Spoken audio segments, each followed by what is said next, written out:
reached the halfway point of 5 fun-filled days of nosebleed cash games. Hello everyone and welcome to continuing coverage of the Triton Poker Series. It's Cash Game Invitational Part 2. Ali Nejad alongside Poker Hall of Famer Brian Rast, and here is a peek at today's lineup. All very familiar faces. Nobody new to the Invitational thus far. Nothing new about Tan Xuan wanting to make sure that he's got the boss stack at the table, as he will, to get things kicked off here today. We're going to play 1K, 2K with a 2K Big Blind Ante. If we had to guess, mandatory straddle will probably be introduced at some point. Victor Malinowski is a wounded bird out there across those first 2 days. All eyes on him, trying to see whether or not he can finally book a winning session and turn this thing around. Yeah, interesting. And the only other person who bought in for more than 200K is Malinowski, who bought in for 400. Yep. I guess the notable, I'm trying to think, who are we missing who's been here? The notable to me is Elton. Yep. Elton's gone. And by the way, in terms of the prospects for people to put together a bigger win, the lack of Elton being there, who's unafraid to play big pots, doesn't bode particularly well, but this lineup will certainly get her done, as we see Rui Cao and Henrik Hecklin squaring off here. Rui with ace high and the gut shot. Called Hecklin's gutter with the pair of sixes bet.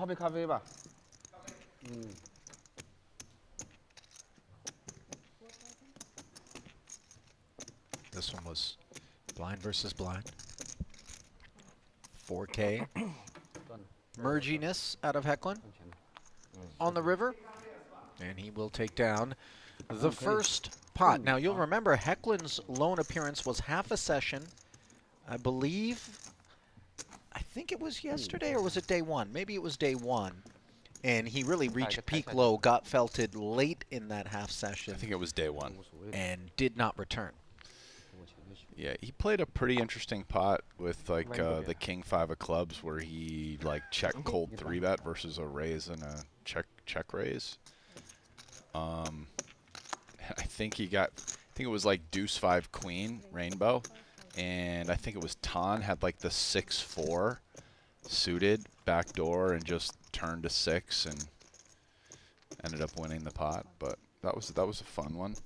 Well, Henrik looking to have a little more fun here, involved in both of our first 2 pots. Pocket fives, shot it up to 5K.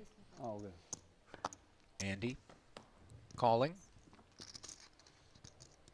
Not out flopping the pocket pairs. Here comes Jack 7 deuce. Yeah, I'm curious to follow Andy. Just kind of sticking with the same analogy, right? He came in the first day and kind of seemed like the rook in there with the grizzled vets, chips flying, showing him moves, and he's like slowly but surely, you know, it was like, oh, a little uncomfortable in some post-flop spots, but then had that huge hand where he got lucky with the ace-9 versus the set of eights to get out. Oh my goodness. A lot of confidence, got winner. He was stuck, and then he played in the, let's call it the kiddie game yesterday, and he looked super comfortable, you know, dropping stakes with a different lineup, and now he's back in the big game. But I just have I don't know, my gut tells me he's going to be a little bit more confident now. You know, he's winning. He won yesterday in the smaller game. That was a nice little, you know, just continue playing the trade. And now he's back with the psychos, but like ready to go this time. Yeah, wind a bit at his back. And we've got our first mystery hand of the day, brought to you by QQ Poker.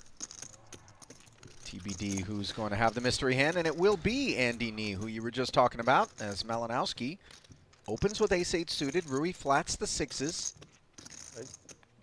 And up we go, 5x to a quarter. And this is not just versus an open, it's a hijack open button flat.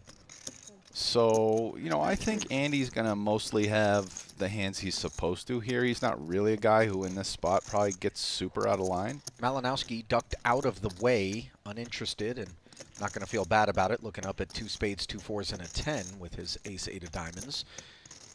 Still don't know what Andy's got, but whatever it is, it warrants a C-bet. And Rui's certainly going to the turn with this hand. It's not a bad flop for sixes, all things considered. 21,000 ahead. Got our first over $100,000 pot, and a turn that isn't going to leave Rui concerned. Yeah, Andy shouldn't have a lot of 10x, is my guess. My guess is he's not, versus Ray's call OOP, he's not 3-betting. He will 3-bet some Broadways that have a 10, but like he probably doesn't do it all the time.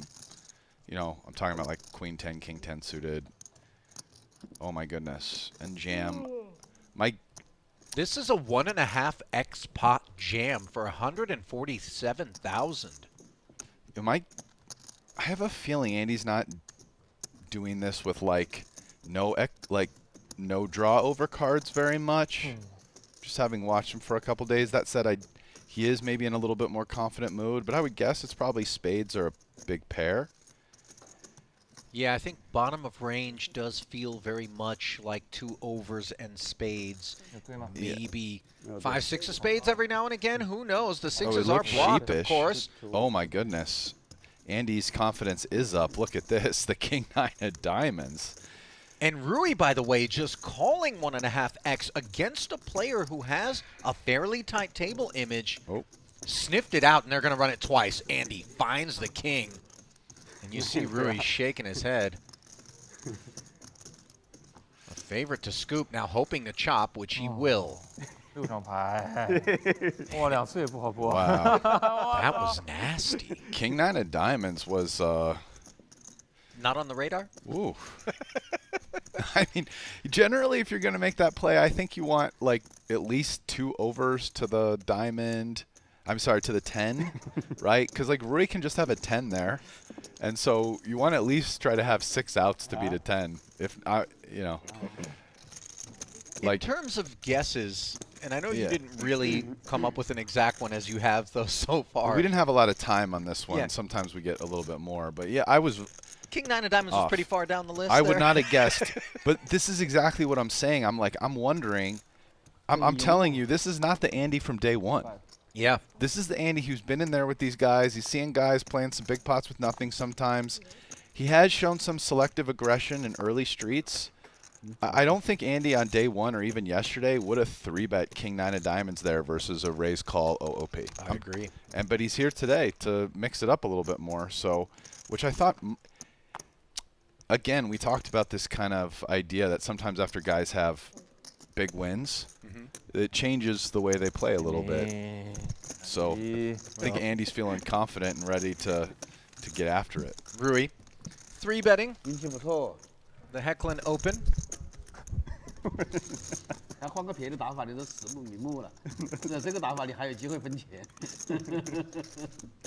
Taking that one uncontested, but on his mind is much more so the exchange with Andy Nee. 这个长牌6个子还是很，你看了这个看，一人输30%，看上头了。对呀，真的把我们俩看上头，看上头，直接。Tan and Rui both joking with him. I have no idea what they're saying, but I imagine it's like, "Hey man, you're in the club now." Okay. They're probably wondering how big the bowl of Wheaties that he had this morning was, because he really did come to play. More King 9 suited stuff here, this time for Malinowski. He will bow out to ST's Jack 6 suited. Button open and follow through.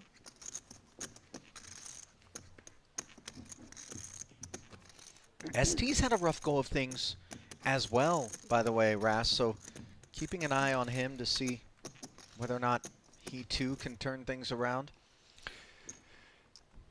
Yeah, he's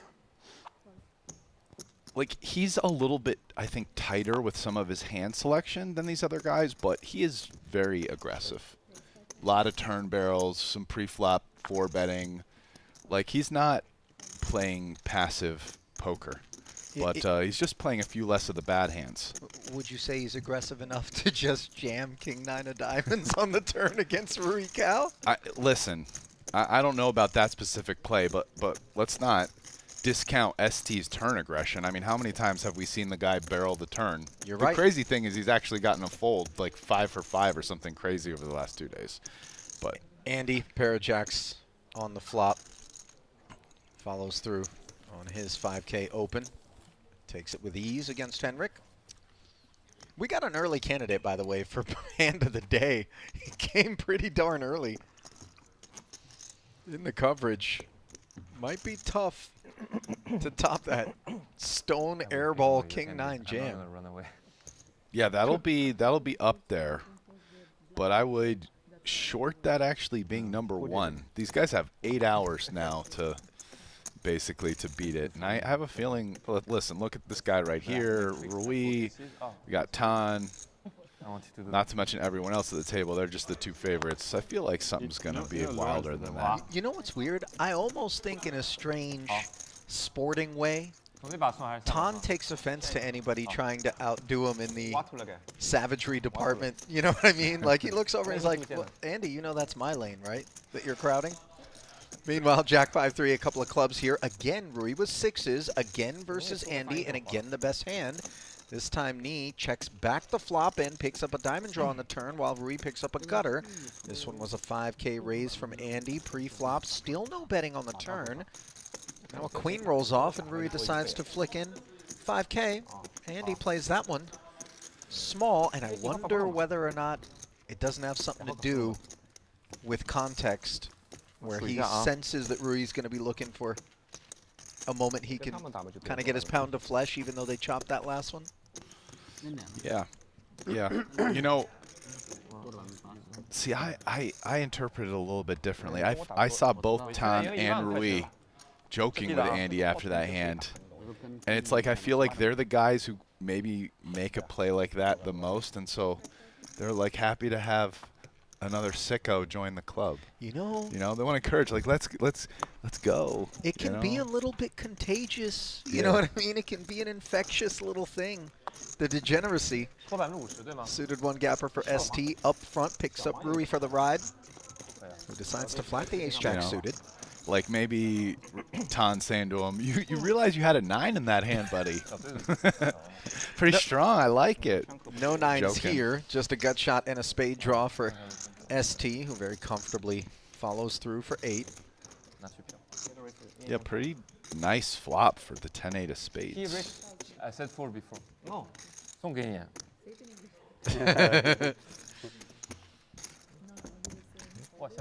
Very trying to pump a little fear. 哇，你这么说可以，好，送给你也还可以 check raise。 Wow, Rui. 万一他先问了呢？ Kind of interesting, no 3-bet pre-flop with ace jack of diamonds there. Caught my attention. 什么意思？你赢了。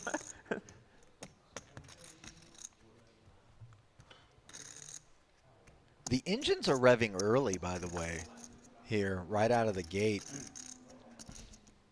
Does bode well for what we've got in store, which has already delivered 2 tantalizing days worth of action. Strongly encourage those of you that are only catching up with us here today for the first time to go back after this stream is done, roughly 8 hours from now, and soak up days 1 and 2. Get your bearings a little bit. You know something that's kind of nice as a spectator? These guys are playing pretty quickly. Like, a lot of these hands were just like raise, pre-flop, maybe a call, c-bet flop. I mean, they're really flying by. No, you're which absolutely is right. You see the shot clock there has a lot to do with it. Time yeah, but they're going fat. Like, they're not using up No. the max time on the shot clock. That would make the hands take quite a bit longer. Yeah, this isn't a Chris Ferguson wind it down to 2 seconds, no matter if you're checking, betting, folding, raising. Yeah. Rui opens. Tan defends. And these two really were responsible Just a black coffee. for some of the bigger pots that we witnessed on day 1 in particular. I think Tan is getting down to a range he should defend. Queen high, backdoor clubs, backdoor wheel. He agrees. Check calls the 4,000, pot up to 21K. Double paired board now. Rui without a paddle and without any desire to fire Both players make aces full on the end now. It's interesting. I think Tan has the stronger range here.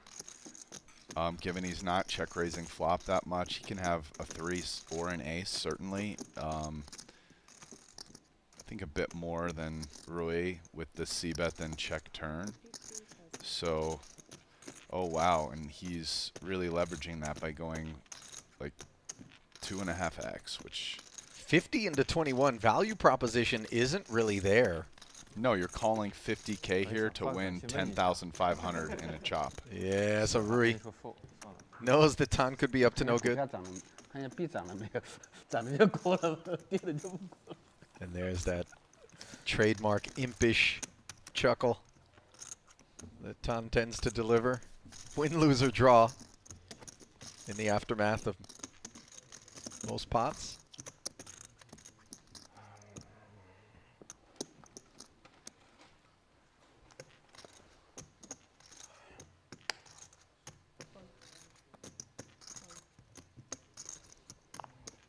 Suited ace for Andy in the cutoff.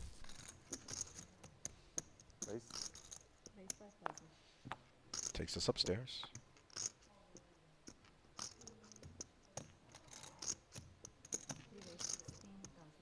And a 3-bet from the aces of ST. Got Andy in a bad way. 11 more if you do. Feel like the old Andy is mostly folding this hand. Let's see what the new Andy today does. Yeah, he's calling. Can't say I blame him. A cutoff button here, but I don't know. The old Andy got out of the way some in these spots pre-flop. King, Jack, Deuce, 1 club, no pair for Andy. He checks it. Or texture that I think ST was going to want to deliver chips forward with. Yeah, I mean, it's a board that favors his range. Also, a pretty good flop for Andy in the sense of it's going to be hard for him to beat aces, and this should just stop him from putting any more money in the pot. I don't see how you can keep going with a7 of clubs here. It's just, you're going to have way better hands to fight back with than this.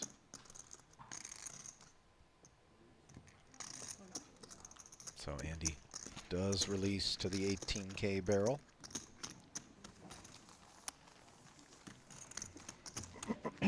Modest pickup there for ST. Well, good opportunity for us to acknowledge those of you who are joining us live, whether it be on the Triton Poker Plus app, Twitch, or of course our favorite, YouTube, where we do keep an eye on the chatter. Weigh in. Let us know where you're streaming from. Little roll call. Always love to see just how international our audiences are, especially for those time zones that are maybe supposed to be asleep right about now. Looking at you, Mongolia. You think we got anybody from Ulaanbaatar, Mongolia, Rast, out there? Maybe on dial-up? I'm just kidding. Why am I throwing shade at Mongolia? This is the country that delivered us Genghis Khan. Ulaanbaatar specifically, I would guess no, but I don't know. But what, one of the smaller cities in Mongolia? Top pair here versus middle pair. 3-way affair. King, queen coming up empty. Tan did choose to play it as a flat. Oh, did someone say they're from Mongolia? No. Oh. Yeah, I just knew that that's a time zone that should probably be in bed right about now. AK follow through from Andy. Tan wants to peel on the strength of that king of clubs. Got some backdoor stuff working. And Hecklin with middle pair, just check folds. Saw some of that restraint out of him. Heads up flop bottom pair on a bad board setup and just got away. Making the right decision here. Didn't improve on the turn. Andy still with the best of it now, adding a gut shot.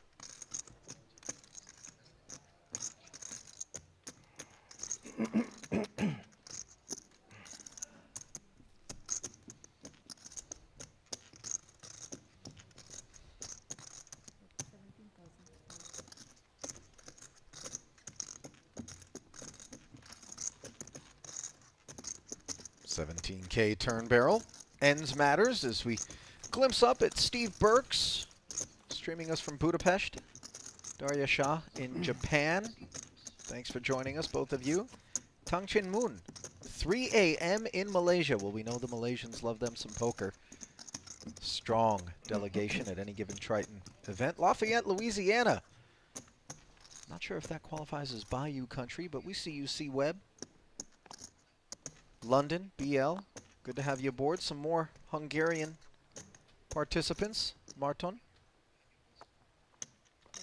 Dan O'Haver in Des Moines. John Smith in Canada.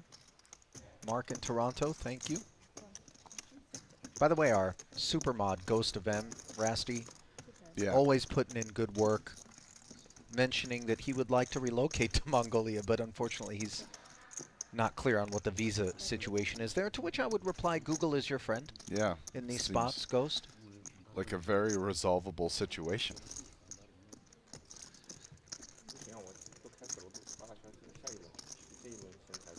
6-6 deuce. All right, and Hecklin. The pre-flop 3-better, by the way, out of the big blind with this Jack 4. Jack 4 off there. Yeah, made 3K. Reaching. No backdoor flush draw. Forgive me, this was not a pre-flop 3-bet. This was a check raise on the flop. I was too busy with the roll calls, by the way. Somebody's operating in the YouTube streets under the handle Ykin. Unclear whether or not it's actually Ykin Yong. Trying to figure out if I talked bad about him yesterday. Of course I didn't. Just in case it is him. And just in case you haven't already done so, how about your first reminder that October 7th through the 12th, the good folks at QQ Poker are hosting a Triton Reward Tournament with a $30,000 guarantee. How can you be a part of it? Deposit $30 as a new player, get yourself that extra $50 ticket, and get involved with Asia's fastest growing poker platform, QQ Poker.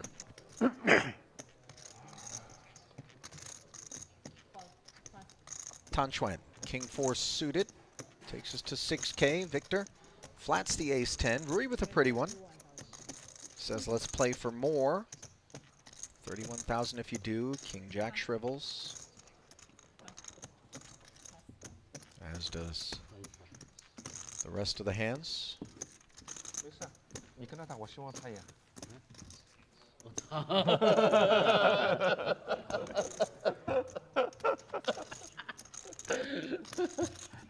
没想到，像我赢对吧？对啊，不是他输给你一把炮，他跟我说不好意思，我说没事，我希望他赢。你跟我拖3，跟他是5对吧？对，肯定啊。不差不多，因为有个死钱嘛。Well, more roll calls. We've got Joachim in Switzerland, Megatron out in Kazakhstan. Maybe he's in Georgia. Maybe he doesn't know where he is. SKM in Hong Kong, U-Train in Boston, G in Singapore, Mur in Frankfurt, Joao in DC, EJK out in Boston as well. Thank you all for being a part of this.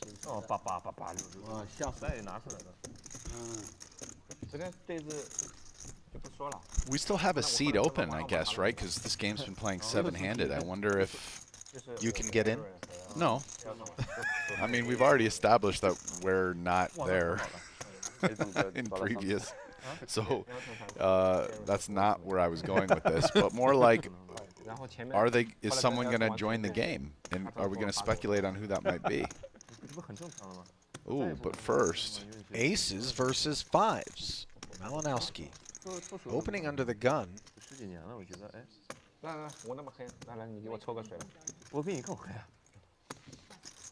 Well, if 3 bets. there was a spot where you wanted to set mine, this would be it. This is when you're happy to call the 3-bet with 5s because you got those implied odds. Wow. And yet he lays it down. Well served to do so. Rast, do you make anything? No, I actually think it's, in my opinion, you're not taking the right price. No, listen, I'm not saying he should. What I'm saying is that when you're in that spot, you open early, you get 3-bet, you're out of position, you want them to have aces. Then you like call 12K, you flop a set like 1 out of 7 times or whatever, you're generally going to get you're getting like immediately almost 3-1. You just need to win like another 50, 60K, and you're probably going to get that. The guy has aces. Implied odds required and yes, available. The implied odds are there. I'm not saying the implied odds are there against the guy's range, but they are definitely there against specifically aces. Ace-10 suited there for Rui Cao. Hijack open to 4,000. Malinowski in there this time as a defender. And flops top pair. Checking over, Rui with the 5K sprinkle. Victor just calls. Third spade on the turn does give Rui a gutter. He'll check it back for a nice one for the king-queen.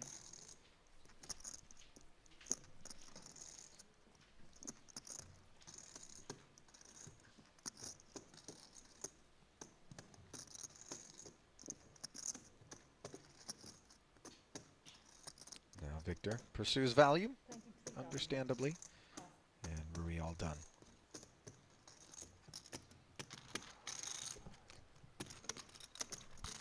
Do you make anything, Rast, as I reflect upon the open under the gun with the 5s and then just snap fold pre for the extra 12K of that decision by Victor and what it might be emblematic of in terms of his mindset right now? Or your assessment of where he is? No, I mean there's nothing. I don't think there's anything that special about that hand. I think 5s is a pretty close decision in that spot as to whether or not you continue. I mean, like maybe because the 3-bet wasn't 3x, it was like closer to 3.5, and they're only 100 big blinds deep. It leaned him a little bit to fold, or maybe he just past that spot. I mean, it's pretty close. So what does that mean about Victor? Like, does it really mean Victor's not looking to pass some like close gambly spots right now? I doubt it. We've been watching him play for the last few days, and you know, Victor's not been passing close spots. I mean, I think one of the ways when he's run quite bad is he's maybe not like calling to gamble looking for implied odds, but he's definitely made some moves and kind of like ran into top of range like a bunch. Yeah. So, which obviously that's a different idea than the one that just happened, right? But similar spot in terms of Andy being an opener with a small pair. His 5K turns into 17, and he decides to hang tough for the extra 12,000 against ST. He chose this aggressive line with 5s. They happen to be good on this monotone jack-high board. And this c-bet ought to end matters, given the clubless nature of the underpair. See, and then, like, just to contrast it, not looking at range versus range, but just that's the problem when you call a 3-bet with 2s. Like, you don't have a bunch of implied odds against pocket 5s, right? You get what I'm saying? Like that. So it's the sticky thing. Like, if you know your opponent has like aces or kings, it's great to call a 3-bet with the little pair because you're getting a bunch of implied odds probably. They're probably going to put a bunch of money in the pot. But if your opponent you have 4s and they have 5s, probably not that much money is going to go in that pot unless one of you or both of you flop a set. Right? And then if you flop a set, your opponent probably doesn't put a bunch of money in. You have small pairs. There'll be a bunch of overcards. You know, what if they have like the king 9 again? Issues to be considered as Ricao. Ace Queen suited. Got to look there at Wai Kin Young, who has occupied the void that you were wondering who would step into.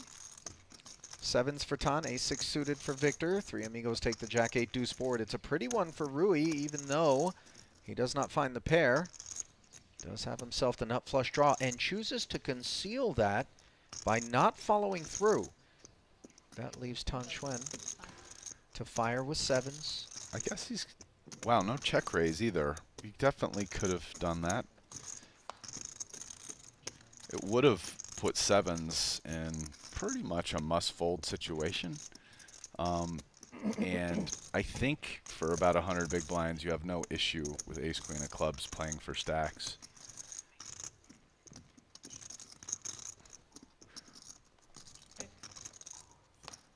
Three of spades wasn't really a card that the sevens should have been worried about, but Tan takes the pot control line, checking back. Now a 9 on the river, and Rui It's not a good card for Rui. plays it very passively all the way down. Some of the hands he was beating just made a pair of 9s or a straight.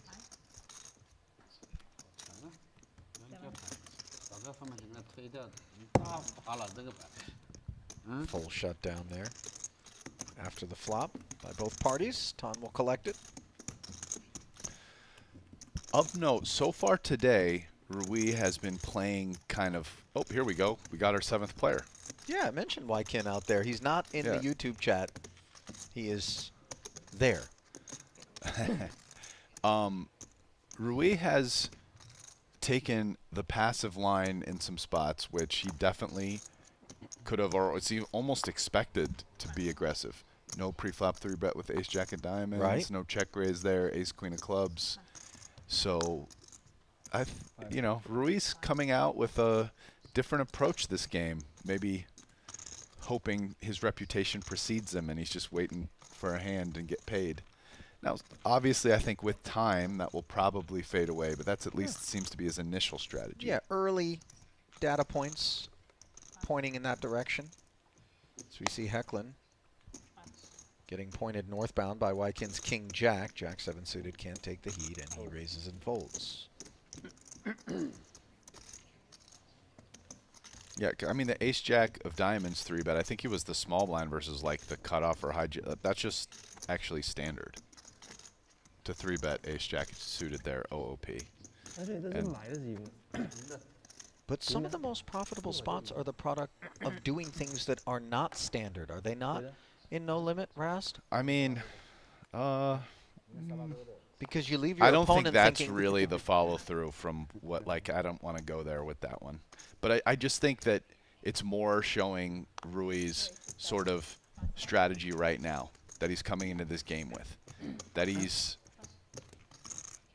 trying to just make a big hand and get paid early on off of reputation, and he's going to play some other stuff passively. Like, right, like not check raise a big draw, because then if he doesn't get there, what he's bluffing, and his opponent just heroes him with like 3rd pair.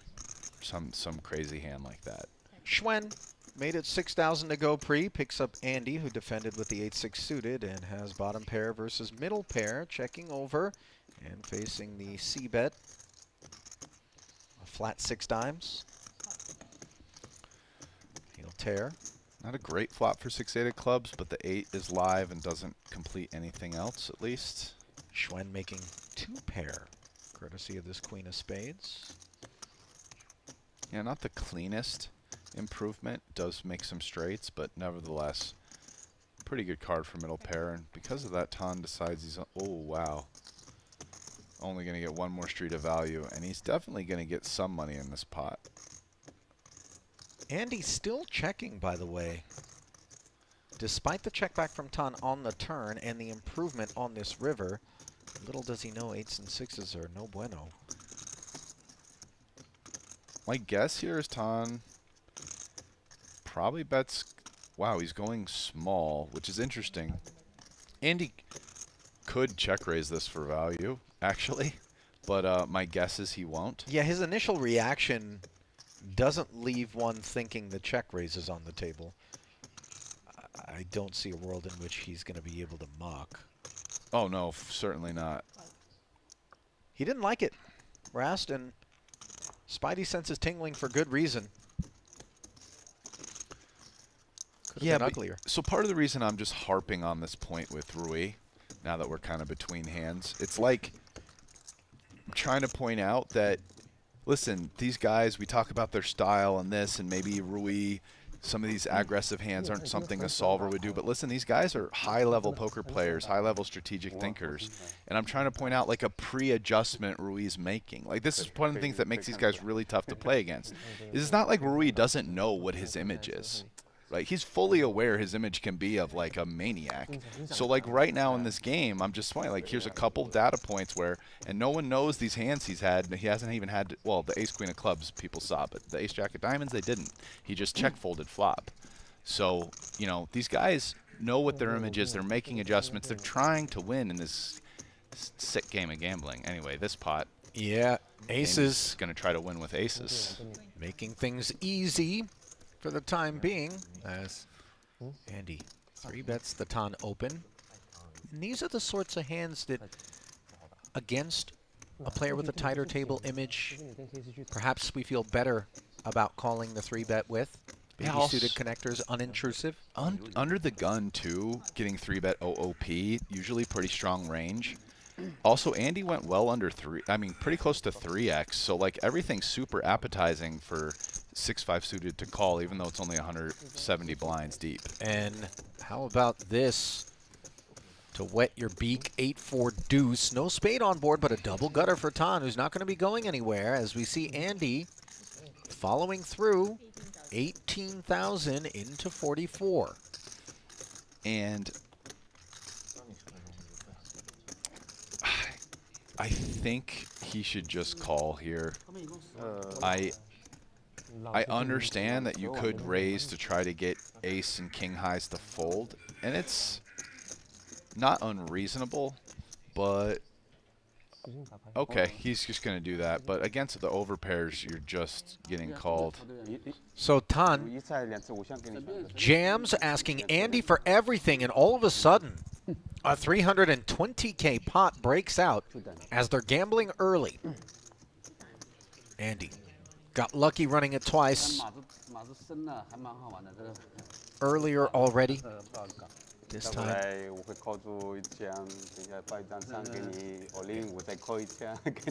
It's Tan who needs to get lucky.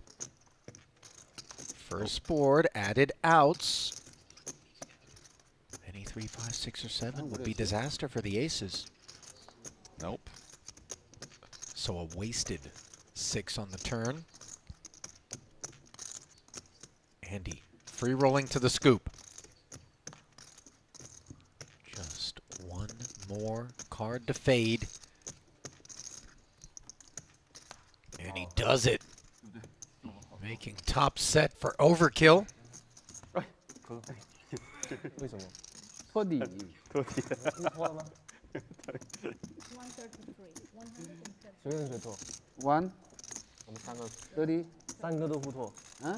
There's a lot of interesting considerations there on the flop.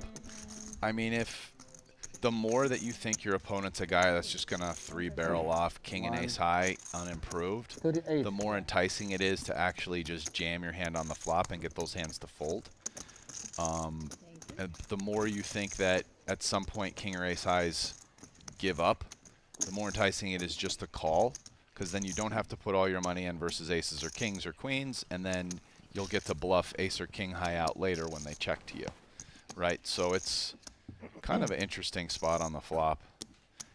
And I wonder if Andy's decision to just rifle off with king 9 earlier influenced Tan to just jam there, as opposed to play it the other way that I mentioned. The largest flat by the hand. Please, thank you. I have some flat white, right? Yeah, I have same. Ace king for Hecklin. Can I have a hot coffee latte? 2.5x open. Brandy size. Wykin just spinning the suited connector. That's a pretty snug fold. 7s now for Andy. Fresh off the double. His English not very good. He'll flat.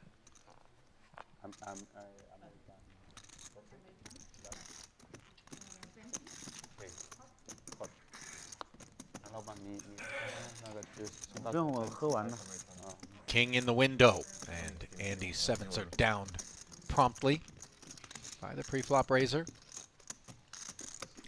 We know there's only one of them left because the 7-8 of hearts was folded by Wykin, but it shouldn't really matter because this hand will probably be over now. I mean, versus 2/3. I think that's just too big of a bet size to really want to keep going here with 7s. Sure enough, 10K. Ends things early. King 8个要吗？ Thank you.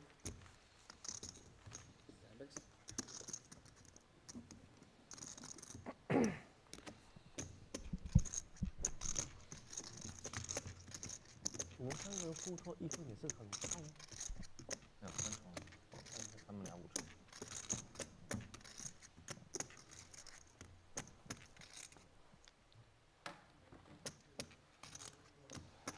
上回说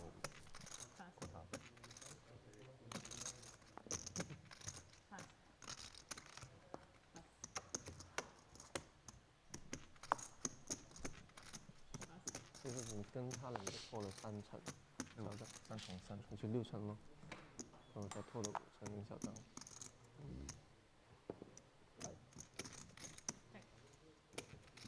Mystery hand time as we block out Malinowski's big blind defense here against Tan. Limp pot blind versus blind. 你分会有多少？ Tens for Schwen. 你说了。 Check, check. This is going to be probably a tough one to figure out. The ranges are so wide, but let's give it a shot. Two-tone board pairing deuce rolling off after the no action flop. Malinowski barrels 4,000. Tan peels. 2/3. 每人跟你凑够50%，那就差不多。 Tens and fives for Victor. So I'd say given that Tan has a 10 and if Victor bets here, he's kind of repping more than a 10, depending on his sizing. It's not very likely that he's value betting a 10 here again. And the 10s he would be value betting, like ace 10, he probably raises that pre. So, yeah, and he's going big. So, I mean, a significant overbet here. It's like almost 2x. It's kind of like a deuce, not even really a jack.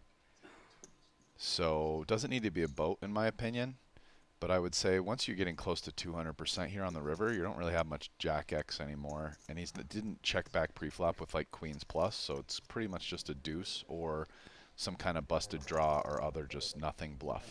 And there are so many busted draws. Yep, there's the nothing bluff. 7-3. Notice he had a heart and a spade, and despite the fact that that hand probably prefers bluffing mostly on the river when a heart or a spade comes, he just bluffed a club because he's like, let's go. Because he's buried, right? Yeah. Not today, but he's just FYI, from a strategic perspective, I think when you bet the 7-3 nothing heart spade there, you're kind of looking to bluff a flush river, and you like probably don't bluff non-flush rivers. So, like, you know, if we're just being like super in the weeds technical, but he's limitless. He's buried 2 million, and he's like, fuck it. How am I going to win this one? I'm telling you, he's a guy who does like to find the aggressive action a lot more than, you know, it just goes to show his style a little bit. He's like passing, calling the fives where he's the nail. Let's pass the nail spot and just take the hammer spots. Yes. Always a beneficial approach. There's Hecklin getting involved here, flatting the button attack from Tan, who's got 10-3 of hearts, but nothing to be proud of on a King-Jack-8 board, whereas Hecklin smashes top 2.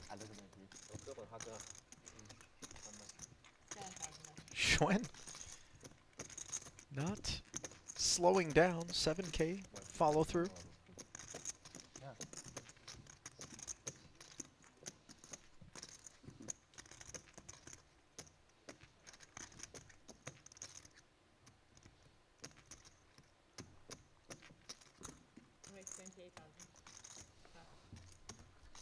Check raise to 28, and Tan just conceding. Sometimes it's jack high, sometimes it's top 2 pair. Gonna have to guess.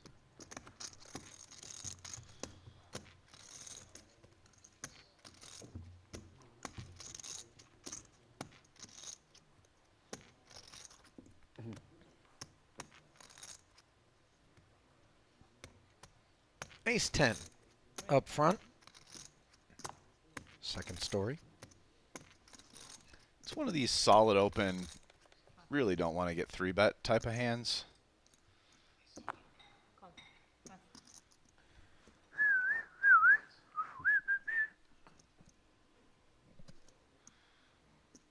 Any guesses on that?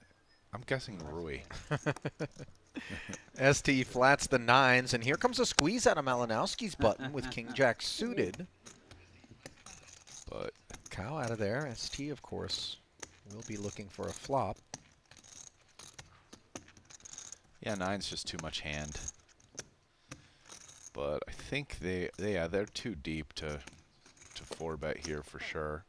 It's more like a shallow thing there with 9s. So kind of want to go all in if you're going to do that. Oh my goodness. But Victor smashing the stone nuts on an ace-high all-spade board. ST does have the 9 of spades. which might get him to lose a little bit of money on this flop. Probably a spot where, yeah, versus a small bet, especially a bet this size, he's definitely calling 9s with a spade. 8,000 into 46. Feels like it's begging for a call. Suspiciously small bet. Yeah. Queen of spades makes a royal flush, by the way. Don't see those every day. Malinowski's rooting against that kind of card, I would imagine. It actually would be good in this case. Just because it improves the 9 I to mean, the flush. Yeah, and it's actually the third best Right. flush. Right. Like, so Malinowski thinks he doesn't want the Queen of Spades, but it'd actually be a good card for him in this particular matchup. Here comes the follow-up to that downsized flop bet. It is 30 into 62, and it is enough, says ST.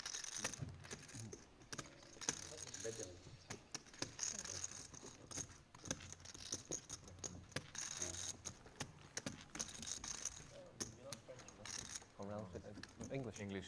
Invitation is fun. Lesson. How do you say the one more? What more? That one. Means close.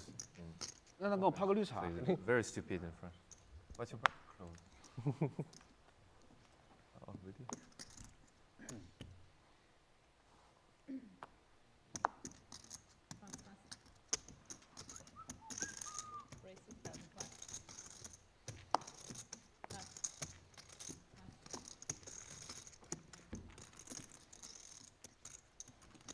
Raise and take it for Tan's ace 9.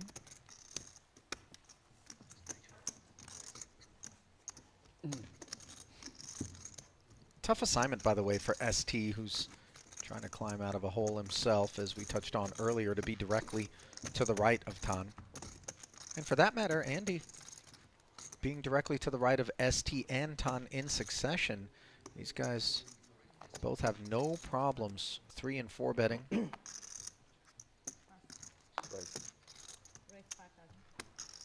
And Victor has no problem opening, looking at an ace-king.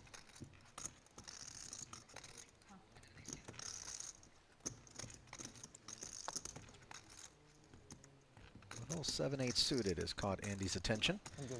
Out of the big, he will defend versus hijack. Heads up. Backdoor diamonds. Bad side of a gut shot.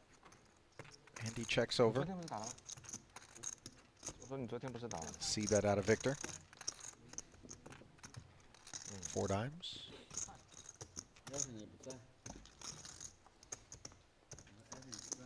Appeal from Andy. Now he's got 2 paths to a straight, courtesy of this 5. Checks once more.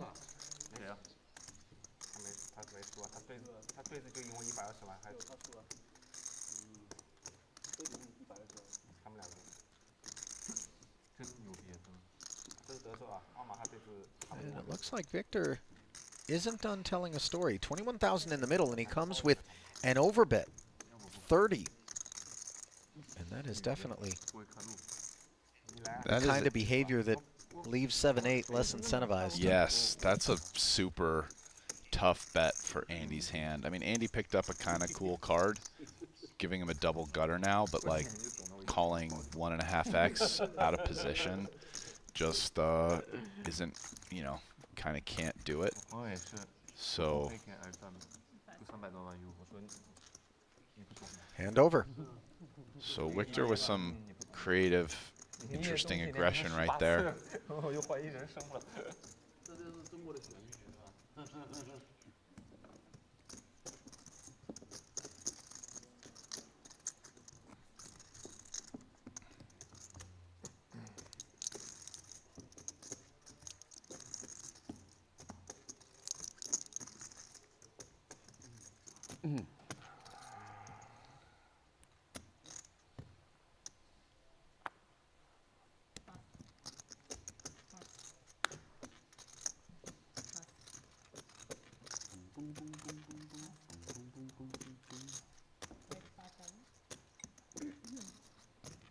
不然怎么打？你真的去带点钱来玩啊？ 8-9 of spades. 钱怎么打？你借我点。 Plus button equals raise to 5K, says Rui. 现在放低是谁？你怕他不还 And Andy 万一呢？ wagging a finger with ace-3 offsuit. 25,000 promptly called by Rui. What's this? Extra 20K to speculate. This is not what he had in mind. A spade-free Try this one. Jack-6 deuce It's board. insanely good. Andy doesn't hit it either. I haven't had many in my life, but it's definitely one of the best.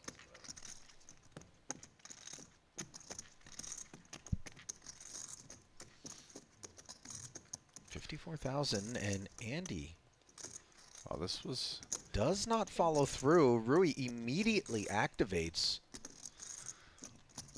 very adventurous by Andy pre-flop. You will notice though that Rui is kind of shallow. Like he had 80 blinds or so to start this pot pre-flop, so might have influenced his decision, but definitely not standard. But we can see Andy's getting a little out of line today. You know, it's funny. All the adventurousness pre-flop and none of that adventurousness post. Well, not that time. Yeah, he already. The last time this exact spot came up, he did rifle it in with king high and got called by a pair of sixes. So I guess that time he just decided to give up. I mean, really, like no pair, no draw on the flop. But yeah, I mean, Rui sussed that out exactly. In fact, that was probably part of his reason to bet. He's like, okay, this is probably just a stone give up right here, because if he had something, he's probably going to bet it this time. Yeah. So I guess he just doesn't have anything a lot, so I'm just going to bet here with 9 high. Rui, such a good sense of sniff. See, these are like the rock, paper, scissors games within the game. It's not, this isn't like solver stuff. This is like, you know, these guys are games players. They sure are. You're thinking, okay, you're throwing rock this time. Time to go paper, mofo. Let's go. I know what's going on.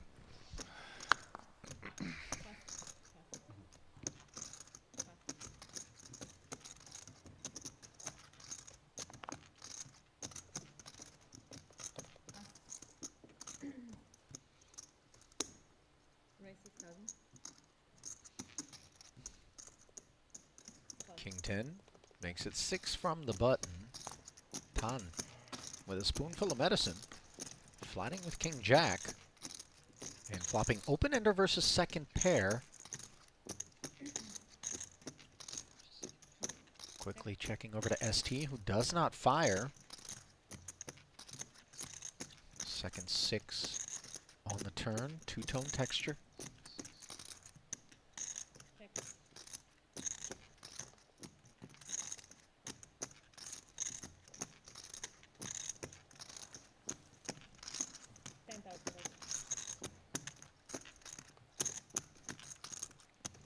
$10K out of ST after the second check from Tan.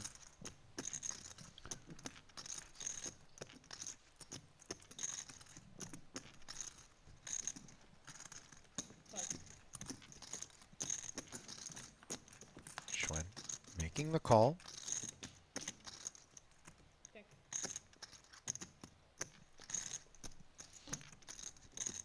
Does not find the 9 or AC sought on this river. Just giving it up. Seems that way, yeah. And Tan never looked confident at Showdown that King Jack was going to be a winner, understandably, so ST will haul it in.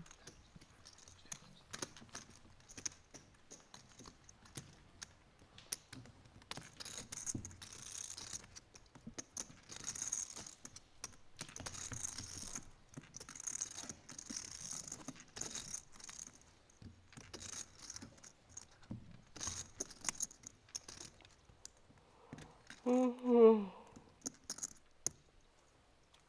strikes me as a larger than average bite of whatever Wykin's having for lunch. There's a cheeky elasticity on display there. Yeah. He's enjoying his lunch. They had some good grub out in Jeju. Yeah. Last time we were there. To be expected. Yeah, the buffet was solid.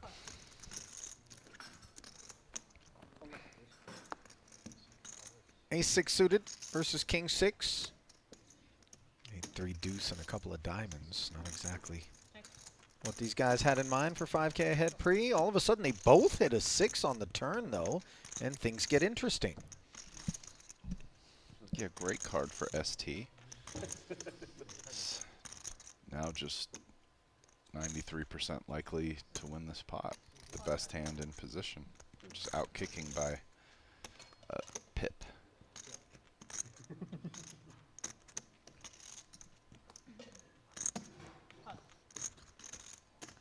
$4K from Henrik. Great river for ST too, because he rates to win another bet now. It's really one of the best rivers for him in this matchup to get more money in the pot. Well, he did call, bringing the pot to 21,000, and let's see whether or not Henrik is going to get after some value. Henrik has to think his hand is good here most of the time. You know, opponent's not that likely to check an 8-back on the flop, not raise the turn when small bet into, and now another 8 comes. So Henrik is going to play this like it's the best hand. Full pot. Always over bet. That's a pretty easy call. Yeah. Yeah. Ouch. I think it's only pot, right? Slightly. No. Really? 1,000 more. Should it be 1,000 more, right? Are you counting? 13 plus 8. Ah, yeah. Exactly. Over. Pot.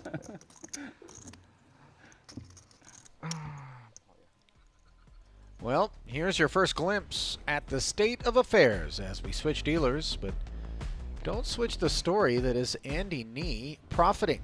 84,000. Biggest winner thus far. No, Steve Wang. the story about who's profiting is 62. Wichter. Oh, yeah. I mean, let's 23 in the not black. jinx it, but yeah, he's you're in riding the the green. broom, Rasty. Come on. Conchwen, I'm- by the way, down 164,000. We know why. He decided to just rip it in against aces, where he had that double gutter, failed to hit it on 2 runouts, and that's the story behind him having 436,000 of his original 600K buy-in.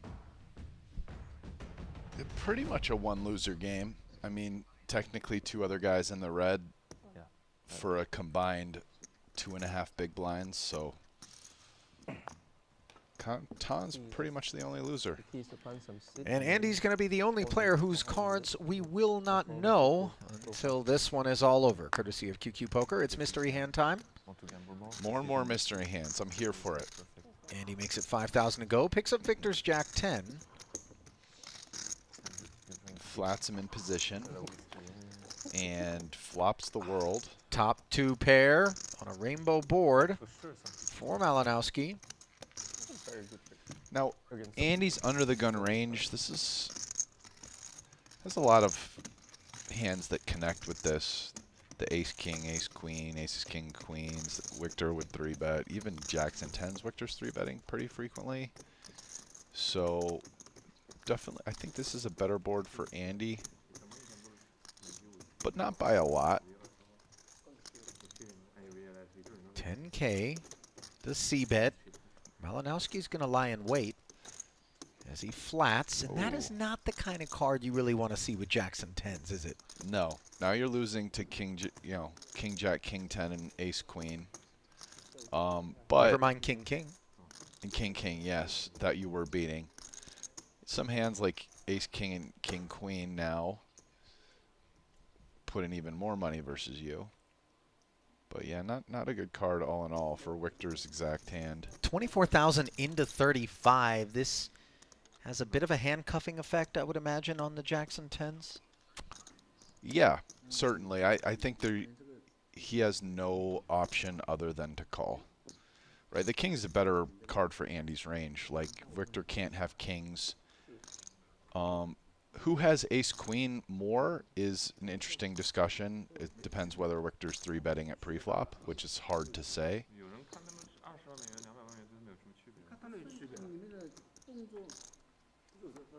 So a flat from Malinowski and a cozy river in the 7 of diamonds. Pot up to 83K. Not a stone blank, because Andy can have 8-9 suited and have played it this way. So, not super relevant card, but not a stone blank. Wouldn't it need to be 8-9 of hearts? No, I think he could bet 8-9 suited on the turn. All the other combos as well?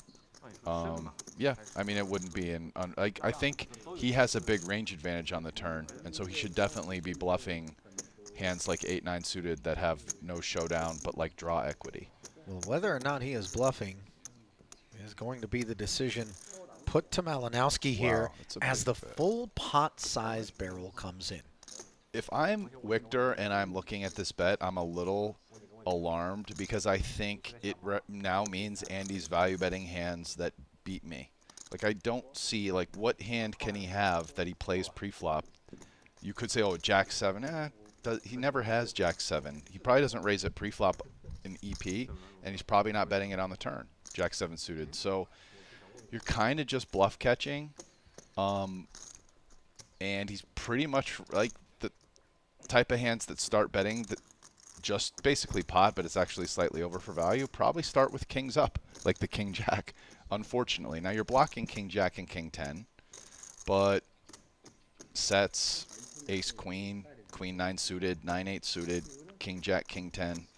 It's a lot of hands. There are bluffs. Ace X of hearts. So Malinowski does throw it away, and it was just pocket threes.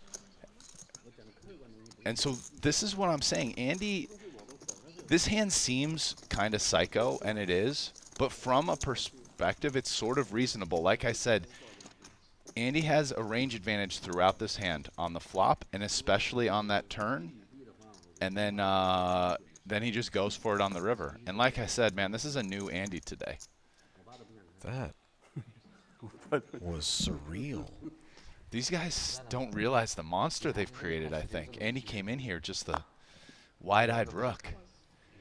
I mean, I don't know about rook, but he got kind of handled, I feel like, through 1.5, days of this game, and now he's in there. I mean, dude, he's playing the craziest out of any of these guys today by like a wide margin. The king 9 just rifle off in that threes hand. By the way, that threes hand is, I think, cooler than the king 9 hand, for what it's worth. I think that's the new hand of the day. It wasn't quite as big, but, like, that's a pretty sick bluff, dude. It's a pretty dirty bluff right there. I did just see that, right? Yeah. 9-8 deuce, by the way, is why Kin. Flops top pair against second pair. Rui may lose some chips unless he can find improvement, which the turn doesn't deliver. This one was a 7K open from Young's small blind. Rui defended. Another 16,000 in the middle after the check call, or rather the bet call of 8,000. Now Rui faces 17 and continues to call.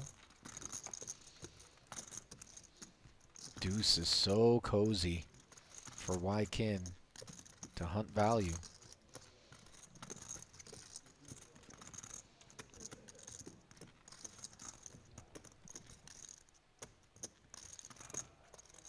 Yeah, this is a very clean run out to get 3 streets of value for king 9. All the straight draws missed. You have top pair, good kicker.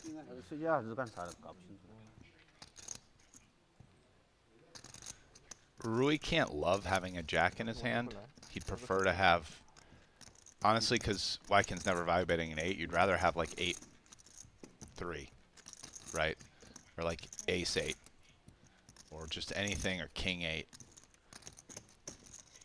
You don't want to block straight draws. Wow, nice fold from Rui there. Just properly assessing that Kin is doing better than a pair of 8s.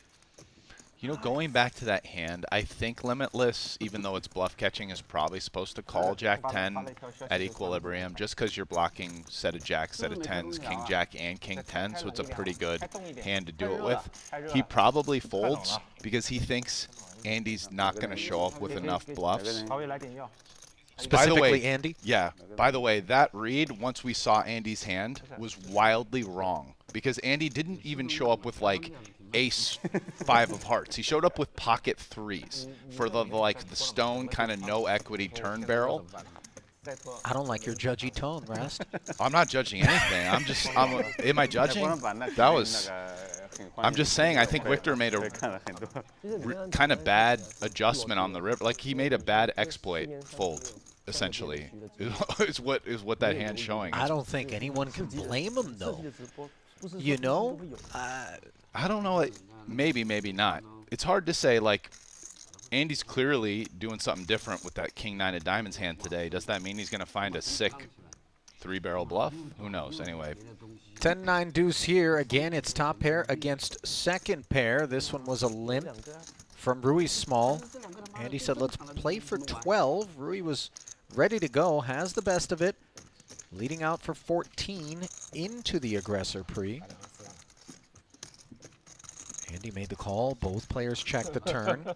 These are not the kind of runouts that lead to putting a lot of money in the pot, but somehow Rui is finding a nice little small bet here, and he's going to get paid. That he is. Second pair on a board with straights and flushes. Andy, by the way, did pick up that heart draw on the turn, along with second pair, but didn't deliver any chips forward. You know, there is something to be said for playing from in front in terms of being a bit more freewheeling, as we continue to kind of ruminate over Andy's procedures, which have really been those that have raised the eyebrows here early on day 3. Managed to avoid getting stacked when he went nuts with the King 9, right? But by getting lucky, but yeah. I know. And then cheated that death, and then all of a sudden, you know, he's feeling like, okay, maybe I'm running good today or whatever, and then he gets Tan to double him up, right, when he had aces against the double cutter. And so there he is with the 2 3s, and he's like, oh, Victor, that guy can't win a pot. I mean, I think more went into that hand than this guy can't win the pot, I'd like to think. I mean, there was a lot of cool... I mean, I actually even think his line was reasonable. 3-bet and take it, by the way, here for... Just based on what I was saying about the range now. So I might be off on that on the turn, but it's not like a completely ridiculous line, I think. Especially with his lowest pocket pair, that on the turn does benefit from maybe getting like 8s to fold, for example. But like you'd rather be barreling with 3s in that spot than like 7s or whatever. Or no, 7s made it, but like, or 9s.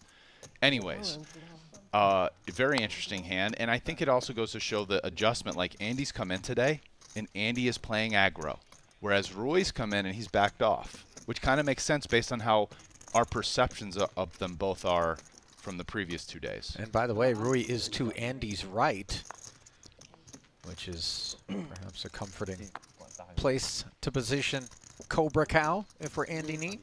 Pocket 8s here on the button. 5,000 to go. Tan, unfortunately, has an 8 in hand, but he has a queen as well on a queen-high board, where both players share the bad side of the gut shot, but top pair for Tan, way the best of things. Check calls a nickel. Pesky ace rolling off on the turn if you're Tan.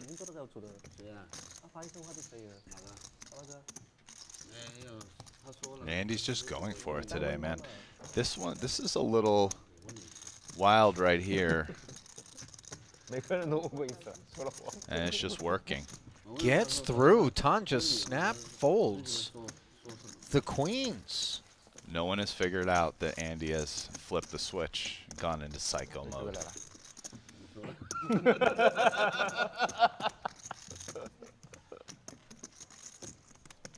All of a sudden, Dr. Jekyll, across the first 2 days, has gone all Mr. Hyde. Yeah, I mean, he was the pre-flop raiser. Already has a range advantage on like Queen Jack 9, and with an ace hitting, like that's just his board. He just gets the fire, and anything with any equity should double barrel there. So Well, I don't know. I mean, like Andy is kind of making interesting. I'd almost say like responsible-ish type bluffs. Well, a responsible flat here for Andy in the face of the Ace-King open, considering he is dominated. Does have his spades working. 15 in the middle, but no improvements for either player on a 10-9 tray board. Rui flicks a bluebird out there. Andy wants to peel, Yeah. Thank you very much. and he does pick up the bad side of a gut shot. Board texture that doesn't leave Rui inspired. He checks. Andy checking back. Ace King gonna take it.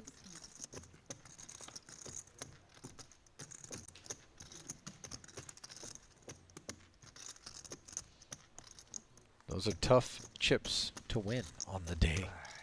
Those Andy bucks.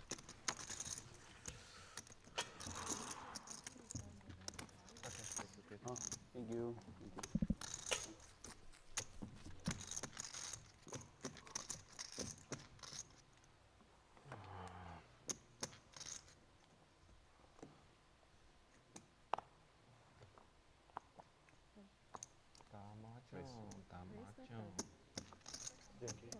King Jack 刚才其实打过一次麻将， for Rui.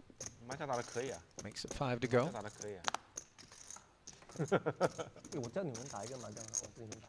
Tan 那你教我打一个麻 flats. 将。 Suited King 7. Hecklin unfortunately has a 7 himself, but likes the price. Defense from the big. 3 players, 18,000 in the 昨天刚 middle. 刚学了高马哈。 And this is all Rui. 没事， But he's going to slip a little rope to Tan. 早上不是要玩的吗？啊，对啊。 Schwen 他昨天 behaves. Hecklin 就是 picks up a gut 新 shot. 年优惠嘛，今天第二场就不要了。 Now Rui activates, and this one should be done. Indeed it is.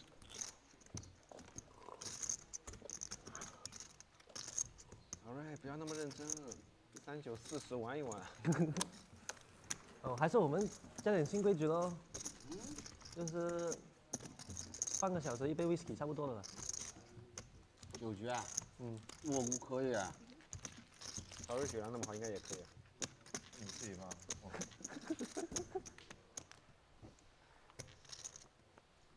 你记得我们当时在西班牙那一场吗？就是你，我觉得喝醉酒才有这样的效果呀。 Speculator up front for Rui. 戒酒，不喝酒。 So, of Andy's 3 multi-street bluffs that we've seen, 很少， to ask you a question, you can think on it and answer it after this hand. 赌博就不喝酒。 The 8s, the 3s, and the King 9 of diamonds, which one do you think is going to be the least solver approved? I'm pretty I have an answer and I'm pretty confident in it. So think about it and tell me after this hand. All right, Ace, King, Queen board here. 3 patrons. Rui following through as an under-the-gun raiser. One can understand why he'd want to rep this board. Wykin has made kings and yet just gets away. Not a fan of the texture or having to play one out of position against Rui. Moving forward, and you see just how effective those C-bets can be. So, the question before me is in terms of, as you like to refer to them, the silicon overlords or the solvers that spit out suggestions that are optimal Yeah, and for any given situation. Yeah. Which of So I'm the not going hands, to know pocket the answer to threes. this. I'm not a walking solver, but I can kind of think about just sort of what yeah, would make sense from how to construct a range or whatever. And I have a one pocket that- threes, pocket eights, and or the King 9 9 suited. 这我不骗你们，我是不喜欢没朋友，我也不喜欢那个。我朋友 I 很 think 有钱，是送给我点。 The one that the solver hates, you mean? The most out of the 3. Threes. I would actually guess that hand could even be solver approved. Wow. 8s almost certainly is, Yeah. and I think King 9 of diamonds isn't, and it's for a couple reasons. First, he jammed for more than pot on the turn, and I would guess the solver does more breaking it up into two streets still there, and I would also guess even if you did jam, you're probably not doing it with many hands with like a 9 in it that don't have the flush draw, right? For not having the overcard. So I guess it's that one. Threes could even be pretty close to right. Like I think it's a hand on a turn you're probably supposed to be hyper aggro. It's one of the hands that might bet, and then when you get to that river, it's a pretty good bluff if you made it there with threes. So, like, it's actually better to bluff the river with threes than if you had the ace-3 of hearts, because you'd rather have your opponent have ace-x of hearts, for example. So, like, I actually wouldn't be shocked if threes is just solver approved. Ace-queen, always approved as an open. Early position out of ton. Facing a 3-bet from Hecklin's king-jack.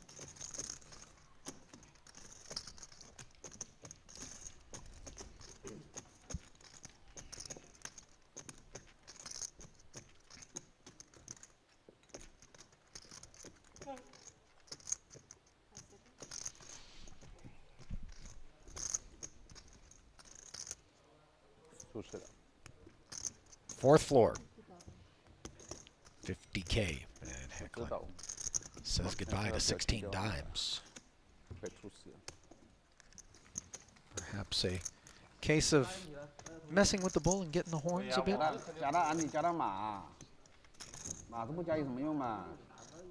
慢慢会大的。我都可以，大家都同意就可以嘛。加多大？安迪可以吗？多少安迪？5000安迪。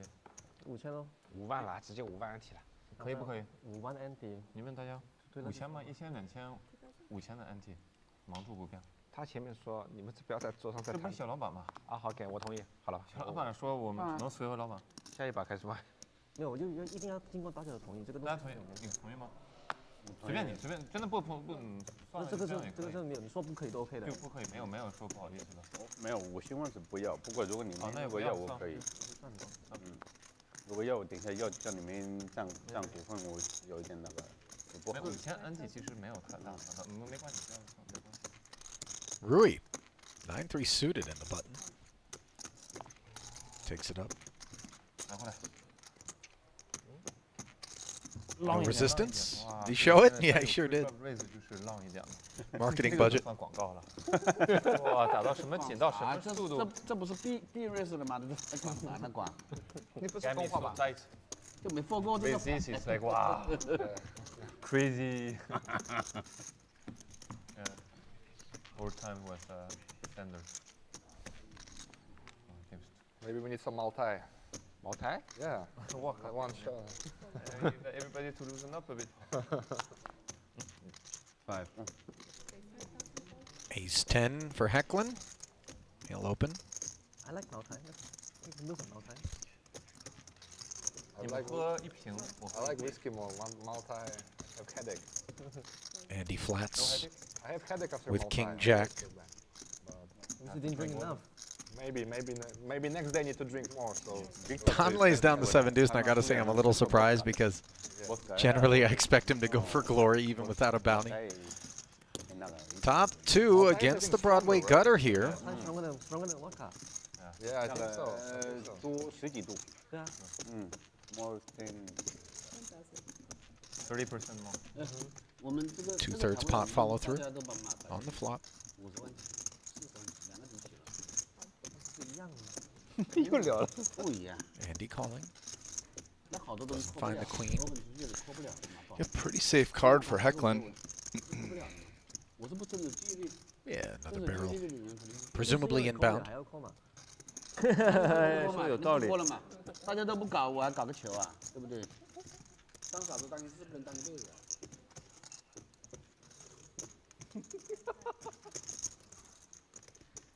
35, full pot now. I think versus this hefty of a bet, king jack off, even with a heart, just gotta go away. That's exactly what it does.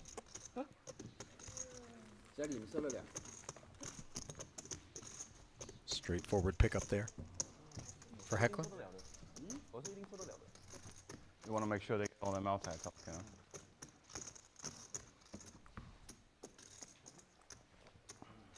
you like it? No, but It tastes like weird. I don't know. tastes weird. Yeah. Feeling after is good, but the next day I have more headache. Like if I drink whiskey, I feel way better. Yeah.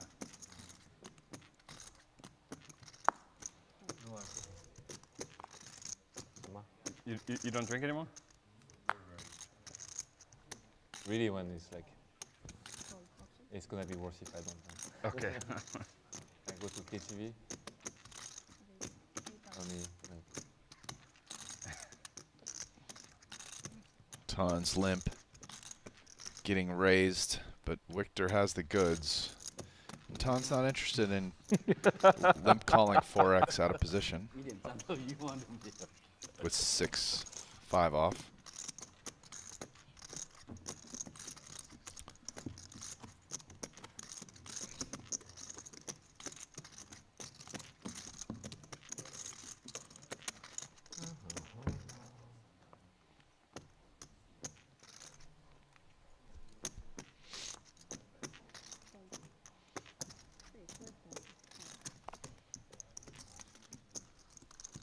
Cobra with the queen 10. I like it, Rast. I think it's going to stick as Rui's nickname. Yeah, I do too. It's the best nickname or whatever, like whatever you would call like a colloquial expression we've thought of. I kind of like down bouncing, but Cobra Cow is even better. Oh, it's so good, isn't it? Yeah. 9-8-5. King High Flush is good. Yeah, everybody got a little something here. Yeah, 2 overs in the gut shot for the pre-flop opener, who did not follow through, and so Tan, who flatted the button with this ace-8 and has made second pair, does fire 10,000. The least robust, most let's just get to showdown hand is the hand that bet the flop.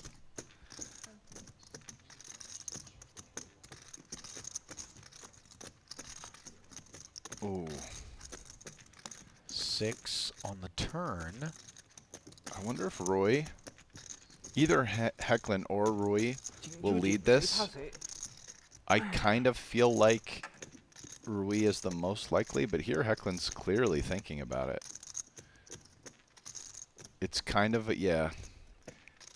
I like this. Oh, is he the big blind? Okay, he's the big blind, which makes the most sense. So he's the one who's going to have the most 7x here. His hand, also he's probably thinking, I don't really want to check call a bet with a flush draw. When you're called, a flush draw can really improve to a big hand. But now the two guys with nothing have called and the pair fold, so who's going to bluff the river? One of them will. Whoever bluffs the river wins, assuming no one improves. Well, the 5 pairs on the end as Rui's ambitions do not give him the W. He was on the hunt for the 7 or the jack. Hecklin thinking, I've got more 7x in my range as the big blind defender. Sought to tell the tale for the 30 on the turn. Yeah, I but think he stops gives that up. doing so on the river. Now, note that King High is good, but I don't get the sense that Rui's going to permit it to see showdown free of charge. You never know, though, because the board pairing could leave some 9 high straights. He's 100% bluffing here. Yeah, there it is. There's no chance. And the reason why Hecklin checks is that, yes, he's repping kind of 7x, but like the board changing isn't a card that, like, he can have bluffs too, and he might check a straight some when the board pairs, right? Rui is more likely to have made a full house at this point than Hecklin, given the turn, flop and turn action. Neither one's that likely to have a boat, but maybe Rui is slightly more likely. 50K from Cobra Cow as Hecklin gets envenomated there. And Rui can obviously have a 7 as well and just be value betting the river with that. It's not like you need a boat to value bet that river. You know why I like Cobra too? In G.I. Joe, Cobra were the bad guys. They were the villains. Yeah. You know what I mean? It just fits. As does setting up an account at QQ Poker. Why, you might ask? Well, it's because that's how new players can get their way into our October 7th through October 12th. Is that right, Ollie? Triton Reward Tournament. It is, Rasty. While I'm doing this promo, you can sign up too. Deposit 30 bucks, get yourself the $50 ticket, and then take a whack at that Triton reward tournament on Asia's fastest growing poker platform with ease of use and a lovely interface. It all happens at QQ Poker. 5s for Rui Cows, 6s for Andy, 5K a man.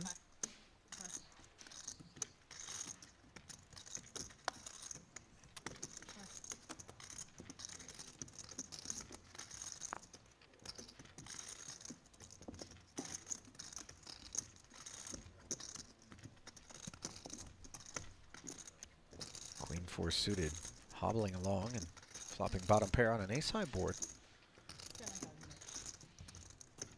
Just the blistering pace of play out of Rui, always.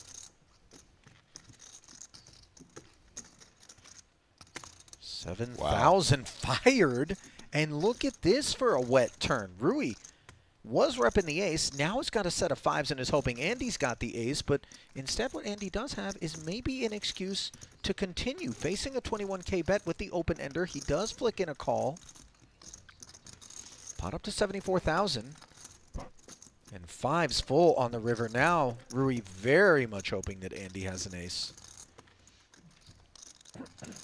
And nothing further, of 那空 course. 调开了吗？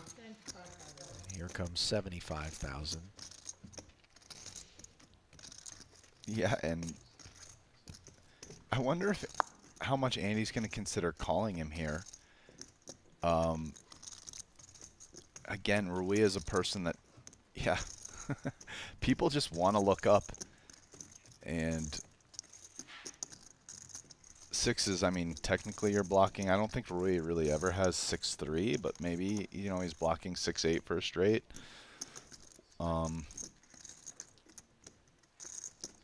I don't think at this point Rui can be value betting 3 aces with a good kicker. So, but 6s is not the worst bluff catcher. And Rui is somebody who everybody seems to love wanting to bluff catch against. Having that 6 of spades, I would imagine, is Not great. unfortunate, yeah. Yeah, you'd rather have it be 2 6s without the 6 of spades for sure. 6 of spades probably net a worse blocker than a good one. Blocking hands like Queen 6 and King 6 of spades. Who knows as well, maybe like 5 6 of spades. Still bluffs river, it's hard to say. 6 9 of spades, Rui could open that. Payday. And you see Andy a little sick about it, considering that he had a better hand until that 5 rolled off.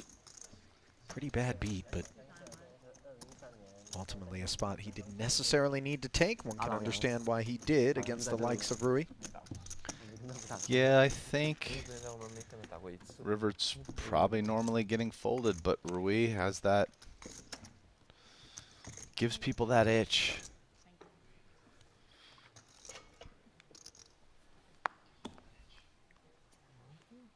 His reputation precedes him. Yeah, there's no ointment for that particular itch. And again, we can see so far, kind of his strategy just paid off.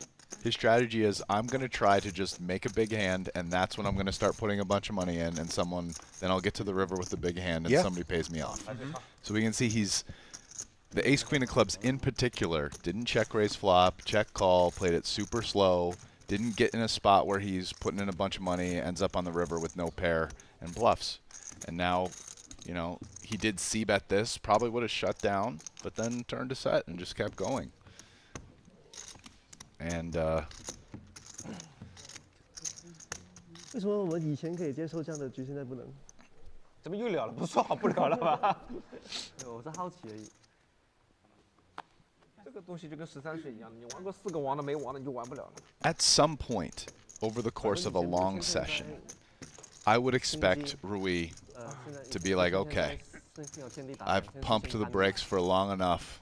The animal's coming back out, so 因为我们不 let's 知道这世界上 you 有 know 事的。 see when that happens. 那个时候每次都有一个 VIP 啊，有时候也没有没有啊。 VIP 要举啊。那干什么 VIP 嘛？就比如说什么荷兰小周这种人，他们也是在局里面属于 VIP。 Still early. 荷兰小周在看视频啊。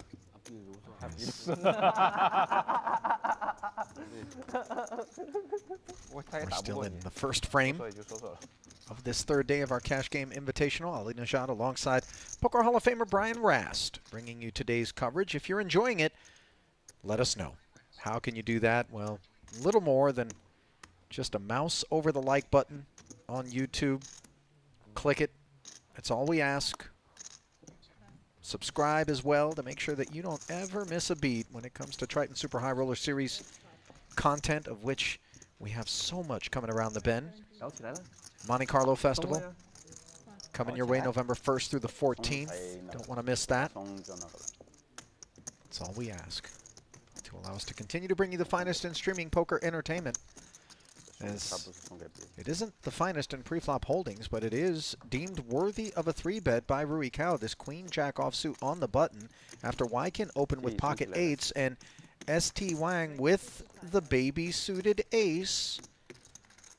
Solver bait for betting to 55,000. 很成唯一的希望。一共25。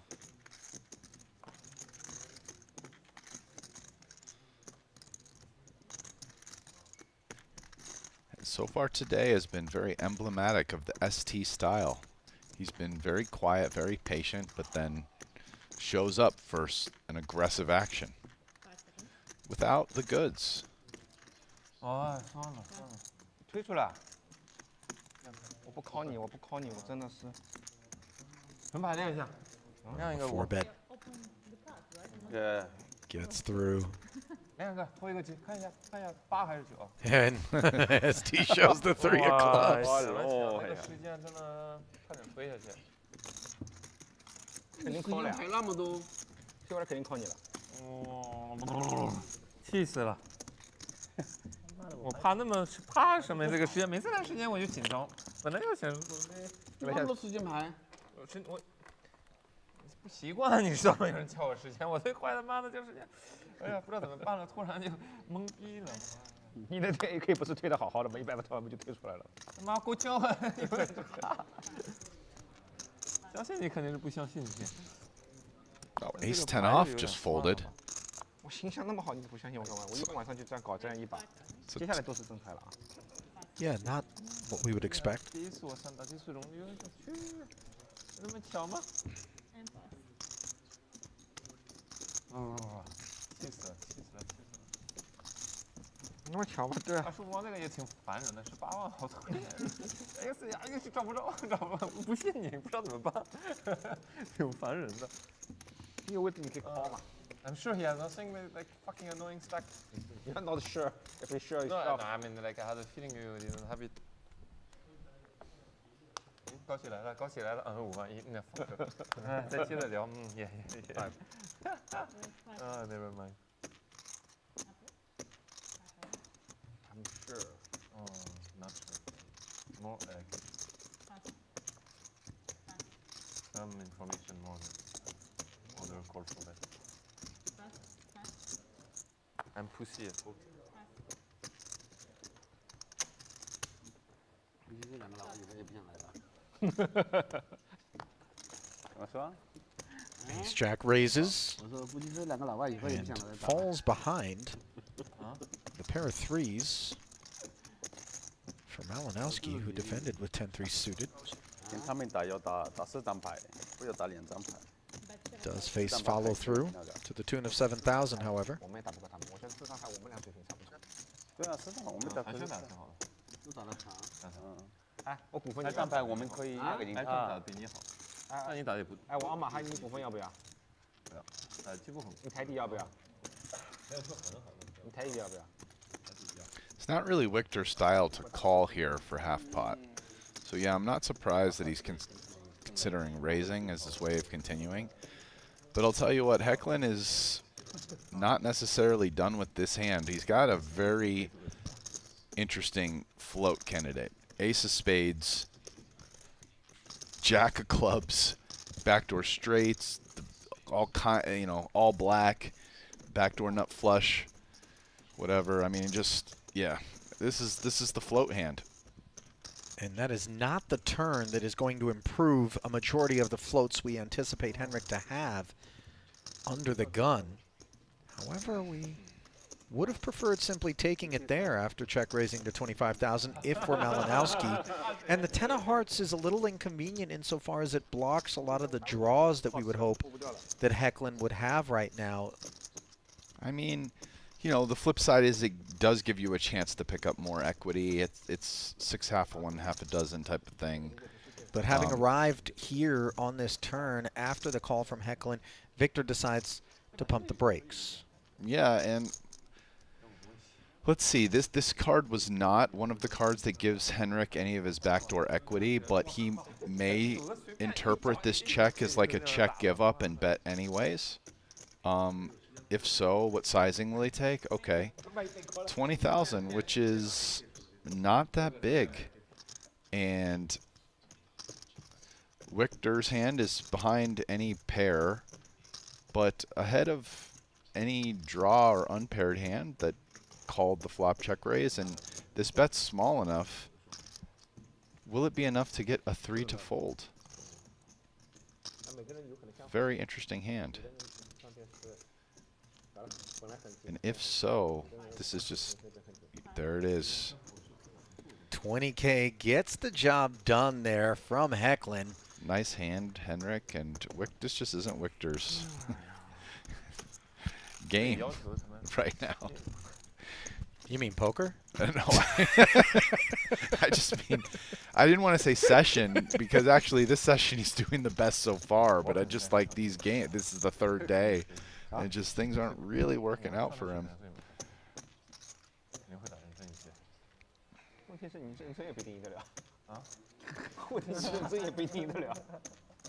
Ace queen for Rui.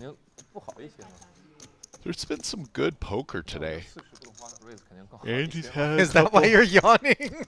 No, I'm not. It's because we're 3 days in the booth, just 10 straight hours here, buddy. But like, there's been some good poker hands today. Well, perhaps one in the making here, courtesy of a Jack-9 suited 3-bet. Andy, not afraid to get into the weeds with Rui. Careful what you wish for. The Cobra calls 18,000 and hits this flop far more nicely than Andy does. Winging a prayer for the time being as Jack-9 follows through for 16,000. And let's see if Andy picks up any equity here. And he doesn't. This is not a spot where Andy has some kind of massive range advantage anymore. In fact, as the 3-better, Rui actually has way more sets than Andy does.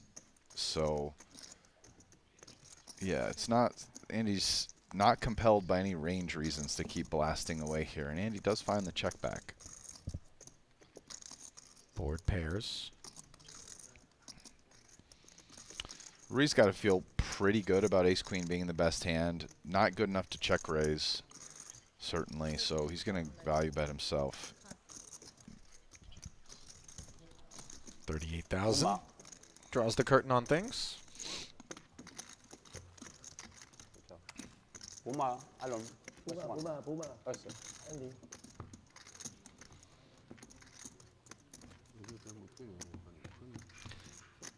I see. 你觉得那个话题不聊了，换个话题聊了。没聊那个话题。意思不是一个意思。没好吧？我真没好。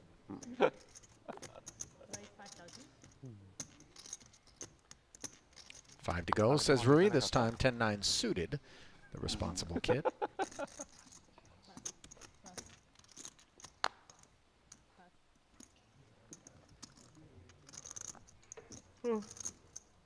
Under the gun raise. Rui Pointing out his position to Wykin, who defends with the queen 10 from the big. He flops the Broadway gut shot and backdoor spades. Doing better than this 10-9 of hearts is by a considerable margin, but Rui will begin to tell the tale. 5K C bet. Young happy to peel. The 4 is uber dusty. I think Rui barrels this a decent amount. Okay, he doesn't. He has a pretty decent no equity hand to do it with. Both players hit this 10. Note that the queen kicker does play for Wykin here.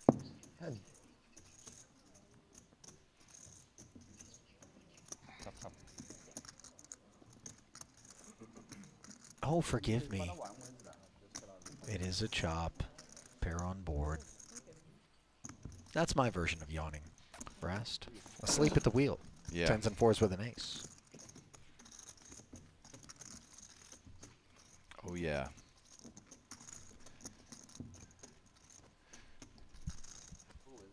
Actually, maybe 10-9, not on a board pairing 4. It's not really a good card for Rui there versus the big blind. Also blocking ace-9, ace-10 doesn't matter so much because those kickers don't play.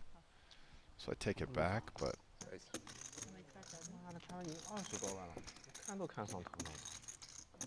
20多万也是6万块钱。 Malinowski has opened the cutoff.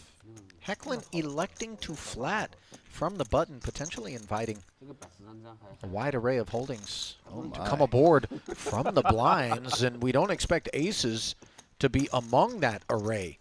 Wykin 3-betting to 24,000.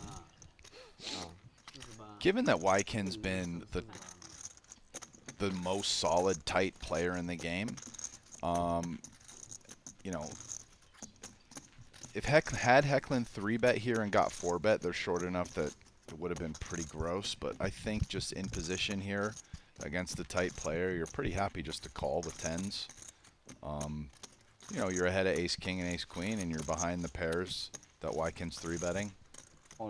Oh my goodness. Yeah, Hecklin always knows when he gets snap called, he's not performing well. Pretty aggressive there for 100 bigs. So all of a sudden, $387,000 pot. And Hecklin thinking that Wykin's got to be pretty darn high up in his range to find the call in this spot. And unfortunately, that's exactly where he was. Yeah. A little surprised at the shove. 2 full boards, and we know that 110 is in the bin. Go! But the 9s are live. Yeah, they sure are. Go means jack. Oh yeah, that's right. Joe. Now a 4 for a chop. I always forget those two. A 4 for a chop, and then Wykin wins. Nope. Wykin wins the second run out for 3/4, which is a pretty equitable split. Well, that's not how it came down. Wykin scoops the first board of 2. Deuce 3, 4. Don't need to explain why this is a bad spot for Henrik. Drawing the 1 actual out.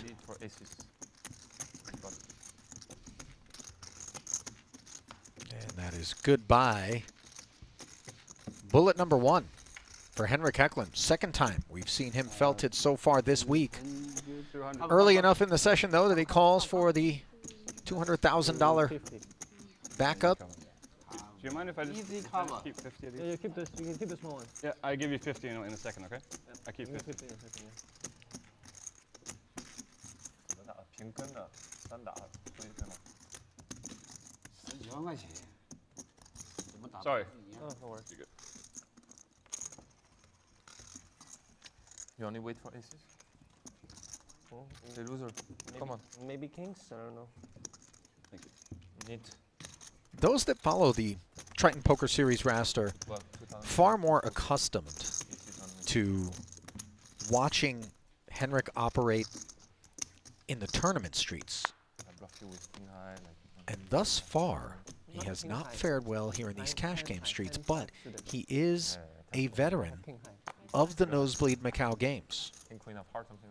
So very much in his natural environment, even though it's one in which we haven't observed him operate so much relative to tournament streets, where he is a Triton main event champion.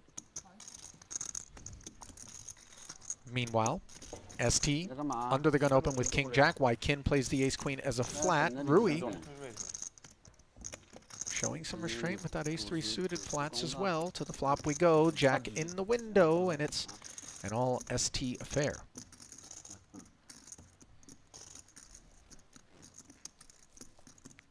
Follow through into 19 of 11,000.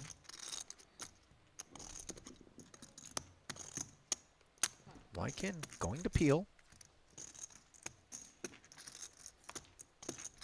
And he's going to find a Broadway gut shot on the turn whilst ST makes top 2.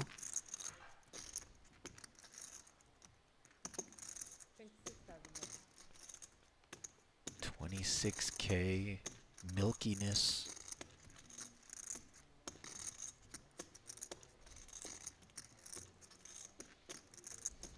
Is it enough to keep in Wai Kin? He says yes. Don't exactly blame him. You are technically beating any draws with no pair here, and you have a gutter yourself. Well, 6 doesn't deliver that gutter to Wai Kin, as the 10 was the only path to victory in what is now a $93,000 pot.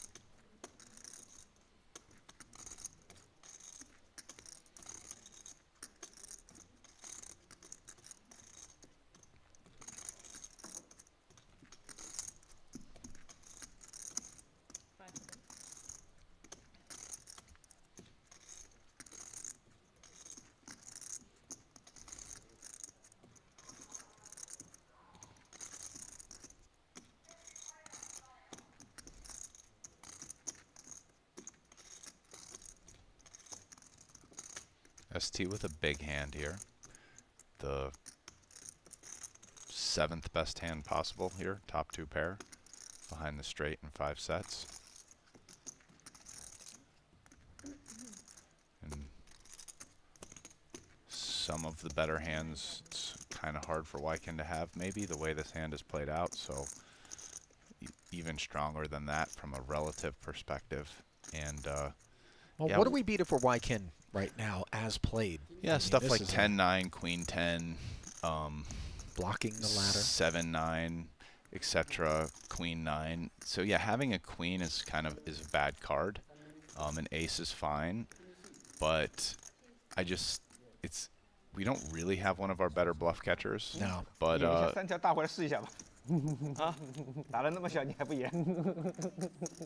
if a backdoor flush draw had materialized on the turn, maybe we could feel a little better about potentially catching ST out of line. Yeah, he's gonna have, you know, it's tough. I mean, sometimes in those spots you have a okay but not great bluff catcher. I mean, listen, they're playing a live game, and there's a bunch of other factors that go into it at this point: timing, feel, how likely is the guy to be bluffing right here, whatever. And if you feel like you have good reads in any of those variables, it's more important oftentimes than like really small blocker effects. But like, as somebody here who's not sitting in the game and I don't necessarily have that read, I can analyze the cards and say ace queen off there is not a really great bluff catcher.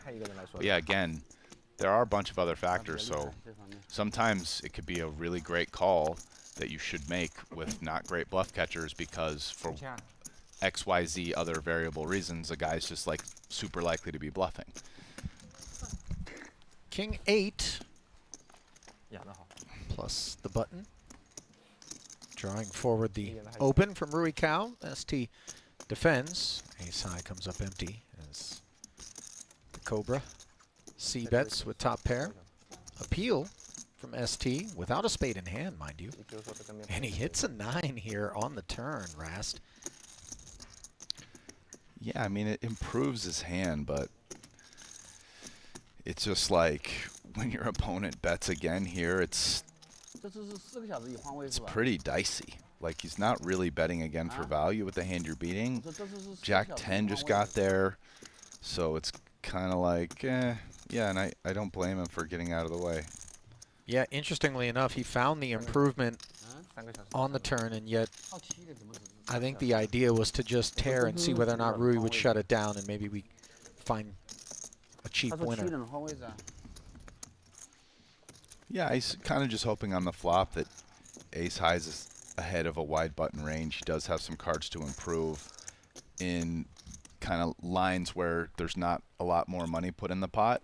He could potentially win with ace high, or again a 9. A 9 could win a decent amount if the turn goes check check, right? But just not when you hit a 9 and your opponent bets again. It's one of those spots too where even if a 9 is good, it's like our opponent probably has semi-bluff equity and also might put even more money in the pot if we call on the river with a hand like jack high spades or whatever. So it's like, are we calling 2 more bets with ace 9? Yeah. Blind versus blind. ST tried to limp. Tan says no, sir. I think when you call 9x on the turn there, you want it to be either with spades or a 10 or a jack to have some kind of draw to go with it. And then like maybe you get to the river and your 9's either you bluff catch with it or the river just goes check check because your opponent gives up and your 9's good. Specifically against Rui as well, Rast, you know, you just don't anticipate that with above average frequency, he's going to be a shutdown kind of guy in pots like that, you know? Yeah, Rui is the type of guy who, it's not like he just will blast 3 streets all the time, but you do think like if he starts bluffing the turn, he's a follow-through guy. Yeah. Yeah, he's not like Rui's going to give up a bunch. Yeah. Like, let's call turn and just, you know, river's going to get checked. Doesn't keep the white flag close by. Yeah. Meanwhile, deuce 4 suited for Rui. Got him opening to 5,000, and out of the big blind, Malinowski showing some heart with queen 5 off. A 3-bet to 26,000. And generally a kind of like sub 60 big blind kind of play you see more in tournaments or short stack games, but Victor's kind of going for it. Take the over on kinda. And unfortunately for him, he is no longer among those in the green as we see Rui Cao putting together an almost $250,000 W thus far as the first of 4 frames of play is in the books. Wykin and ST also in the black as Henrik Eklund is on bullet number 2. Rast and I will step aside. More coverage from Cash Game Invitational 2 comes your way after this.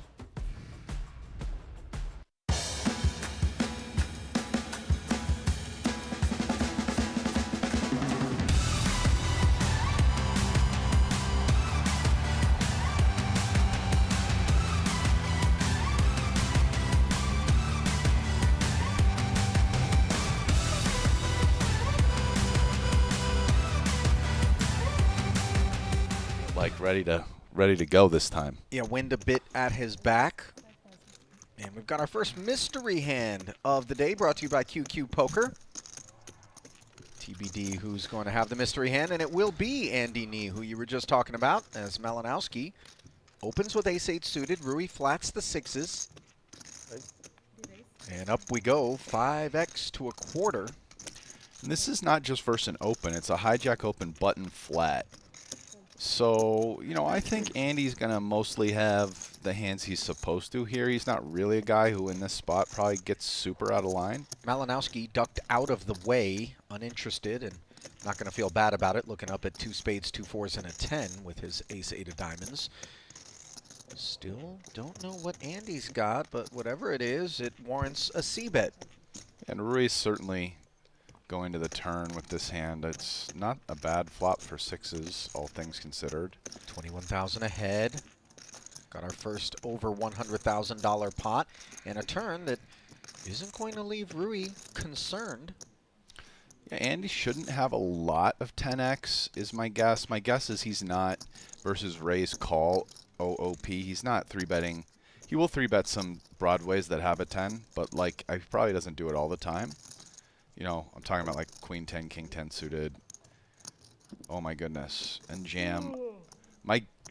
This is a 1.5x pot jam for 147,000. I have a feeling Andy's not doing this with like no draw over cards very much. Just having watched him for a couple days. That said, he is maybe in a little bit more confident mood, but I would guess it's probably spades or a big pair. Yeah, I think bottom of range does feel very much like 2 overs and spades. Maybe 5, 6 of spades every now and again. Who knows? The 6s are blocked, of course. Oh my goodness. Andy's confidence is up. Look at this. The king 9 of diamonds. And Rui, by the way, just calling 1.5x against a player who has a fairly tight table image. Oh. Sniffed it out, and they're going to run it twice. Andy finds the king. And you see Rui shaking his head. A favorite to scoop, now hoping to chop, which he will. 6张牌，哇，2次也不好播。 Wow. That was nasty. King 9 of diamonds was Not on the radar? ooh. I mean, generally, if you're going to make that play, Absolutely right. You see the shot clock there has a lot to do with it. Time yeah, banks but available. they're going fat. Like they're not using up No. the max time on the shot clock. That would make the hands take quite a bit longer. Yeah, this isn't a Chris Ferguson wind it down to 2 seconds, no matter if you're checking, betting, folding, raising. Yeah. Service? Service? Rui 深的嘛，没 opens. 关系，来100万深的。 Tan defends. Right. And these two really were responsible Just a black coffee. for some of the bigger pots that we witnessed on day 1 in particular. I think Tan is getting down to a range he should defend. Queen high, backdoor clubs, backdoor wheel. He agrees. Check calls the 4,000, pot up to 21K. Double paired board now. Rui without a paddle and without any desire to fire. Both players make aces full on the end now. It's interesting. I think Tan has the stronger range here. Given he's not check raising flop that much, he can have a 3 or an ace, certainly. I think a bit more than Rui with the c-bet than check turn. So, oh wow, and he's really leveraging that by going like 2.5x, which 50 into 21 value proposition isn't really there. no, you're calling 50K here to win 10,500 in a chop. Yeah, so Rui 说 fold， 算了。 knows that Tan could be up to no good. 看一下 B 涨了没有？涨了就过了，跌了就不过了。 And there's that trademark impish chuckle that Tan tends to deliver. Win, lose, or draw. Makes these guys really tough to play against. It's not like Rui doesn't know what his image is.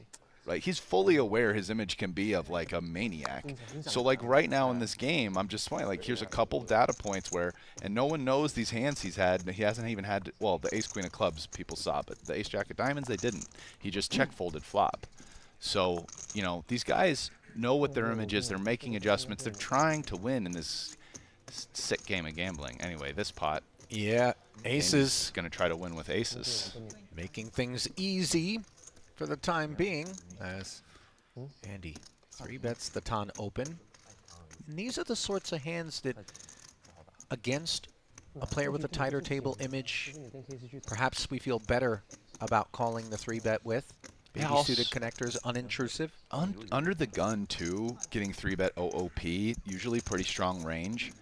Also, Andy went well under 3, I mean, pretty close to 3x, so like everything's super appetizing for 6-5 suited to call, even though it's only 170 blinds deep. And how about this?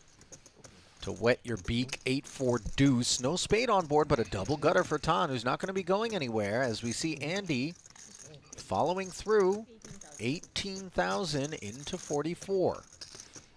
And I think he should just call here. I understand that you could raise to try to get ace and king highs to fold, and it's not unreasonable, but Okay, he's just going to do that. But against the overpairs, you're just getting called. So Tan 一菜2次5项给你选择。 jams, asking Andy for everything, and all of a sudden, a 320K pot breaks out as they're gambling early. Andy got lucky running it twice 马子深了，还蛮好玩的这个。 earlier already. 不好搞。 This 再过 time, 来我会扣住1枪，等一下发一张3给你，all in 我再扣1枪给你。 it's Tan who needs to get lucky. First board, added outs. Any 3, 5, 6, or 7 would be disaster for the aces. Nope. So a wasted 6 on the turn. Andy, free rolling to the scoop. Just one more card to fade. And he does it. Making top set for overkill. 为什么？托底。误破了吗？谁跟谁错？ One 我们三个， 30. 三个都互错。 There's a lot of interesting considerations there. Lunch. There was a cheeky elasticity on display there. Yeah. He's enjoying his lunch. They had some good grub out in Jeju. Yeah. Last time we were there. To be expected. Yeah, the buffet was solid.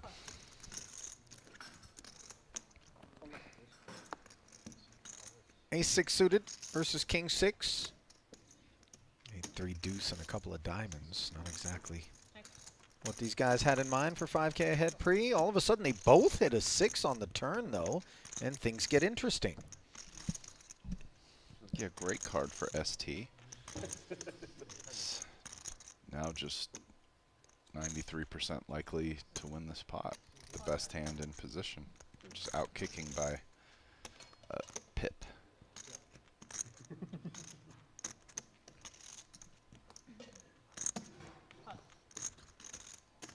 $4K from Henrik. Great river for ST too, because he rates to win another bet now. It's really one of the best rivers for him in this matchup to get more money in the pot. Well, he did call, bringing the pot to 21,000, and let's see whether or not Henrik is going to get after some value. Henrik has to think his hand is good here most of the time. You know, opponent's not that likely to check an 8-back on the flop, not raise the turn when small bet into, and now another 8 comes. So Henrik is going to play this like it's the best hand. Full pot. Always over bet. That's a pretty easy call. Yeah. Yeah. Ouch. I think it's only pot, right? Slightly. No. Really? 1,000 more. Should it be 1,000 more, right? Are you counting? Technically 2 other guys in the red Yeah. for a combined 2.5 big blinds, so Tan's pretty much the only loser. And Andy's going to be the only player whose cards we will not know until this one is all over. Courtesy of QQ Poker, it's mystery hand time. Want to gamble more? More and more mystery hands. I'm here for it. Andy makes it 5,000 to go, picks up Victor's Jack 10. Flats him in position and flops the world. Top 2 pair on a rainbow board for Malinowski. Now, Andy's under the gun range. This has a lot of hands that connect with this. The ace king, ace queen, aces king, queens. Victor would 3-bet. Even jacks and 10s, Victor's 3-betting pretty frequently. So definitely, I think this is a better board for Andy, but not by a lot. 10K, the C-bet. Malinowski's going to lie in wait as he flats, and that is not the kind of card you really want to see with jacks and 10s, is it? No. Now you're losing to king, king jack, king 10, and ace queen. But Never mind king king. and king king, yes, that you were beating. Some hands like ace king and king queen now put in even more money versus you. But yeah, not a good card all in all for Victor's exact hand. 24,000 into 35. This has a bit of a handcuffing effect, I would imagine, on the Jackson 10s. Yeah, certainly. I think he has no option other than to call. Right, the king is a better card for Andy's range. Like, Victor can't have kings. Who has ace-queen more is an interesting discussion. It depends whether Victor's 3-betting at preflop, which is hard to say.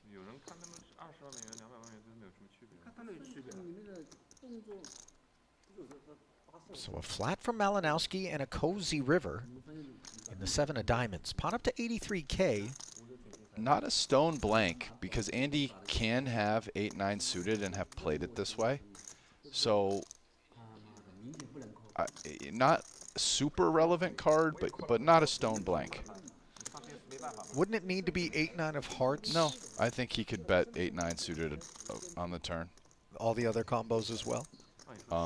Yeah, I mean, it wouldn't be I think he has a big range advantage on the turn, and so he should definitely be bluffing hands like 8-9 suited that have no showdown but like draw equity. Well, whether or not he is bluffing is going to be the decision put to Malinowski here as the full pot size barrel comes in. If I'm Victor and I'm looking at this bet, I'm a little alarmed because I think it now means Andy's value betting hands that beat me.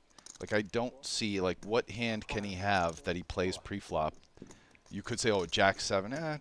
He never has Jack 7. He probably doesn't raise it pre-flop in EP, and he's probably not betting it on the turn, Jack 7 suited. So you're kind of just bluff catching, and he's pretty much like the type of hands that start betting that just basically pot, but it's actually slightly over for value. Probably start with kings up, like the king jack, unfortunately. Now you're blocking king jack and king 10, but sets, ace queen, queen 9 suited, 9-8 suited, king jack, king 10. It's a lot of hands. There are bluffs. Ace X of hearts. So Malinowski does throw it away, and it was just pocket threes. And so this is what I'm saying. Andy, this hand seems kind of psycho, and it is. But from a perspective, it's sort of reasonable. Like I said, Andy has a range.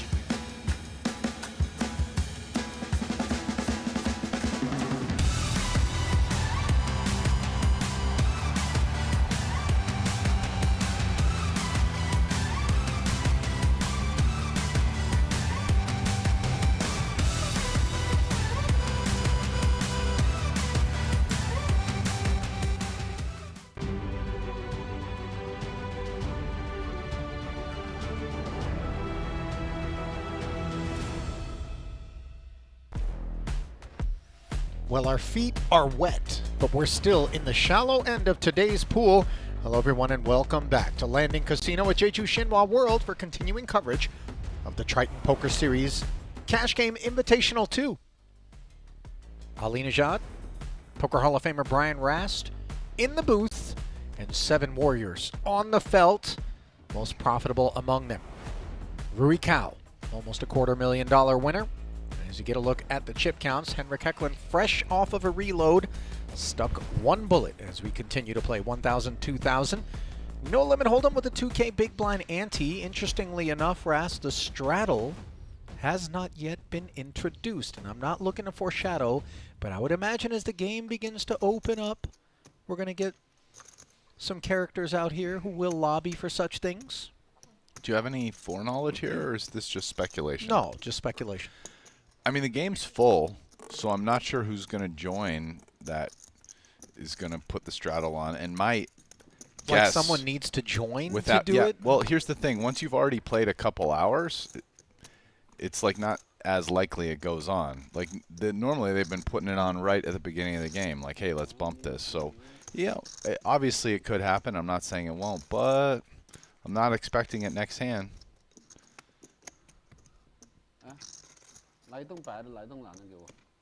ST kicking us off.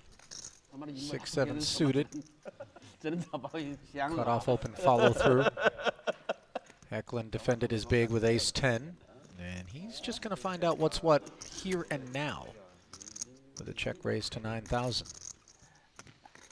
Yeah, versus a very small bet, Big Blind's going to check raise quite a lot here because really Hecklin has a massive advantage in 3x and, you know, still has a bunch of good hands, maybe other than specifically pocket aces, but still enough to check raise a bunch. And ace-10's kind of actually doing it in a weird, like, mergy value line. Wants to charge hands such as 7-6 of spades, which are going to float that small check raise in position. Deuce of clubs, not what ST had in mind when he did make this float. 22. And a 22K turn bet should end things as it does.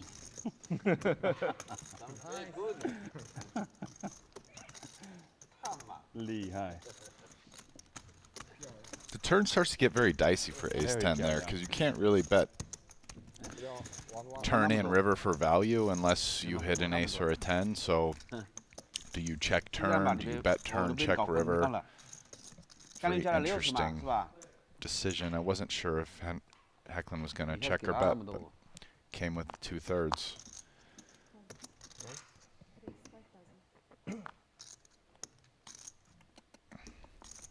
$5K open out of ST's ace-4 suited.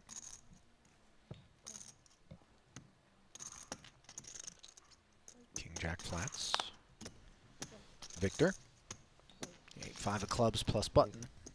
Hops along.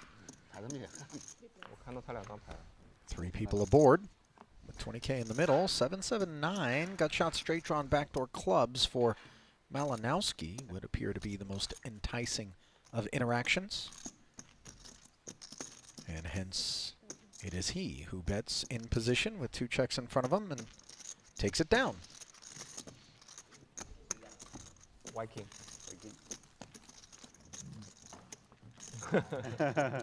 Well, welcome Triton co-founder Richard Young, who is filling in for his son Wykin. Richard, so young at heart. Always wearing a smile and truly loves the game of poker. Not unlike his co-founder Paul Fua, who we call boss. Both of them responsible for this little thing we call the Triton Poker Series, and a debt of gratitude owed by not just all who have managed to enjoy the last 6 years of growth, whether they be tournament players or cash game players, but of course the entire staff who has also been able to make a living as a result of the inception of the tour.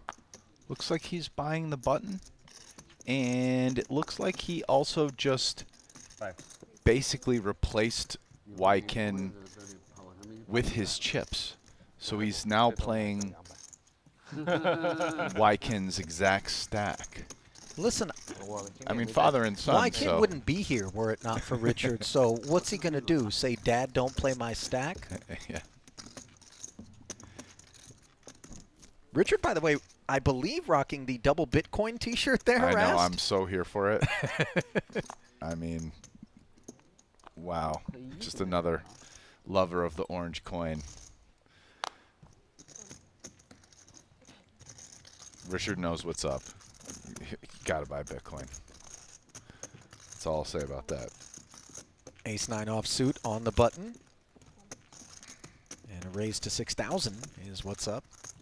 According to Richard, look at Rui just flatting with Jack-3 of spades.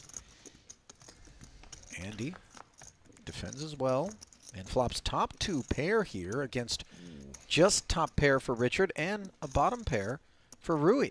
Yeah, but top for Richard. This is a really, really bad flop for Richard here because he's got to like his hand quite a bit. Enough to bet 8 into 20. Oh, wow, but this could end up saving him potentially. Yeah, Rui just choosing to check, pop it to 25,000, sensing maybe that Richard is not supposed to be interacting with a 9-high board. Wow. So Rui, who's been kind of just patient and passive all day, once Richard sits in, has activated the animal. And this line could get Richard off really running into trouble versus Andy in a big pot. because if Andy comes back over the top, Richard might fold, and then Roy will obviously fold. But had it Rui called or folded the flop and Andy check raised, Richard probably isn't folding. So this is a remarkably fortunate development for Young, as he is able to fold to the 4-bet from, or 3-bet rather, from Andy to 150,000, and spares himself some carnage. 表演一下，跟 Richard 哥没表演出来。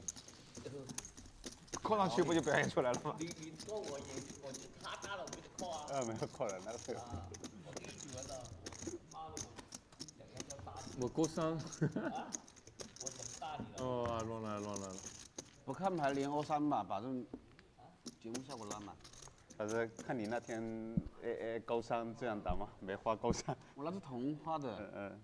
You know, it's interesting because when a guy check raises you and then is forced to snap fold, granted it was a very meaty 3-bet out of Andy, you look over and go, really, buddy? Like, so you raised me up but couldn't get in there yourself? 想表演一下。我就心想， But Richard has Rui to thank for no further losses in that one. Rui going to work with ace-3 from the button here.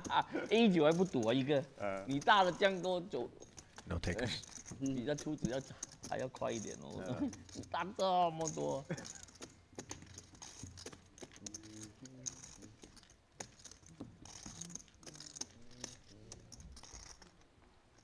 哎，你如果他不去 A9，如果是曹睿，你打不打？你怎么打他？call 一下，你call一下。如果短一点，大概20万左右就 real 回去了，可以。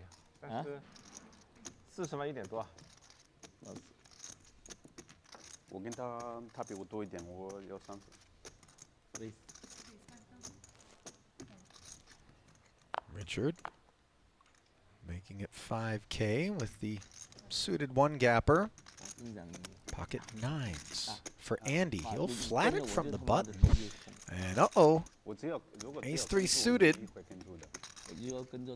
Tan Xuan. Yeah, he's out of position here.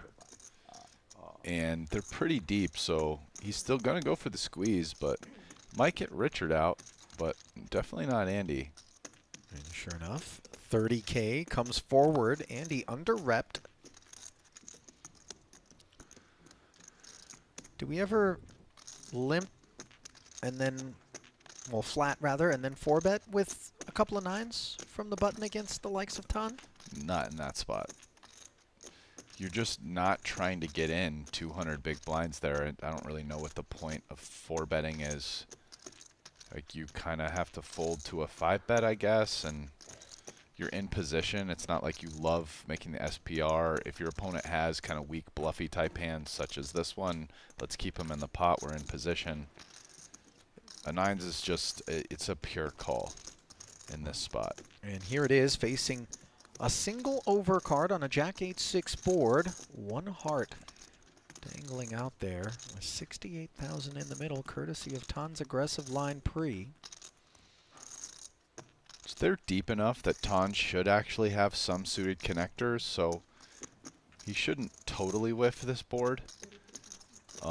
That said, it's probably a better board on the whole for Andy than for Tan, because Andy can have 6s and 8s. Tan probably really only has pocket jacks in terms of sets. 33K, the C-bet.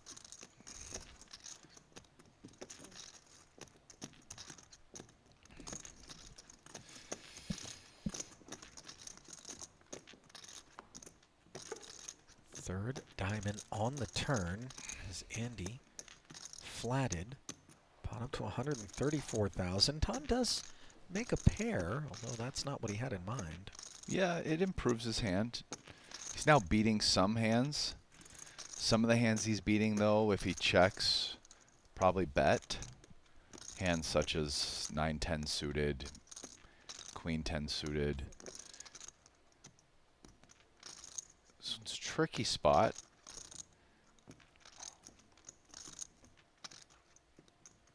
It's really not that good of a board for him at this point. I would guess that from a range perspective, Andy Andy's range is doing better than his. I think it's fine to just give up here, kind of like wave the white flag. You get to see a free card quite a bit and maybe hit a 5-outer in spots like this where your opponent has one pair. Tan's not really a white flag kind of guy. He has shown a predilection that when he does get aggro pre-flop that he keeps betting. 70 into 134, Rast. Yeah, I mean, this is a kind of weird hand to do it with. He's going to have some unpaired hands with diamonds, maybe even stuff like Queen 10 suited, King Queen off with a diamond. Yeah, does put hands like Andy's in a tough spot though as to how to continue. But Andy sussing this out and is going to get sticky. That said, I do think it will be kind of a hard call on the river if he jams. Or even if he were to value bet, which he could be doing. I'm not sure this Queen of Spades is a pleasant card to be delivered. Tan? No. Never? Just jamming? 231? There's no value bet, a pair of threes? No. We don't know that he has a pair of threes. Yeah, okay. Hypothetically speaking, we make the call with the nines on the turn, and then we do face some pretty precarious procedures with some frequency out of Tan. Not this one, though, as he waves the white flag. I don't think we're beating any value as Andy really on the river if Tan bets again. And, of course, that's the argument against potentially, if we anticipate a lot of betting on the river, calling the turn. Nevertheless, in reality, here we are, couple of nines. One wonders whether or not Andy thinks he needs to turn those into a bluff, as they do potentially allow him to represent 9-10. Instead, he shuts down and will be delighted to haul in $274,000 with no further drama. Maybe he check call. I think we have 40. I can give up turn. 皮不发，如果高碰起来是最好。不敢了，错了。我是铁板，我也是铁板，跟着不放的。Way too early, like just snap check back and go fucking cool, man. More cool if you shove in that call. Yeah, more cool if you shove it and give up, right? I mean, you cannot force people.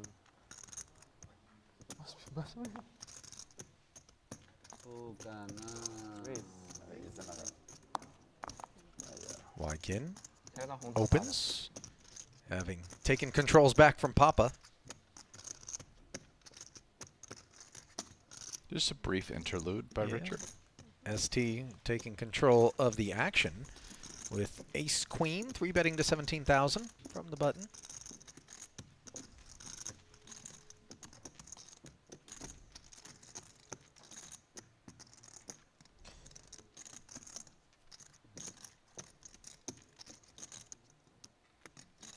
Not only is Yang not done with his hand, but he's got some other ideas about how to proceed. A 4-bet now. 48. Up to 48,000. And given that which you've alluded to already, Rast, in terms of Waikin having perhaps the tightest table image, maybe he's leveraging it here? Yeah, so ST is going to be very uncomfortable here. Curious to see what he decides to do. There looks like a little less than 150 blinds. Okay, he's not folding. Is he going to call? Is he going to 5-bet it? Okay, call. It is a spot where you can kind of make arguments for all of the plays. A 5-bet fold, a call, and just folding. And look at this. Top pair for ST, top kicker against backdoor diamonds and second pair with 101,000 in there. Yeah, this is a terrible flop for Waikin. In not range versus range, but just with these particular hands. He flops something, and he has very little chances to win. Backdoor flush and an 8.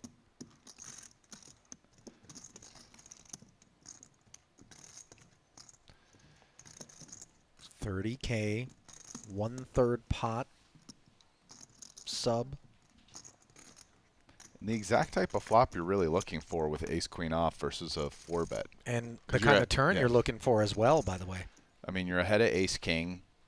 You're really only losing to aces and kings at this point, which Wykin definitely could have, but you're basically beating everything else, including ace king, which is a big deal. So Wykin does check the turn. 让你自己对牌，你 And I think ST 我那个我皮其实你熬过来，我 feeling quite comfortable that this isn't aces, we block them anyway, and it isn't kings, given this turn check from Wykin. Well, he's either way ahead or way behind, right? Like if it's a hand like ace X or ace king, he could have as little as 3 or less outs. And against aces or kings, ST is way behind, having very few outs. So when you're way ahead or way behind, sometimes you kind of check or just only put a little bit of money in the pot, as we see with a very small bet. This also could be a price setting kind of bet, like maybe aces or kings just check calls here, and maybe he ends up checking back river. I don't know. Maybe ST's also decided that he's going to bet and then bet again. This is a kind of spot where there's definitely going to be feel. Like he's going to look at Wykin, and how comfortable does Wykin look? Oh, wow, Wykin gets away. Yeah, just abandoned ship 把 K 尾部喝。 on the turn.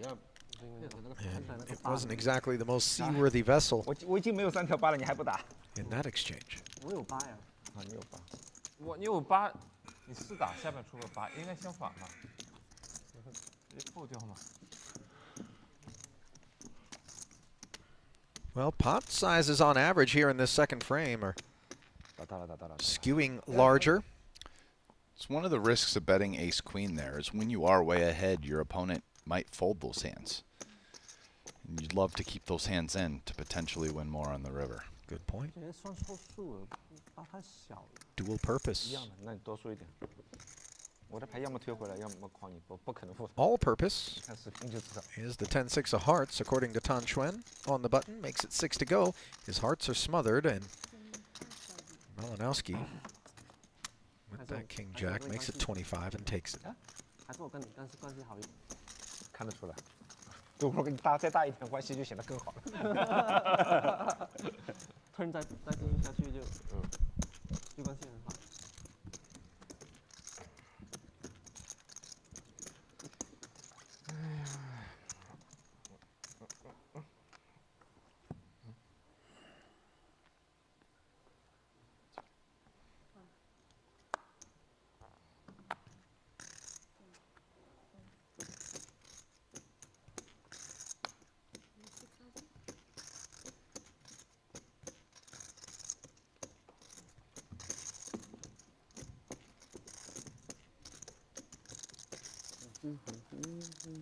Jack 8. Raise and take for Victor. Back-to-back pickups now. Only 400 to 500 more like that, Rast. Victor will be out of the hole. I think that was the line that we ended things with Yeah, that's it. yesterday. It's no problem.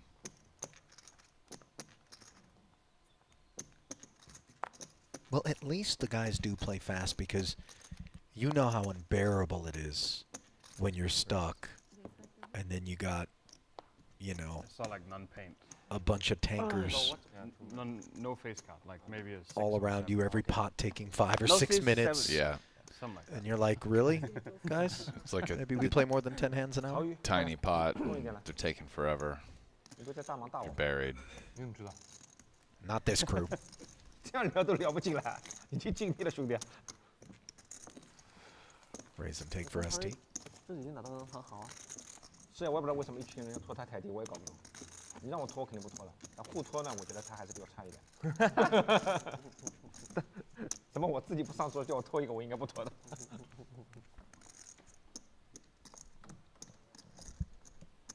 小汤最搞笑，什么都不知道，今天拖了半个底挂机走了。回来一看，150万。多少钱？半个？先2500。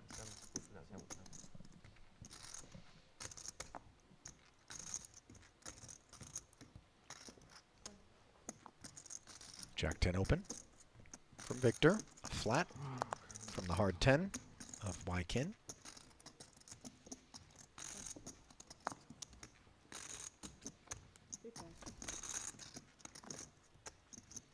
Andy with the ace deuce close things out. Paired flop, 8 high, 5s, still best. No follow through from Malinowski.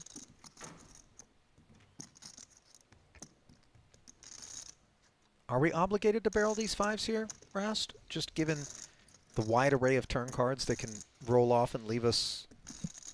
Yeah, it's in obligated is a strong word. No, not obligated, but it is definitely a hand that likes to bet and probably bets at a very high frequency. So let's call it deeply inclined. Yes, deeply inclined. I like that.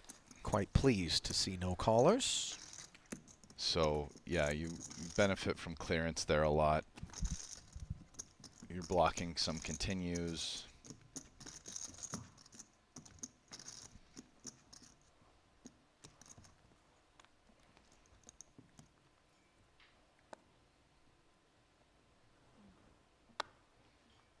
Five.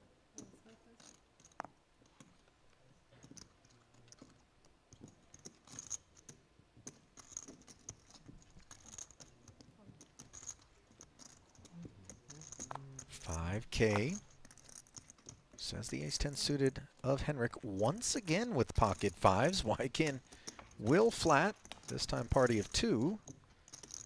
And once more, the 5s are good. This time queen high rainbow texture. Just one overcard. And no follow through from the pre-flop opener yet again. This is a pretty good flop for Wykin.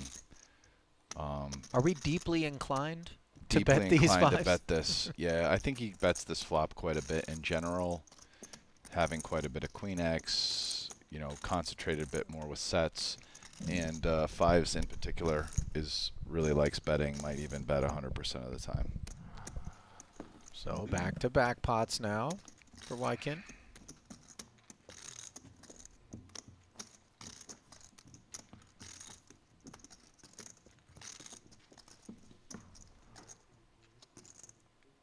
You know what this is right now in terms of the stage of the day's play? This is the post-lunch lull. Oh, yeah. Everybody hammered lunch, right? And then now there's that, oh, I'm feeling a little groggy, a little sluggish. Yeah. The torrid pace is taking a little bit of a break. I mean, Victor just got a walk. What's going on? Is Tan still in the game? Might be taking a break. One that, Those are his chips right there, right? Yeah, to be fair, could also be associated with post-lunch issues. 你也42。啥？你多少码？他不是说我，他说 Andy 吧？50。我赢了唐顺一把。对。啊，对。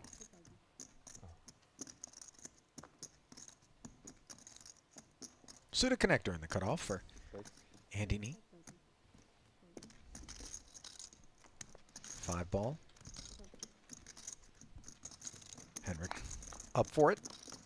Defending is big and not going to be into this board, although the jack of clubs has some interaction, as does the 8. He checks it over to Andy, who can get behind this board. Flat 5K. 7-6 of hearts has been a good hand for Andy. I believe that was what he had when he doubled through Victor, bluffing off with the king jack. 15.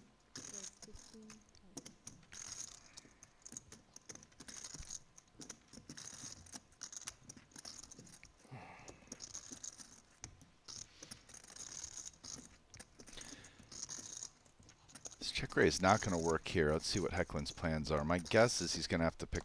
Ooh, that's the type of card that we could see continued aggression from Hecklin. Yeah, he made 5 look like 15. Andy made the call, has now picked up an open ender. That 7 actually blocking Hecklin's gut shot, but he does have himself a club draw now and has breathed life into this pot, which sits at 43,000 and receives an injection of 14K.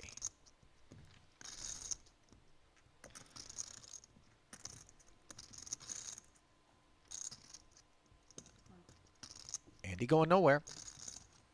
Not at that price. With that hand, and here is the 8 on the river. Staring Andy in the face, of course, are those 4 clubs. He has made the 8 high straight, while Hecklin has made the jack high flush. Feels like Hecklin is gonna come with a bet that's not too big here. Blocky. Blocky. Oh, instead he chooses to check, perhaps concerned that the pre-flop opener could have some of that ace, king, or queen of clubs stuff.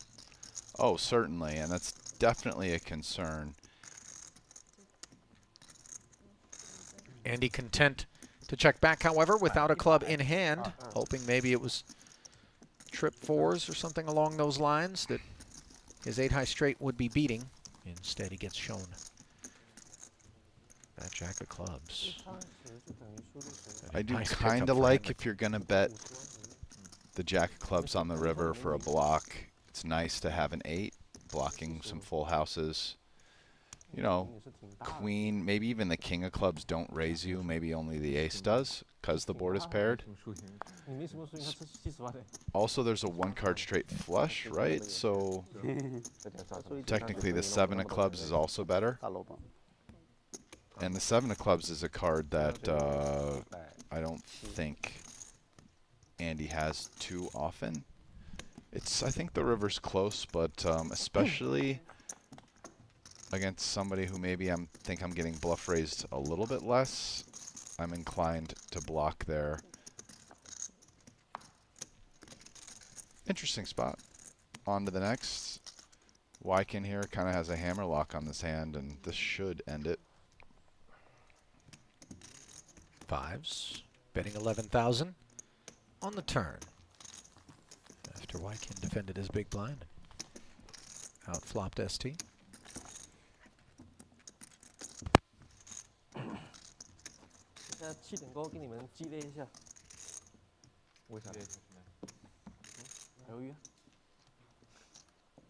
点就不是电视桌了，不用，还是电视桌。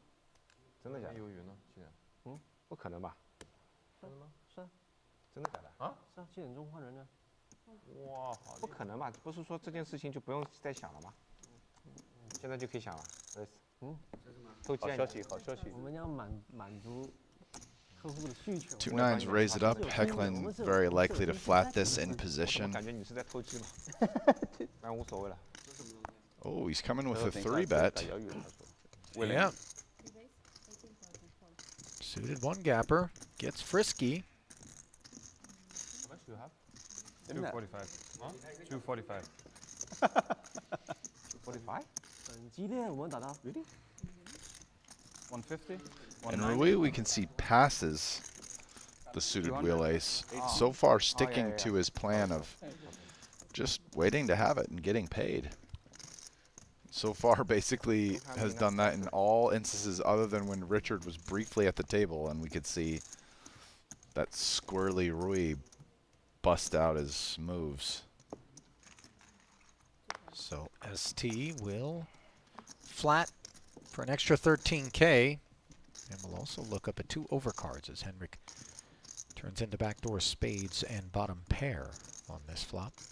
It's not a great flop for 2 9s versus a pre-flop 3-better.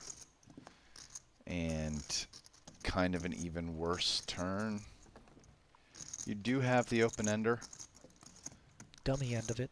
I'm a little surprised Hecklin actually decided to check back this flop with bottom pair, pretty clean 2-pair card, backdoor spades. I think they're deep enough. I feel like I would have liked to see a bet.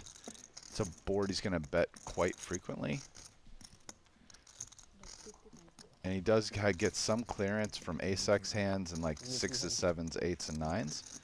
Might just fold the flop to a bet.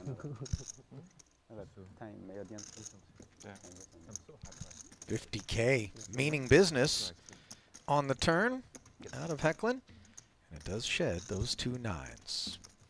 Oh, we take a moment to remind you to head on over to QQ Poker, Asia's fastest growing online poker platform, where the Triton Reward Tournament will be taking place October 7th through the 12th. New players sign up and deposit $30 by October 11th to get yourself involved.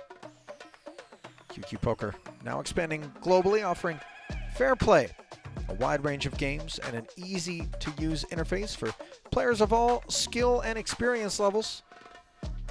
Whether you're a beginner or a veteran, QQ Poker has you covered and reminds you to play responsibly. 他应该没有牌吧？ Oh yeah. Don't deal him. Okay, until big blind. Good card. Jangan good card. Victor, good card. Hey, please, 老板。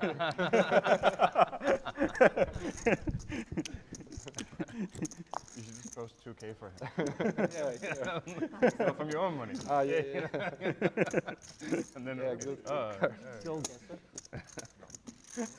I know what these are. Raise and take from Malinowski's suited ace. Play? You good? Yeah, I played once. Last card yesterday, asking. Yeah. I think the It's images green. are like always. It's queen. Yeah. Yeah, wow. Or sometimes we can guess. No last hand, forward. I forward. They are very fast. I got watch a little bit of the tournament or whatever.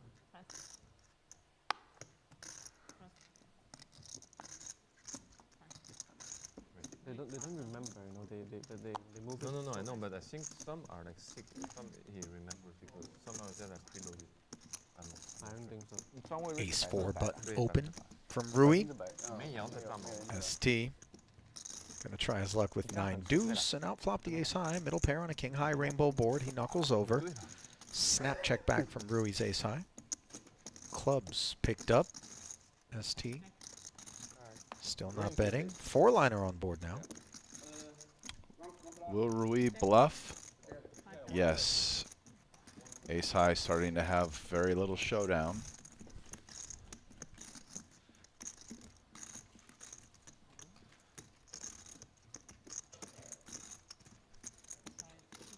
Come on, 看着我，看着我。 10, the 5K Pre-loaded gets through. They're using Google Satellite. Boss, tansuan boss. I mean, you have the whole world for you to be. Tansuan boss. I don't know how, but I've read that. Strong buzz is a great one. I like his outfit. It's good outfit. Strong boss outfit.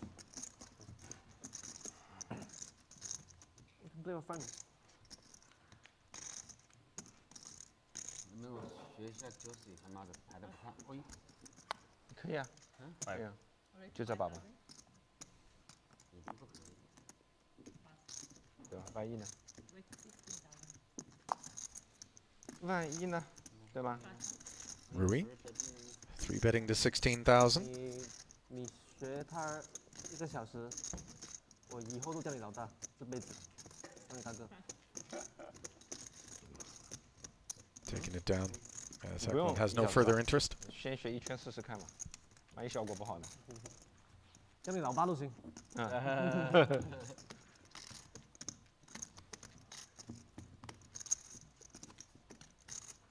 Couple of suited kings tussling there pre-flop.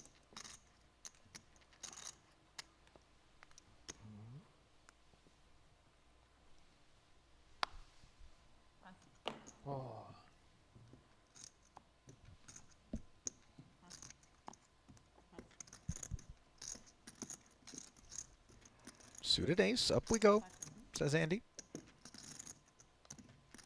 And another suited ace, which has proven a very tempting hand composition for ST on the day. 3 betting, as he has been doing. 交流一下。你从来没有播过3笔，每一把都靠的，也不大回来。 Andy calls the extra 12,000, doesn't find a pair or a heart or anything to take pride in on this king 10-8 board. ST just backdoor spades, but the betting lead with 39 in the middle. And here comes some follow through. 18K. And this one is presumably game over. And there it is. Or we can play chess. You give me 1 rook. There he is. Tan is back in the saddle.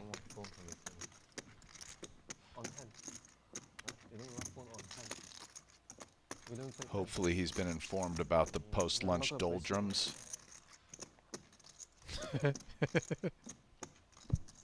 He'll figure it out for himself if no one told him. Well, there you go, a little fit check.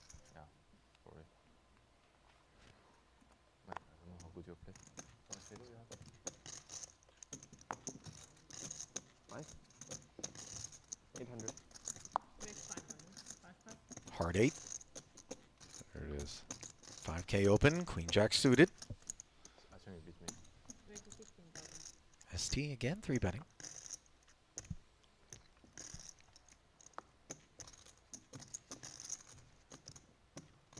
See, this is where Tan's radar as he looks over at ST's hand. Occasionally is triggered. Oh, together, just 1 cup is fine. And he feels like, hang on. You seem like you might be speeding. And if that's the case, perhaps we're going to see Schwen issue a citation. No, just going to flat it. Okay. Wykin's in.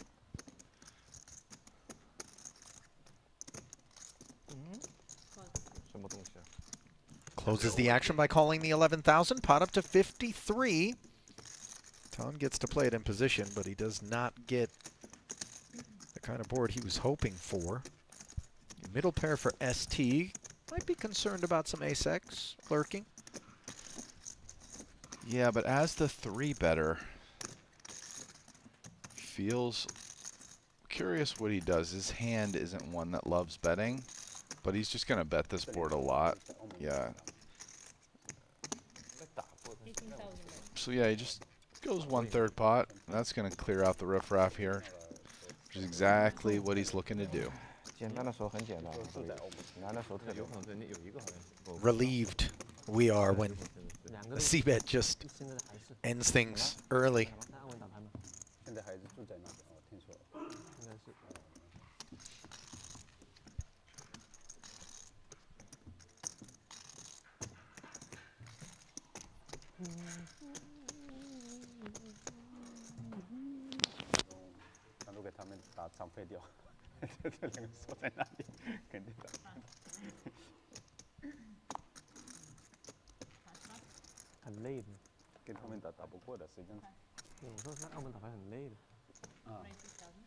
Victor perks up, courtesy of the button, and not so much 7-8. And here's a suited ace for Henrik, played as a flat. Lycan not interested in the price with 10-6 off. Table for 2. 3-3-4 board.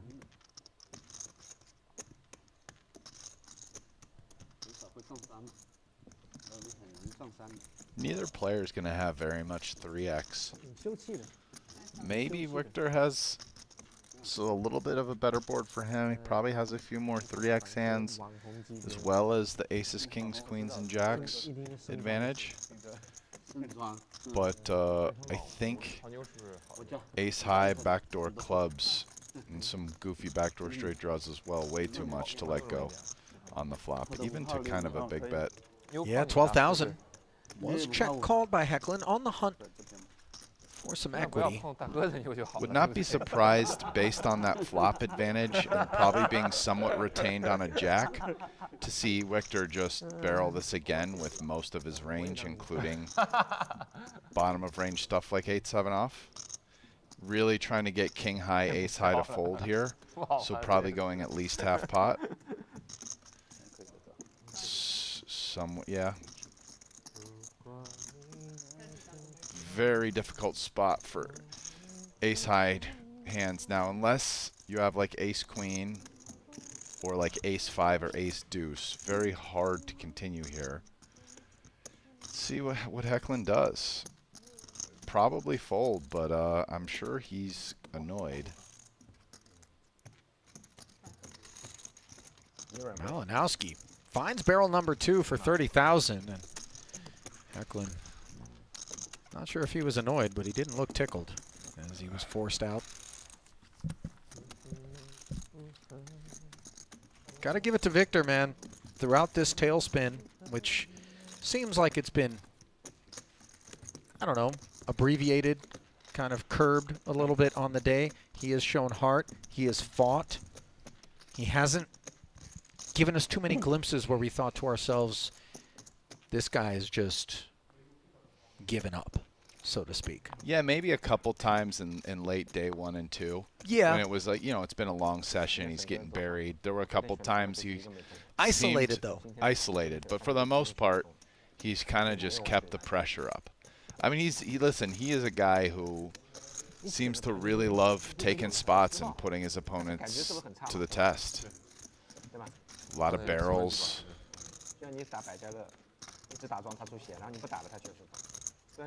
Here he is with ace-10, being outflopped in a major way by Rui, who defended. And his flop top pair.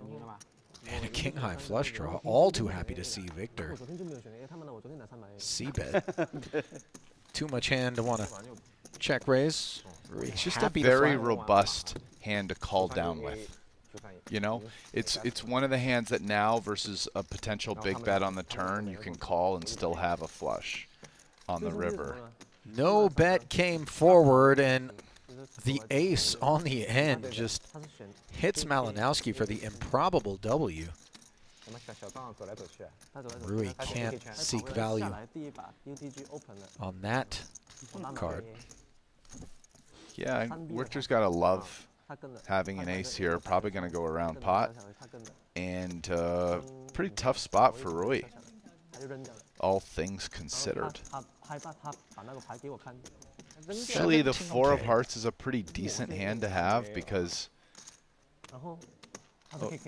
you're going to see a lot of hands with the 4 of hearts if Malinowski had it with barrel turn, like 4 5, 4x of hearts, etc. So 还可以，没有你们40几万算深的。他昨天跟我说他30万拖了你把 decent 10万 hand to call with, 或者10万他打 but 30万 Victor had it. And he is going to have it a decent amount there, bet flop check back. Just going to have ace x some. 哦，他是 K 10，他是 Olympic flop K 10小张 Olympic，那个 Ace-10 resurfacing, this time Tan's hand. 对你当然我就跟他拿5万块算了嘛，对吧？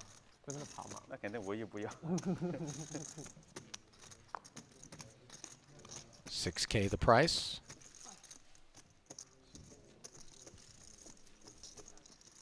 And he defends.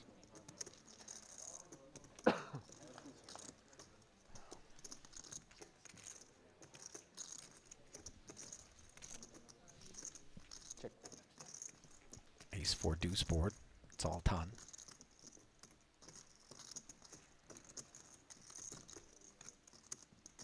Sneeze and take it, one would think. And they would think right.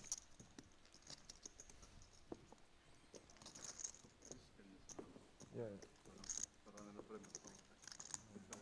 Yeah, sure.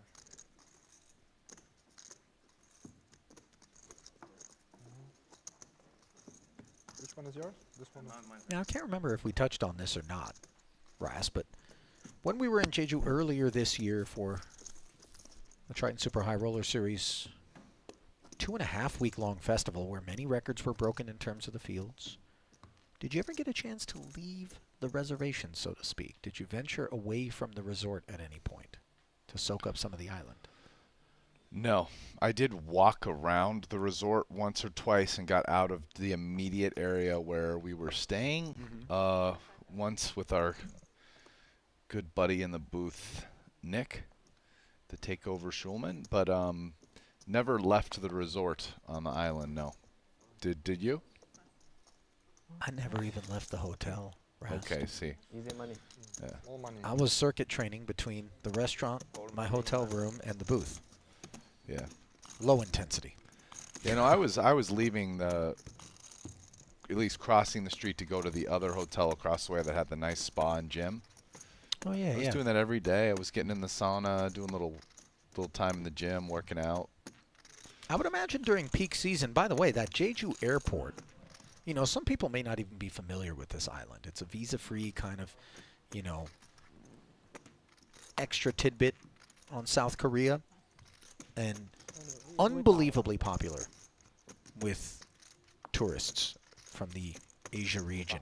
I mean, that airport, all day, every day, I'm not kidding, like 20 flights between Seoul and Jeju. Like, you know, every 20 minutes it felt like those things were taking off. And the airport was absolute mayhem. Not exactly mayhem here. Andy with top pair, Tan with air. Stays that way in spite of Andy. Checking back, looking to lure Schwen.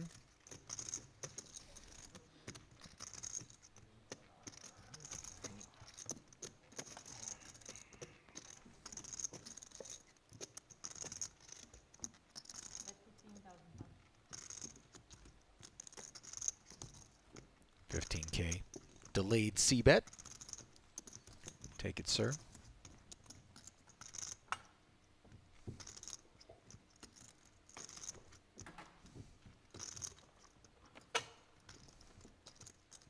Tan's a man who takes his tea seriously. Look at that. That's a high-tech kettle there. Is there like a candle or something underneath that's keeping it hot? I mean, we do it upright, don't we?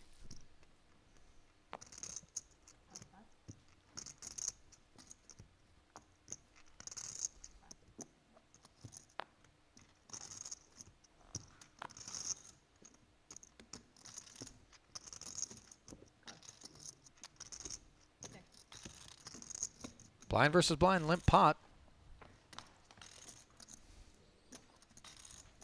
Top pair and a gutter against bottom pair here. Bet and call of 2K.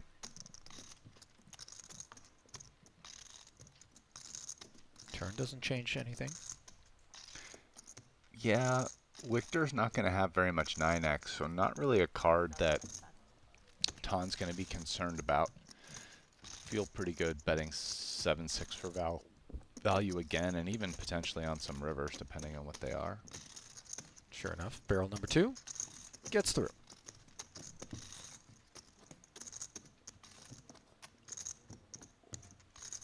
You know we need Rast.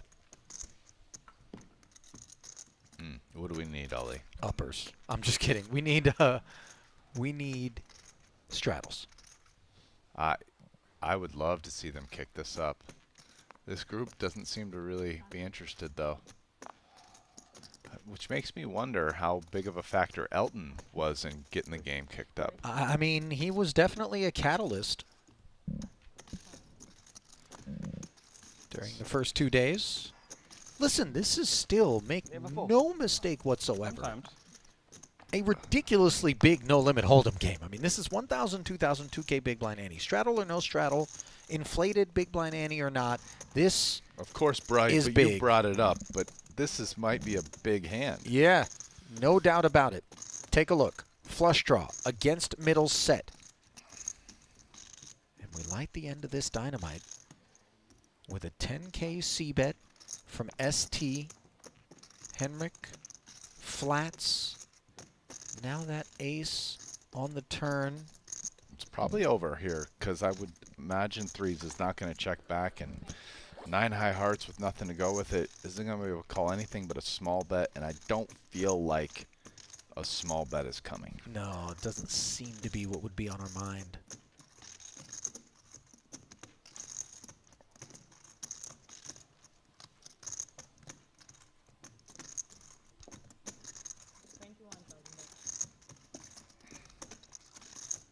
$21K into 33. Rast 2/3. Yeah, I think 9-6 of hearts is done here. Yeah. Naked flush draw. And not the greatest one at that. I thought that one was going to give us more promise. Could have. 1 ending 会太大了，松一点。假如呢？打1倍吧，不到1倍。 Ace King suited up front, always promising.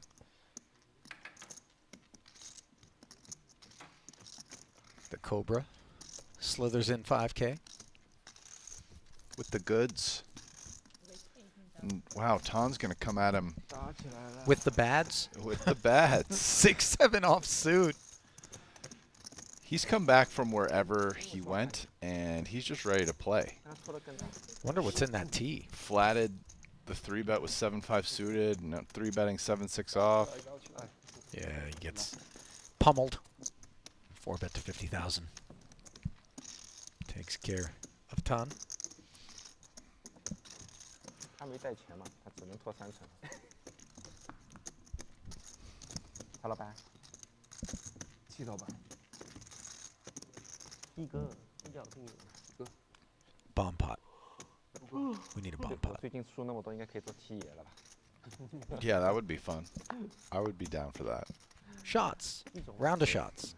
T 总好一点。 Something to wake these guys up. Maybe a 3-liter of Mountain Dew. Oh, here Code we are. Red. A mystery hand. Okay. Another 3-bet from Tan. At this point in time, right now, that doesn't narrow it down very much. Picking on STs. 好像有点进入 King 状态 Queen suited. 还要快了。 And Wang will flat, unlike Rikao before him.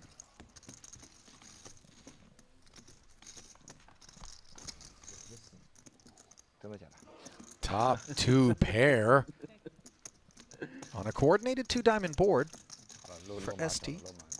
And when Tan 3-bets pre-flop and maintains the betting lead, or cold 4s for that matter, Jack 3 of clubs, he likes to keep betting. So here he is betting. Obviously the flop is expected, but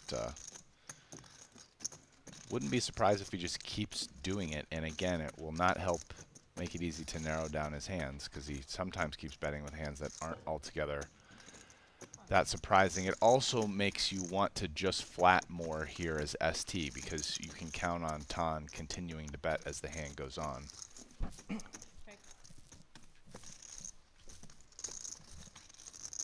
So I expect Tan to bet here. Don't know what he has. Such a dry turn card as another 36,000 worked its way into the middle, courtesy of the check call of 18. It's not a fluid board though, which see if that gets more checkbacks from Tan. But he does seem very interested in exactly how many chips ST has. It's hard to say though, because Tan's a very good actor. 1 cent. Oh wow. 53, right? And this is fairly chunky. Into 77 comes 53,000. Remember, we're facing a pre-flop 3-better who has now c-bet the King Queen 9 board and fired once more on the turn. Here we sit with a whole lot of hand in terms of top 2. We block pocket kings and queens. There's really nothing to worry about in terms of board development on the turn. 10-jack. Yeah, you Perhaps the love only your cause for hand. concern. You love your hand right now. I mean, you know, 9s, 10-jack, kings or queens, which we block. Wow, another blank. I mean, but you are loving King Queen. He's going to be very happy to put in up to the rest of his chips. Well, I don't know about very happy. I mean, obviously, if Tan you feel shoves, ST's calling without using a time bank. For sure.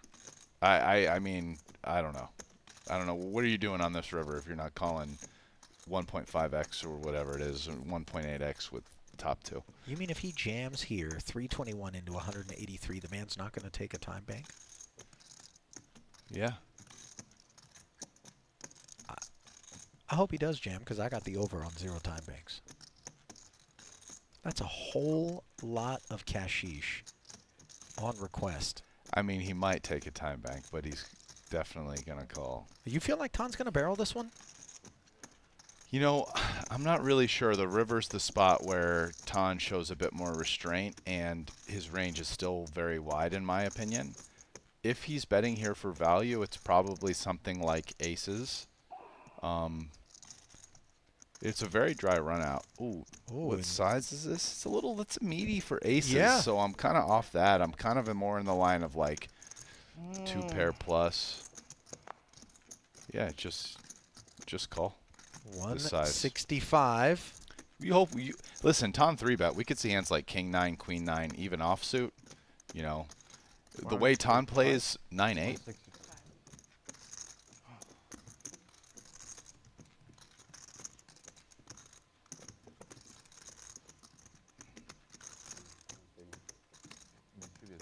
Well, the call does come in. Bluff. And Tan snap folds 5 deuce of hearts. An absolute trash napkin. So the read that Tan is in the mood right now is completely right. I don't know what he did. Did he leave and go to the room and do some blow? Because he's come back. And Relax, Rasty. I'm just kidding, but he's playing crazy since he came back. We might need to run a toxicology report on the tee. I mean, he's come back. He's flatted a 3-bet with 5-7. He 3-bet 7-6 off, and now he just blasted away with 5 deuce of hearts there. What, you never been bored, Rast? I mean, I'm here for it, man. I love it. It's too bad for him. He ran into the top 2 pair.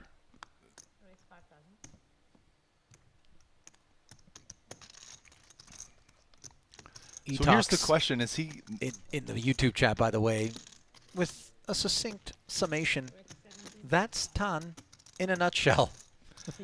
So here's the question: now that it hasn't been working out and he's losing, is he going to more likely to keep doing it or to stop it? Like, you know, cauterize the wound, just cut off the cut off the arm, save the body. Which one is it? TBD. You know, I almost think in a sporting manner, Tan sort of enjoys putting himself behind the 8-ball to get motivated as Hecklin puts Malinowski's 8-9 behind a 3-bet to 17,000, extra 12 delivered, and Malinowski flops himself the diamond draw on a 10-high paired flop, more than we can say for this king-queen, which is technically in front, but practically a pure coin flip with 2 to come. It's a nice hand to keep firing at this. You got the 2 overs, backdoor flush straight. But Victor's not going to go anywhere here with the 9-high flush draw. And this pot could get big-ish. Well, going to be just in the form of a flat call. That's 40 more. Heads toward the middle, and then that big, beautiful king of spades smacks Hecklin. Now it's kind of tough. Again, Hecklin's probably going to fire, and it's a card that's quite a bit better for his 3-bet than bet flop range here. Victor would fold some king X hands, like what about, you know, king queen of hearts on the flop or something like that. So 9-high, only diamonds. It's really tough to continue out of position here. Not unlike Hecklin being forced to fold that 9-high heart draw against Andy, I believe it was. Yeah. Just a few hands ago. Here is Malinowski unable to continue with his naked diamonds. A nice little pickup there for Henrik, who's on bullet number 2, working his way back toward the 400,000 he's in the game for. And there it is. Tan Xuan down over 600,000. We saw where the bulk of the red came from just moments ago, and of course the beneficiary, ST, now biggest winner on the day so far, knocking on the door of $500,000 in profit. Rurikal doing all right for himself as well. Wykin quietly cobbling together 70,000. Andy treading water along with Malinowski. And Henrik northbound, but still down.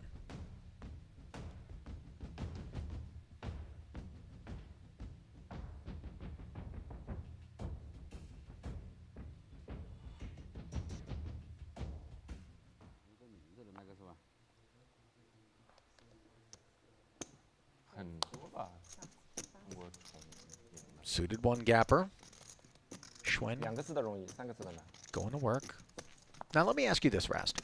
You get caught with your hand in the cookie jar with that 5 deuce of hearts, which, to be fair, did not get shown.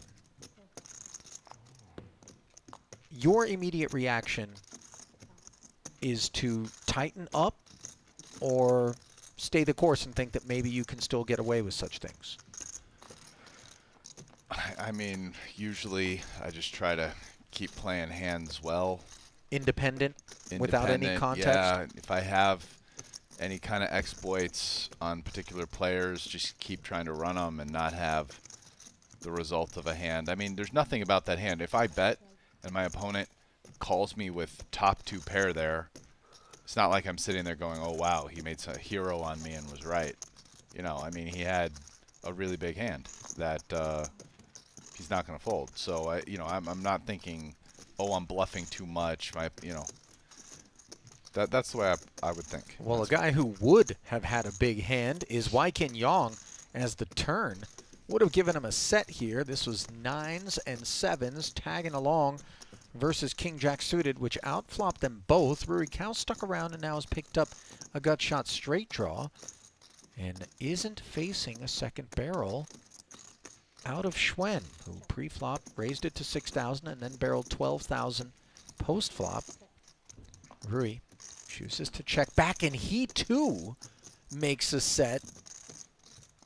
Granted, Yong 7s are in the muck, but how about this run out? 4-liner on board. Not sure the Cobra's too concerned about an 8 across the way. Here comes Cobra Cow, value betting the 9s, and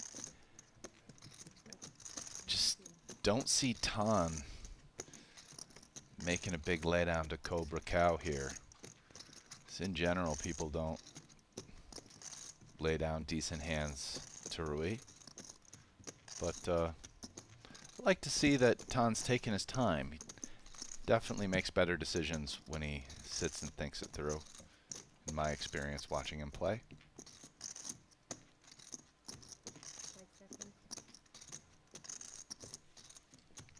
$19K. And he's using a time bank, so into 47. 你这张脸，够不够？ Schwen looks him up.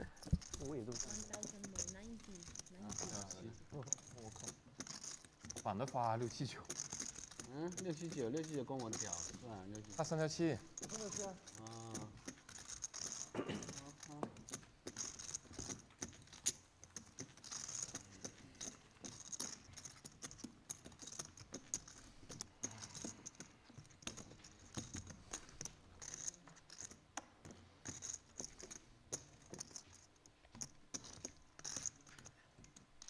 Well, Schwen trending in the wrong direction.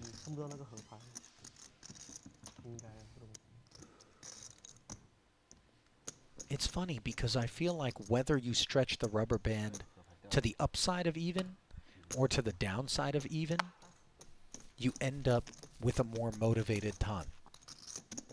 Yeah. You know what I mean? And it was strange because there was such a relaxed, casual manner in which he dumped to ST with that 5 deuce of hearts. And now I feel like he's got a fire, lit, which is maybe the silver lining if you don't win that pot. You're like, okay, now I got something to fight for. Yeah. Just reading into the psychology, perhaps inaccurately, don't know. Meanwhile, Ace-Jack, targeted understandably by Andy, who's got ace-ace. And it's flop top set against top pair and the Broadway gutter here for 18K a man.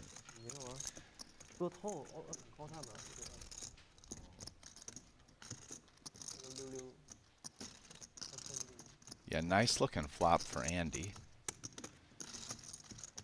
He's going to keep betting, and Rui's going to have to lose at least a little bit of money. flop 665的吧？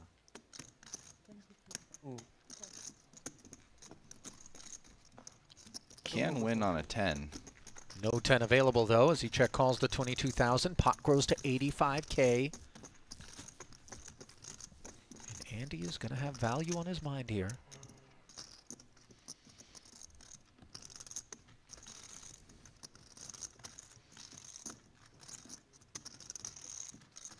If this one's too meaty, the ace-jack could find the mug?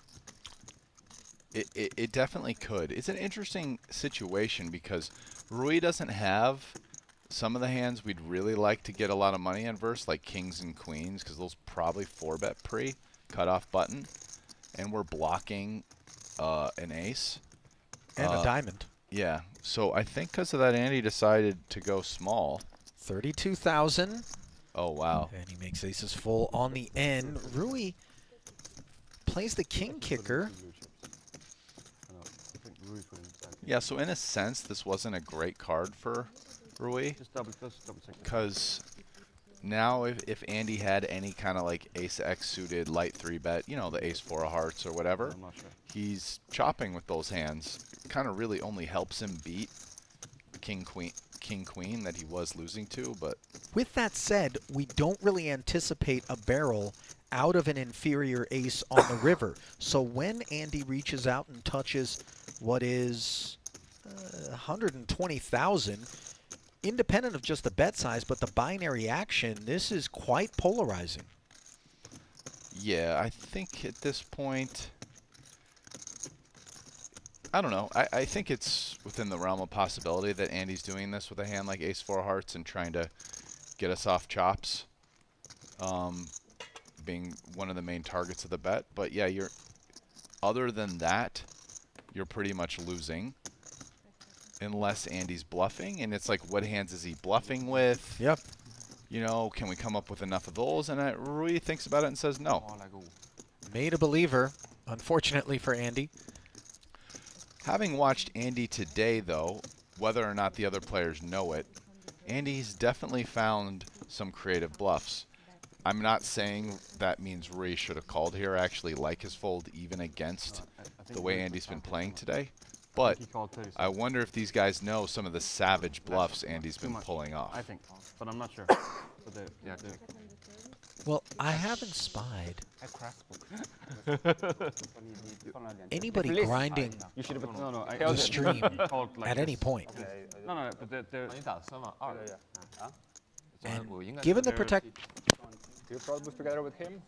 given to protect the integrity of the game and also broadcast during hours that capture the bulk of our audience, the delay is quite significant. So the opportunity to reflect upon pots played during this session really not available. It did sound to me like Whitekin was maybe catching up on some day 1, day 2 stuff potentially at one point. But the point to be made there that unshown hands, you know, word is not going to come down during this session. So you're operating without the intel. Yeah, not till the next day. Yeah.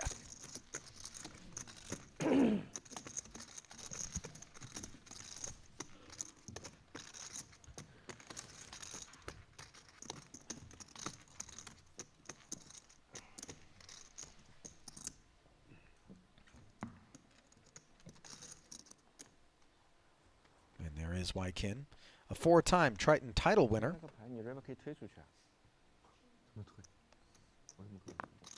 试一下。推我？啊！你不退出去，我怎么赢台底啊？你推啊！你推推看嘛。万一别人 fold 了呢，对吧？第5张对不对？啊，哎，你说的对不对？对。万一呢？我是希望他真的推过来。他在数筹码的时候，我说他推过来。他数筹码是数还赢多少，看看台底怎么样。call 是肯定是不 call 的。Blind versus blind. Limp pot. Wheel gutter for Hecklin.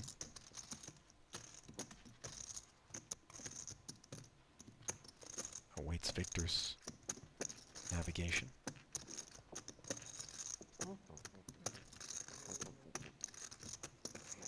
Queen 3 going to lead. 16 into 6. Okay, if you want it that bad.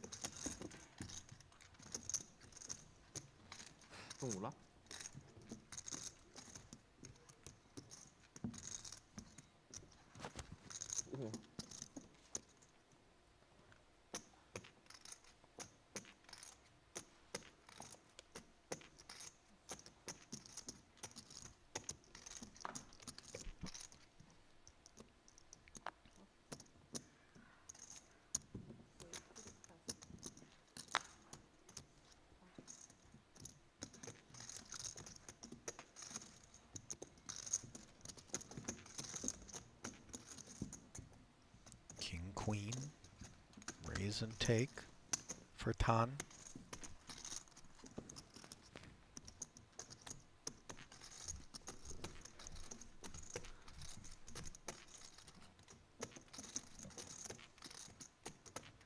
What are the creative ways in which, provided that you find yourself in such situations from time to time in the cash game streets, Rasty, lulls in action are remedied in your experience, whether by your idea submission or others in the game that thirst and crave action? Yeah, when I'm playing in a game, I don't really, not really focused on how to change something like that. I just view it as a natural occurrence. I'm more, you know, your real focus is just on what do I do about it. So it's, the question is like, can I take advantage of this lull? Does this mean that people are not playing as tough right now? Can I open more pots, 3-bet, etc.? You know, I'm not sitting there going, what can I do to try to change how these guys are playing? You know, I don't know. That's You sound like a lot of fun, Rast. yeah. Let's. You're like, how can I take advantage of this climate Yeah, exactly. for optimum purposes? Says the guy who yesterday when I asked him who he wants a piece of, he's like, the dealer. Well played. Well played. But yeah, Takes one man, to know I one, I suppose, right? I guess, you know what I'll do if there's a lull? Hey, guys, shots. Shot. Bring in the strippers. Let's go. Or whatever tea Tan's drinking.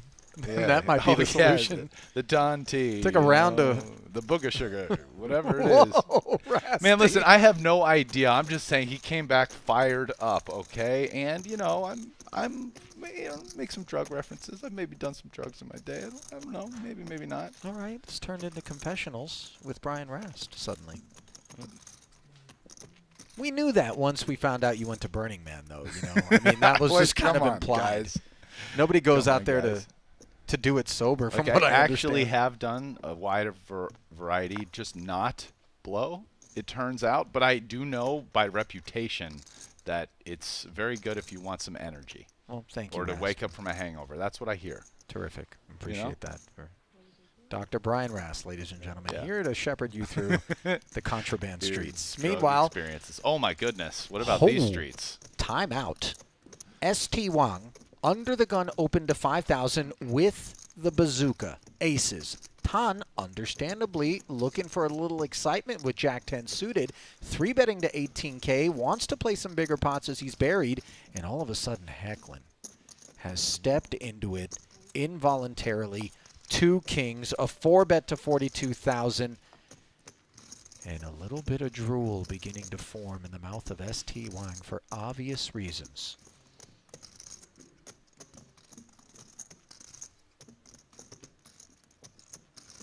And here it is. So he's got 270K. 270. So all-in 5-bet, especially because Tan has $1 million. So, you know, making it like 100 dimes ish. You know, aces, kings, ace, king, maybe queens. maybe a little solver bait. Once in a while. Not every time. And this is all posturing from ST. Is there a choice ever to flat this? Yeah, you're never flatting and letting Tan in, who's covers you in position. Well, sure enough, there's the 5-bet to 105,000, and that's so annoying for Tan, who I think was ready to play for 42. Yeah.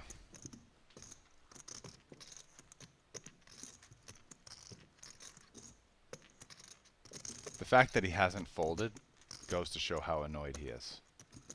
Well, it's also slightly terrifying, but eventually he does indeed. Oh, it's when Fine you have to fold. aces, nothing is terrifying. No, for Tan's sake. Yeah. Well, when we get into 5-bet territory, Rast, there's a very narrow variety of hands that we anticipate are attached.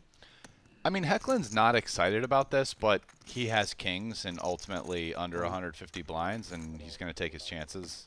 And, you know, it's not like he's going to see aces and be like, oh, my God, how did that happen? Yeah, Like, from the sense of I didn't expect it, but, you know, he would have liked to see an ace-king, that's for sure. Henrik jamming. ST practically beating him into the pot. And a stone-cold icebox, as we'll run it twice. And what we won't do is find a king. However, hearts are working for the time being. Oh. And the king rolls off. 别发 K 了，千万别发 K。 Something going Hecklin's way. He's free rolling to the whole thing now. That was the look of some comfort right there, little whatever he was doing with his mouth. Go. He felt ready Smash to king. go.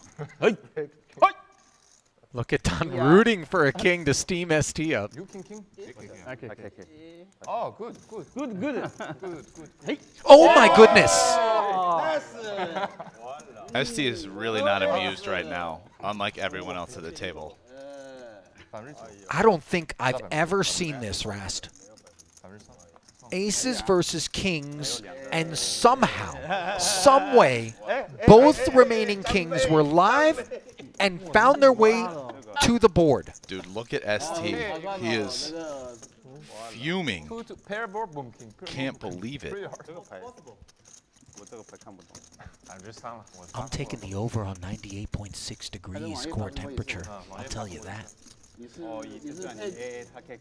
That man is in full reactor meltdown. I'll tell you what, when something like that happens and Tan's giving fist bumps to Henrik as the whole table's laughing, that is not a pleasant place to be. No.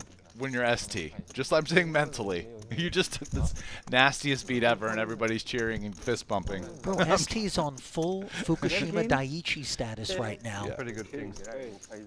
Oh no. The turn. Oh, I thought you know what I thought, right? I thought Andy wanted to take a selfie with ST to commemorate the look on his face. I think I overpaid 32,000 one hand. He had on ace king queen 5-5. On the turn, I think he bet 32, and I think I called 37. 吓死我了。 Yeah, I did. Yeah. 我拿5000了，都给了我。哎，我没有看啊。 You're welcome, Ray. Wow, this was kind of ST's moment. the one who started. On the whole, I'd say he hasn't run great in the last 2 days. Yeah. He just got it all in with aces versus kings got it. and lost both runouts. ST's gonna spontaneously combust, my man. So he just went from not running great to just running terrible. What do you think? I don't know much about what resting heart rate is, 一样的嘛。 but I'm taking the over on that. 现在我赢25，赢27万嘛。 I lost $0, Rast, and I'm a little tilted for the man. 跟自己家牌没问题啊，要别人跟我肯定 Yeah. 不一样。 Oof. Oh, and Tan, there he is, straddling his big blind. Oh, I'll tell you what, man. Loki in When you there. feel a little chink in the armor, all of a sudden that Achilles looks ripe for the slicing. We will be. This is ST trying to limp, 自己没关 getting 系， punished. 不礼貌的。Remember when I was talking about what's it gonna take? I think we just got it. Yeah, it's okay. I don't want to play. 8%-9%左右， But I'm obviously not gonna Yes, sir. stop the game. But you guys decide. But You know, if that pot gets played the one online, at the squid. I hope ST's got a backup computer monitor. Mouse, keyboard. 很深29万。 Yeah, mouse for sure. I mean, that laptop's The mouse. frisbeed into the deep end of the pool, my friend. Mouse is in the hand, so it's the first thing to go.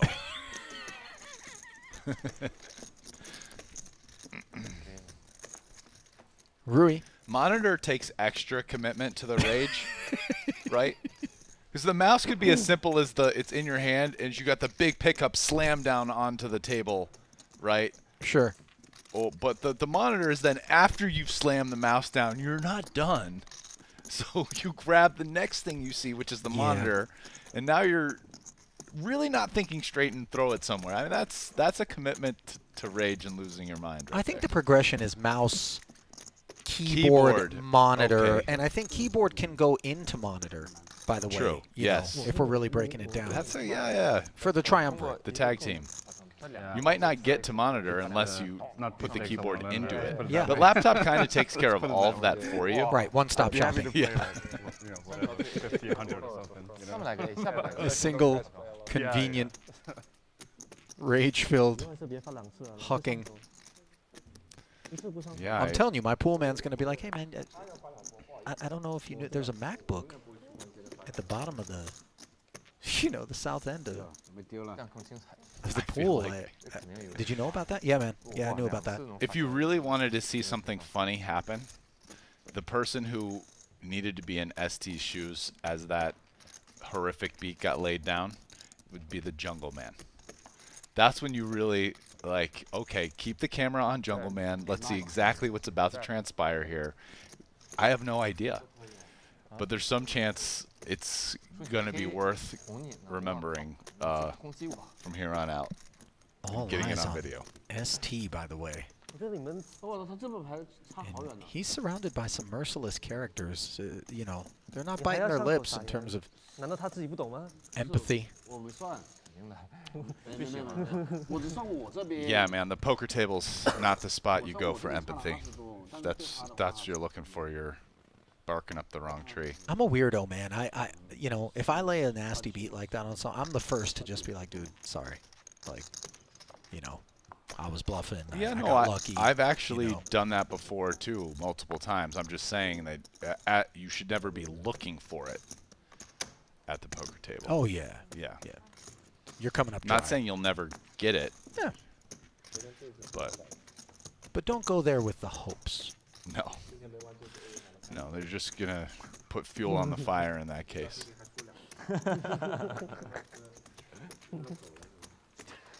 Also, I just, it's like, you know, when you're a kid and the bully can see that 你是不是赢钱 picking on you makes you feel worse. If you're like looking for someone to like make you feel good after, oh man, like how bad do I run? Like, no. The savages come right out with their knives sharpened. 我觉得 fair 也是 Like, 挺 no, 容 we 易 got to keep this guy 这打 tilted. 牌 For sure. I once saw Jungle huck 5 cards into Keith Lear's face when they were playing heads up in Bobby's after he took a pretty nasty beat. Dude, Keith, I think, drew 2 on the last draw in a deuce to 7 hand and showed up with a wheel against a 7. And Jungle just took all 5, just hucked them right at Keith. Keith just laughed, by the way. in some, I think it was a tournament after Jungle got felted or whatever it was, I saw him just right hand into his chips, grab as many as he could, and like fling them across the table.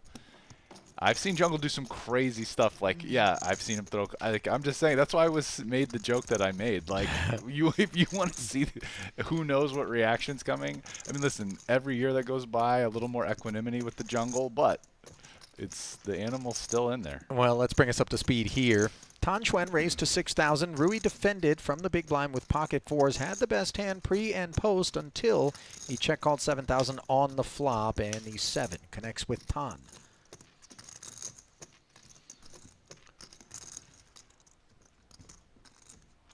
Yeah, and if you've got 2 4s, you know, it's still a pretty dry board, but Rui steps out of the way and was right this time. Yeah. Tan had it. Metzger Beats, by the way, in the YouTube chat, writes in to say, Ali, didn't you admit to eating your cards after a bad beat? You know, partially true. I didn't ingest my aces, but I did crumple them up, put them in my mouth, step away from the table, and spit them into the wastebasket at the podium. And on my way out, I was advised that there would be a 1-hour penalty for that, and I was happy to comply. I wasn't looking to go anywhere near that table. This is a tournament? This was a cash game in Okay. Tunica, Mississippi. Yeah. Okay, that's a new one. I haven't seen that. Yeah. But you were done with the game and their 1-hour penalty. I mean, I probably saved heaps. Okay. I flopped a set of aces on an ace 4-5 board and lost to 9s. Came 9-9. Oh, the runner perfect. Yeah. With like 6 or 7 bets on the flop is what made it extra special. No. Yes. Oh, yeah. 40-80 limit hold'em, my friend. On the flop. Yeah. Shout out Dr. Khan, I think is what his name was. Yeah. Yeah. I mean, After deuce what 3 I'm would have beaten assuming me. was at least a 3-bet pre-flop. No, it was like a 4-bet or a cap Pre-flop, multi-way pot, and then he went know. ham on. He didn't turn the set and go ham. He just okay, decided wow. to go ham on the flop. Then he connected with the turn. I was always putting in the last bet, so I took deuce 3 off the board, and then he led into me when the second 9 rolled off, and I flat called it, Rast. 5. You had to see this man, like a jolt of lightning went through his body and just shipped the 80 bucks at me, and I was like, oh, okay. Pretty Jack sick 10. flat call on the end. Raise and take. Yeah. Can't believe you weren't more happy about that. My favorite Yeah. was he asked me how I could just call. I wanted to leap across the table and remove life from his body. Still pales in comparison to the impact we just saw. Sure. I mean, Kings he's versus not aces responsible for for the fact that he caught running perfect cards. No, but the 6-bet on the flop or whatever, you know, I mean, Yeah. maybe we just peel like a normal human.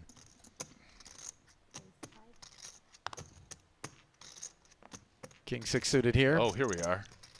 Victor mystery raises hand. QQ poker mystery hand. Henrik, the recipient on this occasion, playing as a flat. 3s here for Andy.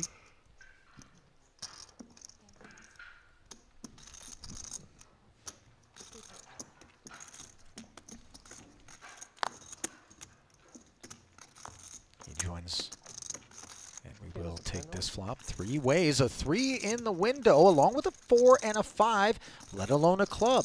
Pre-flop opener, open-ended, backdoor flush draw, does not barrel. Bottom Something set for Andy. everybody. Well, we don't know what Hecklin's got. But he's clearly not folding the flop, so at least a little something.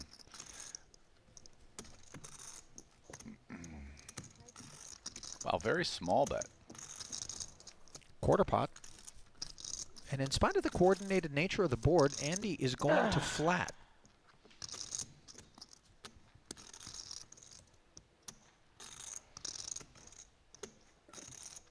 Hecklin's range is still quite wide at this point. A lot of pocket pairs. We could even be overs with a flush draw. It's really hard to say. Did you say flush draw, Rast? Because, Or backdoor flush draw, rather. But well, Jack of Clubs delivering exactly that to Victor's doorstep. He checks once more. Let's see if barrel number 2 is on Henrik's mind. if he bets again here, Which he does. 25 into 35, Rast. Where are you ranging him? starting to pretty strong. I mean, Victor has the pre-flop razor. Again, pocket pairs. I think a lot of these, we have the king and 6 of clubs out, so a lot of these kind of you know, King 10 of clubs isn't available anymore. Set of 4s, set of 5s. 6-7 suited, ace deuce suited, very strong hands. Could he have something like 7s here? It's unclear if he bets or checks 7s again, 8s. Does Victor ever get heroic on a semi-bluff? I'm sure he's thinking about it. I mean, they're pretty deep. He can get 1 pairs to fold here by check raising for sure.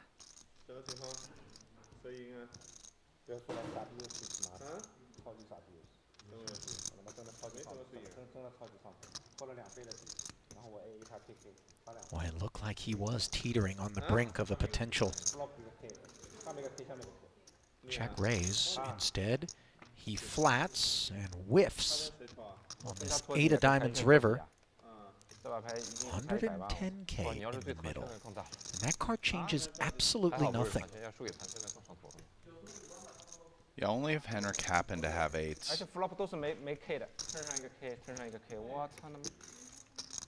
Victor's hand blocks some of Henrik's semi-bluffs that could bluff the river. 这是在赌场打， He bets again here. It's pretty strong. 站起来就不打了。 I mean, I think Andy has to call here with a set of 3s. He is beating some value, for sure. Hands like 4 or 5 suited, definitely. Maybe even potentially a hand like queens that flatted the flop. I mean, sorry, flatted pre-flop. 在你记忆里。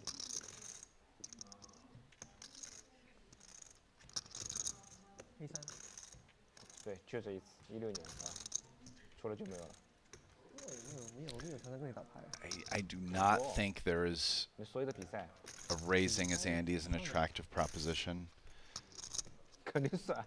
I mean, this was a raise pre-flop by Malinowski under the gun. Hecklin flatted direct left. Yeah. He then activated on the flop for 5, continued on the turn for 25, and has not slowed down as he's fired the 3rd barrel, 75K. Ace, deuce, and 6-7 are very much on Andy's mind, as well as pocket 4s, pocket 5s.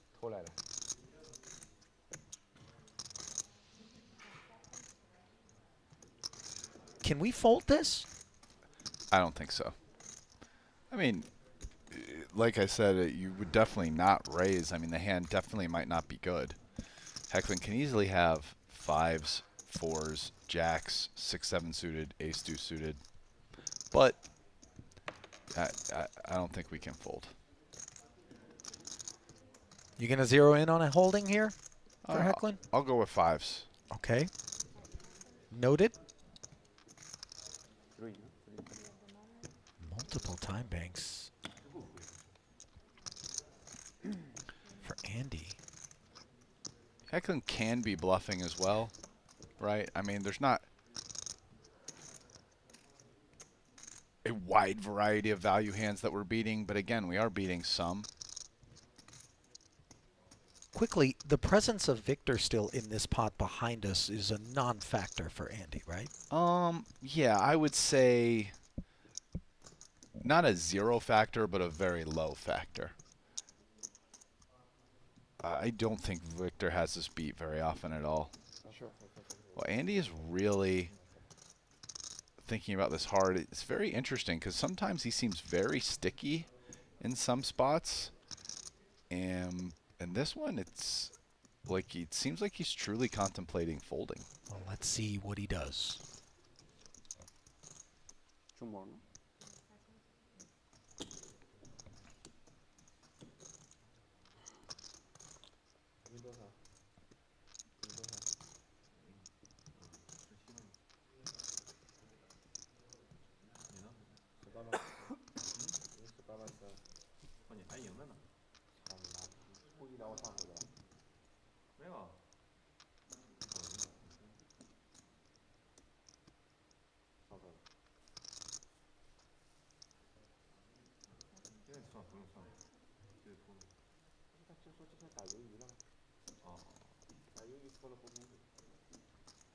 More time banks.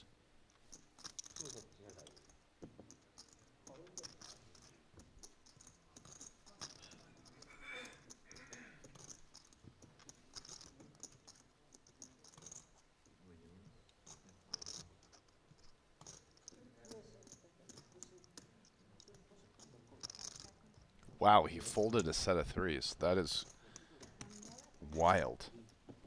Victor snap folding behind, and it was the correct laydown Rast. You went with 5-5, and that's exactly what Hecklin had. 到双位我打不了了，直接就散了。 Oh, yeah. Credit But to the Andy second- Nee. Because Not easy to fold a set in particular as played.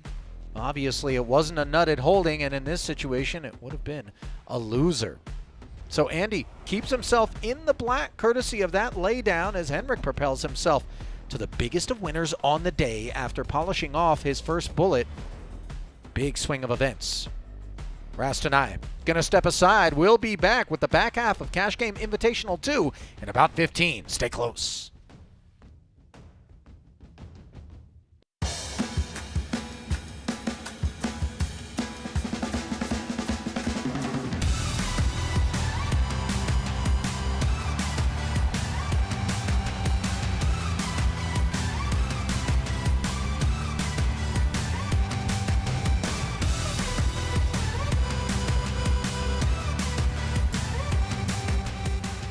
QQ Poker. 5s for Rui Cows, 6s for Andy, 5K a man.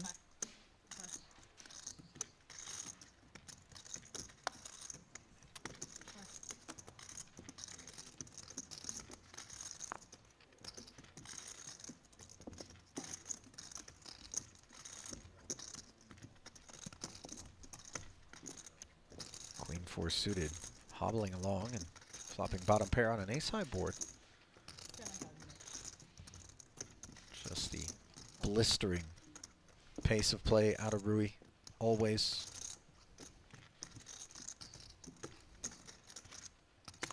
Wow. 7,000 fired, and look at this for a wet turn. Rui was repping the ace, now he's got a set of 5s and is hoping Andy's got the ace, but instead what Andy does have is maybe an excuse to continue facing a 21K bet with the open ender. He does flick in a call. Pot up to 74,000. And 5s full on the river now. Rui very much hoping that Andy has an ace. And nothing further, of 那空 course. 调开了吗？ Here comes 75,000. Yeah, and I wonder if how much Andy's going to consider calling him here. Again, Rui is a person that, yeah, people just want to look up. And 6s, I mean, technically you're blocking. I don't think Rui really ever has 6-3, but maybe, you know, he's blocking 6-8 for a straight.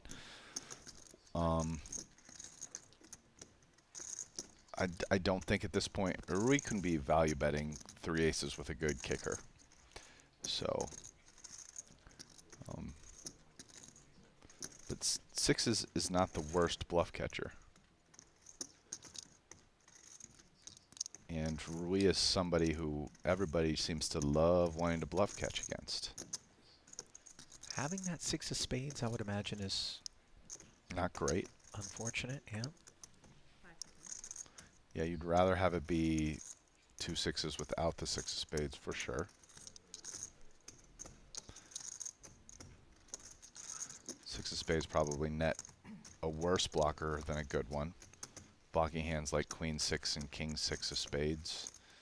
Who knows as well, maybe like 5 6 of spades. Still bluffs river, it's hard to say. 6 9 of spades, Rui could open that.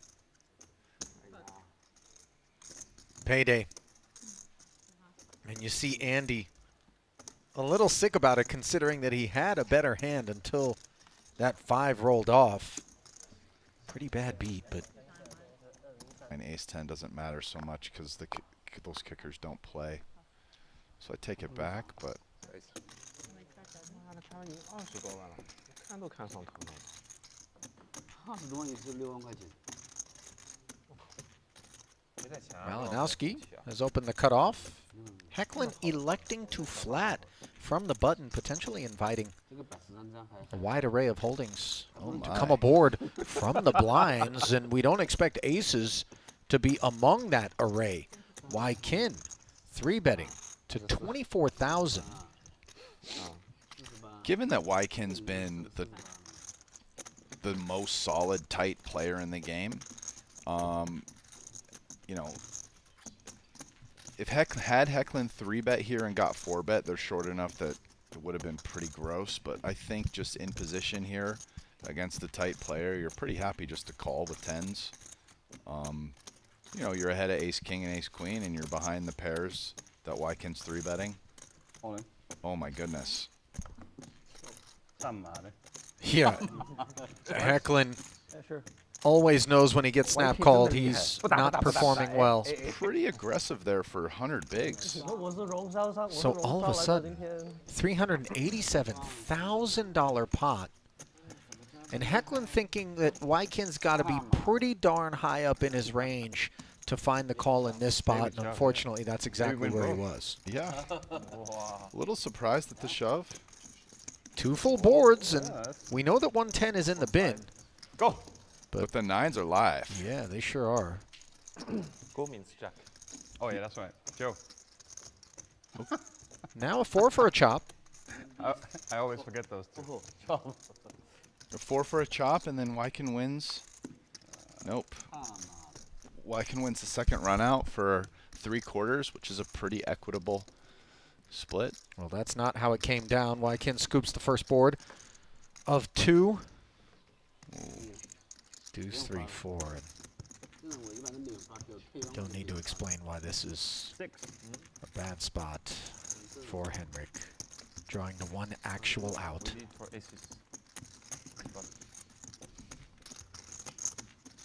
And that is goodbye. Bullet number 1 for Henrik Hecklin. Second time we've seen him felted so far this week. Early enough in the session, though, that he calls for the $200,000. 如果短一点，大概20万左右就 real 回去了，可以。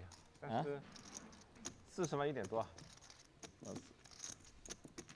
我跟他比我多一点，我要30。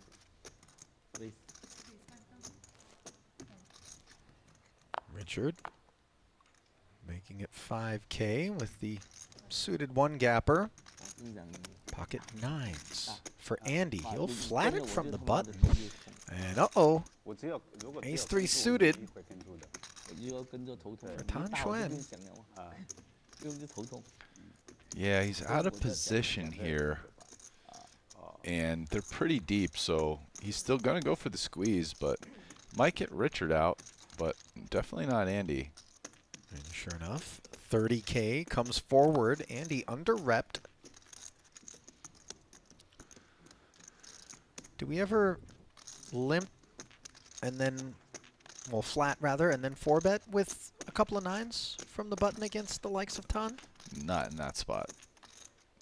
You're just not trying to get in 200 big blinds there. And I don't really know what the point of 4-betting is. Like, you kind of have to fold to a 5-bet, I guess, and you're in position. It's not like you love making the SPR. If your opponent has kind of weak, bluffy type hands, such as this one, let's keep him in the pot. We're in position. A 9s is just, it's a pure call in this spot. And here it is, facing a single overcard on a Jack 8-6 board. 1 heart dangling out there with 68,000 in the middle, courtesy of Tan's aggressive line pre. So they're deep enough that Tan should actually have some suited connectors, so he shouldn't totally whiff this board. That said, it's probably a better board on the whole for Andy than for Tan, because Andy can have 6s and 8s. Tan probably really only has pocket jacks in terms of sets. 33K, the C-bet.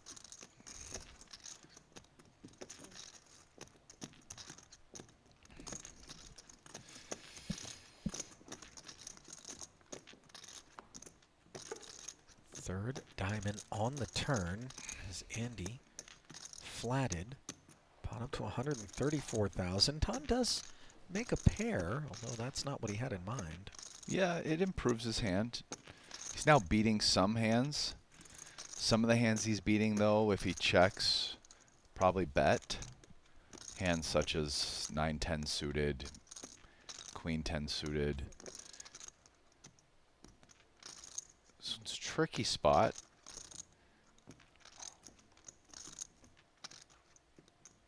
It's really not that good of a board for him at this point. I would guess that from a range perspective, Andy's range is doing better than his. I think it's fine to just give up here, kind of like wave the white flag. You get to see a free card quite a bit and maybe hit a 5-outer in spots like this where your opponent has one pair. Ton's not really a white flag kind of guy. He has shown a predilection that when he does get aggro preflop that he keeps betting. 70 into 134, Rast. Yeah, I mean, this is a kind of weird hand to do it with. He's going to have some unpaired hands with diamonds, maybe even stuff like Queen 10 suited, King Queen off with a diamond. Yeah, does put hands like Andy's in a tough spot though as to how to continue. But Andy sussing this out and is going to get sticky. That said, I do think it will be kind of a hard call on the river if he jams. Or even if he were to value bet, which he could be doing. I'm not sure this Queen of Spades is a pleasant card to be delivered. Ton? No. Never? Just jamming? 231? There's no value bet. A pair of threes? No. We don't know that he has a pair of threes. Yeah, okay. Hypothetically speaking, we make the call with the nines on the turn, and then we do face some pretty precarious procedures with some frequency out of Ton. Not this one, though, as he waves the white flag. I don't think we're beating any value as Andy really on the river if Ton bets again. And, of course, that's the argument against potentially, if we anticipate a lot of betting on the river, calling the turn. Nevertheless, in reality, here we are, couple of nines. One wonders whether or not Andy thinks he needs to turn those into a bluff, as they do potentially allow him to represent 9-10. Instead, he shuts down and will be delighted to haul in $274,000 with... I would be down for that. Shots. Round of shots. Something to wake these guys up. Maybe a 3-liter of Mountain Dew. Oh, here we are. A mystery hand. Okay. Another 3-bet from Ton. At this point in time, right now, that doesn't narrow it down very much. Picking on STs. King, Queen suited. And Wang will flat, unlike Rikao before him.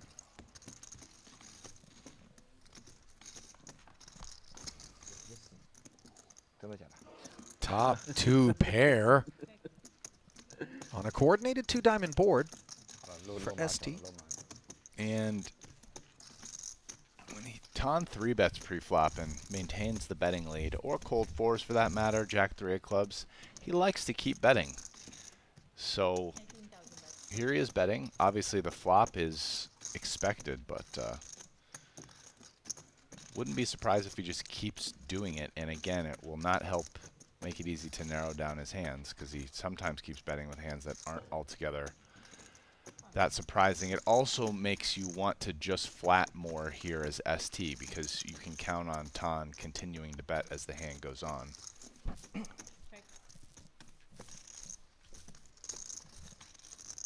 So I expect Ton to bet here. Don't know what he has. Such a dry turn card as another 36,000 worked its way into the middle, courtesy of the check call of 18.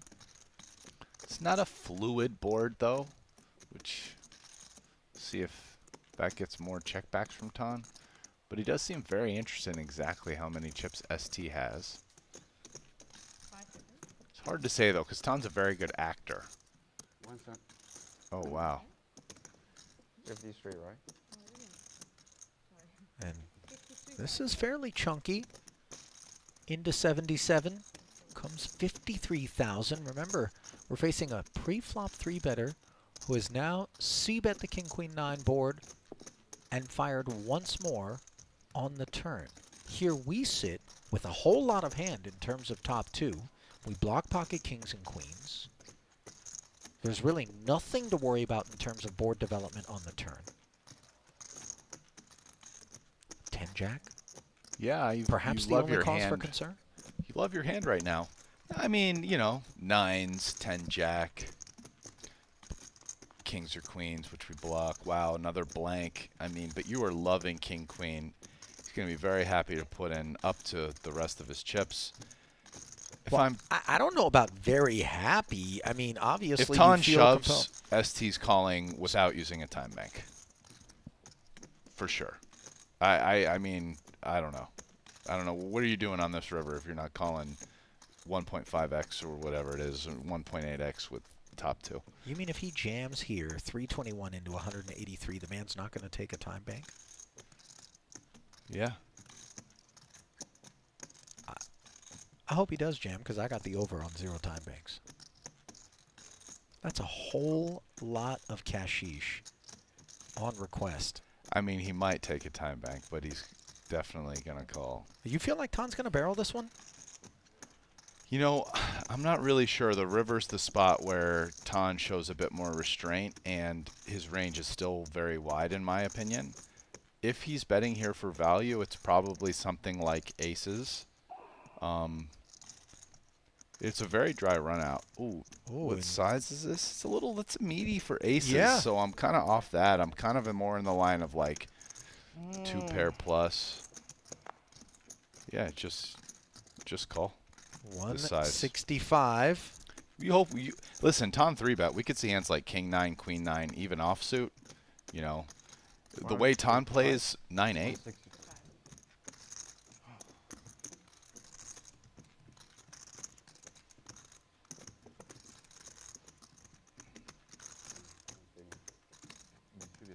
Well, the call does come in. Bluff. And Ton snap folds 5 deuce of hearts. An absolute trash napkin. So the read that Ton is in the mood right now is completely right. I don't know what he did. Did he leave and go to the...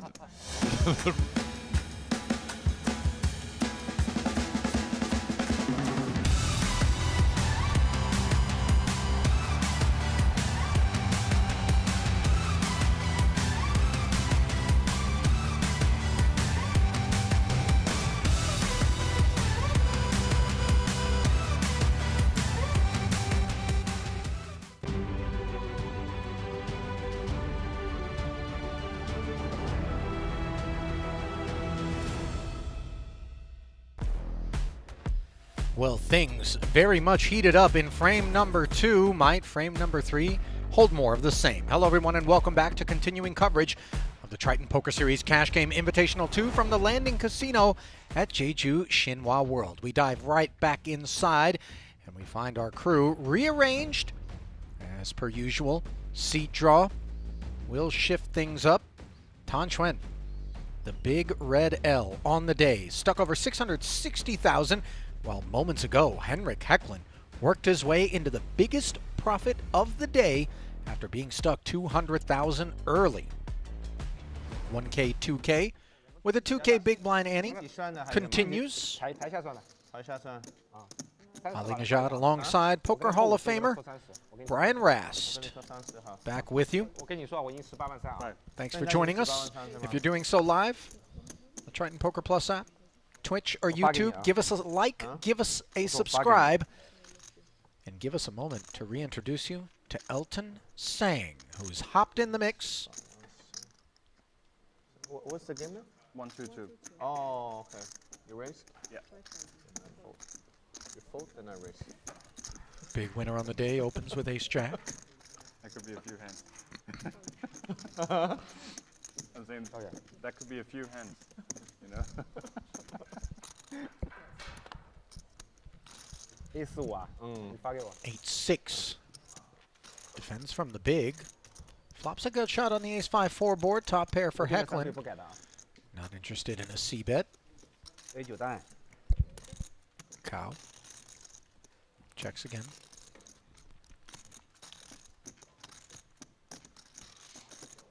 Feel like he's going to be interested in a bet now. Top pair, good kicker. There it is. 7 and take it. 这个牌说实话 As the trajectory continues. The big green candle for Henrik. Not to be overshadowed, by the way, as I 虽然是一样 referenced the pot that we saw just before the break, where with pocket fives, Andy Nee 是一样的嘛，因为我拿 KK found the fold 10万嘛，是吧就像我10万嘛， Andy 打的那我给你10万嘛，你跟他5万嘛 of a set of threes. 我是88，我跟他5万，我跟 versus 他 Henrik 这继续算，我们其他的都算好了，是有点难受嘛。 But the bulk of the damage 没数没数。 came when Henrik's pocket What can you kings make? ran into ST Wang's pocket aces. They ran it twice, and Henrik found a king on both boards. And on neither occasion did it come on the flop. Well, Andy, we were just talking about this on break, but Andy is just playing with such confidence today, I feel like, compared to the first 2 days. Just the bluffs that he's running. Listen, the confidence needed to fold a set of threes there. I mean, because that is a very tight fold. I can't imagine it's a fold that a solver would do. I mean, I know it's a three-way pot, so it's hard to look those up, but it seems a bit non-standard. I think almost most people would say you're supposed to call there. But Andy really thought he was beat and had the confidence to, like, lay it down. And he was right.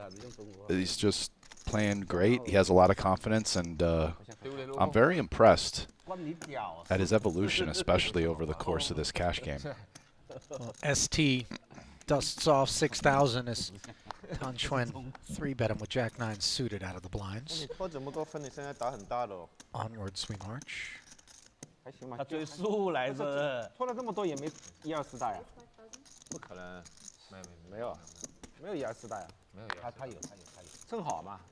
30、30、50不就110%，然后哦，你30、35，你不是跟所有人这么大吗？对嘛，就是嘛，加起来差不多。 10-8 raise and take from the button for 已 root. 经多留1杯了嘛。对啊，问题不是输掉了。比是大，但还有那你还我们对我们的时候，你就一点多了，不差不多了，差不多了。现在时间紧，任务做，每天这样输，总该想点办法了。啊，想追数，再不想办法，不是去西伯利亚了吗？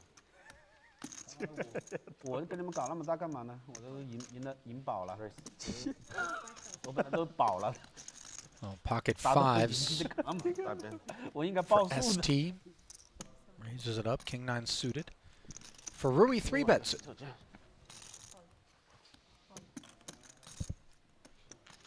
And it can feel a lot of times, Rast, whether it's perception or reality, like when you take a savage beat, when people think you're on tilt, whether you are or whether you aren't, that these spots begin to take place more often. 3-bet frequencies when we open increase. 特别搞笑的事情，刚才我不是输给他20多万嘛？啊。 Fives are still good on this Queen 7-6 board as ST hung around, now faces the C-bet with 3 overs on board. A pretty interesting board. Fives could justify a call here, but ST gives it up. Having the 3 straight. 笑不出来，现在心情很差。啊！我在聊他，他直接吸进去。 What's the likelihood that whatever has got Tan laughing this hard doesn't have something to do with the Kings versus Aces pot? 然后3打他完之后，我说It's pretty low in my book. No, it's pretty. I mean, dude, but some time has elapsed since then. 不是气他。 No, but it's Tan's ST. moved on. Tan hasn't moved on. I know ST probably hasn't moved on. Miss. 我笑得面目抽筋。真是可爱。 Some of our Mandarin speakers in the chat can be relied upon for such translations. 38。拖着底拖得好好的人没了。 Heckling raises and takes. 一下别人打赢。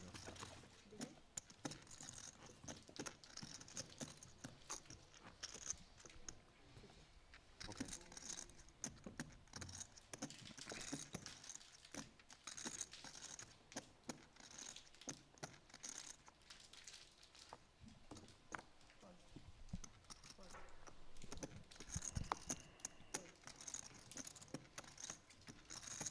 Andy.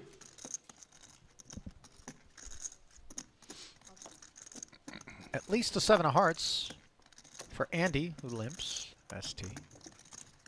Queen 4 suited. Checks back. Looks like dust in both camps for the time being.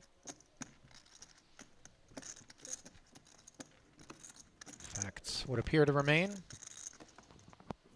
I have a feeling that Andy can beat Queen 4 right now. That's my read. That 10K suggests that he can, but perhaps we'll never know, as this is not a mystery hand, just a function of the RFID reader not being given an opportunity to scan the card.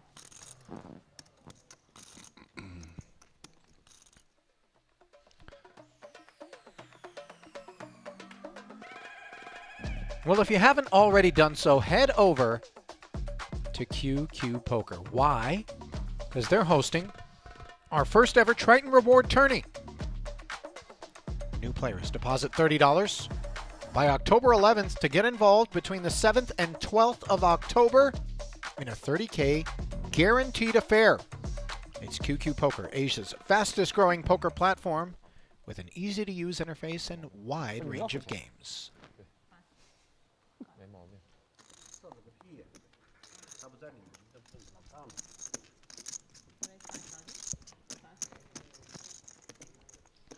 Andy activates courtesy of Queen Jack. Rui defends, Ace-9 suited. And flops the nuts. Unfortunately for him, Andy really doesn't have anything on the stovetop. Two quick checks, and then things getting even worse. As a 4th heart will leave this Queen Jack. Happy to get in the bin. 一分钱不给啊！哇，这有点过分了，一个5000都没给。Flop nuts。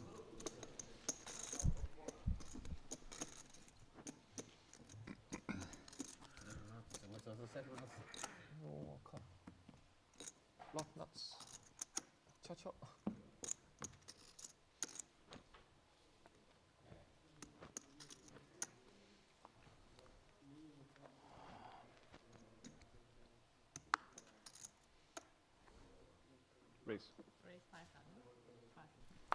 Up we go, courtesy of a couple of 8s in front of Hecklin.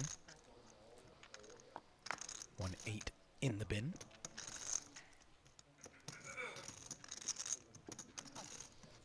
Tan defends.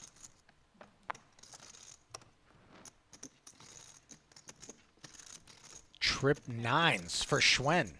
No waiting in a board texture that couldn't leave Henrik. Happy to continue. Sure enough, there it is. 4 into 13. Yeah, and here comes the likely check raise. And Henrik's got, wow, it's a big size, which is, that's the unexpected part of this. Henrik has enough hand to continue. Probably will with 2 8s with a spade. But it's a much bigger check raise than you normally see there.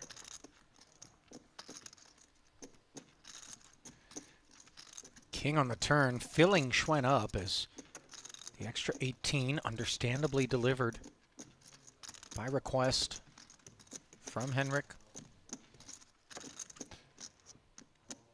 And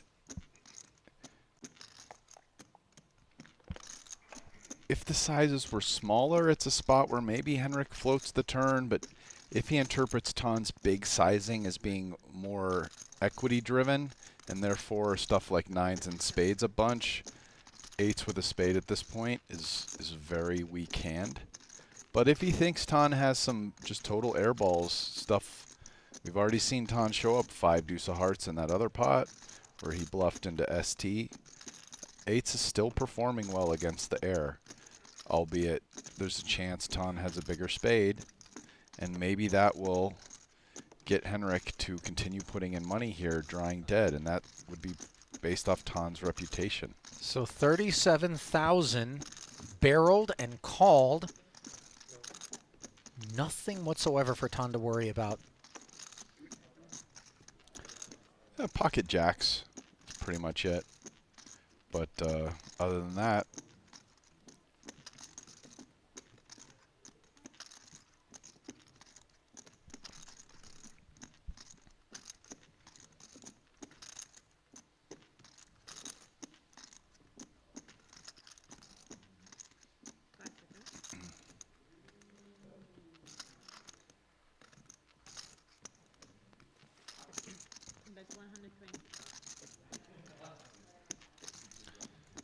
and this would be a very ambitious call by Hecklin.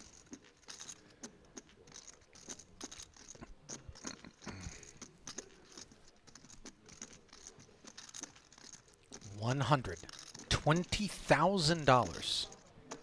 The sizing from Ton.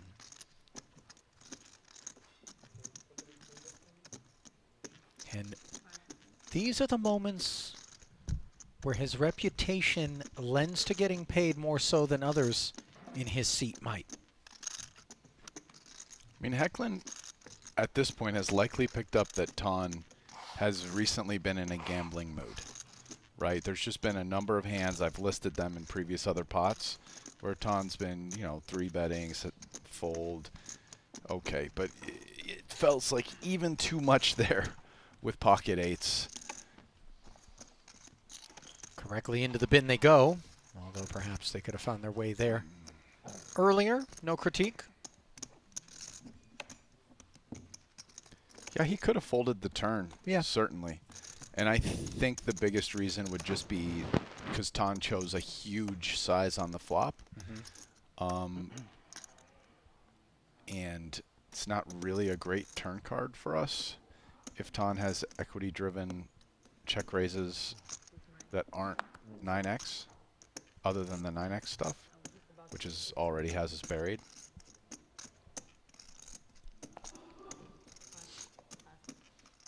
Again, even though what I said is an assumption, though, might not be the way Henrik views the spot.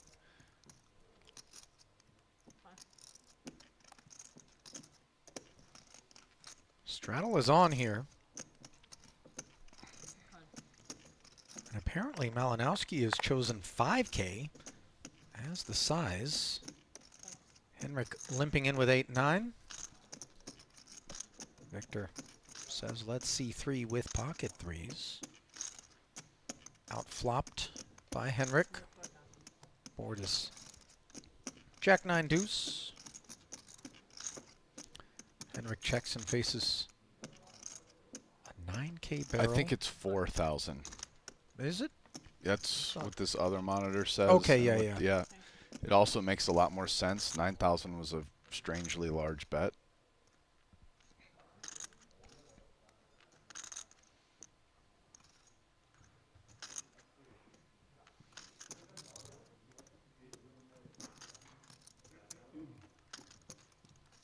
Although as I'm doing the math on the pot size, Rast. The turn is the 6 of hearts, which does not come up. And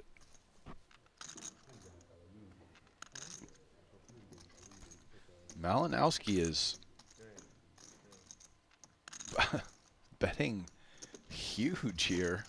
He's going like B150 with pocket threes, which is a really weird, I mean, it is a club and a heart, but it seems like a very strange combo to do this with. Now the turn is up there, by the way. It is the 6 of hearts. And this 150% has not shed Henrik's 9s. King of clubs is wet on the river. Second overcard to the pair. Henrik properly hanging in there across these 2 streets. So I think the thinking when Victor bets B150 on the turn with threes with a heart and a club is that on a blank he's checking back, but he's probably bluffing a lot of different clubs and hearts. And this is a club that completes a straight and an overcard. I think he's, if he doesn't bluff this card, I will be legitimately surprised, given his turn bet, trying to make sense of the way he's playing his hand here. So I'm fully expecting a bet. Yeah, and it looks like he's kind of probably just taking his time to decide the size. And it's likely needs to be a size that represents making a flush, since that's the idea with his blocker and with betting the river here after betting huge. I do want to make a little bit of an amendment to the way that we set the stage earlier. Word has come down. This was a 5K open by Malinowski under the gun. Henrik defended the big blind. There was no straddle. Not that that necessarily makes a massive difference, but for what it's worth, check call of 4K on the flop, check call of 32K. That B150, as you touched on, Rast, on the turn, and now 110,000 from Malinowski on that river. And pocket threes have been the spicy bluff holding of the day. Initially by Andy Nee. By the way, Alex Painter in the YouTube chat stepping in to ask, what does B150 mean? Well, the B refers to bet, and the 150 is the percent sizing in relation to the pot. So a bet of 150%, hence B150. 啊，正好他们马升了之后，我们又可以去冲刺了。这些我的吧。 Well, it certainly feels as though we have shaken off the post-lunch lull that we were dragging our feet through for some time. Officially, A7 suited. Button open from Tan. Henrik dominating. Flatting. Victor in there. All hearts. And once again, the nut flush, after Rui Cao flopped it moments ago, presents itself this time to Tan. Barrels through. Henrik with that queen of hearts. Yeah, and he's going nowhere with ace high and the queen of hearts at this point. Might have saved himself a lot of money by not 3-betting this pre-flop.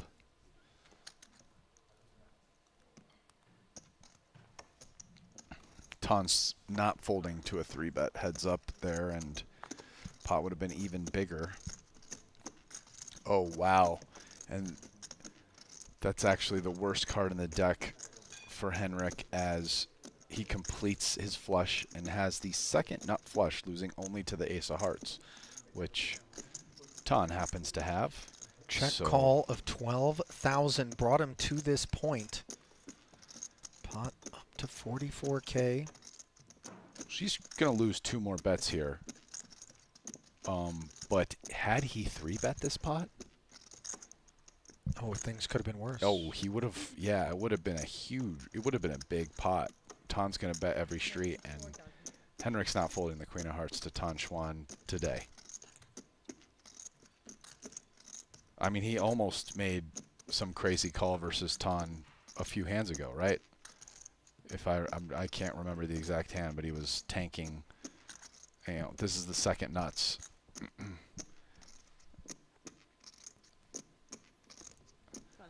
And I mean, as of right now, the bet sizings aren't even alarming enough for him to consider folding.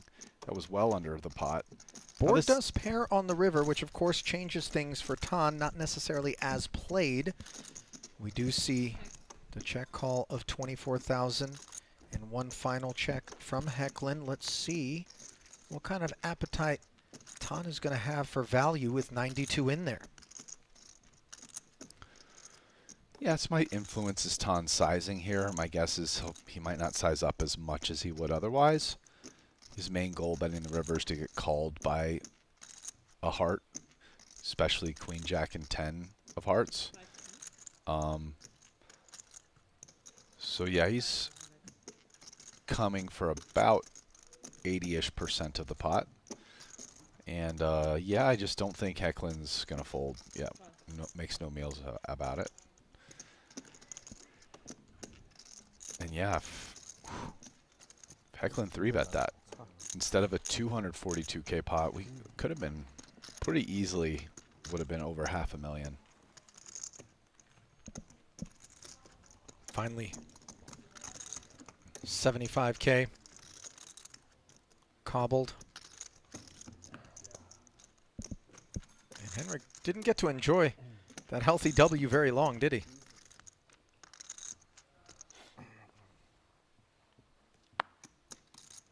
straddle 了。就差你这种人才。 Guess who? Elton Sang 就跟着你，跟住你了。 straddling it. Tan Xuan. 真的是被他们急昏掉。 Pleased to see it with queens. 先前打了2个小时，3万块钱以上的坡就很少很少。 Oh, mystery hand. Yeah, QQ poker. Mystery hand time. A little 3-bet action? Yeah. Okay. So, in a straddled pot, Xuan's queens make it 12 from the cutoff. And it's straddled, so they're only playing 100 big blind. So if they didn't straddle and this was over 200 blinds, he might not 4-bet here, but I actually think he probably will 4-bet here. He's stuck. He's got queens. It's only 100 big blind odd pot, you know.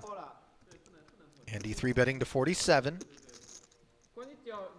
Okay, he still just calls, which is fine. Not like a mandatory 4-bet by any means. King on the flop. It's bit of a pesky overcard there in terms of 3-betting ranges. Although decidedly the better overcard between the two options. Ace or king. Yeah. If you're going to pick one with queens in this spot where your opponent 3-bets OOP, you take the king over the ace, but yeah. Well, there's more ace-x combos that are going to be 3-betting than king-x. Yeah. Especially when you have queens blocking king-queen. I mean, you're also blocking ace-queen. Flip side is that, you know, there's a whole bunch of suited ace-x and other ace combos that, you know. There's also a 60% pot-sized bet that Tan is faced with having to navigate here. Yeah, if I'm him, I'm instantly a little like, this bet's kind of big on a board that's not that wet. I mean, by no means folding. Call, super standard. But I'm a little curious about that bet size on the flop from Andy. Well, the peel delivers a 6 of hearts to the board in what is now a $221,000 pot. I mean, to me, that bet size is a bit, it's just polar. Like, I'm immediately worried if Andy has a good hand, the queens aren't good, right? Like, I don't see him betting 60K with 10s. You know what I'm saying? That's what I'm kind of trying to say. Or like 8-9, if he 3-bet 8-9 suited. It's kind of like, okay, ace-king, or it's just a flush draw or some air. Okay, 80 into the 220, and Rast's brows are furrowed here in the booth. Incongruent line? I'm starting to think, okay, so after betting big on the flop, but then really kind of relative B60, but now 80 into, what was it, 240, B33? I'm kind of thinking, if I'm just saying, like, I'm looking at Andy, and this isn't a strategy, what's he doing in this pot? Maybe he's giving away his hand. I think he's got diamonds. Okay. Big on the flop. We've got 2 to come. Let's get our opponent to fold. Now, we only got 1. How can I keep up the aggression? I'll bet a little smaller. Get a good price for my diamond draw. By the way, that smaller bet did not shed the queens. Tan calls once more. 8 pairs on the turn, and that doesn't actually make this matter any different in terms of the proposition for Tan. No, I think that was a total blank and a great card for Tan. At the way this hand played. Like, as I said on the flop, I already kind of am discounting 8x when he bets 60% after 3-betting. So, if I'm Tan here, I'm just calling the river, given the reads that I gave during this hand. Even if all 273 are delivered? Listen, I'm hoping he checks, because that's kind of a give-up at this point. But if he bets, I'm going, you know what? I'm going with my read that he's got a diamond draw or something a lot here, and I'm just going to take a look. So yeah, if I'm calling Andy's hand, I'm going with he's got the ace-x of diamonds. All right, the all-in. He's got ace-high diamonds and missed. That's my call. From Andy. Rast registers his guess. What say you, chat? Is it busted ace high diamonds, as the czar predicts? His track record is good. Or is this the goods? Pocket kings.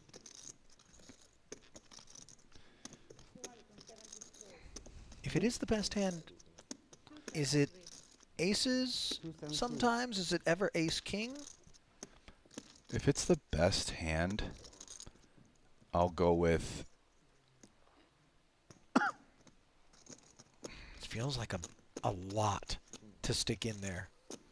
Yeah, like ace king, I guess, but... Is that not exceedingly greedy for ace king? No. Okay. No, not at all. I mean, it's less than a pot-sized bet. I mean, I know it's a lot of real-world money, but this is what happens when you 3-bet. Like, you know, pots get big. Very reasonable to value bet ace-king here. I mean, imagine if Tan has king-queen. Like... Uh-oh. Give me the fourth one, guys. I've had 3 exact hand call-outs here so far. Give me number 4. Well, we're going to see it regardless of whether or not Tan puts the call in there. An old school live pro move to measure out the call. Stone bluff catching is Tan Xuan with queens.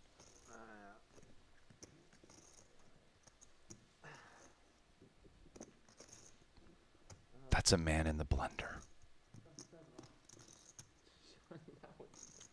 He's calling.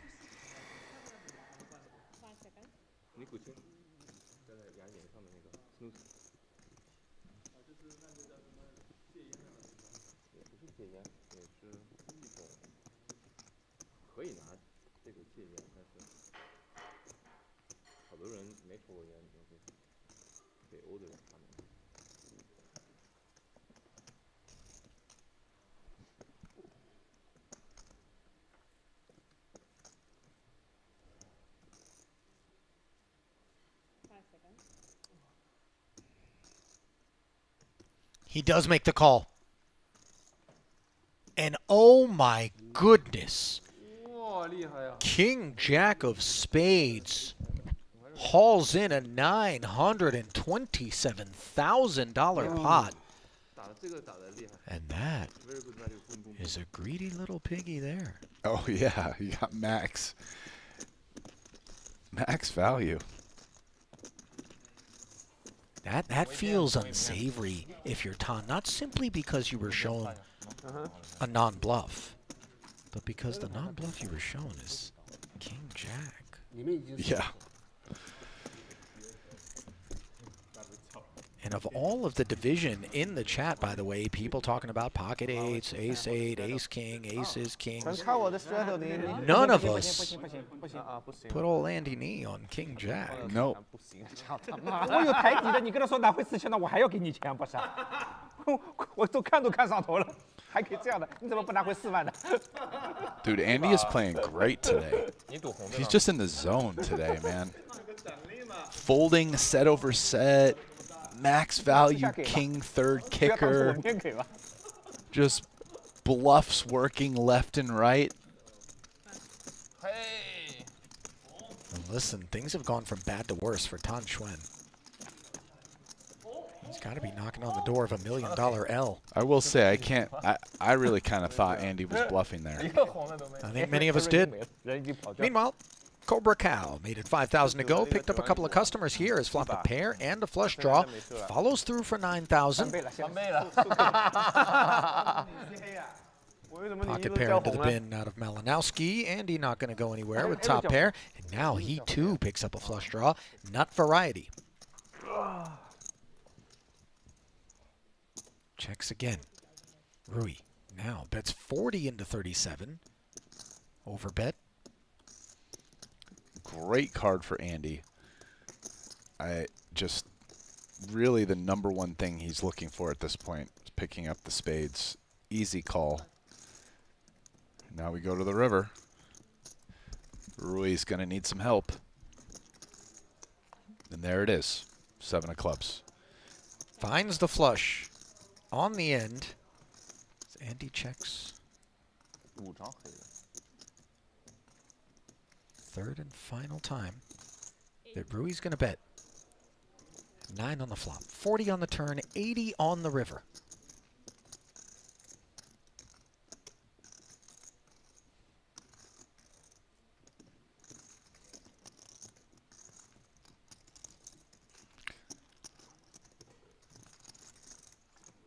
And will the Rui factor play in here?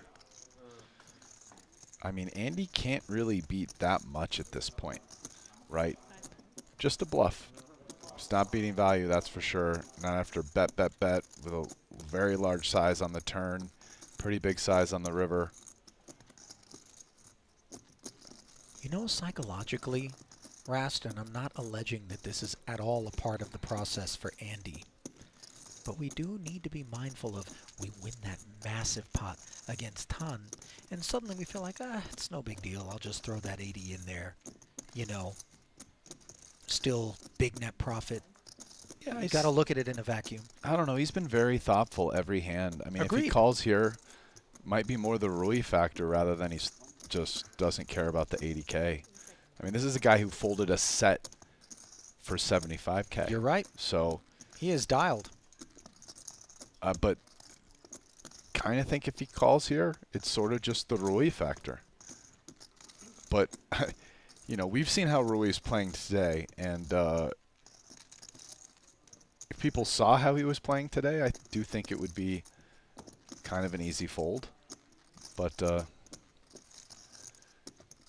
Andy doesn't get to see the cards.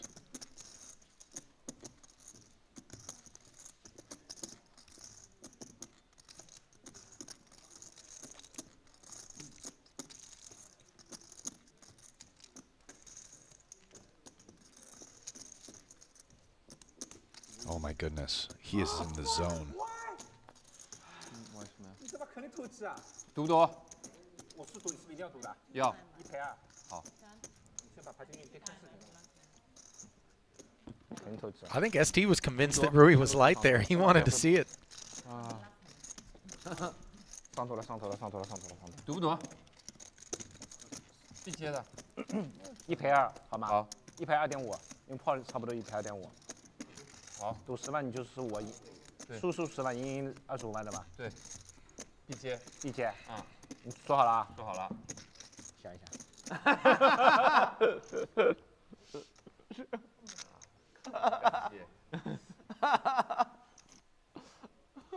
Nobody thinks Rui has a hand.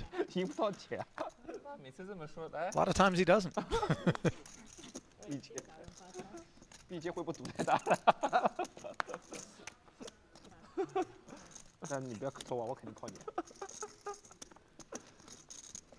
Con. Queen 7 of spades. Raises it up. 这傻逼能再贴来。 Might be a little hot under the collar. But he has outflopped the pocket fours of ST, which defended from the big. And now face follow through. He'll just let it go. No set, no call. And this is kind of fun, chat, for those of you who have been with us the whole time, or at least all 3 days. You can kind of see the ebb and flow of players day after day. I mean, I think on day 1 and even 2, like Tan Xuan just playing great, making a bunch of great decisions, checking back when he would have been value cut, like just making the right moves at the right time. And today it's just been a lot of kind of blow-up hands. And Andy, who, man, just didn't look that confident. Yeah, he had a few selectively good aggressive plays early on, but just stepped in a few different times. Really just got bailed out to not be buried with the ace-9 versus 8s. But today, Andy's just played great.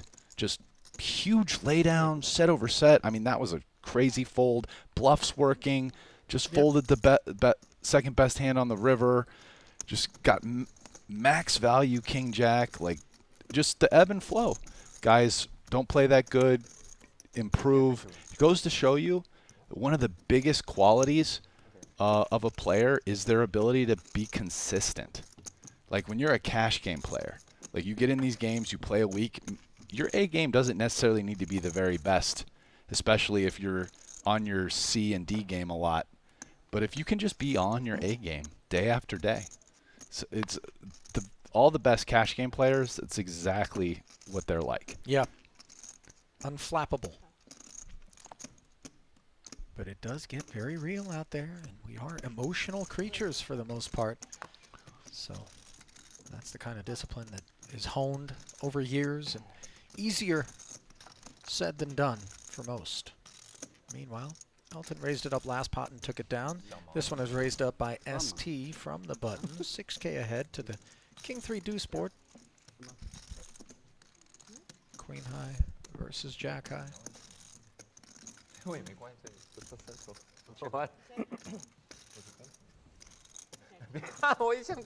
I think Tom was settling up a prop bet there before he acted on his hand. Checks and faces 6K.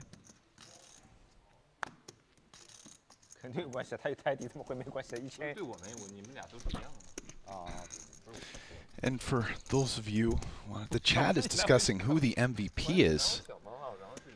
So yes, I would say Andy is the MVP today so far. Today's not over. We still have the rest of this and the last, so it's a lot of play left. It could change. Over the 3 days, Andy played real good the smaller game yesterday and today. Not as good before. Tan was up and then down a little bit. Elton didn't play today, was pretty consistently good the first 2 days. I'd say those are the three guys maybe in the discussion. Well, remember, I'm no golfer, but I know enough to know a guy takes, multiple strokes under par into the back nine. Yeah. Doesn't end up in the top 10. There's been some blow-ups, So I'm not suggesting that that's what we have upon our hands, but let us not count chickens before they hatch. I mean, I think Roy is kind of in the mix right now. Like he's employed a nice little strategy today of just kind of knitting up and getting paid off, and it's worked. King 9-4 here, Ace 10 was ahead of Ace 4. No longer the case, though. Eklund. Check calls 5,000. Turn goes check, check. 4 hearts out there, and now Hecklin, who was trailing behind on flop and turn, makes himself a flush.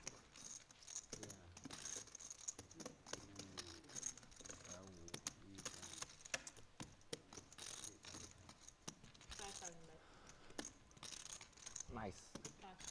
Henrik leads for 12, and that'll be that. Zhang Fei, they said you have a Zhang Fei tattoo. Yes. Can you show me? Yeah. Hi, I can show you later. Oh. Yeah, I got the nickname, and then I went home and got a tattoo. So you got a tattoo after they call you Zhang Fei, right? Yeah. Everyone in Macau, even like the supervisors. They call me Chang Fei. I figured it was funny. Shang Fei? Yeah, what does that mean? We're going to find out, I would imagine, momentarily from one of our nickname is good. It's a very aggressive nickname. Yeah, good. It's good. Mandarin-speaking chat members. Could you let us know what Hecklin's nickname means in English? Well, it'd be weird if they translated it to like Portuguese or something. Although Rast, I suspect you might be able to tell what it means in Portuguese, given the time you spend down in Brazil. 3 bets from 4 deuce suited on the button by Tan Xuan, and you can tell he is seeking a big pot. Oh. I did catch, by the way, something to the effect of sneaky assassin, Shang Fei. Perhaps that's the literal translation. Hecklin, only up 34,000 now. Didn't take long for him to fall off the top of the leaderboard as Andy emerges. 473,000 in the black. Rui Cao, $250,000 winner. ST, 150 in the black. And just get a load of Tan Xuan. Not trending in the right direction here, Rast. Stuck almost a bean.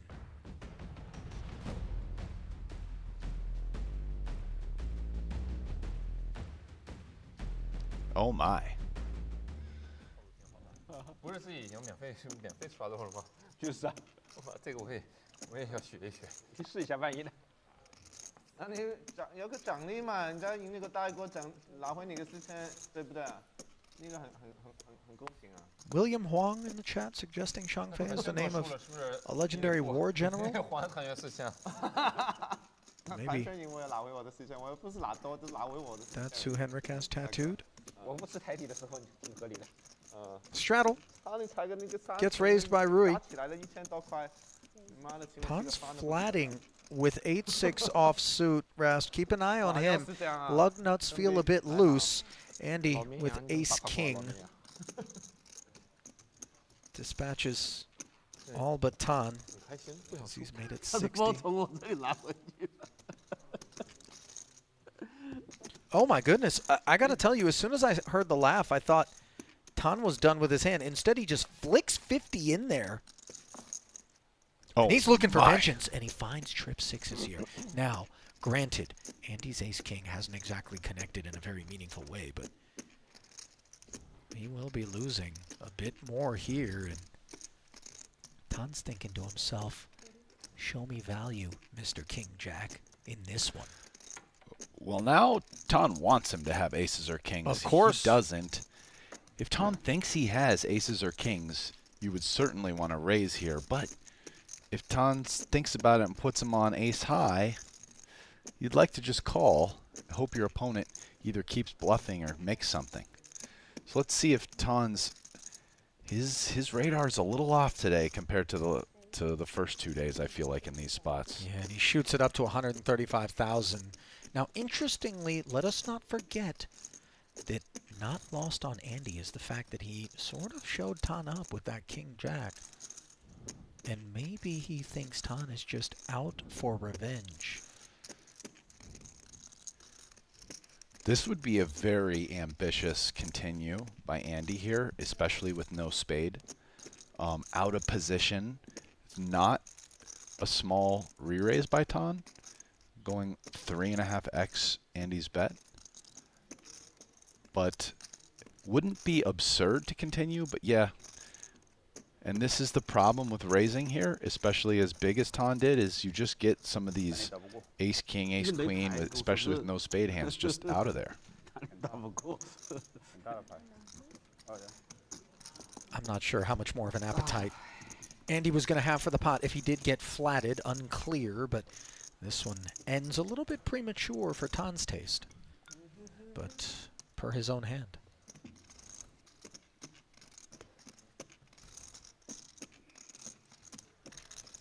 Elton's just soaking this up right now, by the way. He's trying to figure out what kind of hornet's nest he has on his hands. Yeah, I wonder if you got the update right now. Tan is a little bit wide open. You know, when he laughed after it got made 60 by Andy, I thought it was one of those, you know, pitch the 8-6 off. And then on the heels of that, he just flicked the 50 in there and was like, okay, Yeah. let's see. For the players who don't want to be on TV, Oh yeah. they can just wear that and come Like play. like a bank robber ski mask. Yeah. 会很多人过来的，对不对啊？ Very man. It's, 好办法， I have one guy in chess. He's doing it. 真的好办法。 Yeah, I heard about that. Now you have mystery player. mystery player. Anonymous. 哎，但多拿点对子，专心点。对啊，这个会多一点。 Well, Elton does bring up an interesting kind of reality that those who are able to gamble at these stakes, not all of them want to be known. That anonymity, of course, compromised if you play on a stream table. And so he's proposing that, you know, we create some sort of means by which those individuals can still play on the stream table without revealing their identity. Maybe a little bit of those lucha libre masks from Mexican wrestling. Yeah, I guess you would need a mask. Andy, 6-4 And like a suited. voice distorter. 3-betting Hecklin, his ace-4 suited, performing quite well, hanging in there, loving the heart in the window and not minding another queen and an ace behind it. Henrik with a stranglehold on this one.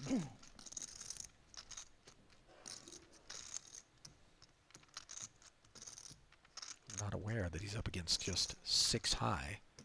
Faces follow through to the tune of 21K.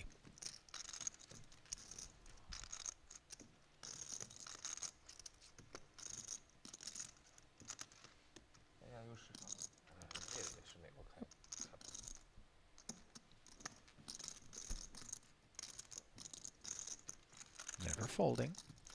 Calls 21. Oh, queen's full. That's not the backdoor flush draw that we want if we're Andy.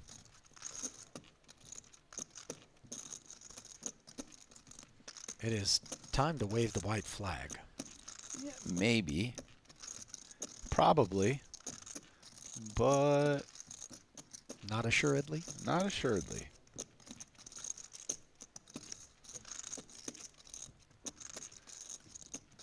We do have 6 high. It's not good. Maybe our opponent has a pocket pair. We can get him to fold. Sure enough, Andy does check. And if we're Henrik, we don't have to bet here, do we? No, no, not at all. We don't have to. Again, either against nothing, our opponent's probably folding. Maybe if we check back, our opponent goes for a desperation bluff on the end. Well, he does find 32K. Oh. The Chinese way. 白人一般这样，白人这样。 This means 套你3次。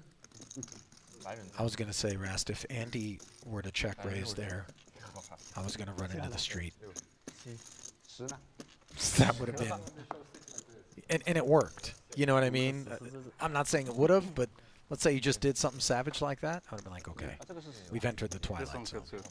And the puppet master is Andy Nee. I feel like the hand you kind of want to do something that would be like something with the king, jack, 10 of clubs. Because you're blocking, basically you're blocking the king, queen, queen, jack, queen, 10 of clubs. Suited combos that call the 3-bet. Really? No, okay. I was like, no way. Before you do that, yeah. What do you have? Imagine I do that to Mr. Paul, you know? Oh, it would be so bad. It would be so bad.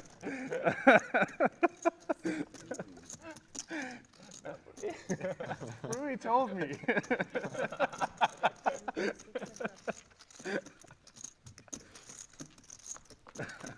ST defends with superior spades versus Tan's open. Schwen. Wheel gutter. Follows through on the ace-high texture. And this one's over.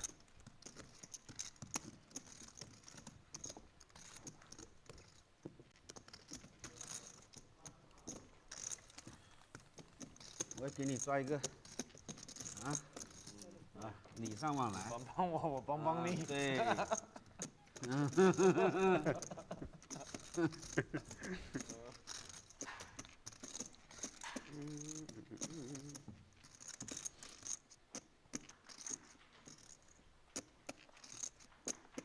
想帮忙。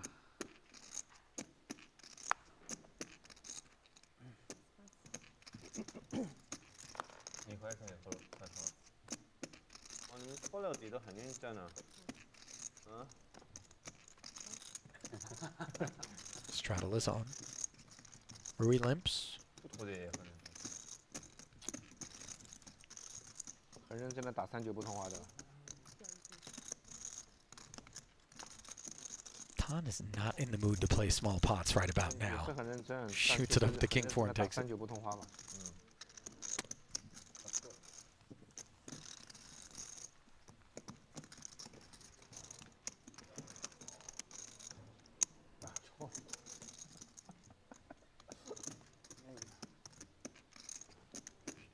能打我能打。Go。那么难打，你输多少？400多万，这2个是皮。为什么？3排球200多万，3排3张，500万。13张都不输的好吧？和俩真的一样。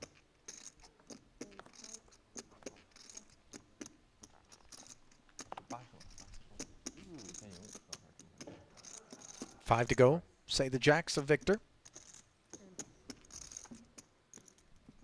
Can't find a customer.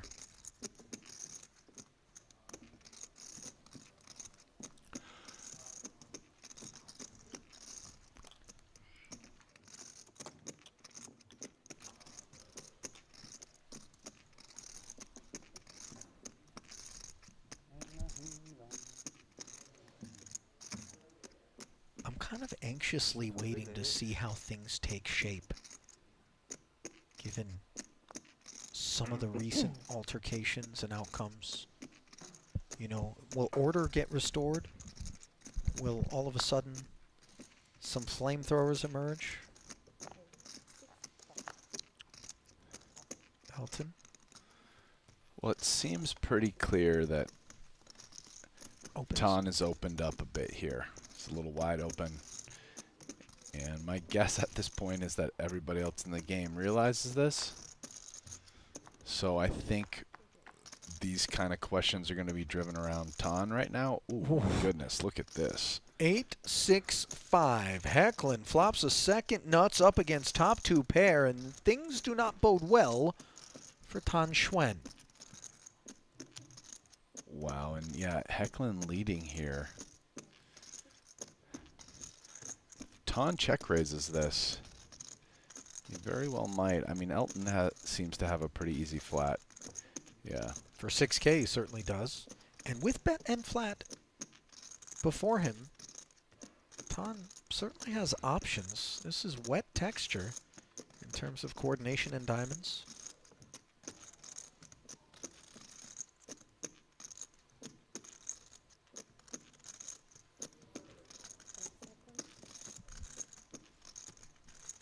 This could get ugly, because feels like Hecklin probably re-raises here. So the check raise to 30,000. Now Hecklin will deliberate. Yeah, you really suck if you kind of let Elton in behind you, especially with a flush draw. Okay, he's just calling.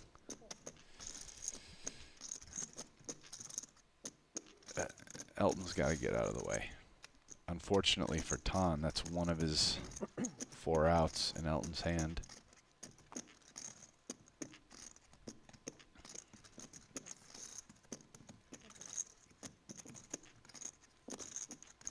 So, out of the way goes the 6-4, and this is a wheel-greasing 9 of spades. Granted, 4-liner on board. Yep, super ugly card in a lot of ways for Tan. Hecklin, he can expect Hecklin to have a decent amount of straights now, but the silver lining is that at least it's a heart. So he's got to think, I don't just have 2 pair if I'm behind. I have 2 pair and a flush draw, which we could see would be good, even though Hecklin has hearts himself. I mean, Tan, if he's going to be behind, certainly prefers for Hecklin to have that 7 without better hearts, which would leave him drawing live to the 8, the 6, or the flush. And here comes 86,000. Which I think Tan has to call. There is some chance he has the best hand, and he's got a decent amount of outs if he doesn't. Could even potentially, for example, bluff the 5 or the 9. As he's blocking full houses. As played, he could easily have a set. So the 5 or the 9 are potentially bluff cards. Tan makes the call. Pot grows up to over $250,000, and running hearts so improbably arrive. Hecklin has a flush himself here, Rast. Yeah, money is going in here. The question will be, will Tan lead now into the aggressor now that the board's changed and he made a flush? Okay, no, but Hecklin's definitely going to value bet because his hand improved from a straight to a flush. Well, we're playing 1.4 SPR effective, that being stack to pot ratio with Tan covering Henrik, who sits with 360 and roughly 260 out there. How big will Hecklin go? I mean, will he jam?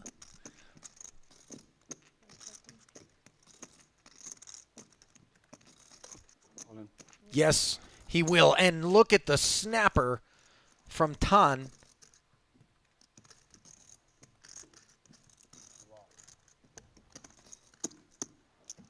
And you know, there's that glimmer of hope, that moment, if you're Hecklin, where despite the snap call, Tan took a moment before rolling his hand over, and you're thinking, could I be good? Yeah. But no. 要这安迪克我，被你克得不行了，安迪。 By 8 high hearts. And Ah. look at the size of 这 that 是被 one. 你克啊！最少赢了，我真的人民币光很高兴。 900. 啊最少赢了他，我很高兴 78K. 哦，我知道，这个我知道。心里话。但是你是打牌是，我几次欧赢你，我领先你，我都赢不到你。但是你落后你都还有反超。可那个牌我要说有牌啊，有牌那个牌，没有办法。我最少你打的第一个好，他这个牌打得好。这么巧那个牌？逼他如果没有方块，如果买不到，他还是逼透他的，他这个最好。买不到花。 You know, those intersections in an urban area that you pass during your morning commute, just seems like there's always a fender bender. You know, this is that intersection. This is Car Crash Alley right about now. Listen, Tan was getting uber buried, and that hand especially, but a couple pickups before that, and he's seriously down bouncing right now. Mm-hmm. Think he was down close to a bean, and he's bouncing up and down bouncing up at least 500K. Probably only stuck a couple 100,000 at this point. Now I'm curious if that is going to calm waters, or if Tan is going to feel the wind at his back and just follow through looking for a little momentum. TBD. As Tan will sit this one out. ST with deuces faces a 3-bet from Henrik, who is on bullet number 3 now. What a wild roller coaster ride it's been for the Dane. I would guess that some of the desperation hands that we've seen in the last couple hours will be gone, and it'll be more his what we've seen from the first 2 days. Aggressive, but not desperate. Well, Henrik's pre-flop aggression, understandable and promptly rewarded by the Ace-King-8 flop as ST's duck hunt proves fruitless. 我跟你差不多快50了呀，对吧？40好几，我跟你40好几了。他刚才他有50，没打过，他有50几， 28K C-bet and take it, but I'm not sure that's going to be enough to cauterize the wound left behind just moments ago. A big gaping gash sustained by Hecklin. All right, mandatory straddle negotiated. The catalyst was Elton. Yeah. Who else? Although, you know, if all of a sudden Hecklin was like, hey guys, round of straddles right about now, wouldn't surprise me either. Game's opened up. As is Hecklin with King-6 suited from the button to 10,000. Elton defends and flops a gutter versus second pair on a Jack-high 2-spade board.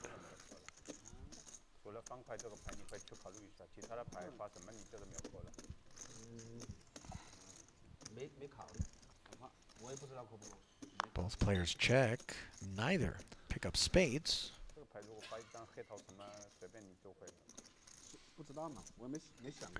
Elton has a pretty natural candidate to semi-bluff here. 9 high. Gutter. And after checking back flop, I doubt Hecklin's interested in folding the turn, especially not to this small of a bet, so let's go to the river. Aye, aye, Captain. 9K lead, designed to just take it then and there. Doesn't work. Here comes the bluff. 4 of spades on the end. 4 to a flush and straight. Stone air for Elton, and he does not miss a beat. As Eklund just muscled out of that one. And now, having watched this game for a little bit, to pick back up this thread of a conversation, to me, of some of the guys in here, like when it comes to just consistency, level-headedness, now we haven't really seen him just get buried, but Elton seems just to take it one hand at a time, not get too flustered, his play doesn't change. So tend to agree. yeah. I mean, like, Tan is super fun to watch, but he's also kind of like his. You can kind of like feel what he's going through sometimes when he's like in the zone and got his move, and then like wheels were falling off for a while today. And I'm not saying they're all back on, but they, you know, some of the recent events have definitely helped. Yeah, he's not exactly fireproof. Yeah. You know, a bit more on the flammable side of the spectrum. Yes. Ace-8 suited, shoots it up. Like it's got that, it's like that Icarus analogy, and like when it's working, he's like flying high towards the sun, but then sometimes it's like he gets a little too close and singes the wings. Yeah. Comes back down to earth. Yeah. Although up toward the atmosphere is where Elton sends things with pocket 9s. Slathered another 40 on top of Tan's open, and all of a sudden ST making noise. 130 with ace-queen off.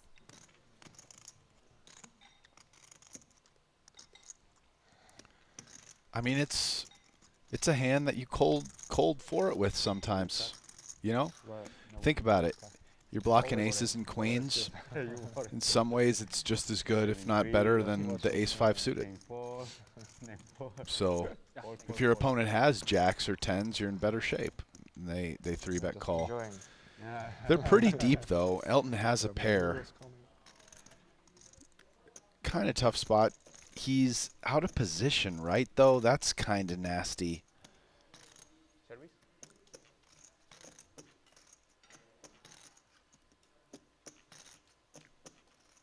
It's another 78 to continue.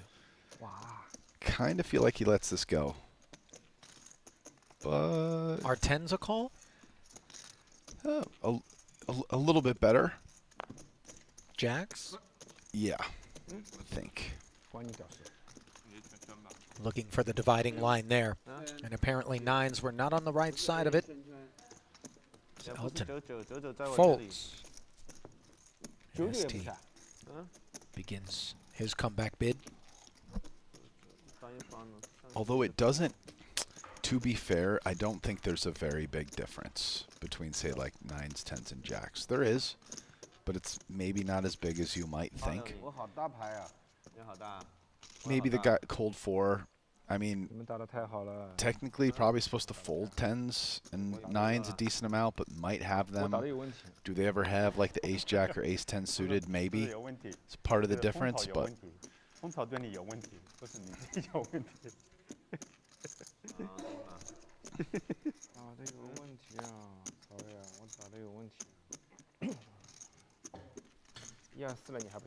Clubs on clubs. And fresh off of that 4-bet and take it. ST showing continued appetite. Rui will defend. Extra 14,000. The price. 8-4 trade, no club on board. Air everywhere. Yeah, nor a pair. You have to double check a few times, but nobody flopped a pair. Nor did they turn one as it went check, check. This pot will not get checked down the whole way. At some point, someone will bluff. And there it is. 20 and take it from the Cobra.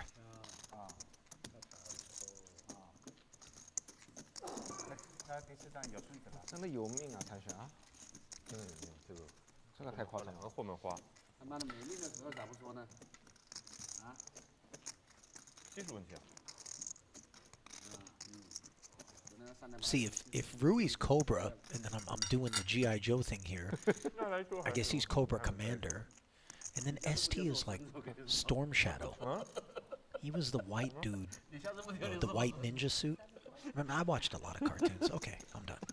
I didn't really watch G.I. Joe, so I can't go with you there in terms of knowing what you're talking about. What'd you watch, Rast? I mean, a bunch, dude. X-Men, Darkwing Duck. Darkwing Duck was solid. What else?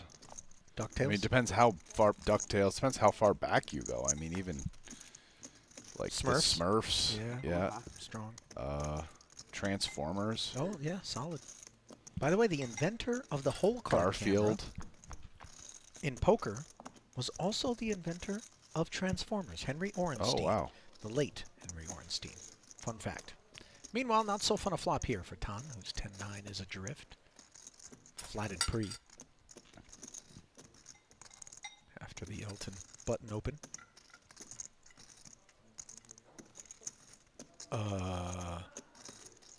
Check calling a 10 ball with 10-9. Schwent does pick up a gut shot. Elton always had one. Boy, look at Sang. Barrels once more, fearlessly. And earned himself that one. It's a interesting, weird, maybe not that good play by Tan Xuan. Boom, boom, boom, boom.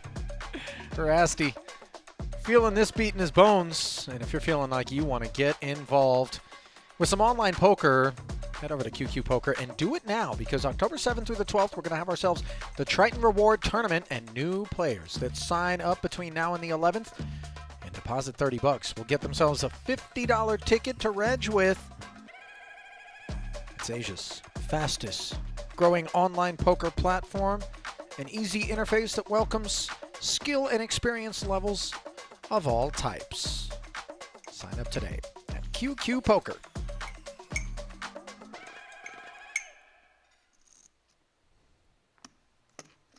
I feel like, you know, there's that like tribal battle cry portion of the program there. Yeah. There's definitely face paint of some sort and perhaps a feather headdress involved. And then and a big fire with people dancing right, around. jungle, and then some dude that like drinks alcohol and then just blows fire. Yeah. You know, like there's that guy there too. And throwing like flame hoops. And Sure.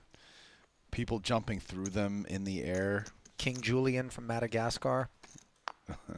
Why not? Idris Elba making an appearance. Set of eights making an appearance here for Malinowski. He was the pre-flop raiser to 10K. Hecklin just defended from the straddle. No pair, some backdoor club aspiration.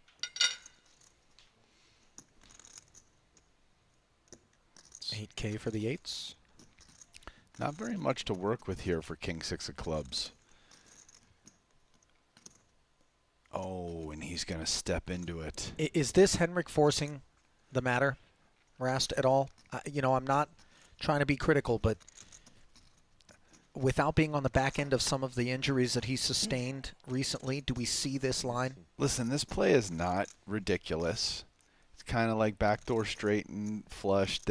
I would say Hecklin is kind of pushing a little bit in order to find check raises so far. He's doing it a little bit too much. Like he's just kind of out of line with it. Uh-oh. Now, better than drawing dead is drawing live. This is clear, but this is a card that's going to keep Henrik engaged, potentially allowing him to continue into this 85,000. And allowing him to win. No, he's not quite there yet. Like, Henrik has found a bunch of light flop check raises, and I would say he's probably doing it a little bit too much, but none of them have been absurd. It's just that he does it a lot. And in this particular case, it's going to be rough because Victor flop middle set. Now, this bet is really small, which does Victor want to let him get to the river so cheap. The flip side is you might raise and lose a hand that has very little equity. Now, that's not Hecklin's hand. Against the flush draw, you definitely want to raise. But against, say, King Queen or something that's drawing dead, why bother? 27 into 85. And we await Malinowski's response. Yeah, kind of tough spot here, and you can see he's agonizing over it a little bit. I mean, there's a lot to worry about potentially on the river. Sure. But 9, 10, club. Yeah. He's not going to charge a price. Plays pot control and fills up on the end. Beautiful river for Victor. Now you're very happy you called. And, you know, you hope your opponent just puts it in for pot, and if not, you're in position and get to bet yourself.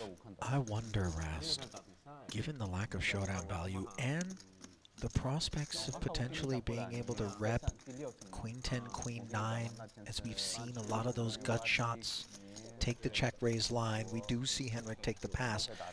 Was speculating as to whether or not he might try to rep a queen as played. Instead, he does find the check.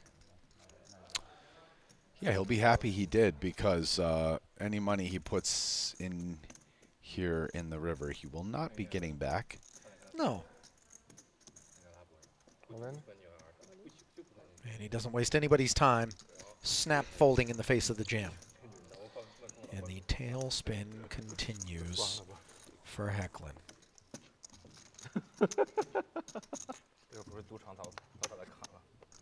I think he's checking his Coinbase.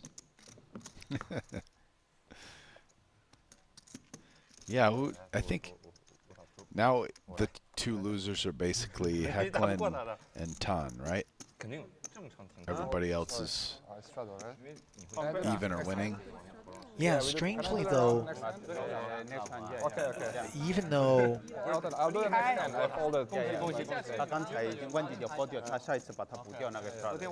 Victor inadvertently didn't take his straddle, so he'll make up for it next hand apparently. But yes, you pointed out that the two guys that are stuck most are Henrik and Tan, but I think right that might now really it be the feels- only two guys that are stuck, But really. what I'm saying, doesn't it feel to you, just given momentum, that while we were concerned that Tan might be self-combusting, it is Henrik really who we're kind of focused on right now as, you know, needing to stabilize things. I've got one word for you, Ali. Momentum. Yep. One, they're probably down a similar amount, but one's got positive momentum and one's got negative. I mean, I think at this point, Henrik, after the last 20 minutes, is probably down more. But, yeah, he's probably peaking right now. He's right on the ledge. He needs he needs a down bounce moment. Yeah, he does. Yeah.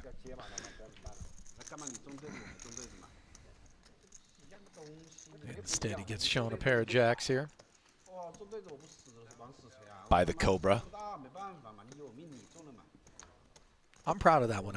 You know, we did good with that one. So we're going to try to make a couple of these stick. Okay, Cobra on the ledge and down bouncing. That's my goal.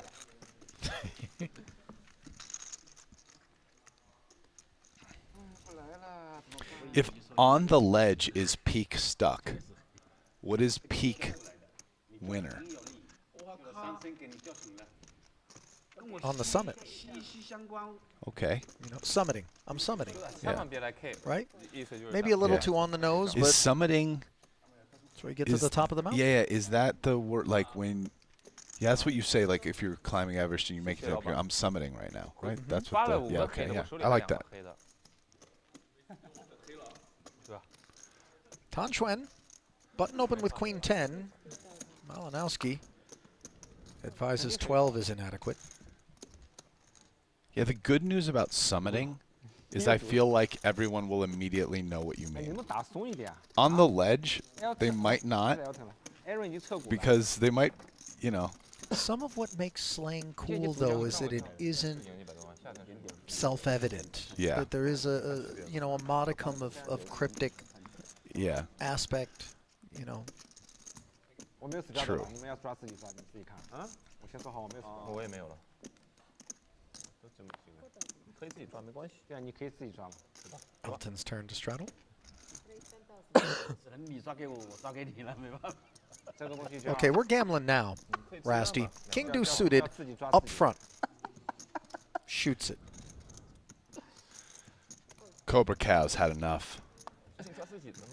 He's played solid long enough, but Look at What do Andy. you I know? mean, it is his day in the sun, isn't it? 我一抓他就上逼，你一抓他就有牌。我们 C 兄弟后面推了3把12000，台面推。 3 bet to 40,000. Rui hangs in there. it's a pretty light peel with King Deuce of Hearts here. And look at what's happened. He hits the deuce on a paired flop. Backdoor hearts. Andy checking. Rui, no interest in trying to take control. Checks back. Pretty dry turn. I mean, sure, there's some straight draws, but it's offsuit still, so there's no flush draws.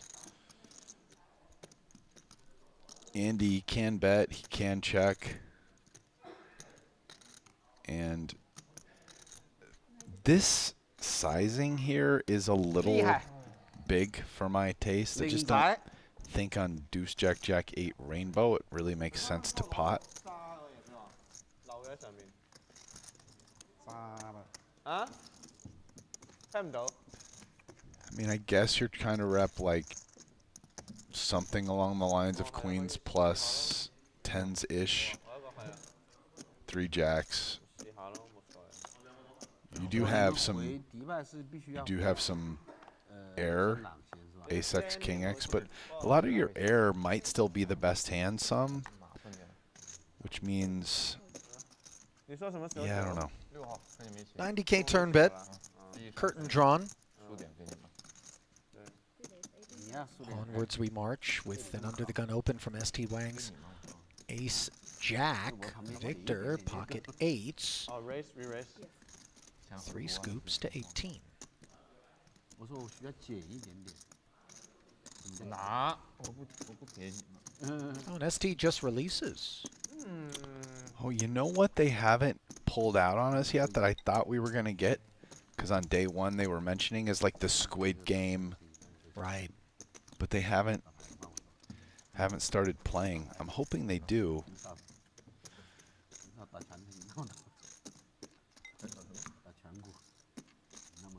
Would be a really fun wrinkle for us to get something extra going on to delve into. What about tossing like a little dreidel out there? When the pot's complete, you know, you either win half, lose all. Yeah. Go. What was Ike talking about in the tournament streets? The decimator? Or just at random, once an hour, you low card, and that person forfeits their stack and they're out of the tournament. Oh, they're just out? And what happens to their chips? You just take them. They're just out of the tournament. Wow. I love it. It's so unjust.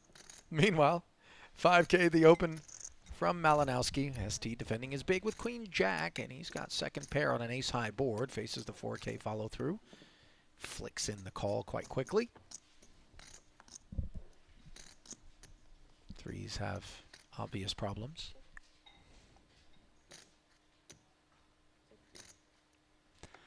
Check, check. Running sevens. Jack. Jack, good.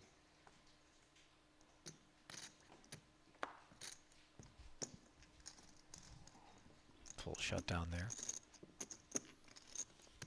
ST happy to just take it.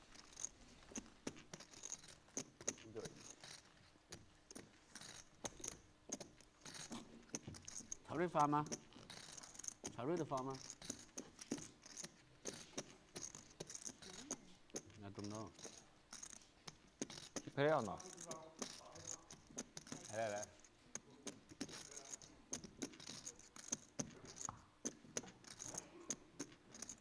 It really is incredible to observe in its totality a cash game at length like this, because it allows you to appreciate so much of the nuance and the ever-changing climate, which factors in to pots, puts everything into context.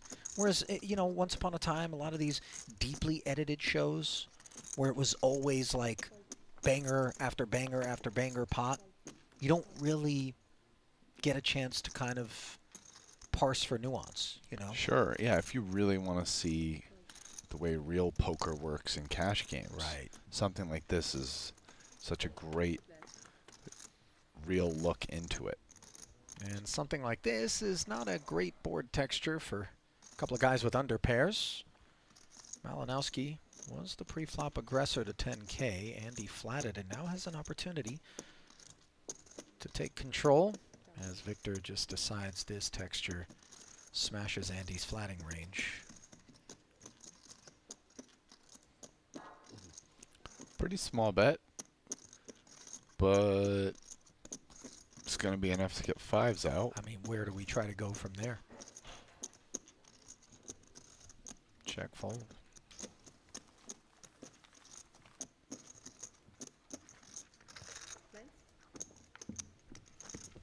Chat, by the way, was all over you for not mentioning Dragon Ball Z during the cartoon conversation. Were you a Dragon Ball Z guy? DBZ guy? I didn't watch Dragon Ball until COVID. And so I couldn't bring it up truthfully when I was speaking about childhood cartoons because I didn't watch it as a child. I don't think it was around when we were kids here in the States. I don't know how far back it dates, but, you know. I had, when I was in school, I had some friends from Japan, and I played on the Super Famicom at their house. Oh, I various remember Dragon that Ball console. games that were not available for the SNES that were super fun. 10-9-5, 2 overs and a gut shot deemed fun enough for Rui, who limped pre and under-reps his kid. To fire 3,000, note the jack would be a disastrous development for Tan Xuan, who's got the bad side of an open-ender. But he does not have an appetite to just flat, instead making it 12.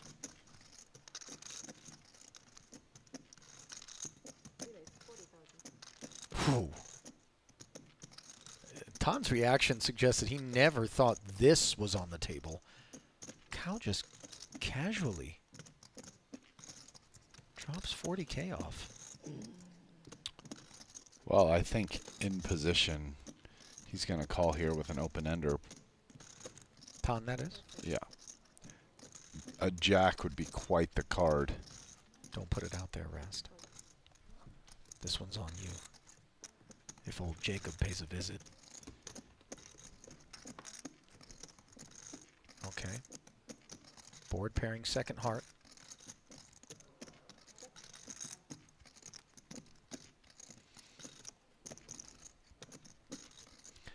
Tan is not going to win this one at Showdown, whether he bets here or the river, 8 high. Probably needs to get bluffed at some point. Rui doesn't likely have too many 9x doing small bet, 3 bet on the flop.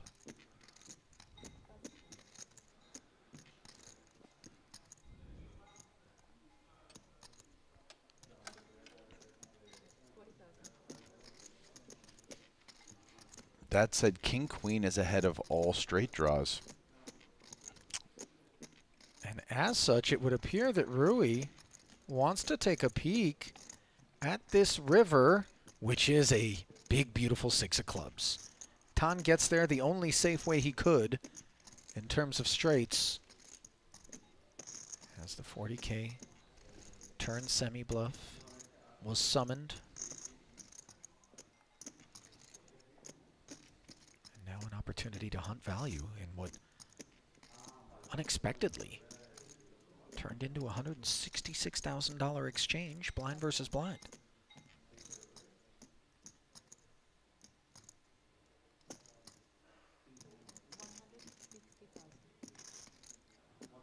Almost full pot. And Rui, let's go. What about Rescue Rangers? Remember that with the little chipmunks? I did watch that as well. Monterey Jack, the cheese obsession. He'd go like cuckoo. I don't. You don't remember Monterey Jack was one of the characters? Cheese, and his eyes would get all weird. Wasn't and one, like float out of his body. Wasn't one of my big shows, but I do remember the name. Which one?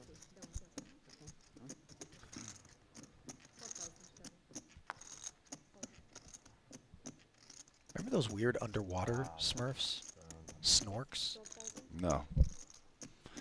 Short for snorkel, obviously, in retrospect. I might have watched too much TV as a kid, now that I think about it. Did you? Yeah. Yeah.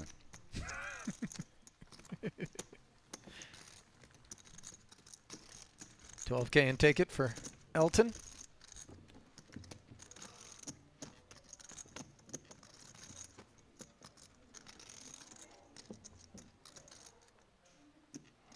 Like the smart kids were playing chess.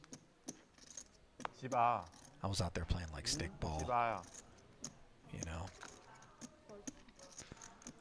building forts. Kickball, handball, Sure. tetherball, basketball, Prison ball. dodgeball. Aversion. 50啊。 Two queens. Been dodged by everybody but Victor, who defends with a 6. Couple of spades lurking on the 9 high board.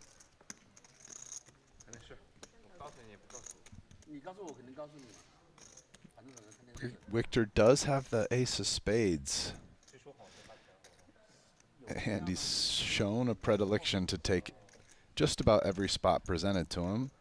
So, not too surprised. But he's coming for this spot. Check 3x in the face of the 10K C bet from Elton. And 我们一起说嘛，这个都说看电视的，你们关你啥事？我操！ two queens still got to feel pretty good about things at this point. 发消息说，1、2、3，OK。发来。 Calling the 20 and finding the wettest available card in the deck.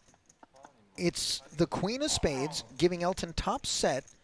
Malinowski now with the nut flush draw and the opportunity to rep it unimproved potentially, having breathed life into this one, courtesy of the check raise on the flop. 75 in there. And in sales 23. This is smallish. Yeah, Victor's definitely bluffing the river on a blank. Even this size, I think, clues that in. If you made a flush, it's kind of fine to bet small. Yeah, Elton respecting the texture. Now,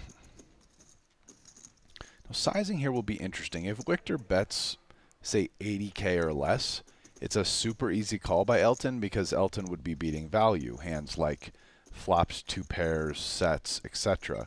If Victor starts going pot or more, it gets a little bit more difficult because now Victor's only repping flushes. And if he even goes like, you know, well over pot, then it's pretty tough.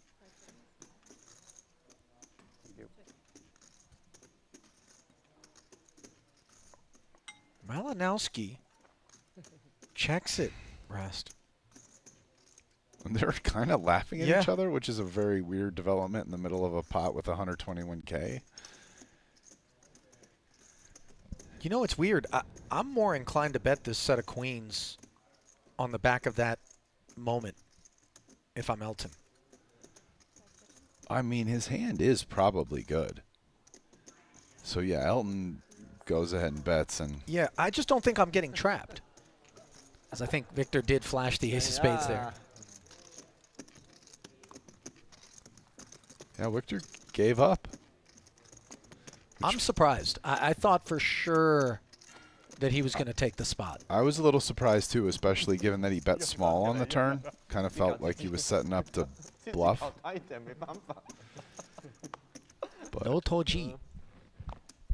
And we will never know if, I mean, like I said, 80K or something would not have worked, but we'll never know if he had just gone like 200,000. Because at that point, you're basically saying, I have a big flush, maybe even only the nut flush. And 我想你来，我没有一个炸个好牌，我靠那个 shredder 就是把烂牌。Reason take for root.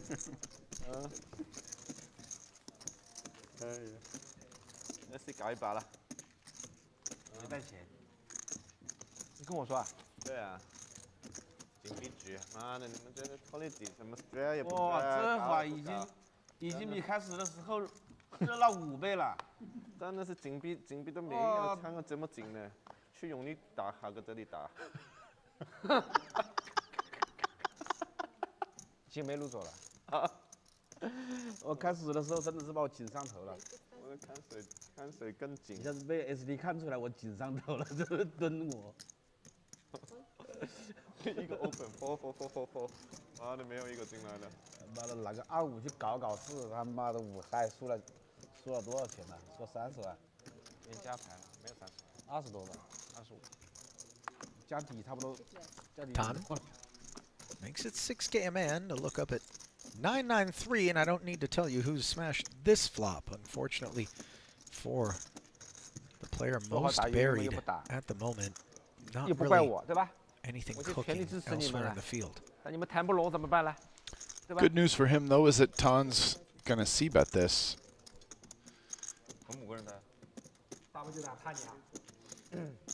Seven dimes. 5个人确实不是太好玩，不好看。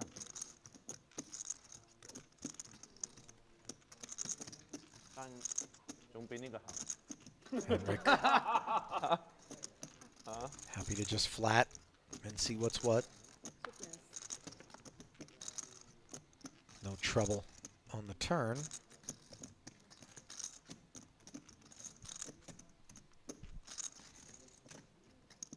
If Ton thinks that Henrik is just peeling in an effort to see whether or not he will check the turn, one might think he'll barrel twice, but instead, mindful of the peel, he checks it over to Henrik.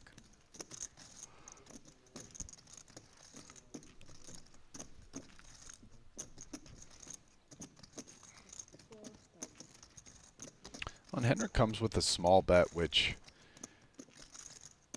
could be small enough to keep a good ace high around. Yeah, 1/3 pot. Yeah, this particular case is very good because that's what Ton has. And he unblocks diamonds, by the way, Rast. So perhaps he thinks there's some 2 diamond hands that are behaving in this fashion. And if that's the only sort of kit he assumes Ace-Jack is ahead of, this is a river that's going to allow him to escape. I wonder if Ton's thinking about bluffing here. Targeting trips? I mean, at this point, it's kind of hard for him to get to the river with a worse hand than this. He doesn't have a diamond blocker, but not really trips. Like, what about 6s through jacks? Or a hand like ace-3 suited, ace-4 suited.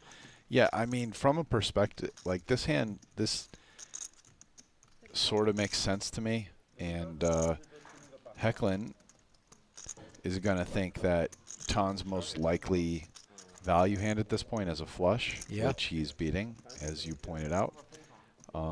So a burning smell being emitted from your screen. And that's courtesy of a very incendiary 35 dimes, which Ton has hopelessly let out with. 140?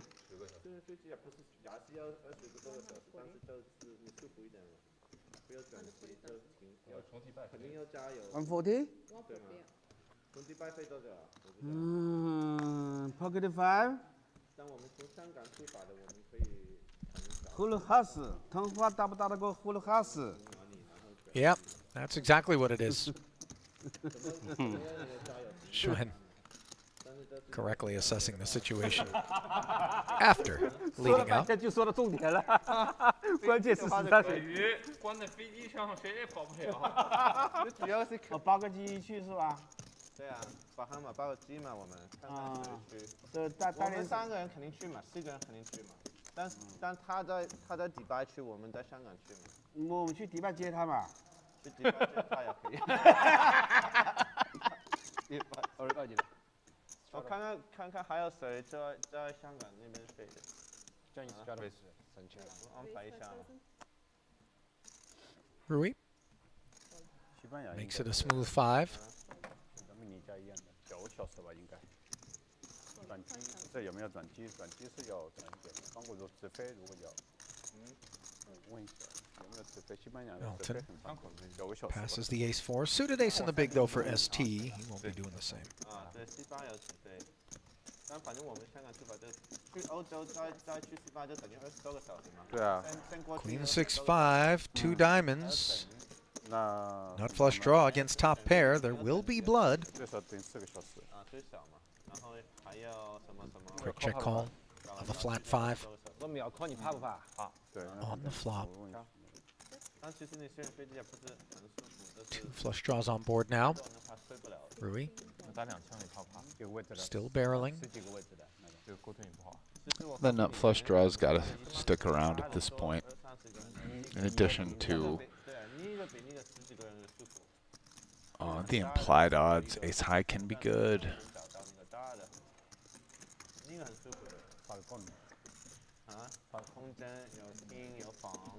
Beautiful card for Roy Cow. Probably good enough for him to bet again. He agrees. 1/3 and final swing of 28,000. Makes a believer out of ST, although he wasn't really focused on the ace high. More so a diamond, which failed to show up.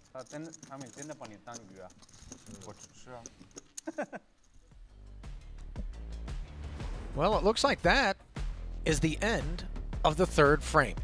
So a 4th and final. We'll be right around the bend as you get a glimpse at the chip counts. Work to be done for 3 players at least. Rast and I are going to step aside. We'll be back in about 15 minutes to round out day 3 of the Cash Game Invitational 2. Stay close.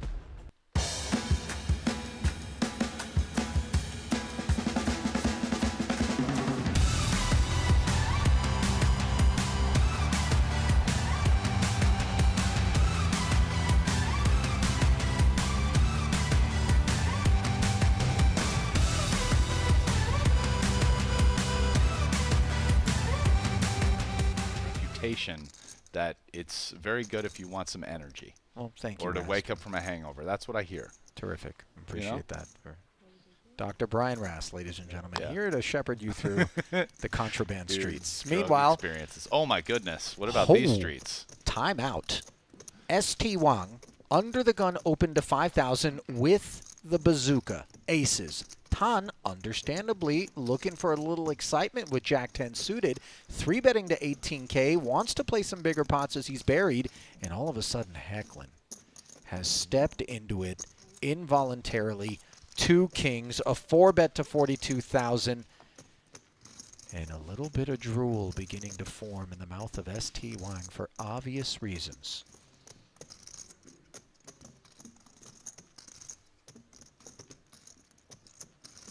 And here it is. So he's got 270K. 270. So non-all-in 5-bet, especially because Tan has $1 million. So, you know, making it like 100 dimes-ish.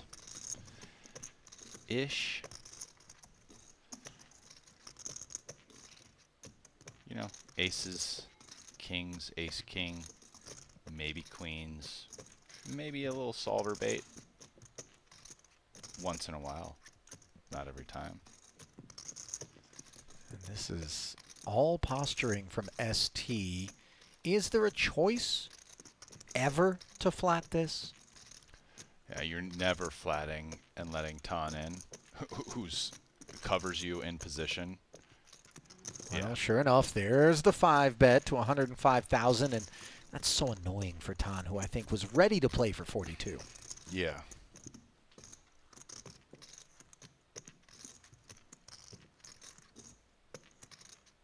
The fact that he hasn't folded goes to show how annoyed he is. Well, it's also slightly terrifying, but eventually he does indeed. Oh, it's when Find you have the fold. aces, nothing is terrifying. No, for Tan's sake. Yeah. Well, when we get into 5-bet territory, Rast, there's a very narrow variety of hands that we anticipate are attached. I mean, Hecklin's not excited about this, but he has kings and ultimately under 150 blinds, and he's going to take his chances. And, you know, it's not like he's going to see aces and be like, oh, my God, how did that happen? Yeah, like, from the sense of I didn't expect it, but, you know, he would have liked to see an ace-king, that's for sure. Henrik jamming. ST practically beating him into the pot. And a stone-cold icebox, as we'll run it twice. And what we won't do is find a king. However, hearts are working for the time being. Oh. And the king rolls off. Something going Hecklin's way. He's free rolling to the whole thing now. That was the look of some comfort right there, little whatever he was doing with his mouth. Go. He felt ready to go. Look at Tan rooting for a king to steam ST up. You king? Okay. Oh, good. Oh my goodness! ST is really not amused right now, unlike everyone else at the table. I don't think I've ever seen this, Rast. Aces versus kings, and somehow, some way, both remaining kings were live and found their way to the board. Dude, look at ST. He is fuming. Can't believe it. I'm taking the over on 98.6 degrees core temperature. I'll tell you that.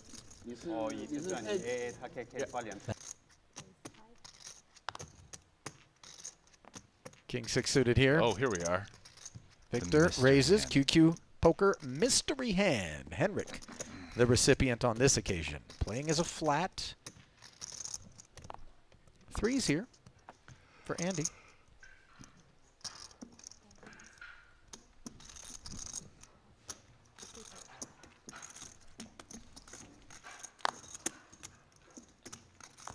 He joins.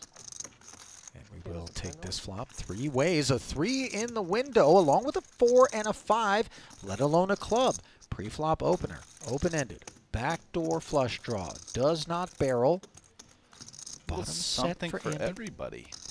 Well, we don't know what Hecklin's got. But he's clearly not folding the flop, so at least a little something.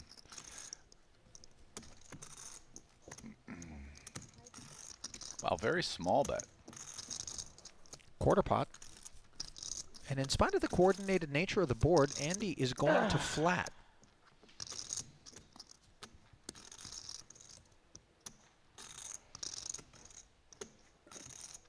Hecklin's range is still quite wide at this point.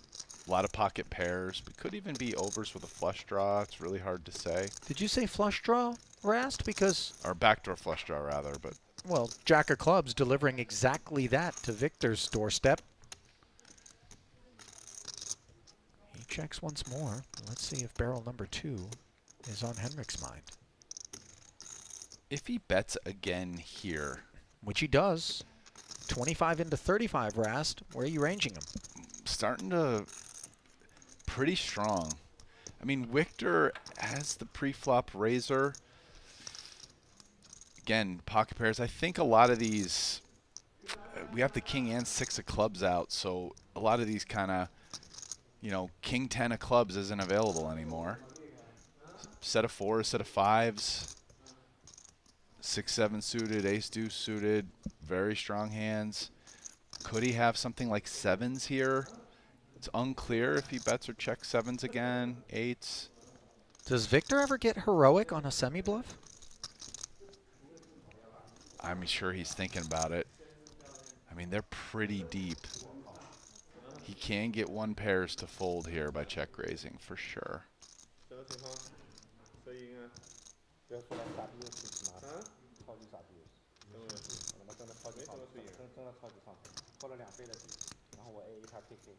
Well, it looked like he was teetering on the brink of a potential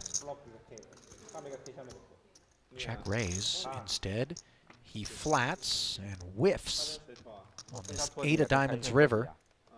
110K in the middle. And that card changes absolutely nothing. Yeah, only if Henrik happened to have 8s. 而且 flop 都是没 K 的，turn 上一个 K，turn 上一个 K， 我操他妈！ Victor's hand blocks some of Henrik's semi-bluffs that could bluff the river. 这是在赌场打， He bets again here. It's pretty strong. 这太站起来就不打了。 I mean, I think Andy has to call here with a set of 3s. He is beating some value, for sure. Hands like 4 or 5 suited, definitely. Maybe even potentially a hand like queens that flatted the flop. I mean, sorry, flatted pre-flop. 在你记忆。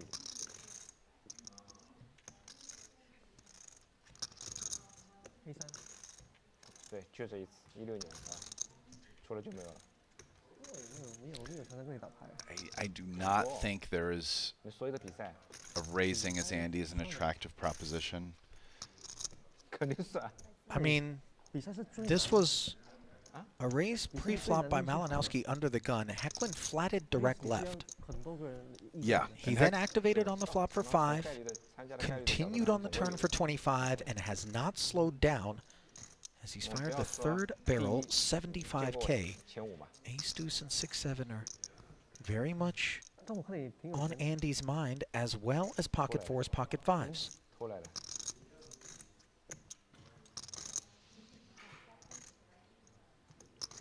Can we fold this? I don't think so. I mean, like I said, you would definitely not raise. I mean, the hand definitely might not be good. Hecklin can easily have 5s, 4s, jacks, 6-7 suited, ace 2 suited. But I don't think we can fold. You gonna zero in on a holding here for Hecklin? I'll go with 5s. Okay. Noted. Multiple time banks for Andy. Hecklin can be bluffing as well, right? I mean, there's not a wide variety of value hands that we're beating, but again, we are beating some. Quickly, the presence of Victor still in this pot behind us is a non-factor for Andy, right? Yeah, I would say not a 0 factor, but a very low factor. I don't think Victor has this beat very often at all. Well, Andy is really thinking about this hard. It's very interesting because sometimes he seems very sticky in some spots. And in this one, it's like it seems like he's truly contemplating folding. Well, let's see what he does.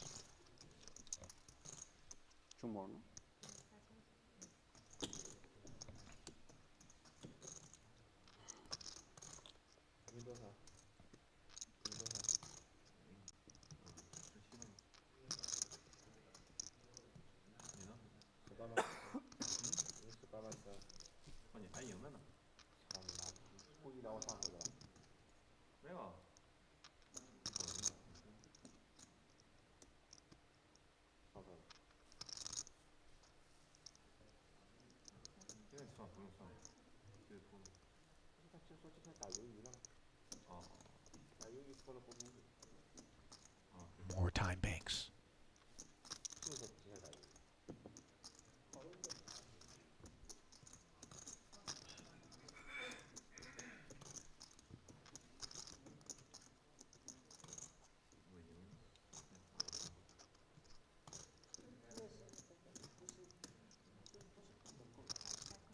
Wow, he folded a set of 3s. That is wild.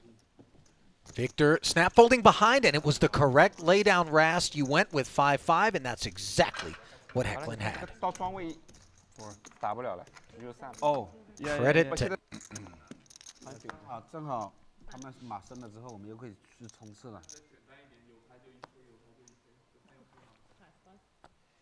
这些我的吧。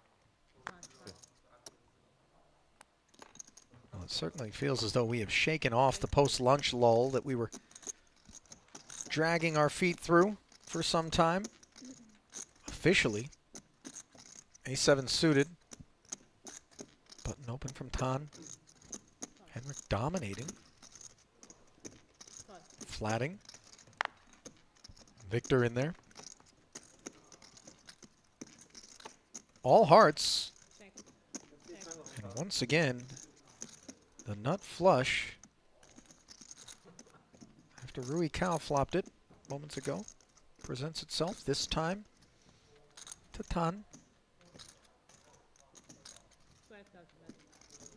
Barrels through. Henrik with that queen of hearts. Yeah, and he's going nowhere with ace high and the queen of hearts at this point.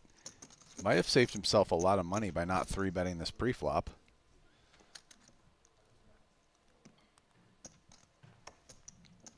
Tan's not folding to a 3-bet heads up there, and pot would have been even bigger.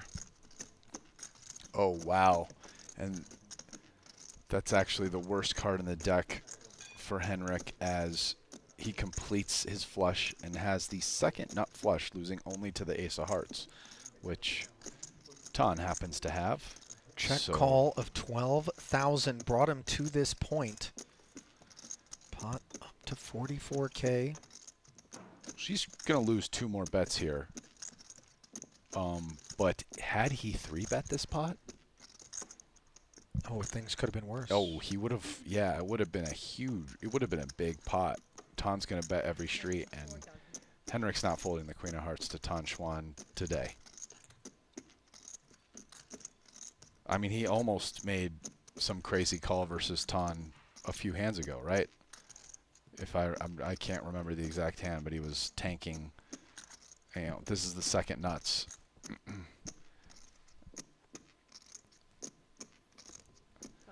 And I mean, as of right now, the bet sizings aren't even alarming enough for him to consider folding. That was well under the pot. Board does pair on the river, which of course changes things for Tan, not necessarily as played.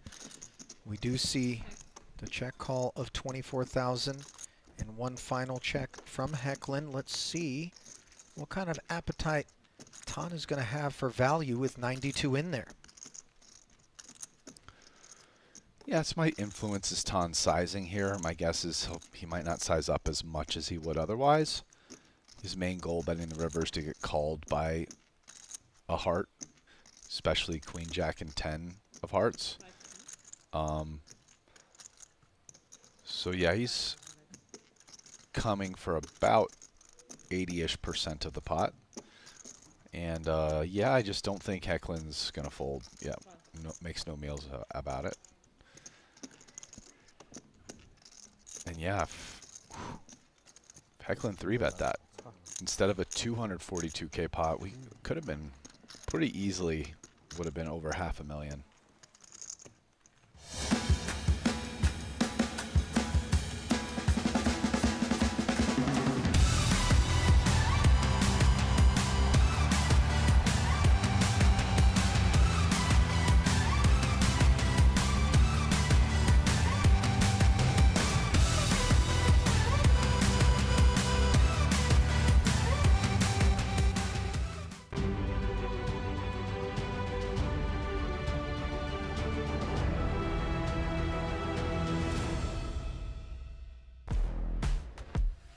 Nighttime is the right time. Welcome to frame 4 of day 3 of our Cash Game Invitational 2, part of the Triton Poker Series. From Landing Casino here in Jeju, Shinhwa World, Ali Nejad and Brian Rast taking you through the home stretch as you get a glimpse at the state of affairs heading in to what is, generally speaking, the most action-packed portion of the program of this 1K, 2K no limit hold'em game with a 2K big blind ante. Straddles have been placed on intermittently. Just add Elton Sang for a little bit of that. Now, curiously, Rast, it would appear that Hecklin is now stuck his 2 buy-ins, is leveled off there. Tan stuck 330,000 after being stuck $1 million plus, surely. So we don't have anyone who's been like stone cold bludgeoned to a pulp.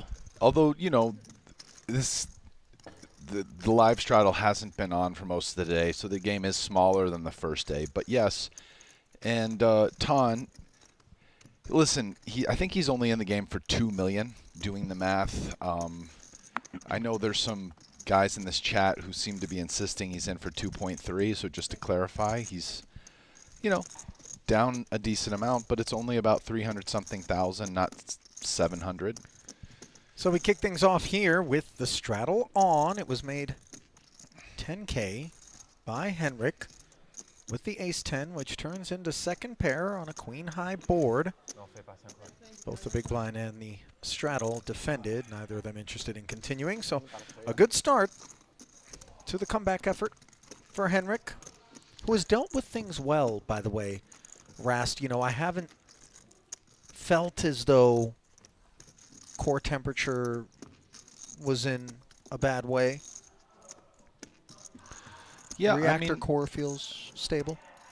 Yeah, same with ST. I think they're both guys who have, you know, had some rough stretches here today and dealt with things pretty well. I mean, if I'm trying to remember, but ST isn't even really losing, and he lost that hand aces to kings for like 600,000-700,000 pot, right? Mm-hmm. Ace jack suited here for Elton. Yeah, how were his results? Do you remember? ST? Was he just a little bit stuck? I confess, I didn't pay attention. Stand by. I mean, we really only have 2 losers, so he was probably close-ish to even. ST's winning 143,000? Yeah, and that's after losing with aces to kings all in for like 350K. So and by the way, it was Henrik who won that pot, and yet he is the guy most stuck. Yeah, wow. He yo-yoed up to like a $250,000 winner after that one. So it's been, you know, 400 net loser, but in terms of the downswing, much bigger than that. Oh, he's up stuck. Raised to 5,000 from the red tens of Cobra Cow on the button. Tan flats the queen 8 suited. Henrik appears curious. At least the 8 of diamonds responsible for this 30K. I'm looking at the chat right now, and it appears that my man Bill Perkins, who I actually just saw when I was in Austin, is watching the game and wants to know who he can contact to get invited. Let's get Bill Perkins in here. Now, are we 100% that that's Perky? No, we're not.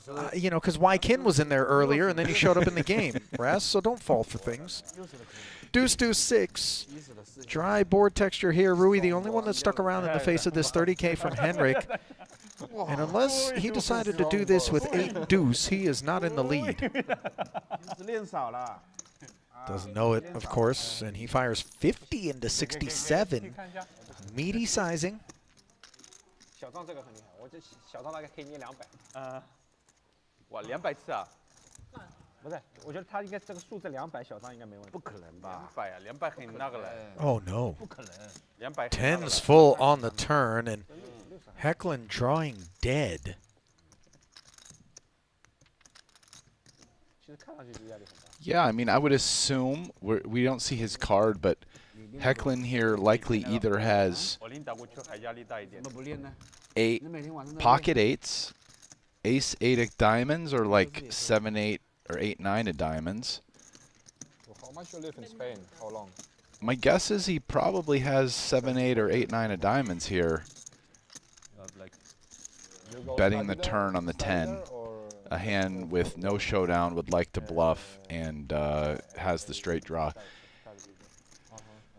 whatever he has, because it's not 8 deuce of diamonds. That would be the only hand that's live. It's drawing dead 230, 240. to tens full here.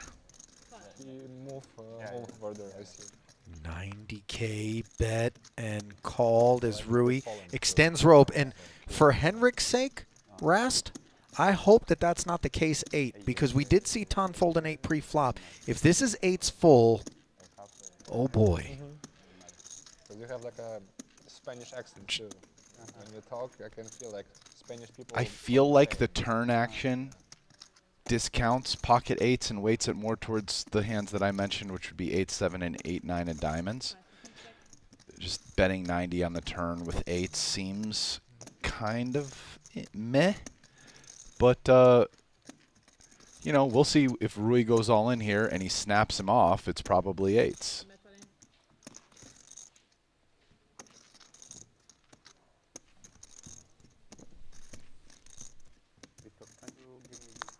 Yeah, sure.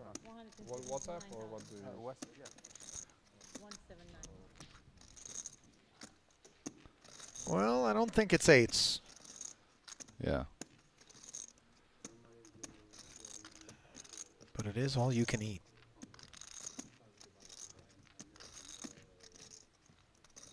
I mean, busted clubs, the only thing that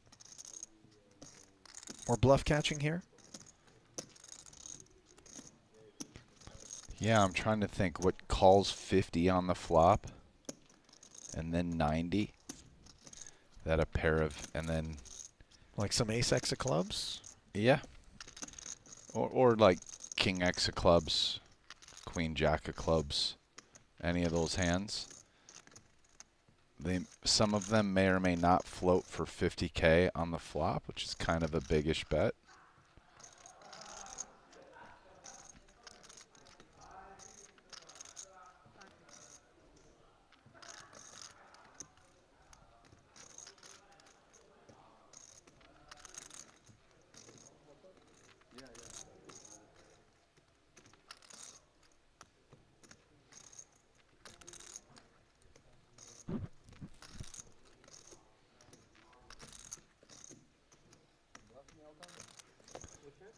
You know, the other question, does Rui turn anything into a bluff here? Like, would he call 3s, 4s, or 5s on the turn and then turn this into a bluff? That seems a little bit far-fetched to me. So, probably not. I mean, I think if you call them on the turn, you probably just check back river hoping to win versus no pair that's giving up. Henrik is just one call away from making this night go from bad to much, much worse. This is not the time to be a hero.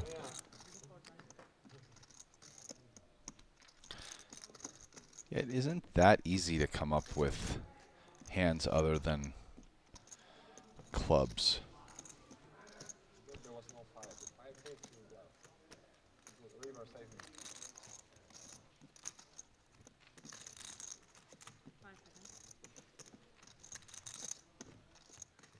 Wow. 买，你看，麻烦了。 Henrik 179, yeah? makes the call, Rast, and 180K goes up in smoke, coupled with the 90 and 50 before it, not to mention the 30 pre-flop.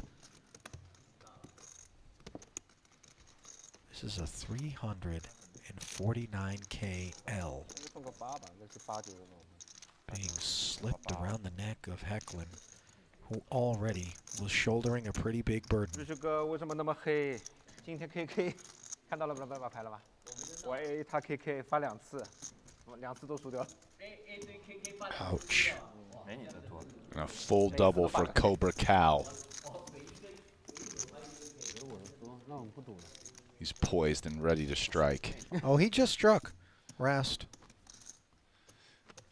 Nobody quite gets paid off like the Cobra. Hecklin served up a tall glass of venom there. 我们误解了老外。把它你试过红桃 A 的概念，那么快。搞错了，你应该。还好没有拖曹老板，也没有拖唐老板。感觉他们最近都有点旺。Listen, Henrik is a professional poker player for many years. He played in Macau at these stakes. He's familiar with these players, and he's a winning player. But today, he is getting wrecked. And he's going to take what's left in front of him and jam it with these 2 5s. Schwen snap folds, and Luca Vivaldi summoned to bring forth reinforcements. Are you allowed to short stack it there? Like, just... I mean, you can't be forced to top up, can you? No, right? No. Yeah. No. Listen, I know he's buried and he's not getting out. It's harder to get out, rather, if you just keep the 80K. That said, a lot of EV there. Some of these guys opening a little too wide, rejam. Just what we saw, the 5s. Yeah.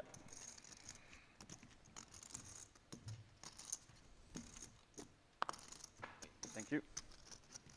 10-9 suited for Rui, who now sits with 700,000. That was a huge pickup for him. Sometimes when you're stuck, some solid, easy plus EV 40 big blind poker when everyone else is deep and putting in money with bad hands. Just what the doctor ordered to chill out and cool off for like 30 minutes. Well, 10 high was always best.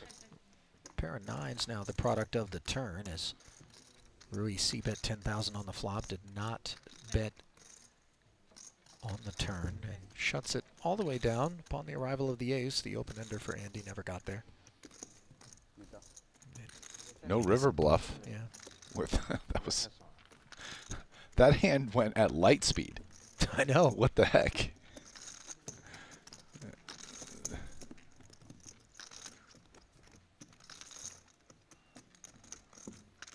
Eklund is a long way from Valhalla.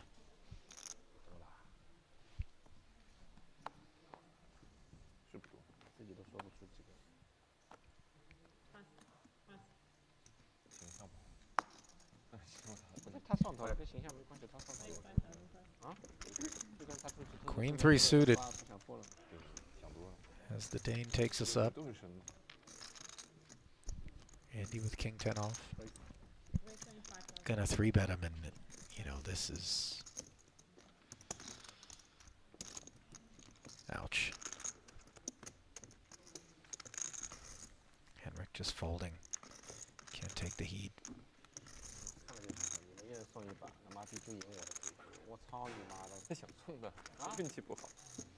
Now, Rast, the other day you talked about occasionally when the mixed game breaks down, you and a few others will go down and play a little bit of Ultimate Texas Hold'em. Yeah. Which, you know, if you're sharing cards and they allow you to do that, you can pick up a little edge. Maybe. I don't know. Remains to be seen. You ever been I'm winning so stuck that you decided the only way you were going to get out was the pit? Yeah, this happened very, very early in my poker career. All right, like walk me through it. You're 18 years ago. Yeah, I'm in the Bellagio. Friend of mine from high school, Mark Park, visiting me. He's playing a smaller game. Maybe I was playing like 10-20 or 20-40 or 25-50, something like that. Okay. I lost. It wasn't 25-50. It was probably 10-20. I probably lost like, let's say it was like 10-12K, something like that. Was that a lot back then? It's a decent loss for 10-20, okay. Right? You know, we're talking like 500 bigs. But an ouchie on the roll? Or on the soul? Yeah, maybe. I mean, I probably had maybe 200K or something. So, you know, it's... Okay. I go with my buddy. I take a little bit of money with me. We head over to the blackjack table. And I'm like, we're going to... It's Monte Carlo, or what's it called when you... It's martingale. Martingale. I'm like, we're going to martingale this. Sure enough, I just lose 1, 2, 3, 4 hands in a row, just right off the bat. No wins. and I lose like another, I don't even know exactly anymore, but it's like, let's say 20-something odd thousand. Put a pin in it briefly as Elton opened with King Jack suited. Got 3-bet by Rui Cows, Ace Queen, 50,000 ahead to this Ace 6-4 board. No diamond out there. And this is not what Elton had in mind when he made the call from the button. And he will stop loss. As Rui C-bets 35,000. So here you are, 4 hands in a row you've lost now. 1, 2, 3, 4. Rast doubling up each time. Meaning And doubling your bet. Yeah, and I go from, you know, 12K loser on the night. like to something like that to like 40. And so instead, you know, now I've lost probably like 15% of my bankroll, and I'm just like, and it went from being a bad night to like one of my worst, if not worst nights. Wait, that did I've you had just at the call time. it quits after 4 straight hands? Yeah. And then my buddy and I went out and got blasted, drunk. Yeah, that was it. 1, 2, 3, 4, Rast. done. And you know what? I never did that again. I never went to the pits to try to get even after that. You know what? That was like one and done. You don't get the D-Gen merit badge for that one. Well, I'm not really 1, a D-Gen 2. in that respect. I agree. But that was 2, 3, 4, and I quit. Let me tell you mean- something, Rast. If I still got chips in my box and the decision has been made that we're going to martingale, yeah. they can get it all. 多人就抄了那个，这几个再改一个，就 Ace 放 King 在 Queen. 大陆嘛。 Both players with top pair here. This is a raise by Elton to 6K of flat from ST on the button with a 3-bet 还有 candidate. 他们就直接帮你们翻译了嘛，他们也翻译什么什么都自己做了。有几个他们自己把这个拿下来，他们自己再拿。 No follow through from Zhang, so he just goes into defense mode. Check calling. Inconsequential 6 of clubs on the turn. One more check.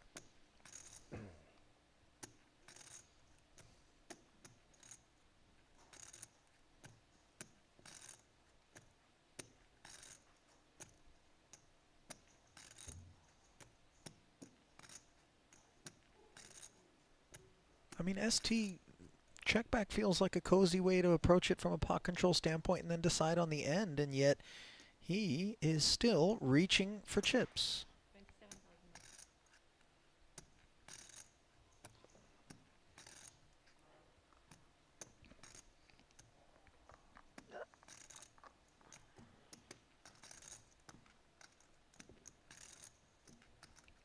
$27,000. It's dicey, but I kind of feel like as played, it's a little too tight to just fold an ace with the mediocre kicker. Elton right here. agrees, and all of a sudden kicker problems are solved for both parties as the king pairs. And they play aces up with the queen and are maybe a little bit wary of trips. Carve it up, gentlemen. I do think it's a spot that, you know, you check call there. You should be prepared. Not saying you need to fold the river, but, you know, you're not necessarily calling another bomb on the river there with ace-8. It's one you might let go. Like, one of the things about a good poker strategy is you do have hands that you call in spots that you do end up folding later. That's okay. You don't need to only play stuff that you can call all the way to the end. Otherwise, you're just going to way overfold. And you don't only need to play blackjack to get even. There's roulette. There's baccarat. Oh, I mean, you know, there's if I were going to spin the do wheel. something like that today, I would definitely choose craps. Okay. Yeah. Ivy can walk you through that. Yeah. He might run you through it, actually. I don't think he's got a lot of patience. By Well, the way, not counting UTH, but the thing about UTH is you need 3 people. Because you need... I never play UTH unless we got all the spots and you're sharing the you cards. know the cards. Yeah. And I know. UTH, by the way, Ultimate Texas Hold'em, for those wondering, as Andy activated with 4 deuce of hearts. UTH is kind of fun, actually. Like, I'm not saying I'm going to play it for like 5 hours, but just after a session... Decompress. Yeah, 30 to 60 minutes. Yeah. By the way, Justin in the chat can kind of commiserate with you. Once won 20,000. Best session ever. Playing 10-20 and then decided he was going to parlay it. So he went over there not stuck, but ahead. Bet banker in baccarat, which as I understand has a small edge, but you pay commission. Lost all of his proceeds. Never played a table game again. and considers himself lucky that he lost. 然后我都不知道，应该是好事吧？ Might not be wrong. 输个4000，4000输2万了。 Meanwhile, 10-8 of hearts performing quite well against 6-7 of hearts as the open from Rui's cutoff gets pushed back on by Andy, who has performed stellar on the day. Might this be another occasion on which we see him take a pot down? Range advantage. White chip, a few blue. And I don't even know if Rui needs to wait for that bet to get deposited before he can find the bin. Swinging a stone cold miss, and look at Andy saying, "Hey Rui, you ain't the only one." 还好没来风头。我都只打个1把牌。没有啊，我还输了几把小的呀。是要给别人。 I don't know if I'm a fan of Andy showing that, by the way, because I think he's got really intact table image, and all of a sudden, if you let these guys know you're dancing with these 3 bets, you know, you're going to have to show up with some kit. You know, that's my vibe. I don't know about... Yeah, I agree 100%. I mean, I think that... Listen, there's an aspect of having fun and camaraderie, but from a pure competitive standpoint, almost never a good reason to show a hand, and definitely not in a spot like that, because you're just kind of showing your opponents what you're capable of, as you alluded to, right? The only time there might be some benefit to show is, and usually it's not a pot that small, if there's some big pot and you bluff someone or this and you can get them tilted, yeah, it might be a show that's worth it. Well, Rui Cao decides ace-10 is not only worth proceeding, but doing so in the form of a 4-bet as Malinowski gets punked. Having 3-bet the Jack-10 offsuit, always behind.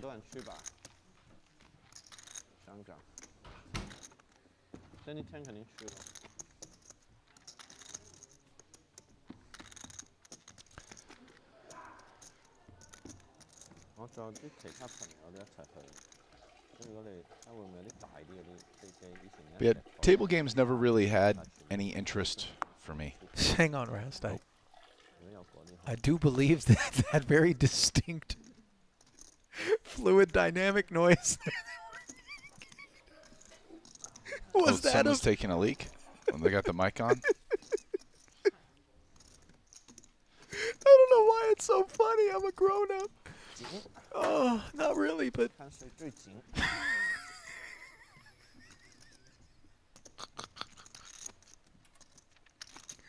You know, I mean, shout out to the audio department, by the way. They pitch a pretty perfect game for the most part, but even the best of us miss that one.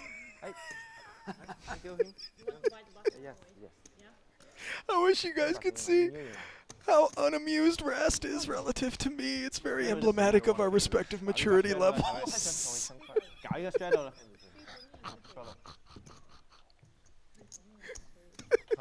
It's really not that funny, and I know that. Oh. I've seen my All right, well, back to the non-childish program. Oh, Ali Rast. was too busy thinking about cartoons, and it was so good, though. Slightly interrupted stream, by the way. I mean, I'm not diagnosing anybody here, but, you know, anyway. Well, yeah, anyway, as I was saying, I don't know, table games just never really my thing. They're not that fun. And some moderately interesting flop here. Both players with nothing, some backdoors. Obviously King 4, the worst hand, but has the immediate open-ender.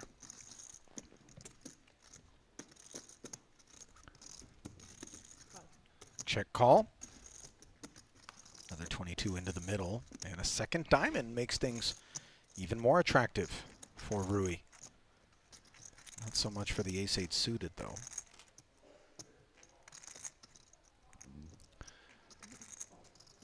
Yeah, I wonder if a check raise is coming here versus a bet.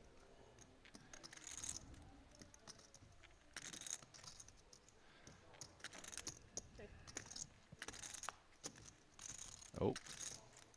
Check back from Malinowski, and somehow he's going to be in a position to potentially win this pot. I thought for sure unimproved, bar maybe a card like this, we could see Rui activate as played. Instead, he checks and now faces a barrel. Still has kind of a bluff catcher if he wants it. I'm not so sure he's interested, though. 27K.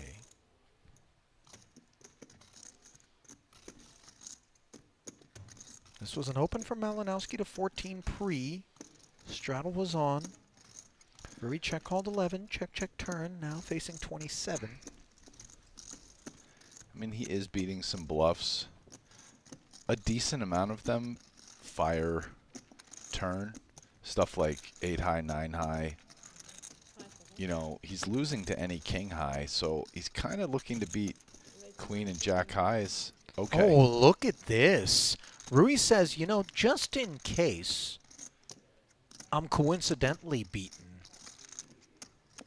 and maybe even just I can target a weak ace, he check raises to 115,000. Now, what's the story that he's telling?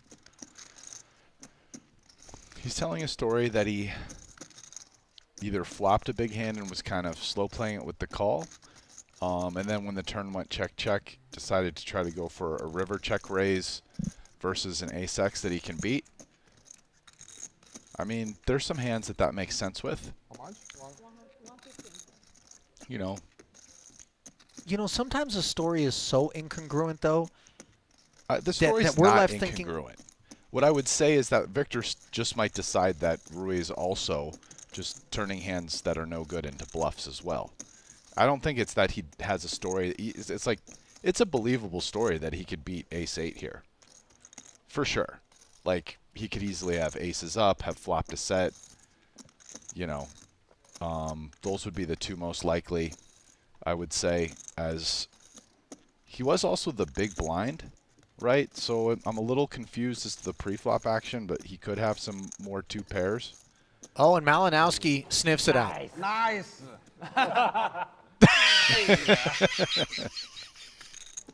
Imagine losing 115,000 on the river, and then the Golden Gate Bridge of high fives comes straight through your field of vision as NST.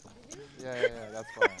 I just put just in case. The other thing Rui might be thinking, I'm thinking it right now, is there was like one or two other hands today where Rui had it. His opponent folded, and everyone was like, bluff, bluff. Those two guys like Tando was left, they're like, oh, it's a bluff. ST's like, bluff for sure. Yeah. Rui almost showed one of them, but didn't. And now this time he got called, and they're like, bluff, oh, bluff, high fives. Yeah. It's like, damn. Never do it. Everybody fucking call me all the time in this spot.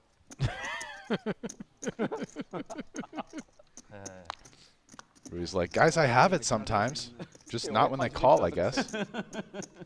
My turn? Just check raise flop. Much better. Much better play. Check raise. You got to be pretty comfortable with Check raise. Have good back your relationship with someone maybe bigger pot. within seconds of the dust off. Just give him the high five in his face. Cannot do anything. I call flop. Meanwhile, pocket kings allowing Rui Yeah, he check raise bad turn, cannot do anything. to 3-bet and take it pre. Oh, steaming. Nobody ever told me check raise river here. Victor just fold, they say. No call, no Finally chance. hit an ace fold? Yes. All day we So wait. hard to hit a pair. Not to fold. No, it's TV table. No, fold. Hey. No, fault is okay, no problem. I think fold. Almost fold, no? Almost. Rui's sitting there thinking, I've been so good today. I've just waited for hands. Kind of gotten paid for the most part. Yeah, was a good boy. Finally make a big bluff and somebody calls me. That's what I get. He has gotten away with a few very small bluffs. But By the way, he had kings last hand, 3-bet it. Now here he is with queen 3 of diamonds, which are performing poorly against Andy. not anymore. Yeah, queen 8-8, he hops way in front. So Andy, after investing 18 pre, asked for 13 post, and he's out of there. 看出来了，爸爸在打进入状态了，兄弟。对。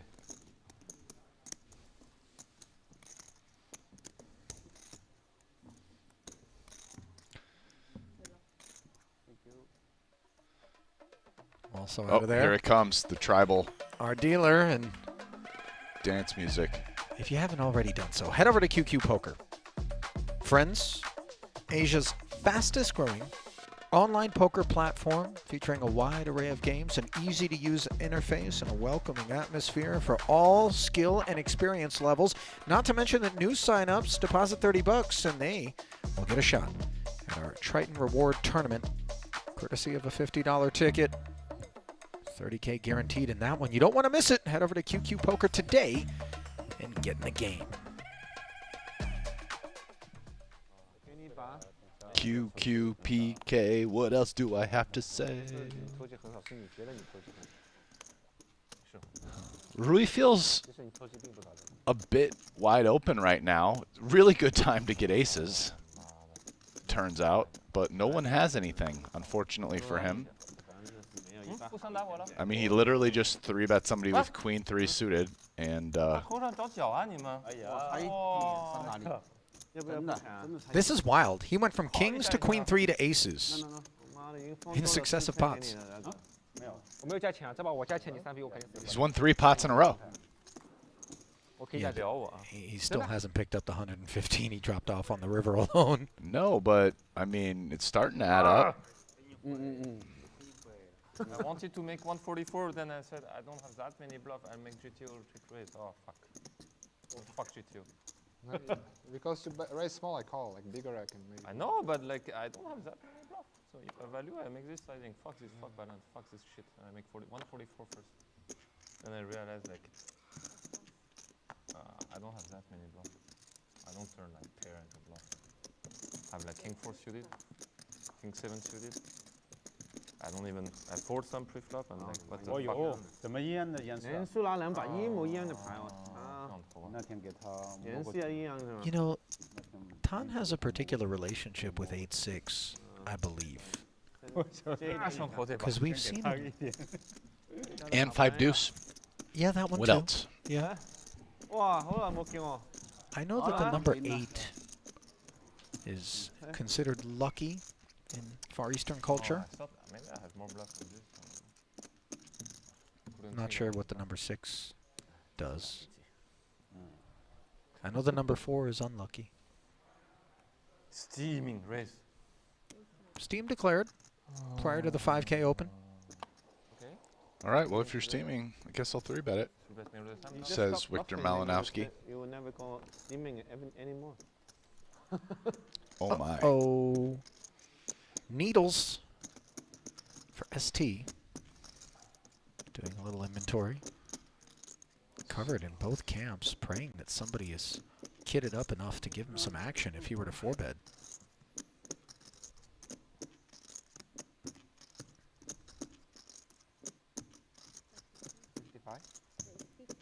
And there it is. You win. No action, however. 什么？你刚刚拿的？对啊。真有。 Ace is shown. Different, right? 这是背后的啊，是吧？对啊，跟你的关系。拿了就发消息，知道吧？我发了。但争气一点。Not today。可能拿了2次忘了。没事，可以看电视。哎，一下子心情好一点了。无论结果怎么样，至少先领先了。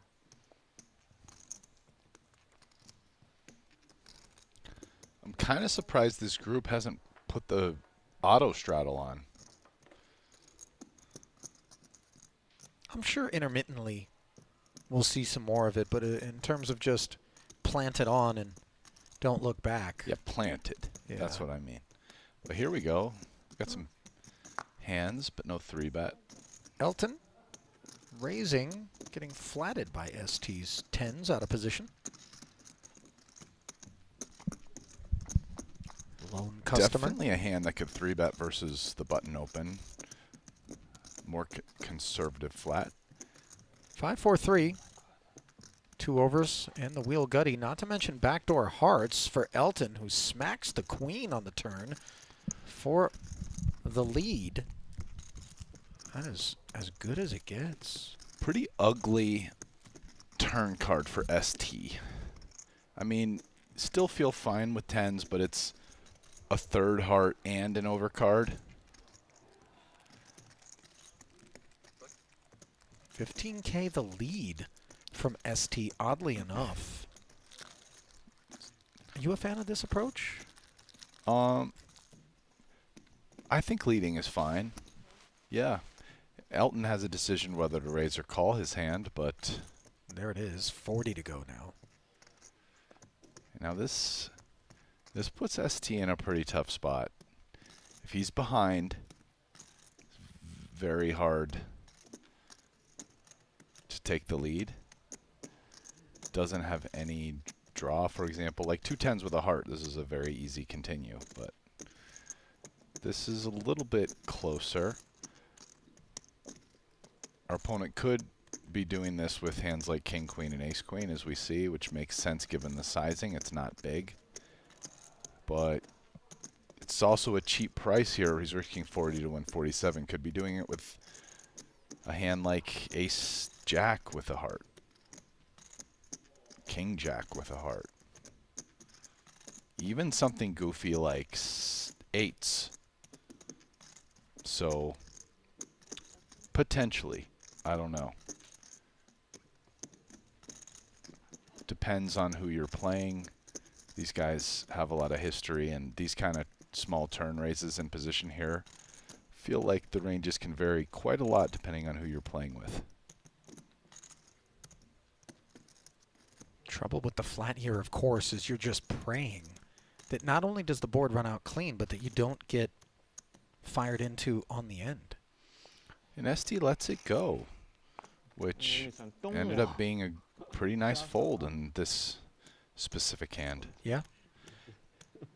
Yeah, ST is another guy who's, I think, played quite well all in all. I feel like I've liked a lot of his play. Like, he's had a lot of aggressive barrels and 4-bets pre that have largely worked out pretty well. He hasn't run that good. As the Kings versus Aces hand is case in point. Case in point. 跑的肯定不会跑了。我不信。有可能吧？我觉得应该会 fold 的。你觉得我会 fold 啊？我觉得一个专门没有一个人会 fold 咯。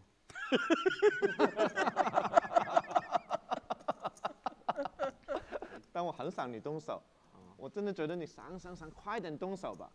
我操，你真的是，这是不动，真的是气死我。Jack 10 off suit. 啊，差点动。Draws in the 5K from Andy. 我靠，这 AKK 都死绝了吗 And again, 8-6, proving to be catnip. 3 bets out of Elton. 你拿什么来动我？那个是最大的问题。不去了。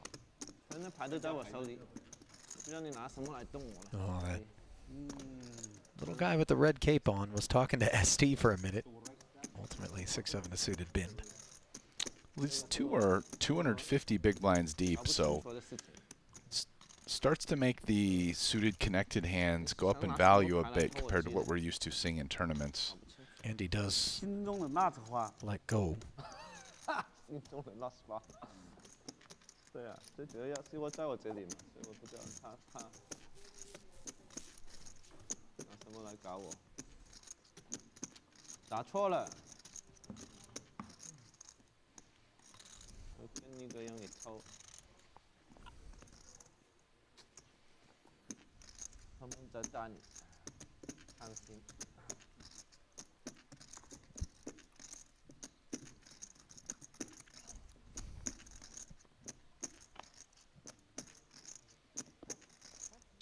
哎，差点打回去，差点打回去。差很多点，我觉得是。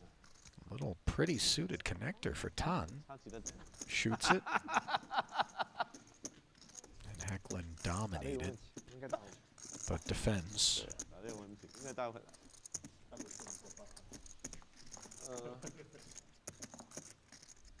反正我应该不会再打 King 你。 King 5.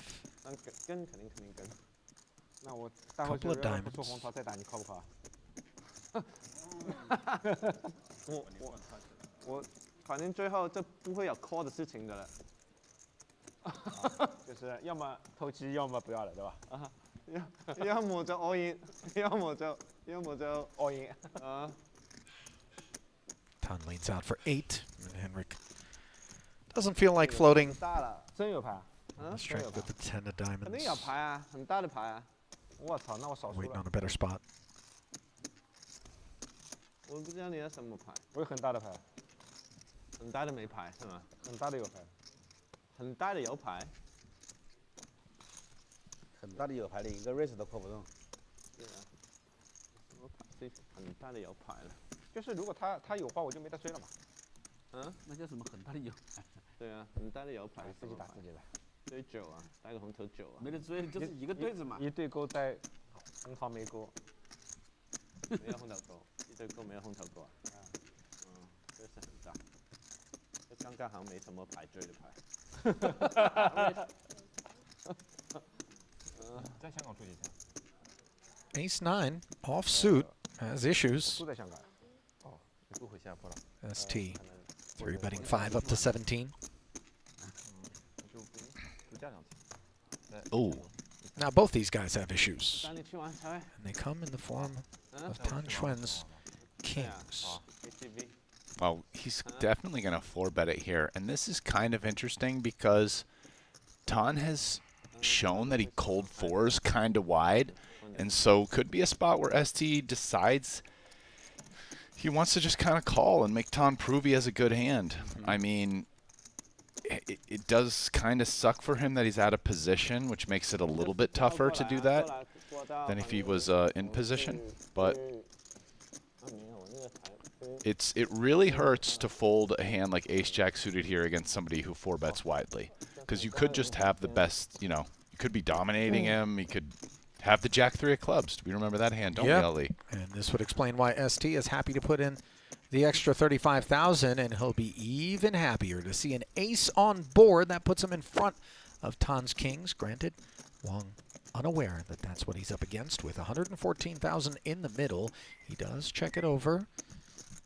And of course, if we're Xuan, we sort of hate this texture, don't we? Yeah, anything with an ace really sucks. That said, cold 4ing this board, I kind of think we need to range bet. Doesn't need to be big. Yeah, this is a very reasonable play, and 30 into 114. Should be met by a call, and we'll go to the turn. Presence of the heart is pleasant for ST. And relevant, given the Queen of Hearts rolls off on the turn. Now if we're Tan, Ace X, Queen X, it all beats us. Yeah, this is, I think, just kind of give up time.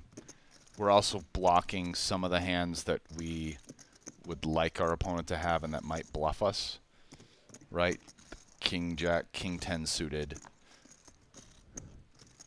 Oh, and the check back from Tan allows ST to make himself an ace-high flush here. Yeah, I think Tan is going to be able to get away from this on the river. It's kind of annoying. We had kings.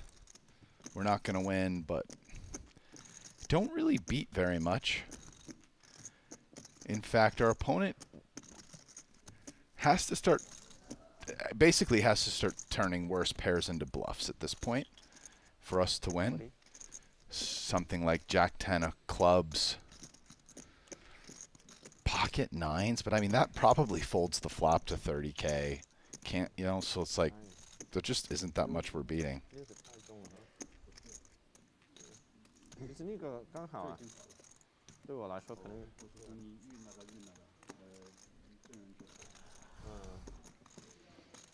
对，没必要。 Did ST announce a bet of 40? Yes.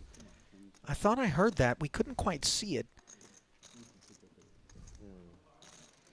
This is very small into 174. Is it so small that it could induce something heroic? Or just get paid? I think that's what ST is hoping. I still think that Tan can find a fold here. Again, really not beating very much at all. It's just, yeah.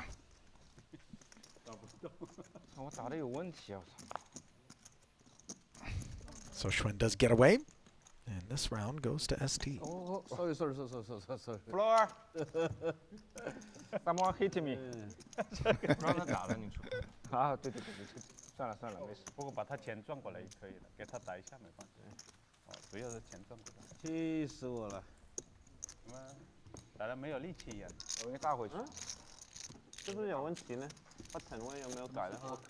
我好像刚刚 straddle 完一把啊。那么钱 I think I just straddle last 你怎么不 time. 打回来呢？输光了，我一圈。啊？我一圈。你们怎么不打回来呢？ He was maybe away. 现在3个上的好朋友嘛。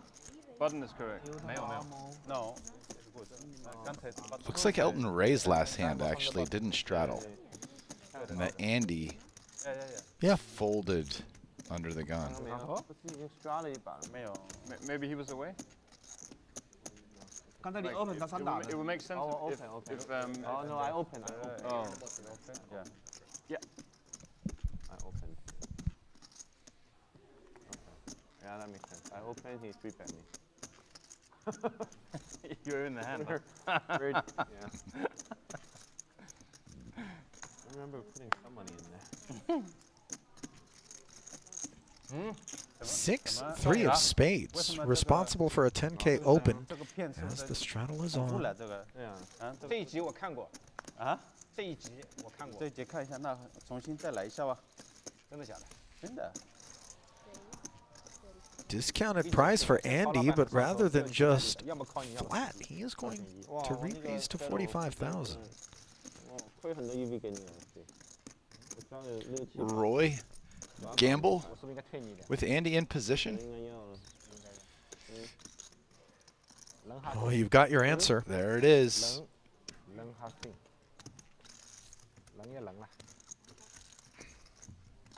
$97,000 in there pre.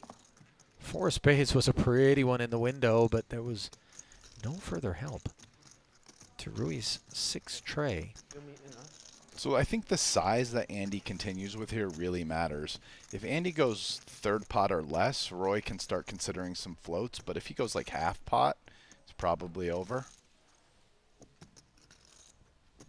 So this looks more on the half pot size here, and that'll probably do it. Sure enough. 我突然发现， Cow. 我突然发现，Andy 把你当鱼打，我知道。什么？你知道的。当鱼打，兄弟，你 A 还，你就是想看我的牌啊？每天都可以看到。你看看我几次偷他的第一，我就看到前面是80，其他不知道。哎，就是那一手，就是那一手，真的是。其他都是有牌，其他全部。那么巧的，真的。这是 A9普通话，也比我大。这样。不，你枪口加注36，好像上头了，有点上头吧？是一块上头啊。I don't know. Elton， Elton， 跑路了。No， 他不在。 It's okay, just dead hand. It's okay. Dead hand。死牌。Just go keep dealing him。等，但人都不在，啊，死个屁！哎，你看我牌了。 不是，他说重新来啊。啊 ，OK， 什么意思啊？到底？移一下嘛。哦，来了。Mix of everything. Yeah, they always say it. Yeah, they lose about the 枪头。操你妈！操你妈！操你妈！赢了吗？早输了，我一圈我是想打回来的。打回来 flop 了，看不到你说什么东西。就是帮你。好了呀，啊？看你打回来，我一拳打你，我还会 fall，想多了吧？我要么不打，神经病吧你？你神经病吧你？你跟我聊这，要么不打，打了就不 fall。你问他哪里好玩哪里去玩。自己打自己比比。 So, things in order once more, unless, of course, you count Hecklin, who's already had a heck of a day. Running ace-queen into 2 queens. 5 becomes 16,000. The respective positions of these guys is a little bit explosive. Now, there was no straddle, so they're well over 100 blinds. Hecklin responds by calling. Oh my. Queen 10-7. The case lady shows up on this flop. Couple of hearts out there as well. There is no exit for Hecklin for the time being. And he is running to top set with top pair, top kicker. 37,000 in the middle. Malinowski following through for 12. Yeah, for third pot. Which is, all things considered, a little on the small side, I guess. Okay, total blank. I would assume Victor sizes up a bit here. Hecklin now must navigate a 61K pot and TBD sizing. Probably not too big, though. He's blocking top pairs. So he'd like to still get called by a 10, I would guess. So maybe he goes more like 2/3.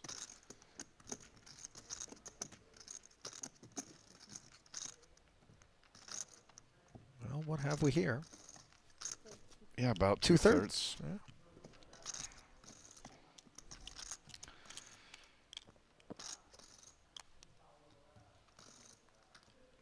Hecklin now has a decision kind of between calling and raising.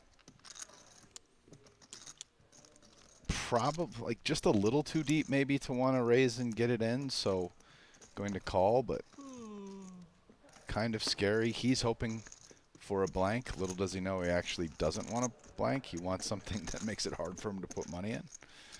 9 of hearts on the end. Now, the ace of hearts becomes very relevant. Hecklin does check it over. Let's see what kind of appetite Malinowski has for value. He does unblock the flushes. May not expect Henrik to take this line with them. I think Henrik can have some flushes because Malinowski hasn't been betting very big, right? You know, King Jack gets there. This is a very scary card for Ace Queen, right? Ace Queen's losing to flushes. Now the Ace of Hearts blocker is a pretty big one. RE flushes, right? Blocking all Ace-X suited hands. I think top set here's. I mean, you do got to be worried about King Jack and flushes. It's pretty close. Wow. Malinowski shuts it down, and you might imagine Henrik thinks, okay, I'm going to win this one. But no such luck. As he continues to hemorrhage. One of the issues with Malinowski, it's not so much like, do I have the best hand more than half the time? It's like, when I have the best hand and I bet, am I getting called by worse as opposed to better more than half the time? That's, you know, more the math. Like if my opponent got here with King 10 or Ace 10, which they definitely might have, right? Check call 33% and 66%. Like, are they calling Ace 10 on the river? No, right? You know, so that's it's a pretty close spot. The 9 of Hearts is not a good card really for queens in terms of being able to value bet the river anymore. And I don't know, but interesting pot. I don't know how interested Hecklin is going to be in it as his fiscal hemophilia continues. Elton's King 4 chirps from the small. ST Queen Jack suited says not so fast. Picks off the 8 dimes. 什么意思啊？我不想上。下里的下里的没了，他有的先给这边开。不是吓我呢，神经病啊你！下不是不没事啊，我中不了牌下也不能下了。给他跳了。 The kind of crazy thing in that hand, though, is Henrik actually has a hand which probably calls. 哎，难打。 Specifically, Ace Queen with the Ace of Hearts 把 probably calls a river bet, but I mean. Well, you think Malinowski, in retrospect, being shown the Ace Queen with the Ace of Hearts, is kicking himself, feeling like he left meat on that bone? It depends on if he's results oriented or is like, did I make the right play theoretically? I'm not saying he made the right or wrong play theoretically. I'm really not sure. But like, if he's results oriented, yes. Yeah. Because you see the hand and you're like, damn, that hand's probably calling, right? Blocking the nut flushes and having top pair. It's like, it's obviously bluff catching the river, but it's a pretty sick bluff catcher. It's like maybe the best bluff catcher. Like, it's probably calling. That's why I'm saying it's probably calling. And Malinowski isn't a guy you're like, oh, like I can't wait to make a big fold to Victor because he's never bluffing. Not that guy. Yeah. Straddle pot here. Diamond on diamond violence. Finally, a diamond arrives in the form of an ace. This is deeply disconnected kit in both camps. Pre-flop action, a raise to 12 from Elton's button. Ton defended his straddle. All the way down, unimproved for both players.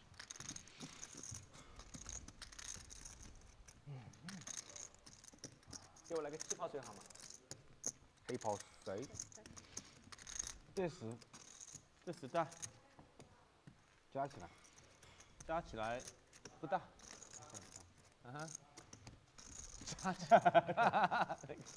Queen high for the W. 这是肯定大了。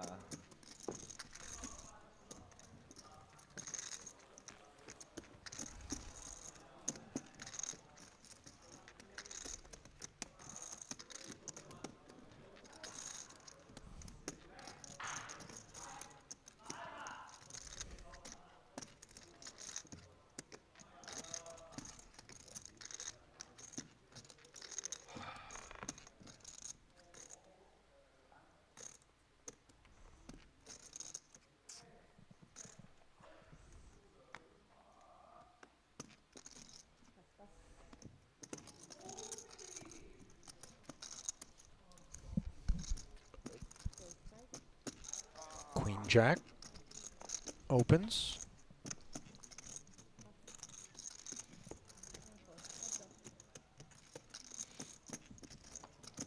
Five, 6 defense. Swing and a miss for Tan. Broadway gutty for Andy, who's really had a clean session on his hands, Rast.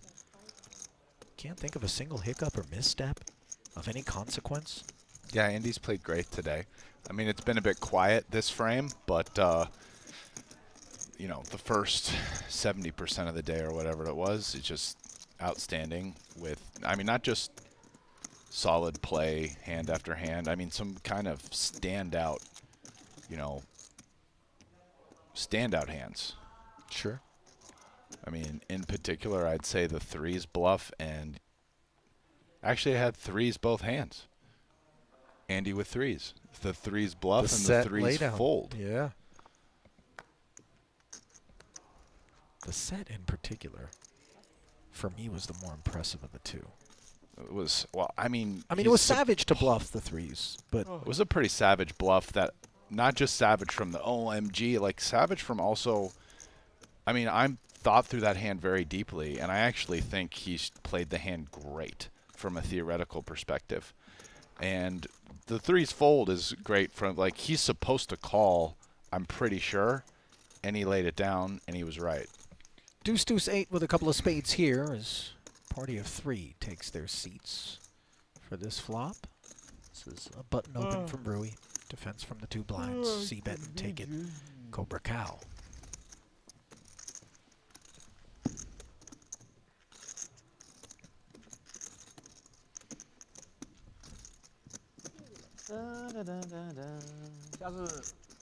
下一轮打个录播，他们写那个日食率最低的。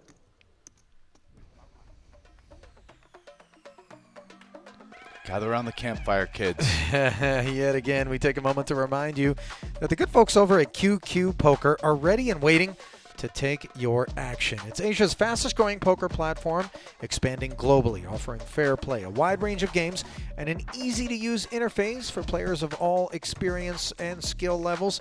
Whether you're a beginner or a seasoned pro, QQ Poker has got you covered. And remember to play responsibly.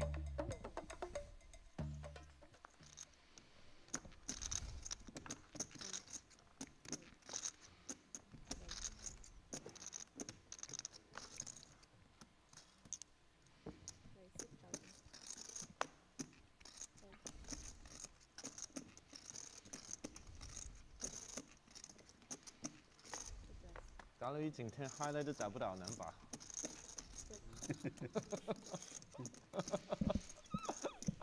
Ace-8 and Ace-5 squaring off. Trips for Tan Xuan. Pre-flop raise from the button. Picked up Malinowski. And Malinowski has enough to continue here. Because it's Ace X of diamonds, he might not check raise this. It's hard to say. Okay, he does.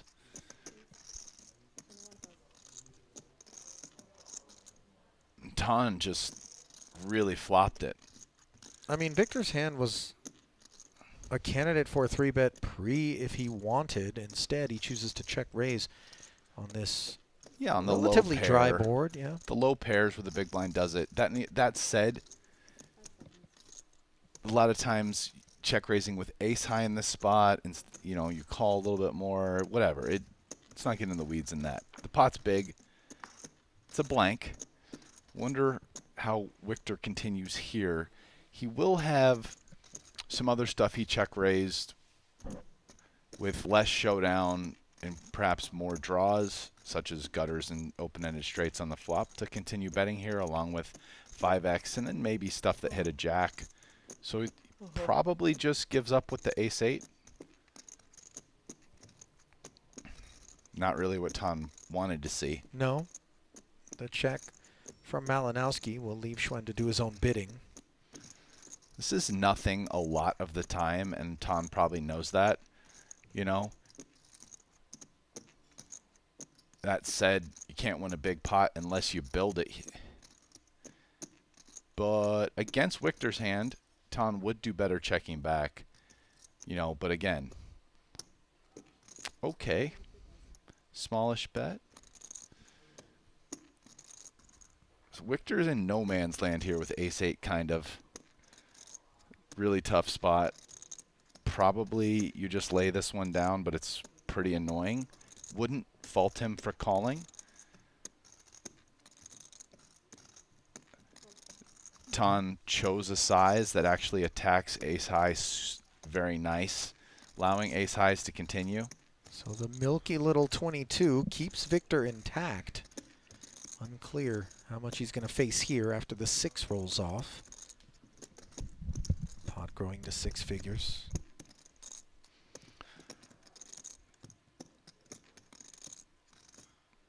If you know that your opponent is light here, yeah, you know, do you want to come with that quarter pot on the end as well? Yeah, I mean, I think if you're Tan, you're thinking, wow, my opponent probably just has a 3 a lot here. You know, maybe ace high. He has an ace himself. So it is tempting to bet small. His hand is one that's good enough to bet big. Yeah, and that's what he's done. 82 into the 101. This is not milky. This is not cute.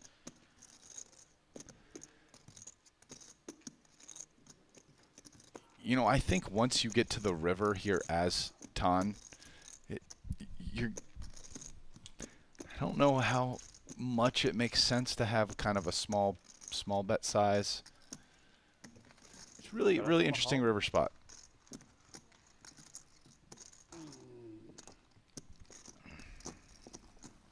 Victor all done with it. Rightfully. 这黑头发的他妈的厉害的很。一个给你好打，一个给陶醉好打。这黑头发的，都不是好东西。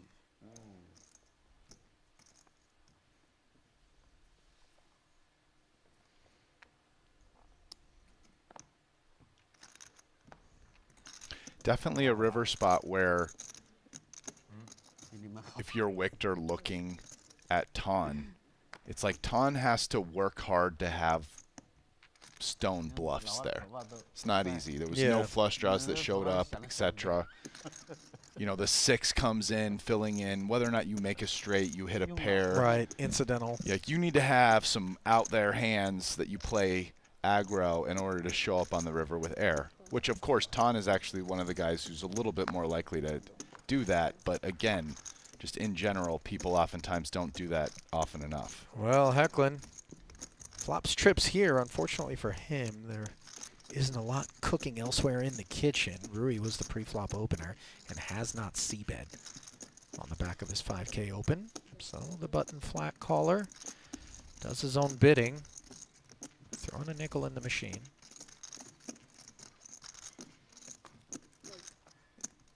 Andy has the wrong suit there. Probably continues with any other ace-7 suited, but not diamonds. 跟 GTO 只隔了4个。Getting loser. 圈气 open. Losing patience. You know, we've talked about the various forms of run bad Rast. For Henrik, obviously, coolers and the such, the obvious ones. But then when you make hands, you just cannot get action. That is another iteration. Certainly. Certainly true.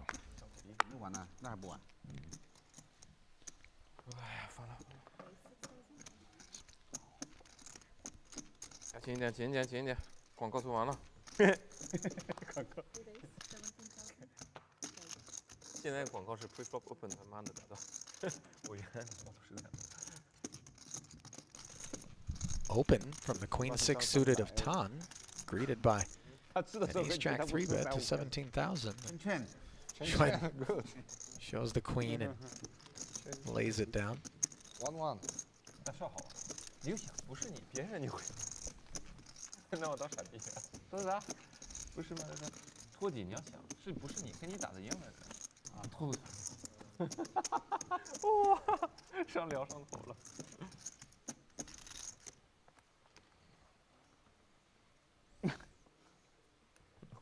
You know, there's gears where Tan just closes his eyes and makes the call there pre-flop just to see what's what, looking to get his hands dirty. But he's in a bit of a different mode, it would seem, at present. Never far away, though, from a pivot. Ace-8 offsuit open. Henrik with some medicine, playing it as a flat.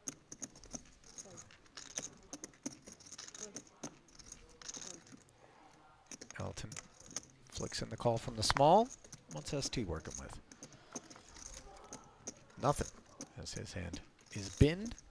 8-6 trade, 2 diamonds. Top pair, top kicker for Schwen, and yet he does not follow through. Checking over to Henrik. He has the pre-flop razor as well.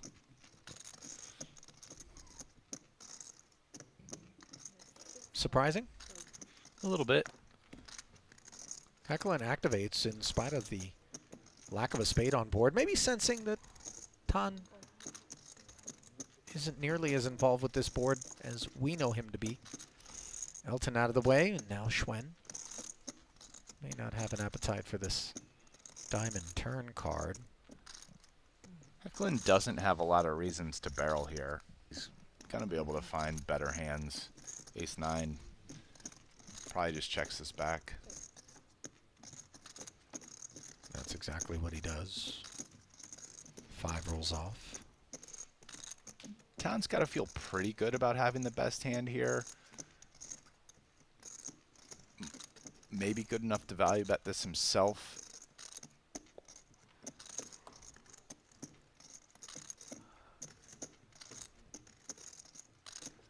He can represent some ace and king highs, given how kind of slow he's played this hand, right? Check call, very small bet on the flop. But yeah, Henrik is, what are you going to do with ace-9? You're going to bin it. Yep. And you're going to lose another one.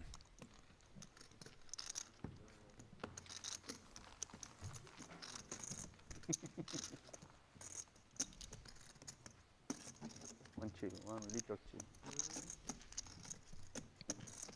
要不来一圈？好，来一圈 one round straddle. Okay. All right, one round straddle negotiated by Elton here.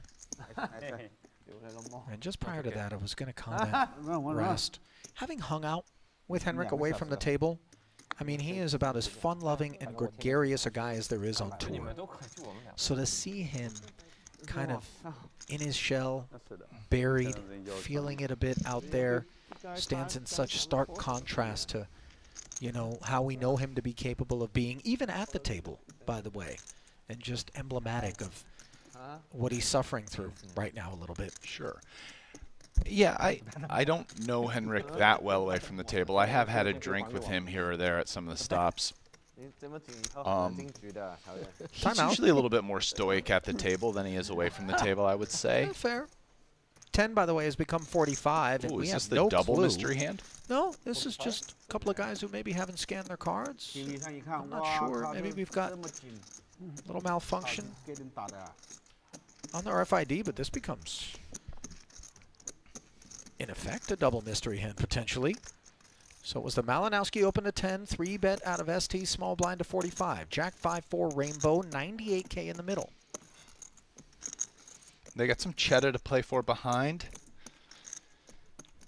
Pretty dry flop. Preserves the equity advantage for the 3-better. I believe mostly on this one off the strength of the over pairs. But I would guess the opener has some more 4x, 5x, and sets of 4s and 5s. 36,000, the follow-up, and Victor's all done with it. Oh, did ST turn him face up? Maybe a big pair? ST usually only shows good hands. Yeah. And just mucks his bad ones. 我就不信这个东西还能天天输了，妈昨天输了20个对子，今天赢不了了。真的？我操你妈！我怎么谁我赌谁输呢？就是你的问题，我早就看出来了。不然我问你要不要？ We haven't had a mystery hand in a little bit. I feel one's coming soonish. You're just rooting for one to come I soonish. like them. It gives you a chance to show off just how razor sharp your reads are. And make no mistake, by the way, Rast is guessing on the fly in those mystery hands. There's no You're doing the round, right? intel. No. No, He's just not cheating. Yeah, you can, but not for me. okay. Five.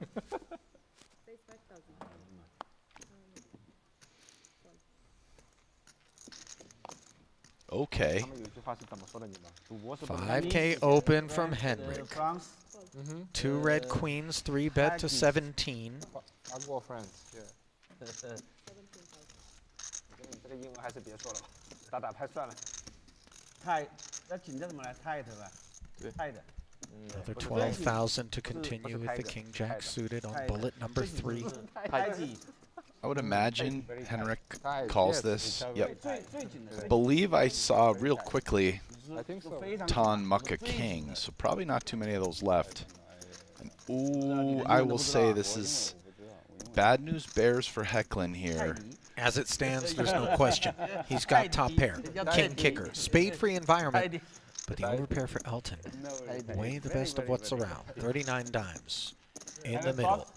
Hecklin checking over, and this is slightly unconventional. What's going? Are we getting a straight razor shave right now? Is it? There's an instrument being utilized by the massage therapist, Rasty. Timeout. I've never seen that before. Elton is, well, I was going to say before he did it, but he's probably playing this one fast and betting big. This Jack 10 suited type board really fits for his range, pounding it with hands like queens and kings, ace jack, king jack as the value, and then ace king, ace queen, king queen, all hands with equity, a lot of big better check, which is why we saw Elton bet big. He has one of the hands that really likes betting big with queens, and with Henrik, there's just nowhere to go. I mean, in spite of that, though, Rast, as straightforward as we might imagine a check call to be in this particular situation, It might he's not using just a check time call. bank, and he's trying to chart a course, and perhaps you're right. A check raise could be deemed the better course of action. Yeah, he was trying to decide the best way to proceed that doesn't involve, I mean, other than fold. He's also thinking about, what if I check call and lead here? There's only a pot-sized bet left. SPR a little bit north of 1, and a very dry 6 of diamonds on the turn. Yeah, because here's why. If he has the worst hand, Elton will bet better hands in position. But maybe we check call lead in order to get, you know, ace king and really charge those hands. Yeah, so that was why Hecklin took a minute on the flop. He went with check call lead blanks. But yeah, it just doesn't matter against queens. Hecklin covered, called as he did jam. And Elton says, let's only run it once. Oh, Elton just going once? Yeah. Oh, I'm gonna keep 50, okay? I'll give you 50. Bullet number 3. 2. Showered. everybody's been going twice all day. Elton joins the game and just showers the guy buried with the one time. Poor Hecklin. I think Elton should send that massage therapist over to Henrik. I mean, I would imagine he's got some more serious knots to contend with than Elton does. It's like a fire neck massage. Like that's more of a like tracheal realignment from what I was gathering. By the way, she's putting in work. You know, that ain't Swedish. You know what I'm talking about? I mean, that's you know, we're getting into that shiatsu trigger point. I could use that right now. My neck's been a little tight all day. She's earning it, man. Look at this. Correct. Sorry about like that. Pulling the Adam's apple. What's going on?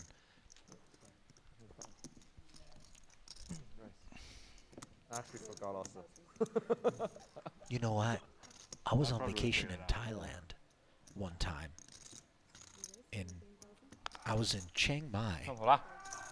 And my girlfriend at the time was like, hey, I found this cool place to go get a massage. I was like, oh, yeah, I'm in. You know, everything's super cheap in Thailand. By the way, 8-6 offsuit again. There's something about this particular hand, unbeknownst to you and I, perhaps, Rast. It's like catnip for these guys. Rui 3-betting it, pin in the story, as the Jack-9 of ST turns into 2-pair on a sopping wet, monotone, coordinated board. Roy Cow with really kind of dusty draws that are all good against 2-pair. Yeah, spade would be a winner. Got the bad side of the open-ender working. A check call of 11,000 by ST. Unproblematic 6 rolls off. Rui pumps the brakes and does not find help on this river. And this is a run out whereby one might expect ST to pursue a little bit of value into 61. Yeah. Feels like a spot where he can expect to have the best hand vast majority of the time, and after the check back and board not changing at all, it seems the best way to get value is to do it yourself. 32. Half pot territory and Rui paused briefly before sending 8-6 where it belongs. So we're back in Chiang Mai. Rast? Let's go. Girlfriend saying, hey, let's go get this massage. I'm in. And we pull up to a facility that is actually a reintegration unit for female ex-convicts who are being taught the skill of massage therapy so as to, you know, be reintroduced to society productively. Okay. I didn't really know that, you know. $5 got you an hour, okay? But I got turned into an Auntie Anne's pretzel by a woman who was stout. I mean, she looked like she could have taken on Van Damme in Bloodsport. I mean, she was, you know, she'd been through the thick of it out in whatever the carceral system is in Thailand. But it was a great massage. And by the way, Rui Cao going to be massaging Elton's ace-jack, which is open for 6 and invested an extra 14,000 in the face of a 3-bet. Queen 6-3, not the board that rates to get Elton in trouble. He does knuckle it over. Rapid-fire c-bet of a steady 20.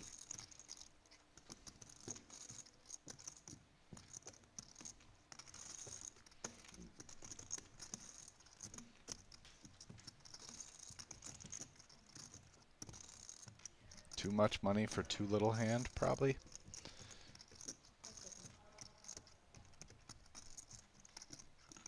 Yeah, he's just going to step aside. 你们两个随便打，往死里打。上头啊！ Elton surmising that Rui had a set there. I know that much. Picked up a little bit of, Mandarin lexicon. 打的，打的。波士 ST。今天天死了，你让我活一天行不行？啊？我说就活一天就不行，一真天也的不行。那不活就不活了。怎么办呢？你知道 no。先创造他。 Wow, just open mucked the queen 9 suited there. It's a pretty strong fold. Ace-7 suited, lurking behind, made it 10,000 to go, and okay. Tan showing signs of boredom, but once again the 8 is involved. 4x up to 40. Andy is measuring something out here, and it doesn't look like a call. Oh, I was like, what is going on? Rui books a date with the flop for an extra 30 dimes. All of a sudden, 89 in there pre. And guess who's got the best of it on a queen 6-5 board? The pre-flop 3-better Tan. Bottom pair and a relevant 8 dangler. Rui Cao, though, got a little going on too, backdoor nut spades, 3 to a straight. It's enough to keep coming along, as long as Tan doesn't really mash this for a big size. Let's see what he comes with, but it looks like it's less than half pot. Stand by. 38,000 indeed.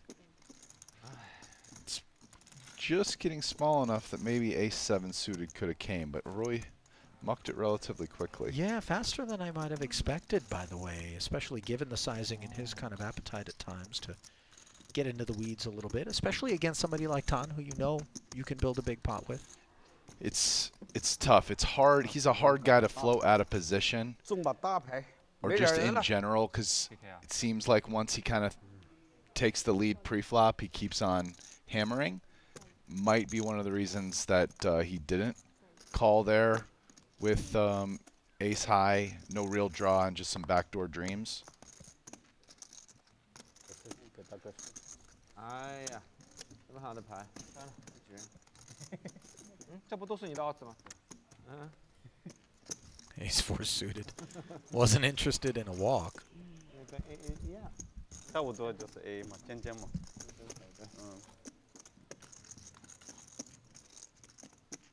Chat reminding me, by the way, Rasty, that therapist is not available for outside bookings. That's private reserve that travels with Elton to our Triton stops. Although I feel like I'm going to ask. Really? Yeah, oh, yeah. Elton brings his own massage therapist? Yeah, he's balling. No, I know Elton's balling, but I mean, that's just a lot of work to bring a massage therapist. He doesn't put her in a duffel bag, Rast. No, I'm just saying there are masseuses at the casino. No, but, I mean, have you ever seen one put in work like she did? I'm telling you right now, next time we get out to a Triton, on the sly, I'm going to ask Elton whether or not I can get a quick 15. Okay. After you do that, you let me know how good it is. Listen, I'll probably rigidly come back to the booth completely mangled. I don't know if I'm durable enough for what she's bringing to the table. Oh, come on. She looked like great. She wasn't that, didn't look like she was mangling. Rasty, I'm telling you right now, she'll F you up. Are you made out of silly putty? Okay, you think you want to take that woman on? Yeah. Okay. All right, Rast. Yeah. You got it. See if you can go 30 minutes with her. I can, no problem, brother.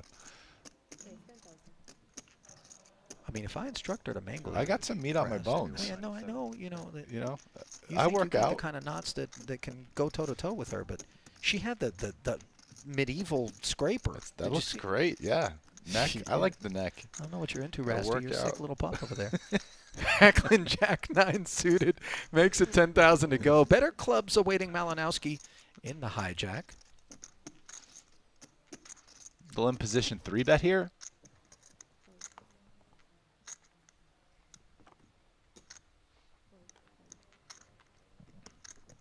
26. Boy, this is just such a rough outing for Henrik. Kind of small. Yeah, They're small enough that he's got to hang in for the extra 16, especially if he hopes to win a pot here at some point. Flops himself a gut shot on a clubless board. Not that this A7 is altogether proud. No, this is the type of flop that, despite the percentages being in Victor's favor, I'd say Henrik probably rates as winning this more than 38% of the time.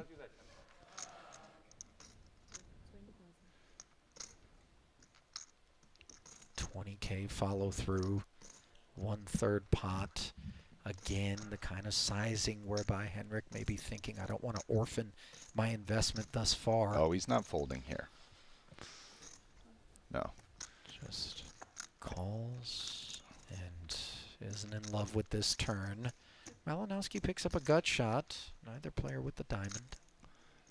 Wonder if Victor, off the strength of the 7, finds a barrel here. It's kind of nice hand to just maybe bet like 50K, and you don't really mind if you get check jammed on. You're not folding any equity, right? Like, it sucks a little bit more if you have a hand like King Jack with the King of Diamonds and you bet and you get blasted.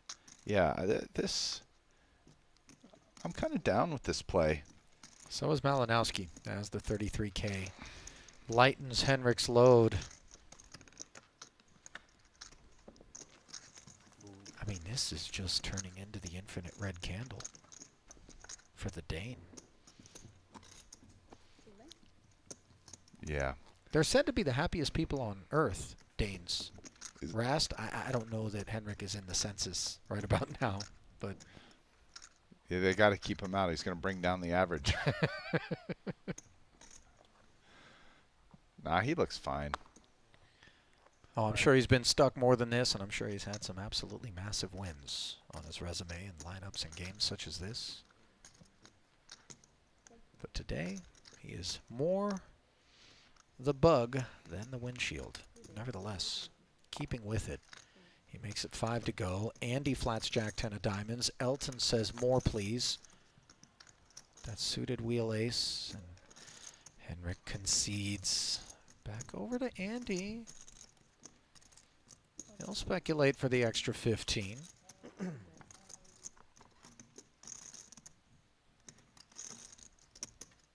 8-7 deuce. Diamond-free environment. Andy with 2 overs in the gutter checks it over.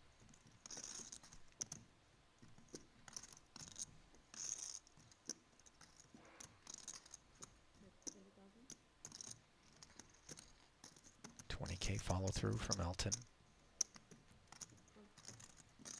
Andy flicks in the call. And hello, ace of clubs. Elton with top pair now. No flush draws to worry about. In reality, of course, staring him down are the 3 clubs.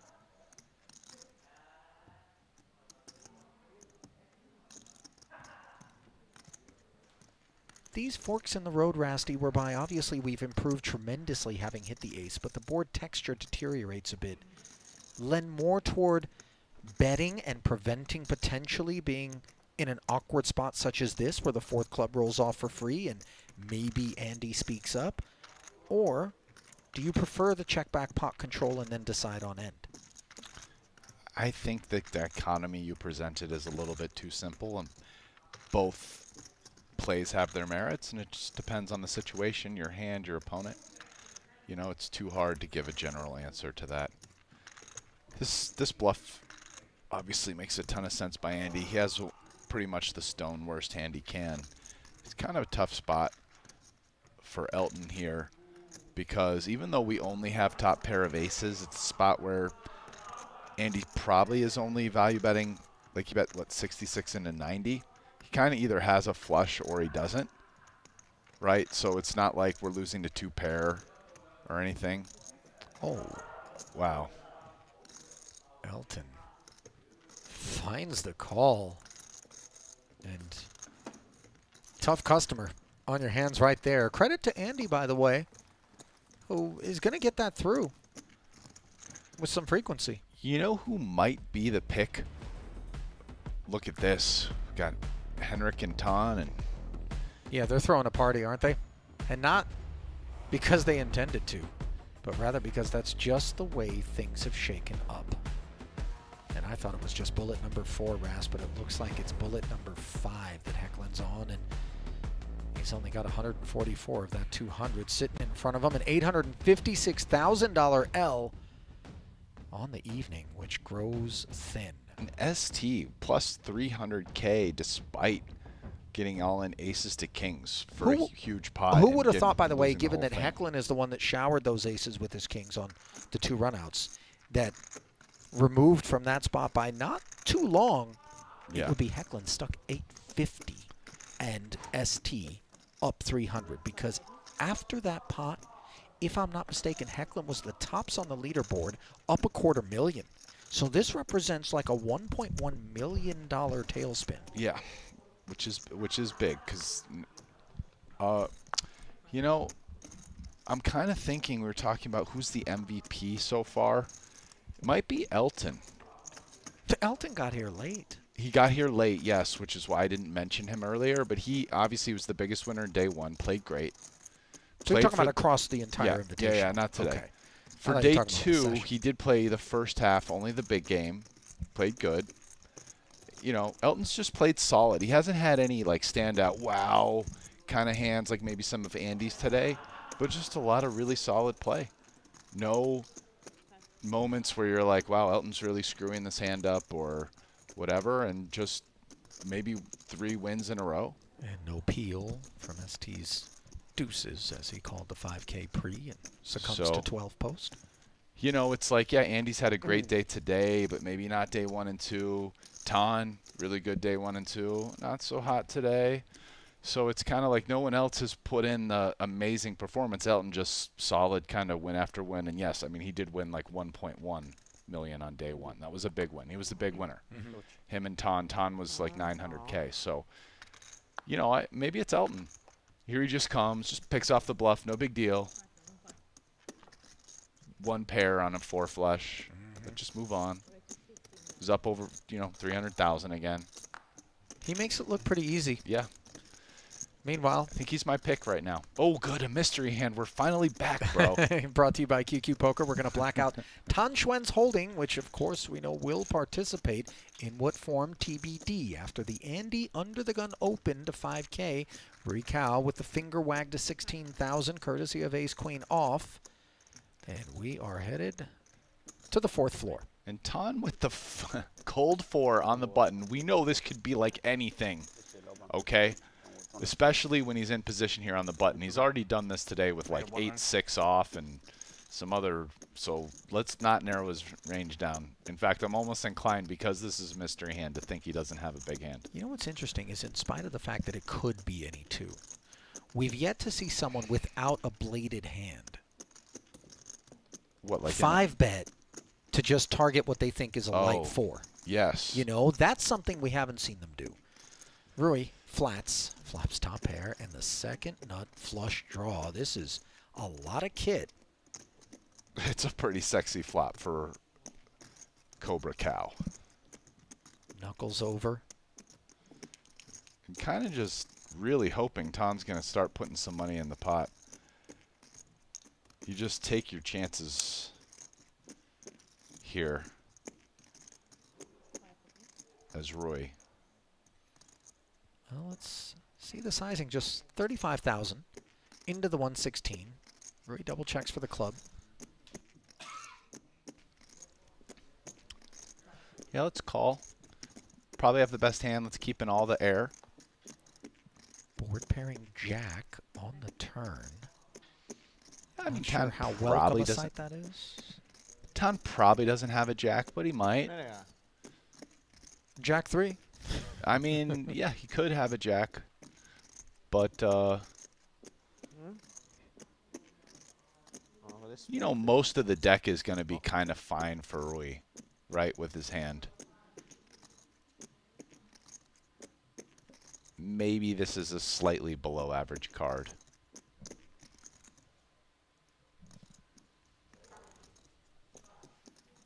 Okay. What was that, like 85K? That it is. Tan not letting his foot off the gas. And could this be just one of his blast-offs? Where are we going with ace-queen with a queen of clubs here? Just nowhere. Yeah. Another 170,000. Into the middle. Double paired board now.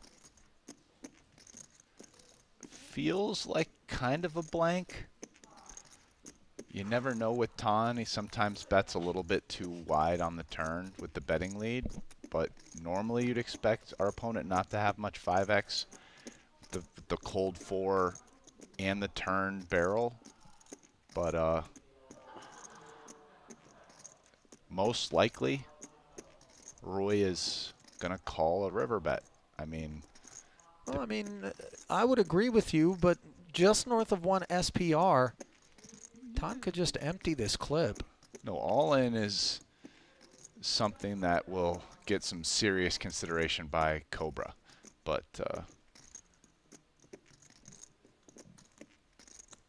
I don't know, like 125K probably just kind of gets called.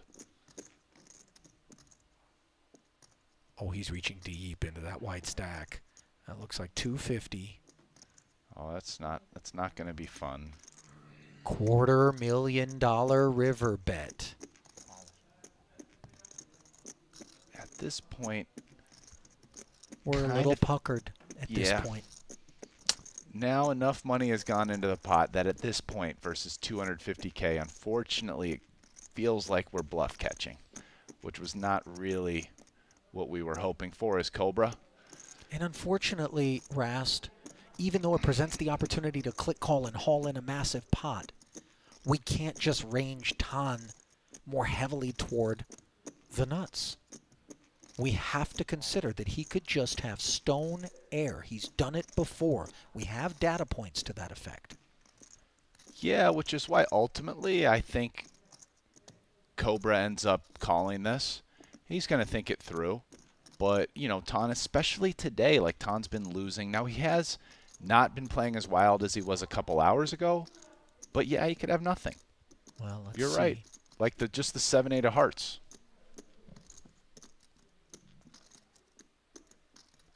I would say the value hands to try to analyze this, he could have basically ace-king or better. Ace-king flush, jacks full. Okay.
Rui giving this a big chew. Understandably. It's kind of impossible to pick bluffs, but if he's not bluffing, I'm going to pick he has a jack. Drum roll. Ace-king. So it's like I said, ace-king, bottom of the value range, which is why ace-queen sucks. I mean, listen, he had ace-queen in a world of hurt. King of clubs dangler, better kicker, and Rui correctly finds the bin. Schwen had it. Very strong boss, remember? Forgot? Yeah, I forgot, yeah. I think it was... what was his other name? I can't remember it. I can't remember. Forgot, but very strong boss. That's a great game. Yeah, and he knows it too, he likes it. He's like, oh, strong boss. Oh, it's a mushroom? Yeah, Yeah. perfect name. Very close. Elton takes us upstairs, courtesy of red 4s. And 9-3 off. To Dustin.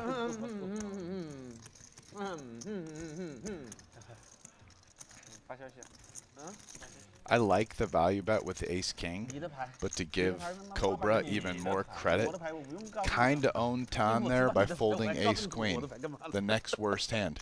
Let me it ask kind you of this. takes away the value You of think if he ace-king. overbet for the whole thing, Rui would be more or less apt to make the call?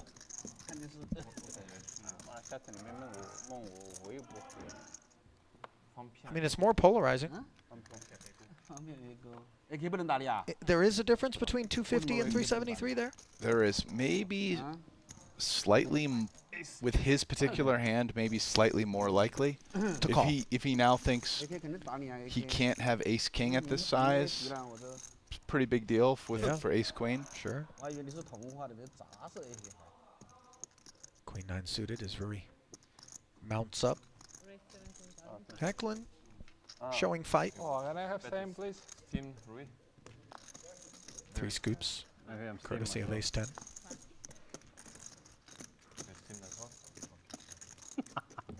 And Kyle bows out.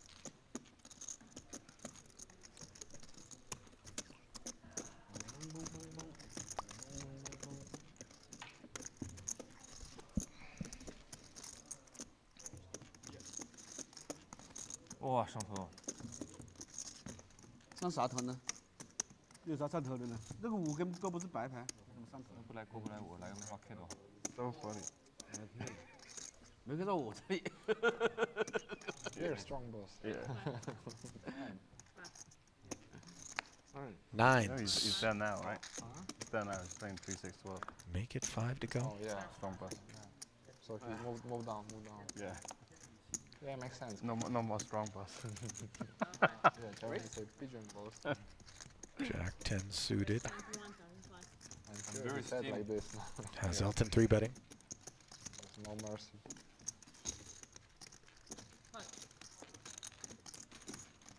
Cobra comes along. 46K out there. And an overpair on a 7-high board versus just 2 overs and backdoor hearts. 9's blocking the path to the straight. Also available through the back door. 15K follow through. Snap call. Very clean 3 of diamonds for Rui.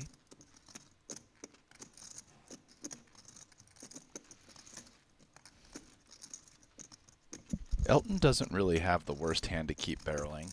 And the reason why is because Jack High is clearly 0 showdown.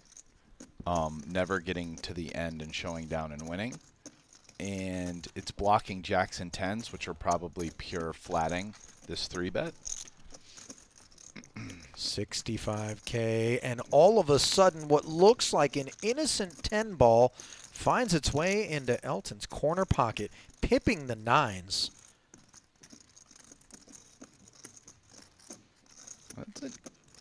It's very difficult for Cobra to have a 10 here.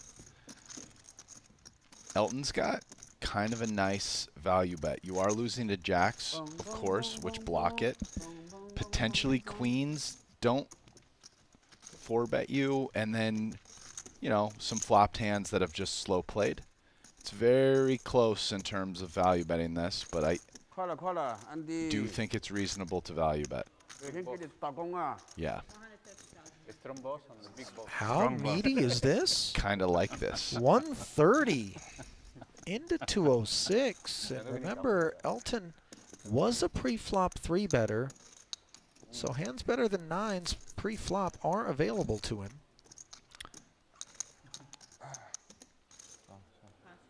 And Rui folds. El jefe macho.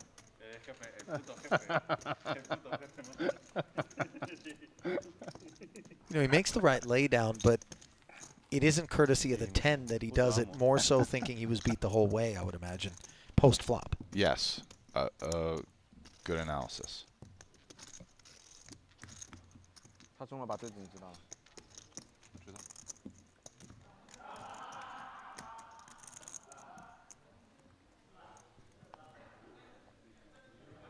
Boy, it's actually turned kind of bloody here for Cobra in this 4th frame, with just about an hour of play remaining. Yeah, he's just been playing all kinds of 3-bet pots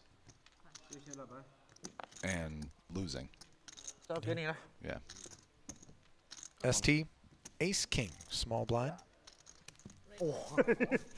Just limped it, and that leaves Rui making it 20,000. You know, the interesting thing is Cobra's actually been in some tough spots on the river and just 2 hands in a row here and made the correct fold. Yeah. Like, it could be worse. No question. Tan Xuan has a feeling. 5-3 of clubs. Brings his 20K in, but something tells me, Rast, that's not going to be enough money to C3. Here comes the 3-bet. It's music to ST's ears. Yeah, limp 100. Cow knows Queen Jack of Diamonds. Needs to concede. I think Tan is taking issue with Rui, who got everybody into this mess. To be fair, Rui had a pretty good hand. I mean, Queen Jack of Diamonds, he was not really messing around. No, Tan doesn't know that. And by the way, make no presumptions as to whether or not 5-3 of clubs is done with it. That's not posturing out of Tan. He's just kind of in his flow state, but he does bin it.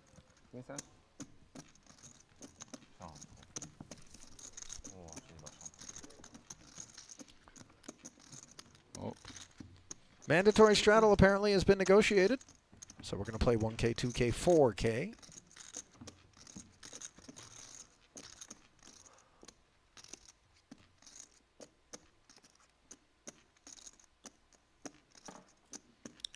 I don't see the 4K straddle. I guess it was Hecklin hadn't put it out yet. No. It's... Is it not on? Doesn't look like it is. Oh, false start then. Ignore those graphics for now. Yep. Apparently it was an optional straddle, and we know what option was selected. 5K to go, says ST in a standard pot, but he gets smacked up by the King 10 3-bet from Rui.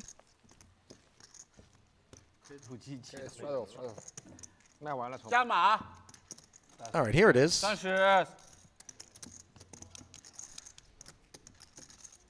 1 round straddle. OK， 好了，对，没问题，没毛病，没问题。我不出声什么意思啊？加30跟 Rico。要么把抓，就不要停，从到结束都把抓。因为一会儿打大，一 Victor's 会儿 gonna 打 look 小 down 的， at 打 the 大 dust 的bunny. 心情很差的，打小的就入回来了。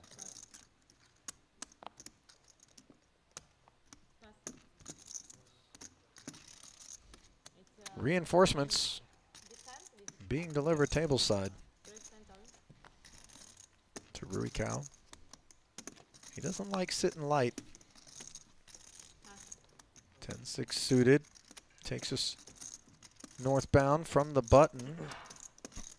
Pocket 4s for Henrik. Heel flat. Yeah, the Cobra style isn't really suited to short stacking. No, you're right about that. And this Jack 10-7, 2 diamond board, giving him a pair and a flush draw. Doesn't get a whole lot better than that kind of texture. C-bet and take it. No 4, no continue for Henrik. And still no joy. One time, baby. Imagine him winning a pot. Hey, right here. 6-5 suited.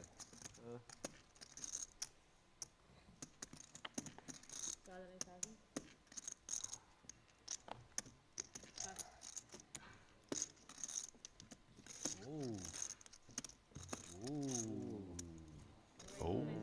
It's a mystery hand. No, it No. isn't. Calm down, Damn it. Rasty. 8K double straddle from Elton. Rui pouncing with King Jack. Timing is poor as Tan wakes up with Ace King. Tan has been super aggressive in this spot. I wonder if that will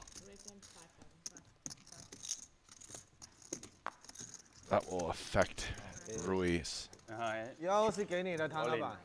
看我这 For 是 75,000, another 55 if you want to gamble, and Rui concedes. Second time he hasn't been able to see a flop after plunking 20 in pre. So quick 40K dust off. Those reinforcements aren't faring well. 搞了一个。 Unlike Tan with Ace King, who very much is.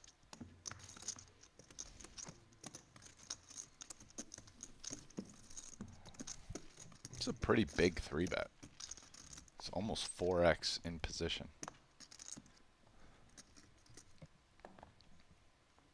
No nonsense.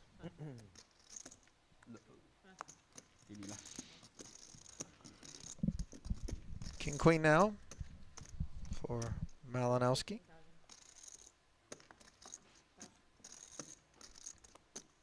$15 to skate.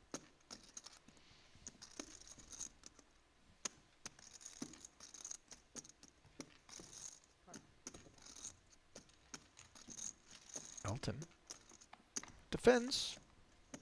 Dusty Jack 6 stays that way on this flop, which is a decent one for Victor.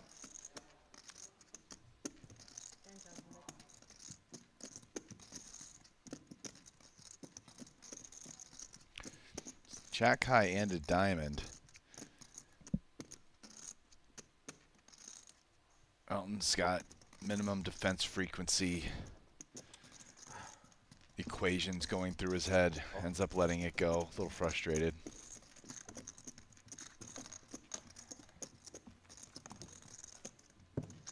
Ah, 别松钱了，妈的，对 S 太好了我。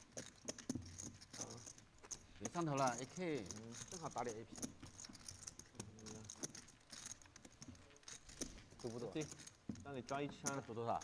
抓一把要接的啊。抓一要赌多把了少？你别这么铁了。就一把。嗯。一定要接。为什么不相信我是 AK 呢？我没有不相信，我说可以赌啊。Was that you, Rast? Hmm? I don't think it was it? I don't think I just made any noises, nor am I aware of what you're referring to. Would you like to enlighten me? There was, you know, some esophageal release. Yeah, no. Schwen releasing 12,000 into the wilderness with Queen Jack of clubs. Club coverage for Henrik, who still is fighting, 3xing up to 36,000. One more hour? No white? No white. A las 12, ¿no? Termina a las 12. Well, I mean, yeah, no white. It's been rough over there. Oh, pretty tight fold by Tan.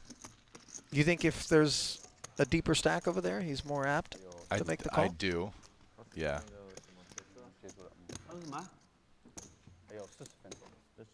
But I think he's more apt, but I would guess at 50 big blinds. I think most people still probably call Queen Jack suited there.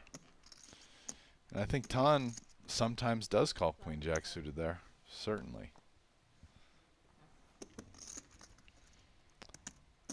I feel like Tan has settled down a little bit. I think he's actually only stuck like less than 200K now from being buried earlier. He was down almost $1 million at one point, I think, early today, right? Tan, yeah. Yeah. He's really got out of it.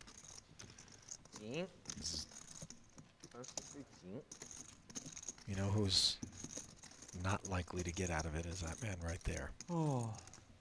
Yeah.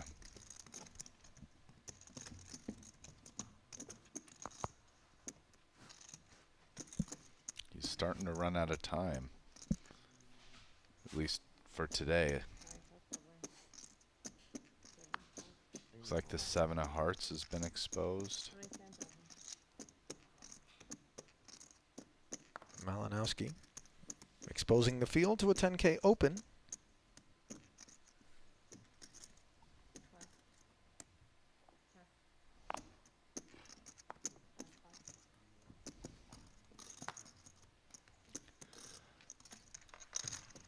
Ace tray. Digs in for 6. And this is not Tan's board. Victor. Position. Betting lead. Gut shot. In comes the follow through and out goes ace tray.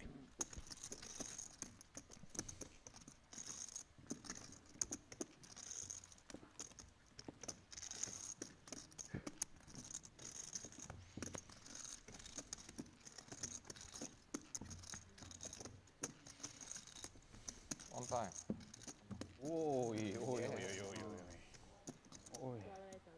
Yeah, time to get AA. This hand,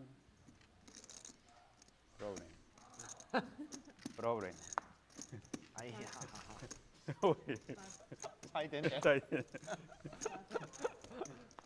Double straddle on by Victor.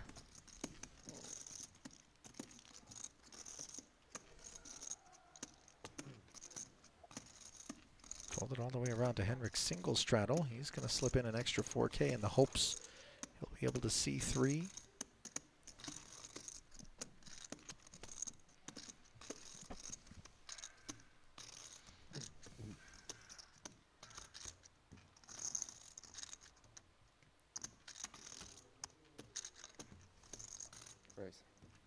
And those hopes are dashed.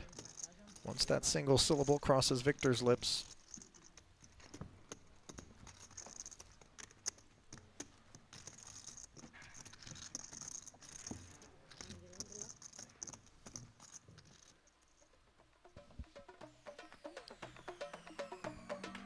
well, guys, what are you waiting for? Head on over to QQ Poker. We don't want you to miss out on the opportunity.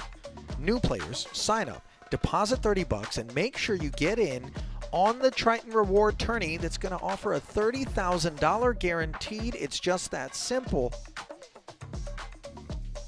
QQ Poker, Asia's fastest growing online poker platform. Fun for everyone, especially our Triton viewers. Sign up today, and we'll see you in the Triton Reward Tournament.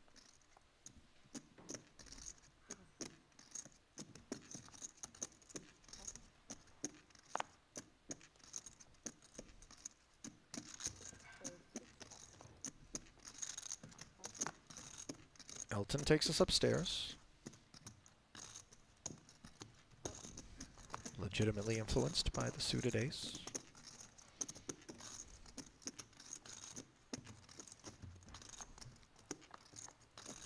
Tan flats with Jack 8 and flops himself a diamond draw on a 6-4 tray board. Gut shot an ace high for Elton.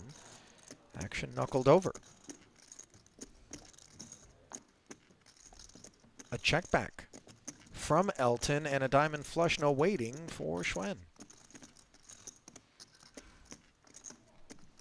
Elton might get himself into trouble here. Definitely going to call this in position with ace high and a gutter after checking back the flop. And, you know, curiosity on the river won't work out well. It's pretty blanky. Yeah, 10K bet and called. doesn't rate to be a card that impacts things as played. That said, Ton is the small blind and not the big blind, so he will have a few less just like offsuit combos than the big blind would. Which might be enough for Elton to end up getting away from this one. He's essentially looking to beat just the offsuit one diamond, no pair hands. Queen hits some of them. Hands like Queen Jack off with a diamond. Queen 10 off with a diamond.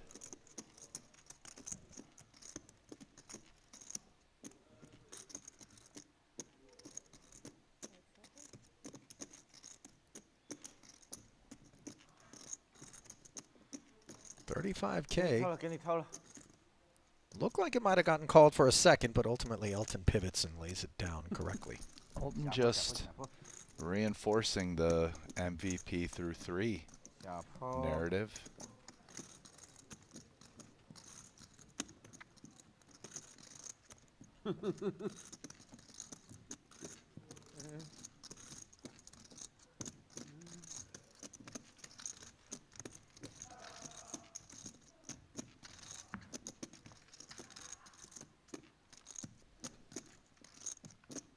Cards back in the air.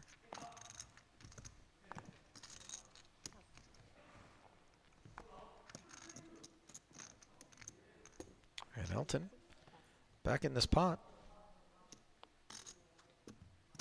Red 10s.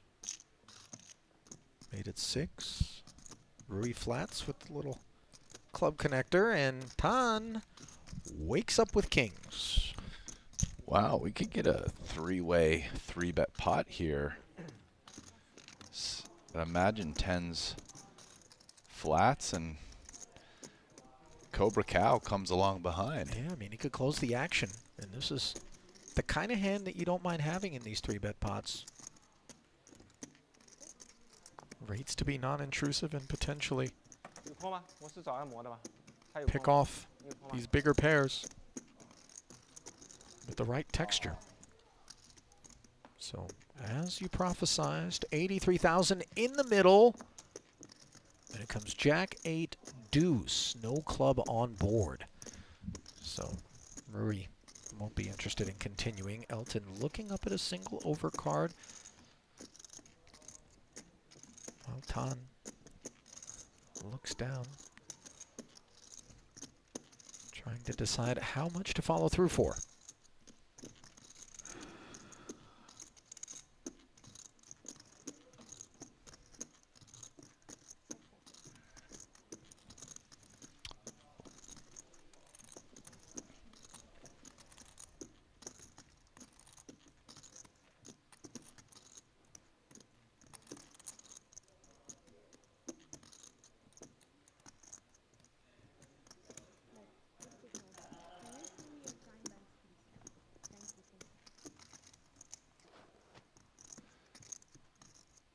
On the bigger side, I mean, this is around 2/3 pot. If it was more like half pot, I would have been pretty sure Elton calls. I think he still probably calls, but it's starting to get a little dicey. And the Cobra's obviously out. He does have backdoor diamonds we can see are no good. Some backdoor straight possibilities for 10s here. So 55 ahead as the field whittles down to heads up, and there is a very interesting 9 of diamonds rolling off if you're Elton Sang, who now goes open-ended and picks up the inferior flush draw. Pot has grown to 193K. It's kind of a sick spot to turn your hand into a bluff, sort of, maybe in like lead turn and bomb river. You're blocking the straights, and you have a real relevant 10 of diamonds to block flushes as well. Again, the goal with a hand like that would be to get hands like ace, jack, queens, kings, aces to fold by the end unimproved.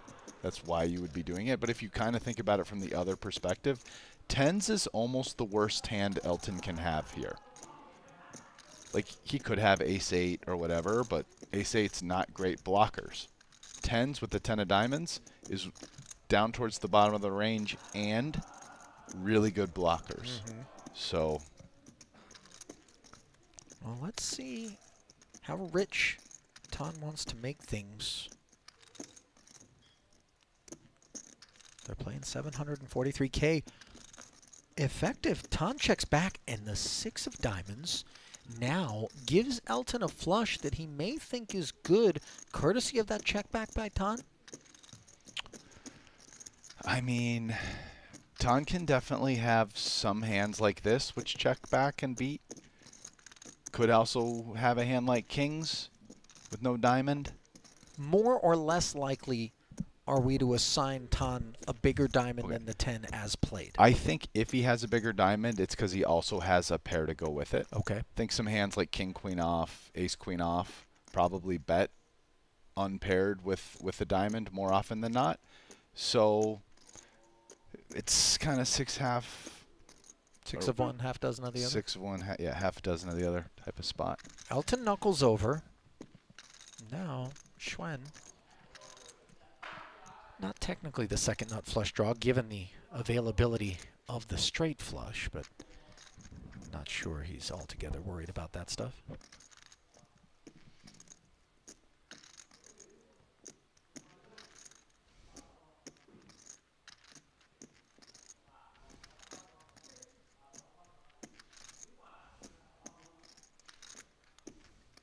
What size do you think is most likely to keep Elton interested? Well, I think breaking this down from the perspective of like, okay, so what does Tan have here? As I said, he probably has for value some 1 diamond hands that had a pair, right? They're what's betting. If he has like kings without a diamond, he probably just checks that back. Like you're not turning kings into a bluff, right? So the bluffs we're looking at stuff like ace king with no diamond that was giving up and now realizes it's not a very good hand and probably needs to bluff to win. 157,000 is not on the shy side of things. And maybe even more than ace king with no diamond would be something like ace queen, ace 10. Yeah, if you're Elton, you probably just pay this off. And that's exactly what he's done, bringing this pot to north of $500,000. Well executed by Tan.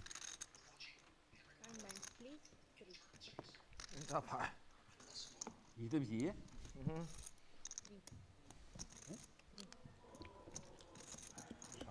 怎么感觉像3条9 Ouch. 水上了啊？ But 那不正常吗？ yeah, the bluffs there I think are kind of the nothing give-ups. Hey, Rast, real quick. King, queen suited, ace X. Remember when Tan was stuck a bean? Yeah. That seems like a distant memory. He has down bounced his way into a win. That is absolutely remarkable, sitting 2.1 million deep now. Yeah.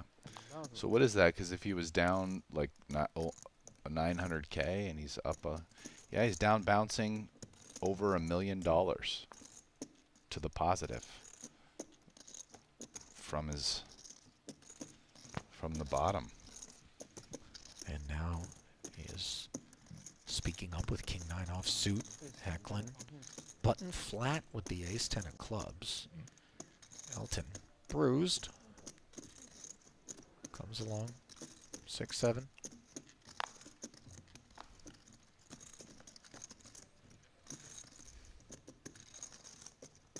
Queen 8-5. Nut flush draw and an open ender. The pre-flop raiser, the least connected party with this texture.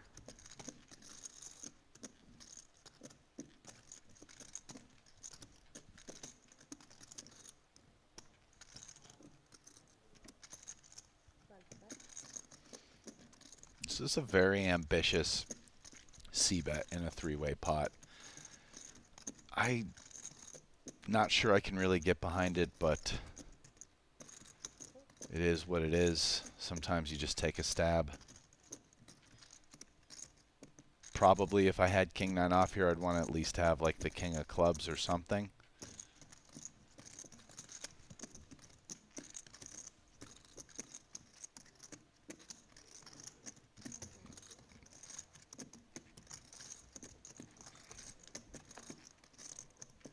$12K ahead.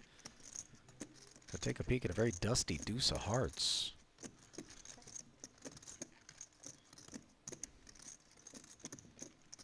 Surprised that neither Hecklin nor Tsang decided to try to get frisky on the flop, or no standard operating procedure? Elton not check raising, very standard. And I think Hecklin, yeah, you flatten position. You kind of want Elton to come in. You prefer taking your hand 3 ways. You know, you'd love to make flush over flush or flush over straight.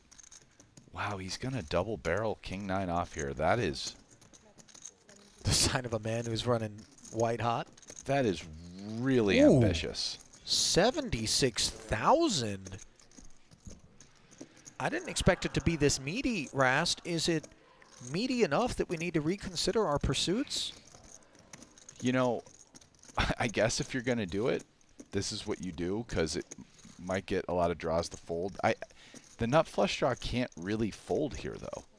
I mean, some people would, but it's not really the way you're supposed to play, and Henrik is too good to fold the nut flush draw. By the way, that nut flush draw also doubles as the best hand right now. Exactly, which is kind of true once in a while, which is part of the reason why you can't fold it. Elton is enticed by the odds here, getting 3-1, but yeah, he's going to pass. Now here's the question. On a blank, will Tan fire the last clip, putting Henrik all in? Oh, wow, Elton would have made the stones on the end. Understandably, he exited. And here Hecklin is, if he manages to get himself to showdown, which would be quite simple, provided that Tan were to wave the white flag, but unclear whether or not he's got that on his mind. I mean, getting Hecklin called would win. Getting called when you bet pot, when you're Tan here, is pretty scary. Like, your opponent probably has at least a queen. I mean, like, yeah, the one hand you really hope they have is exactly the nut flush draw. And you unblock clubs, to be fair. Which is true. You do block some of the queen combos with your king 9. Yeah. I mean, on Tan's mind, potentially just 153 back for Hecklin. Might it all be requested? No. Tan shuts down Henrik with the check back, and Schwen's going to be sick. Well, finally, at long last, chips head home with friends for Henrik Hecklin. I mean, Tan probably wins that one firing the 3rd clip. I'm not saying Henrik can't call, but I am saying he probably wouldn't. Let me ask you this. Hecklin snap made up his mind to check back there on the end. Yeah. Never, ever do we consider bluffing our hand with concerns that ace high is no good? Really? Nah, if ace high isn't good and our opponent checks there, they're probably calling us because they have a pair, right? So I think at that point you really, I don't think that bluff is I don't think it's a plus EV play. I just think like most of the time you win here is our opponent had worse and is giving up, and we just get to win with ace high. Boy, it's been a minute since I saw a smile on the face of Henrik Hecklin that was attached to authentic joy and a little bit of relief there, finally picking up a decent-sized pot. Meanwhile, 4 amigos, each in for 5K ahead. Rikau, the party starter, with his ace-9, which fails to connect with the king 6-5 board.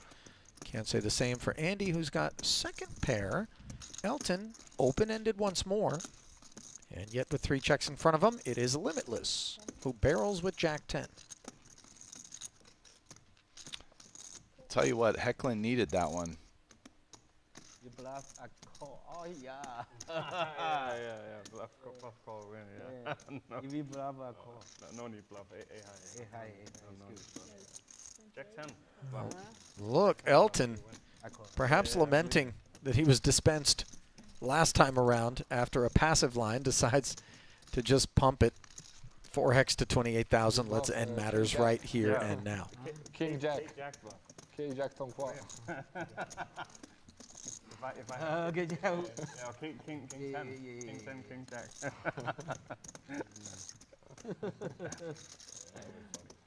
Maybe you mock? Going mock. I like, oh. Never mock. Never, yeah. Never mock. Always show. Some people mock. And then on TV. Yeah. It's happening in Montenegro. You saw? Someone. I don't remember, but I think. You guys small, Get a small, better high. high. King high is good. King Kai must show.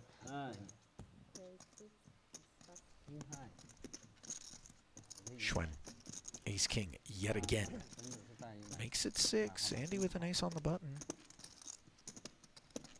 And he's coming after him. Yeah, seeking privacy to the tune of 20. 일단 다跑了. 일단 이용. 对啊，你怎么知道？肯定的嘛。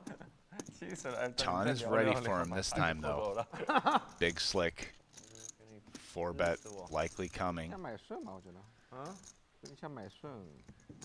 马顺不是赢了吗？没说2头顺。 Feels like he's been re-raising kind of big in these spots with ace king, so I'm going to guess he goes like 80K. Even bigger, 131. That's. It's business time. Yeah.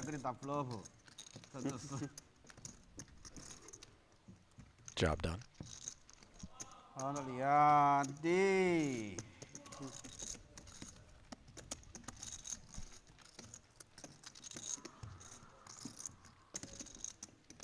七搞八搞，又玩这么什么乱七八糟的东西，又给你搞累。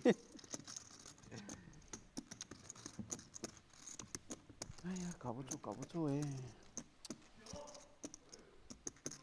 Working our way down to the final, roughly 30 minutes of day 3 of this Cash Game Invitational Part 2. Mystery hand upon us. We're going to black out Ton's holding as he straddles to 4,000. If you've liked what you've seen so far, the easiest way to let us know, and all that we ask in exchange for this free of charge nosebleed high stakes cash game action is a quick click of the like button. And of course, a subscribe wouldn't hurt our feelings either. If you're out there on YouTube, make it happen. Over 3,000 of you watching and not quite that many likes. What gives, guys? Meanwhile, ST limped the 5s. 8-6 suited, limped as well. And Tan says 24, gentlemen. 欧过来，你把我扣住是吧？我说我他欧音，你觉得我会不会扣？你贴脚怎么扣啊？你不相信啊？我真扣。我想好了扣。 And nobody's folding. 真想好了。 74,000 in the middle, and 8-6 for me definitely has been solidified as some sort of superstitious affinity sort of hand. I don't see it hitting the bin all that often. 4-4 queen.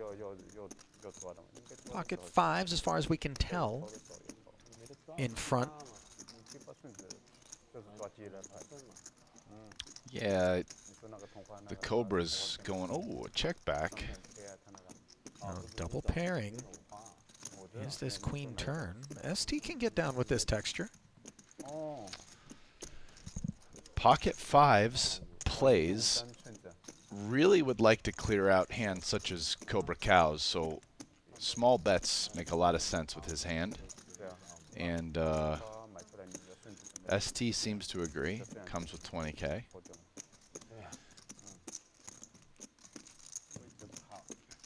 Could definitely even bet the river again and try to get paid off by ace or king high.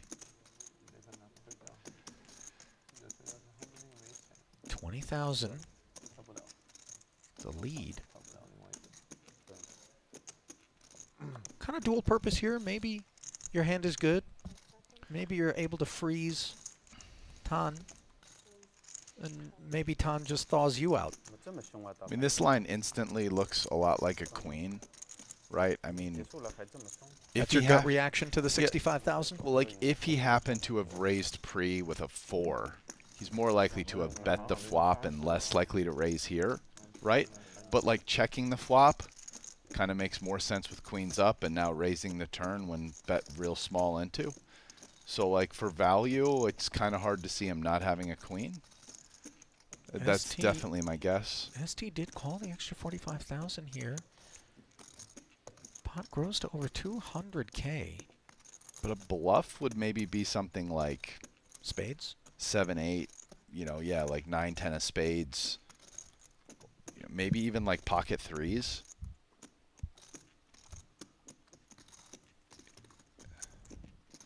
Seven, 8 obviously just got there. So if he hit a 7, he's probably going to check this back.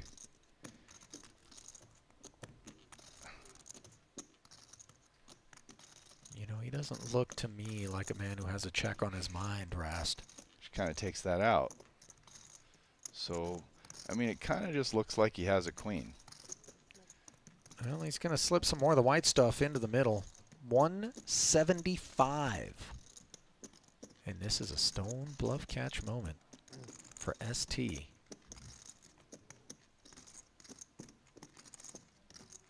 What happened, sir? 20? Bet again. Huh? I don't know, bet again, I think. Bet. No, check. Bet 20 and let me raise.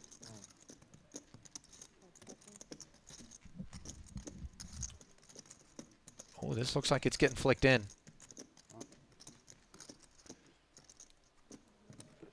Feels like the bluff is, yeah, like pocket 3s. But I think he has a queen.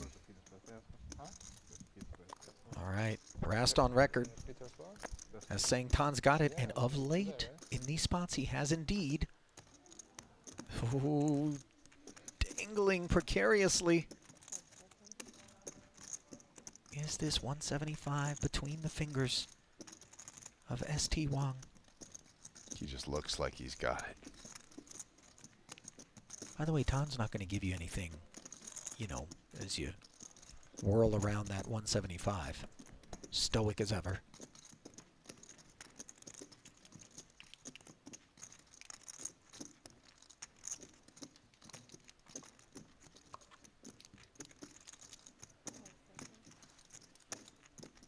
What do you think, chat? Tan Xuan's got it, or are these 2-5s good?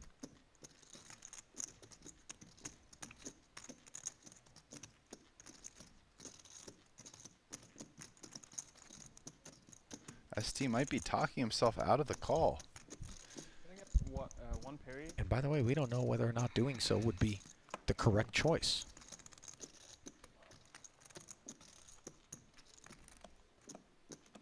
Nope, there it is. Back again. The 175 cutout. When I have a last button. Okay, ST asking to be advised when he's burned through his final time bank, which of course will mean that if the clock expires, so will these 5s.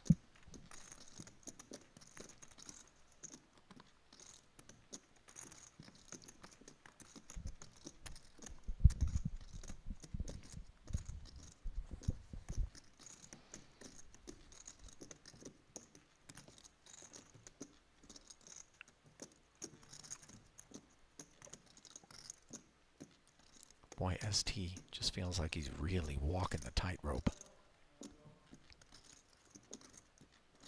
What side of things is he going to fall on?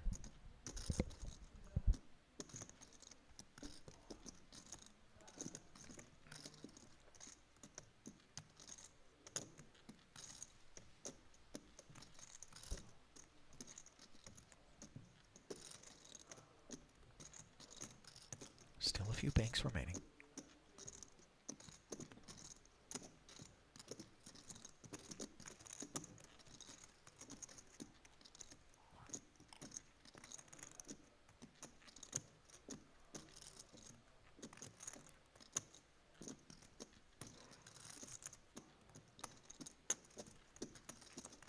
Okay, the 5s find the muck. Drum roll, please. Ace high. 以后再也不投你机了，真的是想了吧，我真的是，你要投想出来那机个对5对6的搞的，我操，早点丢嘛，真的是服了。嗯，一直看。 By the way, this massage therapist came in a little hot on the heels of that incorrect laydown. Gotta say, you might want to take a minute. I don't think he was paying attention, but Mr. Proton. Schwen can't put a foot wrong here in frame number 4. Rast, you got a look on your face. I really didn't expect him to have ace high there. Doesn't make a lot of sense to me, but he did get pocket 5s to fold, I guess. It's Tan Schwen, Rasty. I mean, It doesn't have to make sense, but it sure as shit just made some dollars, didn't it? 50多乘以0.75，然后乘以1.5。 I mean, I guess he's trying to get 70多， another ace high to fold. No chop. 我操！吓死了，有了领看哎，一把抓住算球了，我也没这么折磨。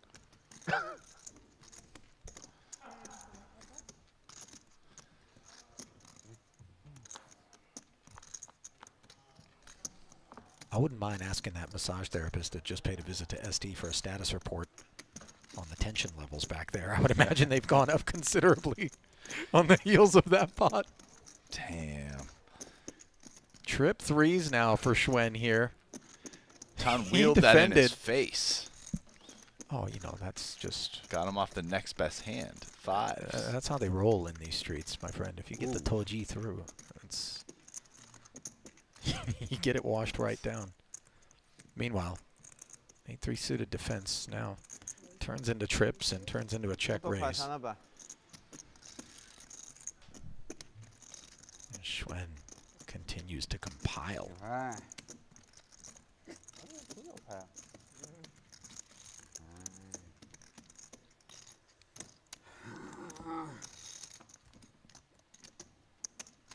我靠，这个鸡爪子就贵了，好贵哦！托你啊！这个鸡爪子很贵哦。你们就50多，好吧？你们50多是乘以多少嘛？我跟他互托0.5，应该是乘以多少？等于多1倍嘛。那不就100了？没有100，没有吧？没有吧？你最后才打个20。17万5，但你没有 That was just a magical hand of poker. 你没有20嘛？ I mean, there's really not much you and I are going to be able to add to it from this point. Just revel, bask, absorb, and be befuddled. Turned ace high into a bluff, which is wild, and got 5s to fold. Rast, just because your transmission doesn't have that gear in it doesn't mean you got to knock his whip. Why, no, that's why he's fun to watch. That hand was not on my radar. That was very far off. He's stealth bombing out there. Meanwhile, Rui, with at least a 10 of clubs, has chosen to 3-bet the ST Open. And, you know, when I see these sorts of things, I tend to wonder how much of this is just reactionary in terms of sensing ST is boiling. Tan is tough to play against, man. Yeah, here comes the 4-bet to 75,000. You know what? I know it's A7 suited, right? But I feel as though between momentum and between the fact maybe he reads, okay, Rui thinks ST is boiling, so maybe he's 3-betting more wide, so then maybe I can 4-bet in turn more wide and snatch this one uncontested. Yeah, and he just kind of keeps coming. Look at it. He's a tidal wave, a tsunami of upswing, rendering Tan Schwen at 187K W on the day. Still only good for third as Andy Nee tops on the leaderboard, 288K in the black. ST Wang, in spite of having sustained some damages, still 227 in the black. Victor on the green side for once. Elton, a modest 76K pickup. Rui treading water effectively. And Henrik Hecklin back down towards a bean in the red. So if I remember from day one, if I recall, Victor and Henrik occupy the limited to 2 pro seats, which I think so far those two guys are both losing over $1 million in this game, and probably everyone else is winning. So it's the pros are getting they're getting ironed out, Rast. Annihilated. All right. And the quote-unquote non-pros are just cleaning up. Is that what's going on? Yeah, they're munching on these guys. Bring that GTO, kiddo. I got something for you.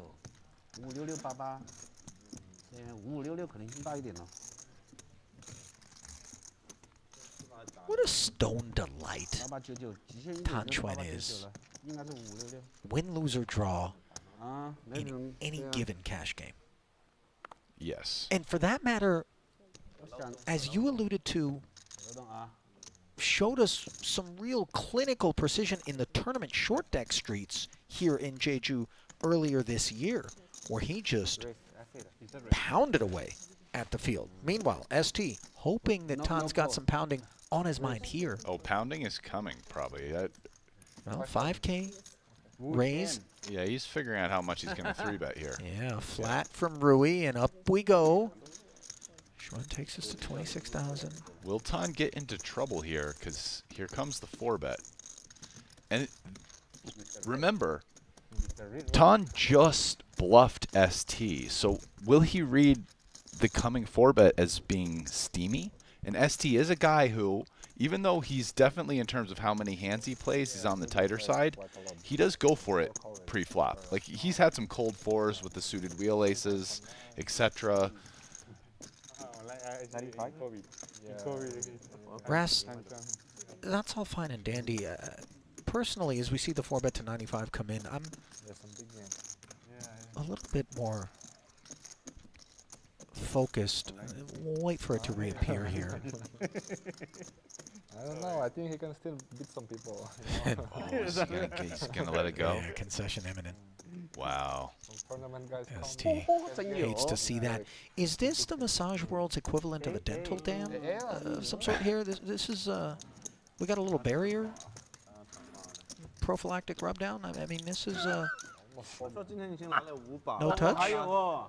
Yeah. We got the mask working as well, perhaps, you know, hypochondriac tendencies. When you want a massage, but you don't want contact? Yeah. I don't know you.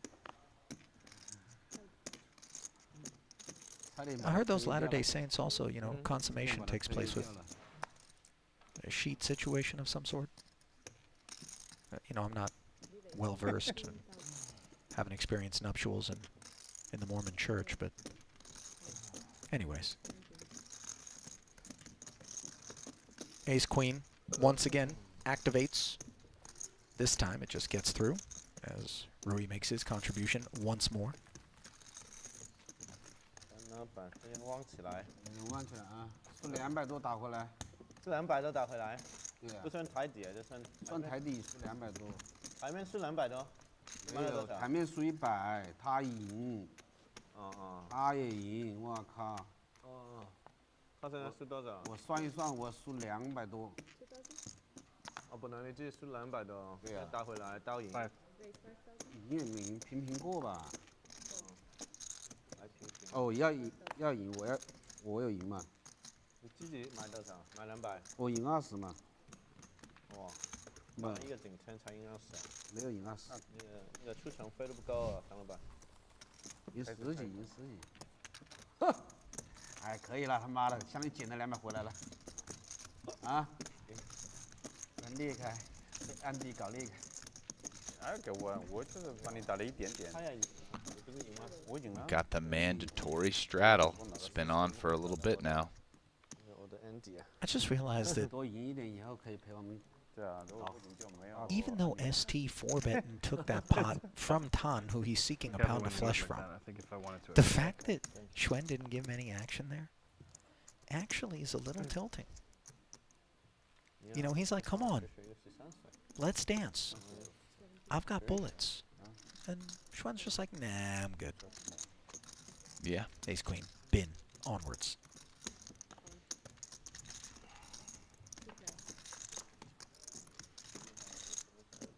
Queen 5 deuce here. Xuan squaring off with ST once more. This was a straddled pot. Small blind of Wang made it 17 to go. Tan defended with this 9-4 of spades. Faces follow through. A 15K out of the king high.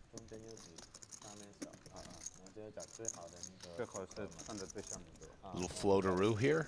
Nope. He was considering it. Backdoor spades, backdoor straight draw. Would have been reasonable, I think.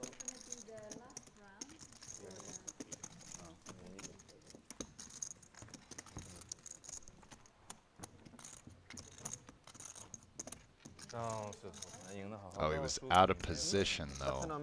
He was the straddle. No, he was in No, it was position. small blind versus straddle. Yeah. Yeah, he didn't float. In position as the straddle. I was kind of surprised he actually folded that flop. I think probably standard play is to call in position, given pre-flop.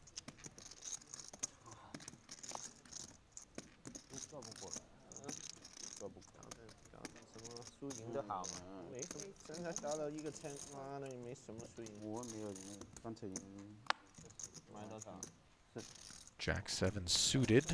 ST's VPIP has gone up immediately after he got bluffed.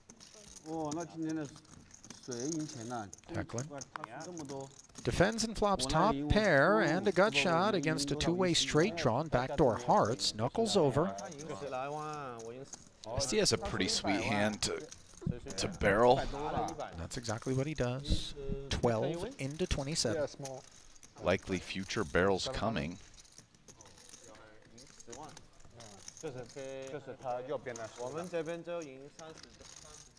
Oh, and this is an interesting turn. Trips for Hecklin, but perhaps added excuses to put chips forward if we're ST, as he has picked up the heart draw and hasn't faced any resistance beyond check call on the heels of the straddle defense.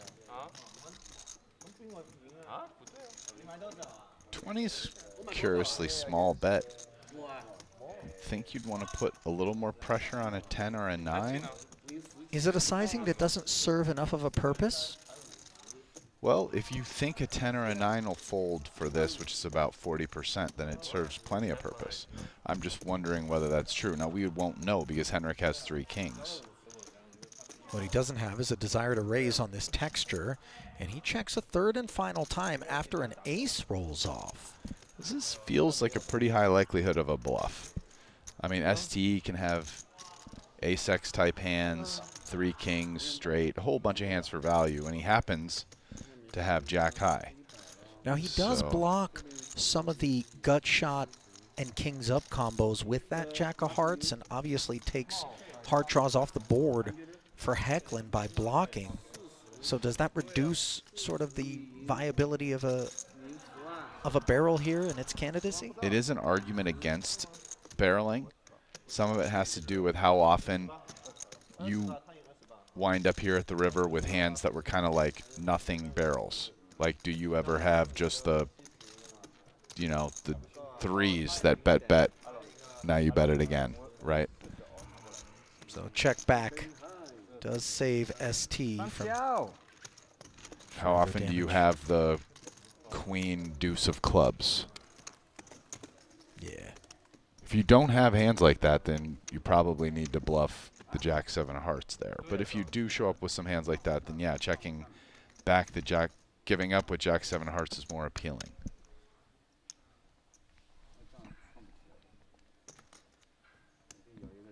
Some of that comes down to just knowing how you play. 40嘛，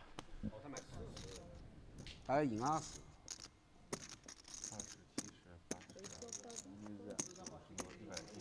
差不多，对，差不多。怎么牌赢过呢？刚刚输了1把。啊？你本来赢多少啊？发给你了嘛，开始之前发给你了。对的，就是8.3嘛。对的。哦，现在没什么。对的。对的吗？啊，对的。哦，明白了。俺老板怎么这么上？对的呢。Raise and take there for Elton. 差不多。没有，对的呢。人输一点，没人赢一点。没有先发，对的。平。差一点去西伯利亚了。今天就是那个他输，还有那个小瑞输一点点。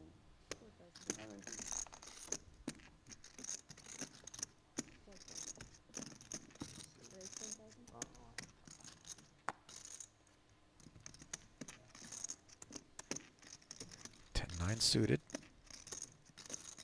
Raise from Rui. Schwen, relentless. King 8 of hearts makes it 35,000. Now back around to Andy, who's kitted up a bit with ace queen of clubs in the straddle. Yeah, you're watching Tan relentlessly 3-bet the dealer button. There's no way you're not getting in there with the ace queen of clubs. Wow, and he's just flatting, which is which is what you do when you're dancing with feral animals, such as these guys. Perhaps late 4th frame, day 3. Swing and a miss for the ace queen of clubs. Not so much, however, for the 9-10 of diamonds. 2 overs, gut shot straight flush draw. Just backdoor hearts and a couple of overs of his own for Tan.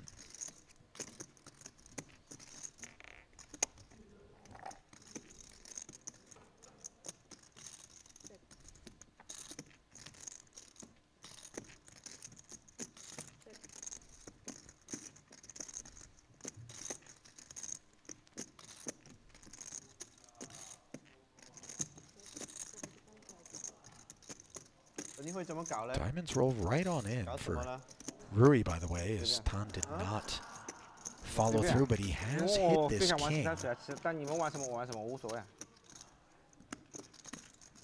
75 is, pretty meaty. And Tan just lets go of the king. Rast correctly. Yeah. Drawn dead. He is such kind of a hot and cold player. It's like when the wheels fell off earlier today and he was doing some, I mean, some of it seems like avoidable stuff where he's just stone tilting and just like 3-betting the 6-8 off and whatever. But like, listen, he's not doing that right now. He's not. But like when the wheels are on and he has great feel sometimes for when to fold and when not to. Like, I agree wholeheartedly.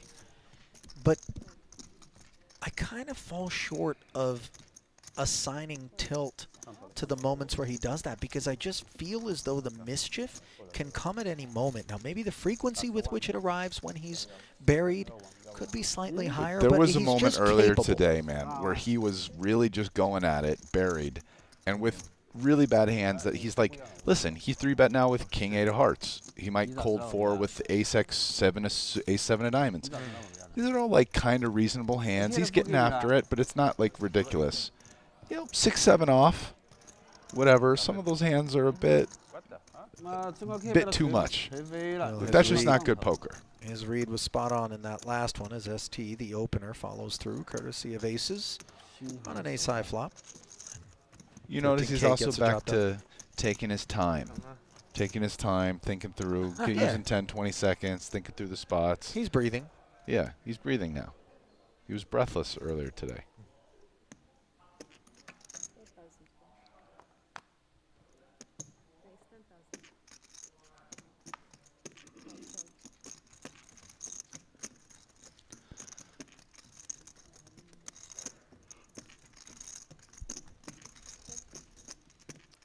Nines. Opening. Elton playing the ace-jack as a flat. ST comes along. Hunting a 5.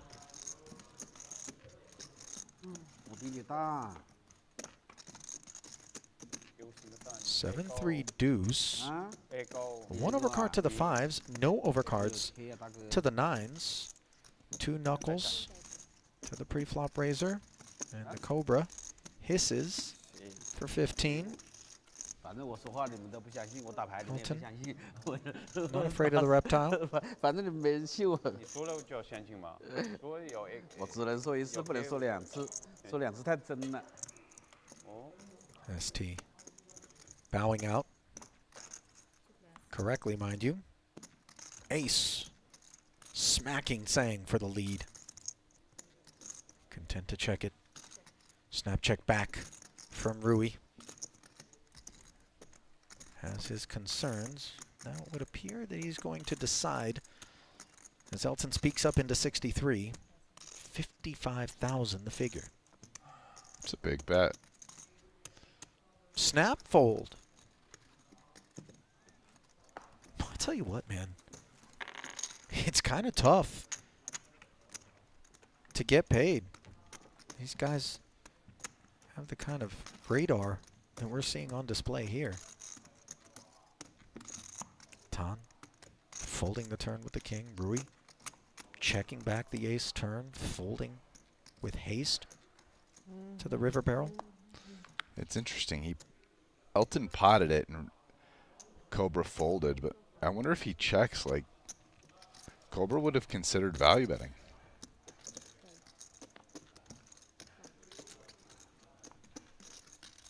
Not saying he would have. He might not have, but would have thought about that. Maybe. Meanwhile, ace, queen, and ace, nine square off. Usual suspects. Tan, the opener. Rui just defended the straddle. Knuckle, knuckle. And how about that for a card on the turn? Rui with the nuts and a nut redraw. Airball for Schwen. No interest in barreling. Board pairs on the river. Tan. The Cobra gets no joy. That's where you lose the pot, but you're the man that owned the winner, not the other way around. Yeah. That said, if Cobra Cow knew Tan's hand, he would have played the hand exactly the same way. He was never going to be able to bet and get Tan to call, so your best hope is checking and trying to get a bluff. Tan just didn't step into it.